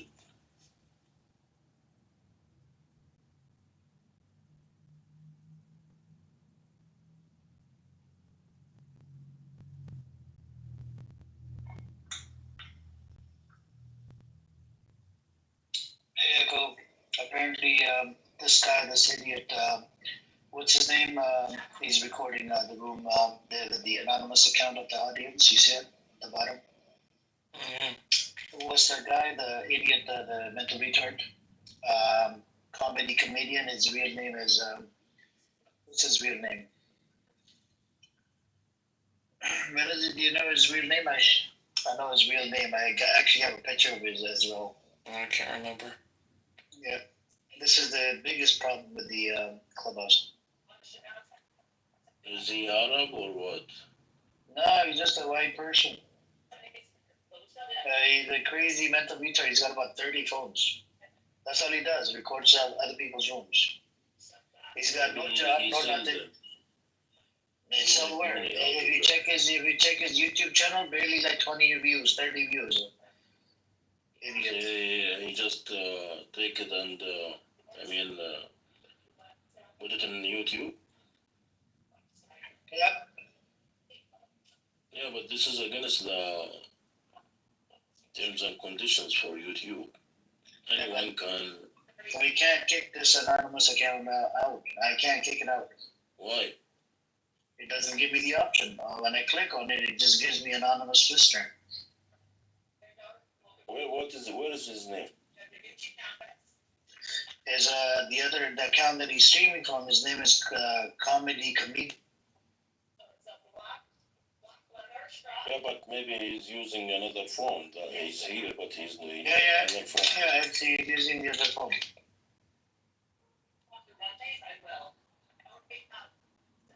Anyway, it is all recorded in the clubhouse anyway. He doesn't want to pay money to get this recorded rooms, so he is doing it himself. I mean, recording without consent, that's a big thing, Yeah, but can you report it? I can't even report this anonymous account. I can't. Can you report in each one down? Then the clubhouse will check everyone. Then he will know that him and take his account off. Yeah, he's gone now. Maybe he's the one. can just click in each one. It's still Report, here. report, Still, report. no, it doesn't give me the option to report. What do you mean doesn't give me the option? When I click on his profile, it just says anonymous listener. It doesn't give me the option to record anything. Yeah, but Anonymous can record or stream. Yeah, but you go to that room where he is streaming off and report him. Because he's already opening, he's streaming from there, so you can go report him there. They will know. That's the only way. Inside all that. Go, click his, go to the room, click his profile, his streaming, and write down the report. They will know. Yeah, but this swipe has 34. Is what? This asshole has 30 phones. No problem, no problem. They can just, you just click in that account. They will shut down that account. The one he's streaming from. You understand me? You just go. Yeah, I hear you. Yeah. I'm actually gonna put the link in the chat for you guys, if you guys can report his account. You can report. But how do you know which account it is? That account there. The one he's I'll put the link in the chat right here. But that's an inference. Like, you don't really know. Yeah, that's the one that he's streaming from his room. No, but I'll how put do the you link know? in the. I know. I have connections. Somebody texted me his profile. Oh, you got ESP. Somebody texted me his profile, so it's right here. This is his. This is the account that he's using to streaming from. Through this anonymous account to that other account. Fucking bitch. He's got 1,200 followers. Please report this person's account. He's streaming my room through this anonymous account in the audience. I can't kick anonymous account out. I can't. He said, what room did this happen? And what is that in the room he's streaming? He's streaming the Amir's house, this room that you're in right now. He's streaming from this room, this house to the other house, and recording it with a. Yeah, but is there an option streaming? Because I can see that hate speech, nudity or sexual, unauthorized sales, false information. What one? Put anything. The fastest one is to put maybe a terrorist. I don't know, man. Fucking domestic terrorist. It's a clubhouse terrorist. Recording rooms, like doing crazy shit. Fucking. Impersonating someone, maybe. Details. He is streaming our room.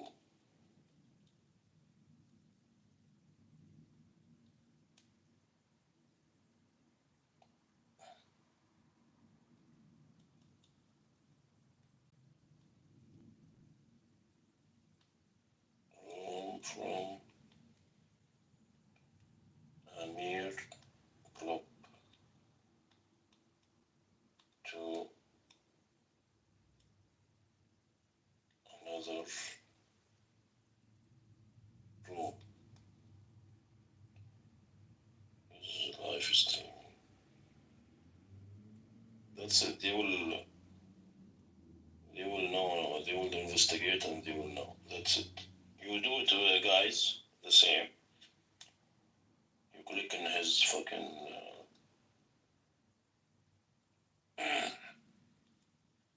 link, profile, and just drop explanation that he was streaming. So they will see many reports, and they will go check, and they will find that he is extreming in the same time. So they will block his, they will take this account off. He said this room is live on YouTube.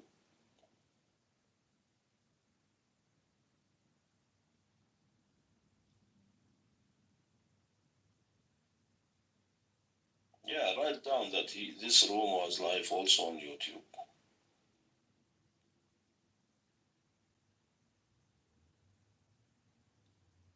But what you wanna improve or prove for others that we hate this fucking shit? What they are doing to Gaza? Yeah, we hate what you are doing to Gaza, fucking assholes.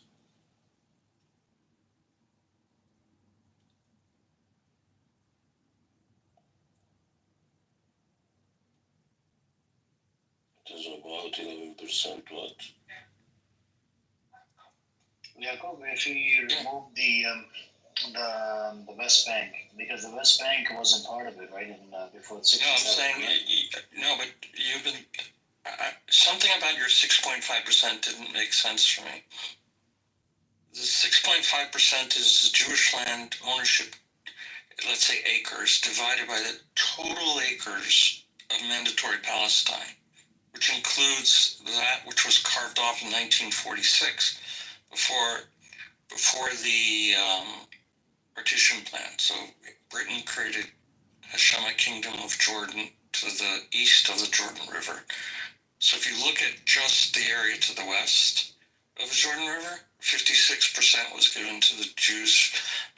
The remainder, 44% was given to the Arabs. So if you took that which was purchased legally and divided by that acreage, or square miles, or whatever you want to call it, comes out, and put it into ChatGPT, and you'll see the answer comes out to about 11%. Are you adding the one in the West Bank, the area in the West Bank? Yeah, it's specific, the denominator. No, but I'm saying let's take West Bank out of the picture. 47, 48, right? Yeah, no, I'm saying there's two parts to the area to the west, right? Let me show you this map. There is the area given to the Jews, and the area is given to the Arabs, right? So the Jewish portion is 12% of the entire portion of that to the west.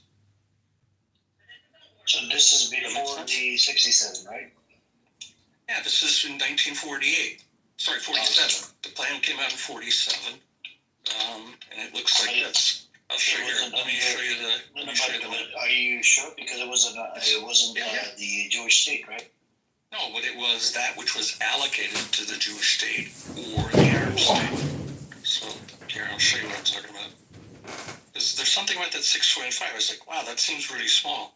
But that's because you're expressing the Jewish state area divided by the entire mandatory Palestine area. And we know that in 46, 78% was given away to Jordan. There's only 22% left. And that got divided by 56 and 45. So the Jewish state got 12.5% of the total, and the remainder was given to the Arabs. So let me show you what I'm talking about. So. With that golden age that you mentioned, it doesn't got nothing to do with the neo-Islamist Muslim Brotherhood and other sort of movements that we see today. So I wasn't talking about Muslim Brotherhood. They're from what, the night? I can't really show the bottom because the bottom is the negative. Oops. Okay, did that work? My PTR changed? Yeah. So the blue part, right?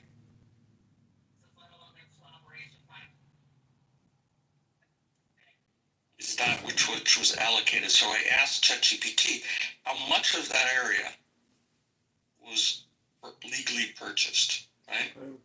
Because you've been saying 6.5%. But if you look at just as a percentage of the blue area assigned to the Jewish state by the UN, it's 12%, or between 10 and 12%. So I cut it down the middle and said 11%. And this was legally purchased by the Jewish folks. Correct.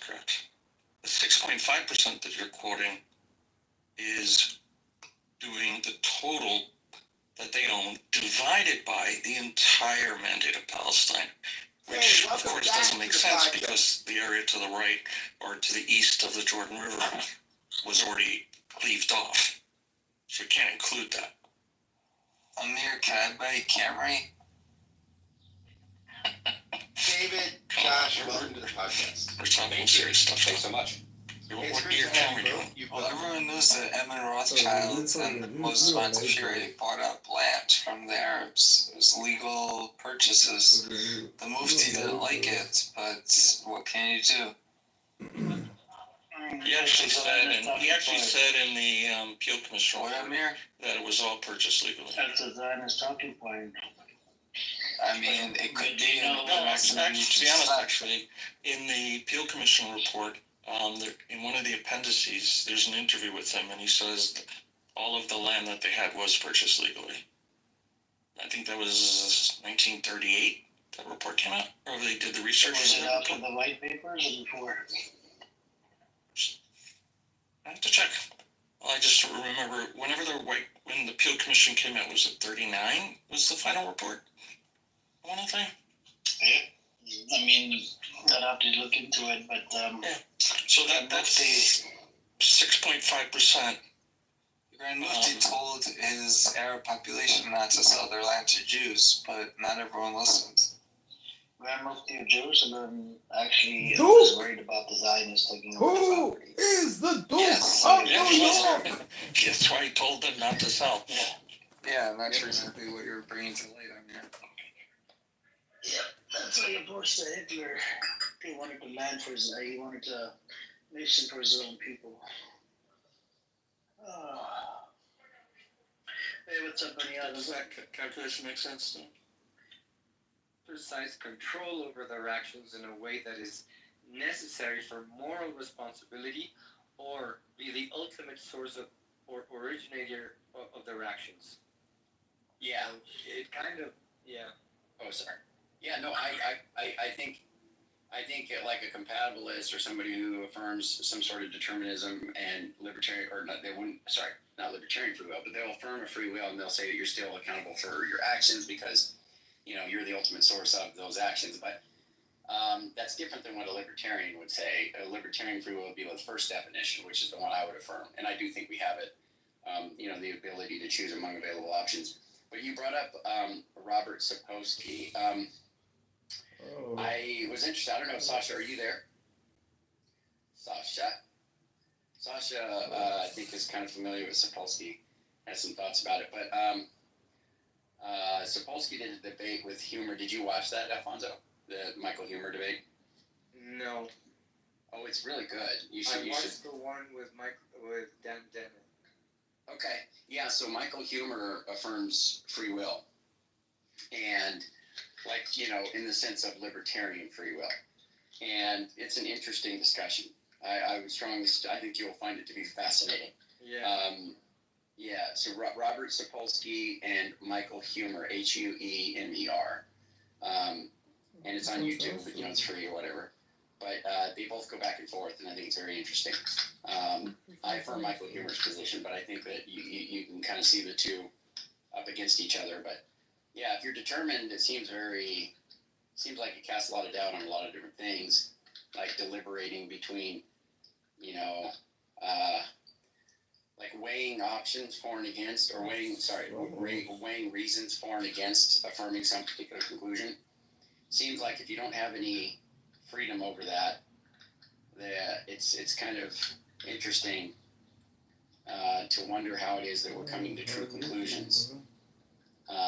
You know, if you just say that it's evolution, that it's just some kind of, you know, thing that comes from evolution, I don't know why, you know, evolution would ensure that most of our beliefs would be true. And obviously there's disagreement among people. So if we're all evolved, you know, if we're all evolved, we don't have any freedom in choosing what it is that we believe. And it's just evolution that's ensuring that we come to true beliefs. Then why is it that we all have radically different beliefs? So I don't know. There's a lot of things to talk about there. How do you choose your belief, Andrew? So I think, for example, if you see evidence that's on par with something that's Choosing it, right? Because you're giving something to be convinced of. That's the whole point. Well, no, I'm saying if you're equally Andrew, when someone says they can choose beliefs, that means they can just choose something at will without any prior knowledge of or any experience of. So when you say you provided data, information, experience, you're being convinced. Of two different positions that are opposed. So if you have two different positions that are opposed and you have equal evidence for both, or you can't discern much difference between the two, you can just opt to choose one. I do believe that that's something possible. Convincing of one versus the other. You may just prefer it. Let me ask you a question, James. So do you agree with the definition that the first definition Alfonso read, which is you're able to choose between available options? Is that correct? The capacity or ability of a person to choose between different possible courses of action, and then exercise control over their actions in a way that is necessary for moral responsibility. Was that the first definition you read? The first one. You read two. So it says, there's A and B and C. Okay. So the capacity or ability of a person, and then you have A, B, and C. A is to choose between different courses of action. B is exercise control over their actions that are necessary for moral responsibility. And C, be the ultimate source or originator of their actions. So, there's a gradient there. What do you think? I'm going to post it up if that's okay, JCC. Yeah, go ahead. Go ahead. I'm curious if you would agree with free will as the capacity to choose among available options. Do you think that's something you agree would be a free will? Or? Yeah, absolutely. But the thing is... well, it was a question for James. Sorry. No, I don't agree that that's actual free will. Because that's why I brought up Andrew. Okay. So there are so many antecedents leading up to that event that you don't have control over. That will influence your decision-making process in said event. Yeah, but the question is that but the question is, do you think people have the capacity to choose among available options, or do you have that capacity? No, I say we do have that capacity. Okay. However, just because we have the capacity to choose from options available to us, that we can make rational decisions on what we want to choose, whether it be for moral reasons or for other reasons, does not entail "quote unquote" free will, as far as I understand. Okay, that's fine, because I mean, I think that's like our different understanding of what the meaning of free will is. But my claim is that we have the capacity to choose between available options, and I believe that, and correct me, Alfonso, if I'm wrong, you don't think we have that capacity. Well, it's a little nuanced, right? I think I would claim that the difference between you and I is we have the capacity to choose, but that capacity is informed by an action-reaction, by a determined system, right? So, if you offer me chocolate and vanilla ice cream, I have the capacity That's to not choose. a difference. I don't know why you say it's a difference between you and I, because I don't disagree with that. Well, let me expand. Let me quickly expand on what I was trying to say. I have the capacity to choose between chocolate and vanilla, but it's not freely that I choose one or the other. There's something inbuilt. There's a course of actions that have led me to choose one from the other. It can be very subtle or it can be very strong. So if we're not talking about two flavors of ice cream, but rather, choosing to kill someone, right?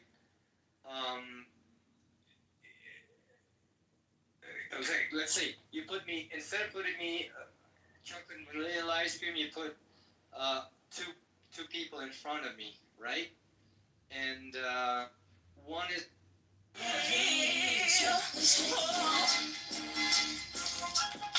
gonna send you some prayers with the talk. I'm gonna send you some prayers with the talk. Middle, he goes, I live in America. What do you want me to do? What do you? The guy was a trap. The guy was a trap. He goes, "Look, you don't live in there. You don't have to live there. Just get away or something." I don't know what his response was. That was funny as hell. He was like, you guys need to leave. You guys need to leave. I was like, I live in America. Where the fuck am I gonna go? Where am I gonna go? Oh, that was funny. Look, he's back again. He's recording again. This Anand.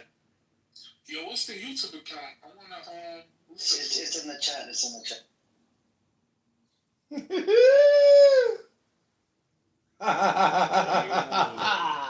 Which one? For people down. Can you pick them all? No, I'm not there. I know these people. This Anand guy is the one that's. Yeah, what is he? What's the name? Anand? The YouTube video. You check. I can't. It doesn't give me the option. There is an option. 3 dots up. Okay. Go down. There is like audio. The people who can come on the stage. You just put it to the first one, the first option. What is the first one? It says not needed. Yalla, yalla, yalla, yalla, yalla, yalla. Can you give me the admin for 1 minute, please? You cannot kick people from the fucking room anymore, motherfucker. You hear, motherfucker? Can't do shit, motherfucker. You can't do shit now, motherfucker. Why so? It's okay, brother. You can't stop it, motherfucker. I already checked the instruction. It doesn't give me the option, bro. Respectfully. I already tried it. Not just from this room. This cell phone. We got this, motherfucker. We are recording you, motherfucker. Sure, let me. You afraid? You say something you shouldn't have said. Title. Yeah, title. And then it says allow in room chat. I have it done blue. The room chat. Room chat has nothing to do with Got you, Amir Edward. Okay, pinned link. I have the pinned link. Background music. Hand raising. Everyone can. You hear this? Dr. Australia, they're freaking out. Yeah, but hand raising is for people to come up here on the stage. Yeah, I know, but you put it just 1 minute not to anyone can come up. Okay, let me put it to asshole. No one can. Asshole. That's what you're saying? Yeah. Go down. Now you can.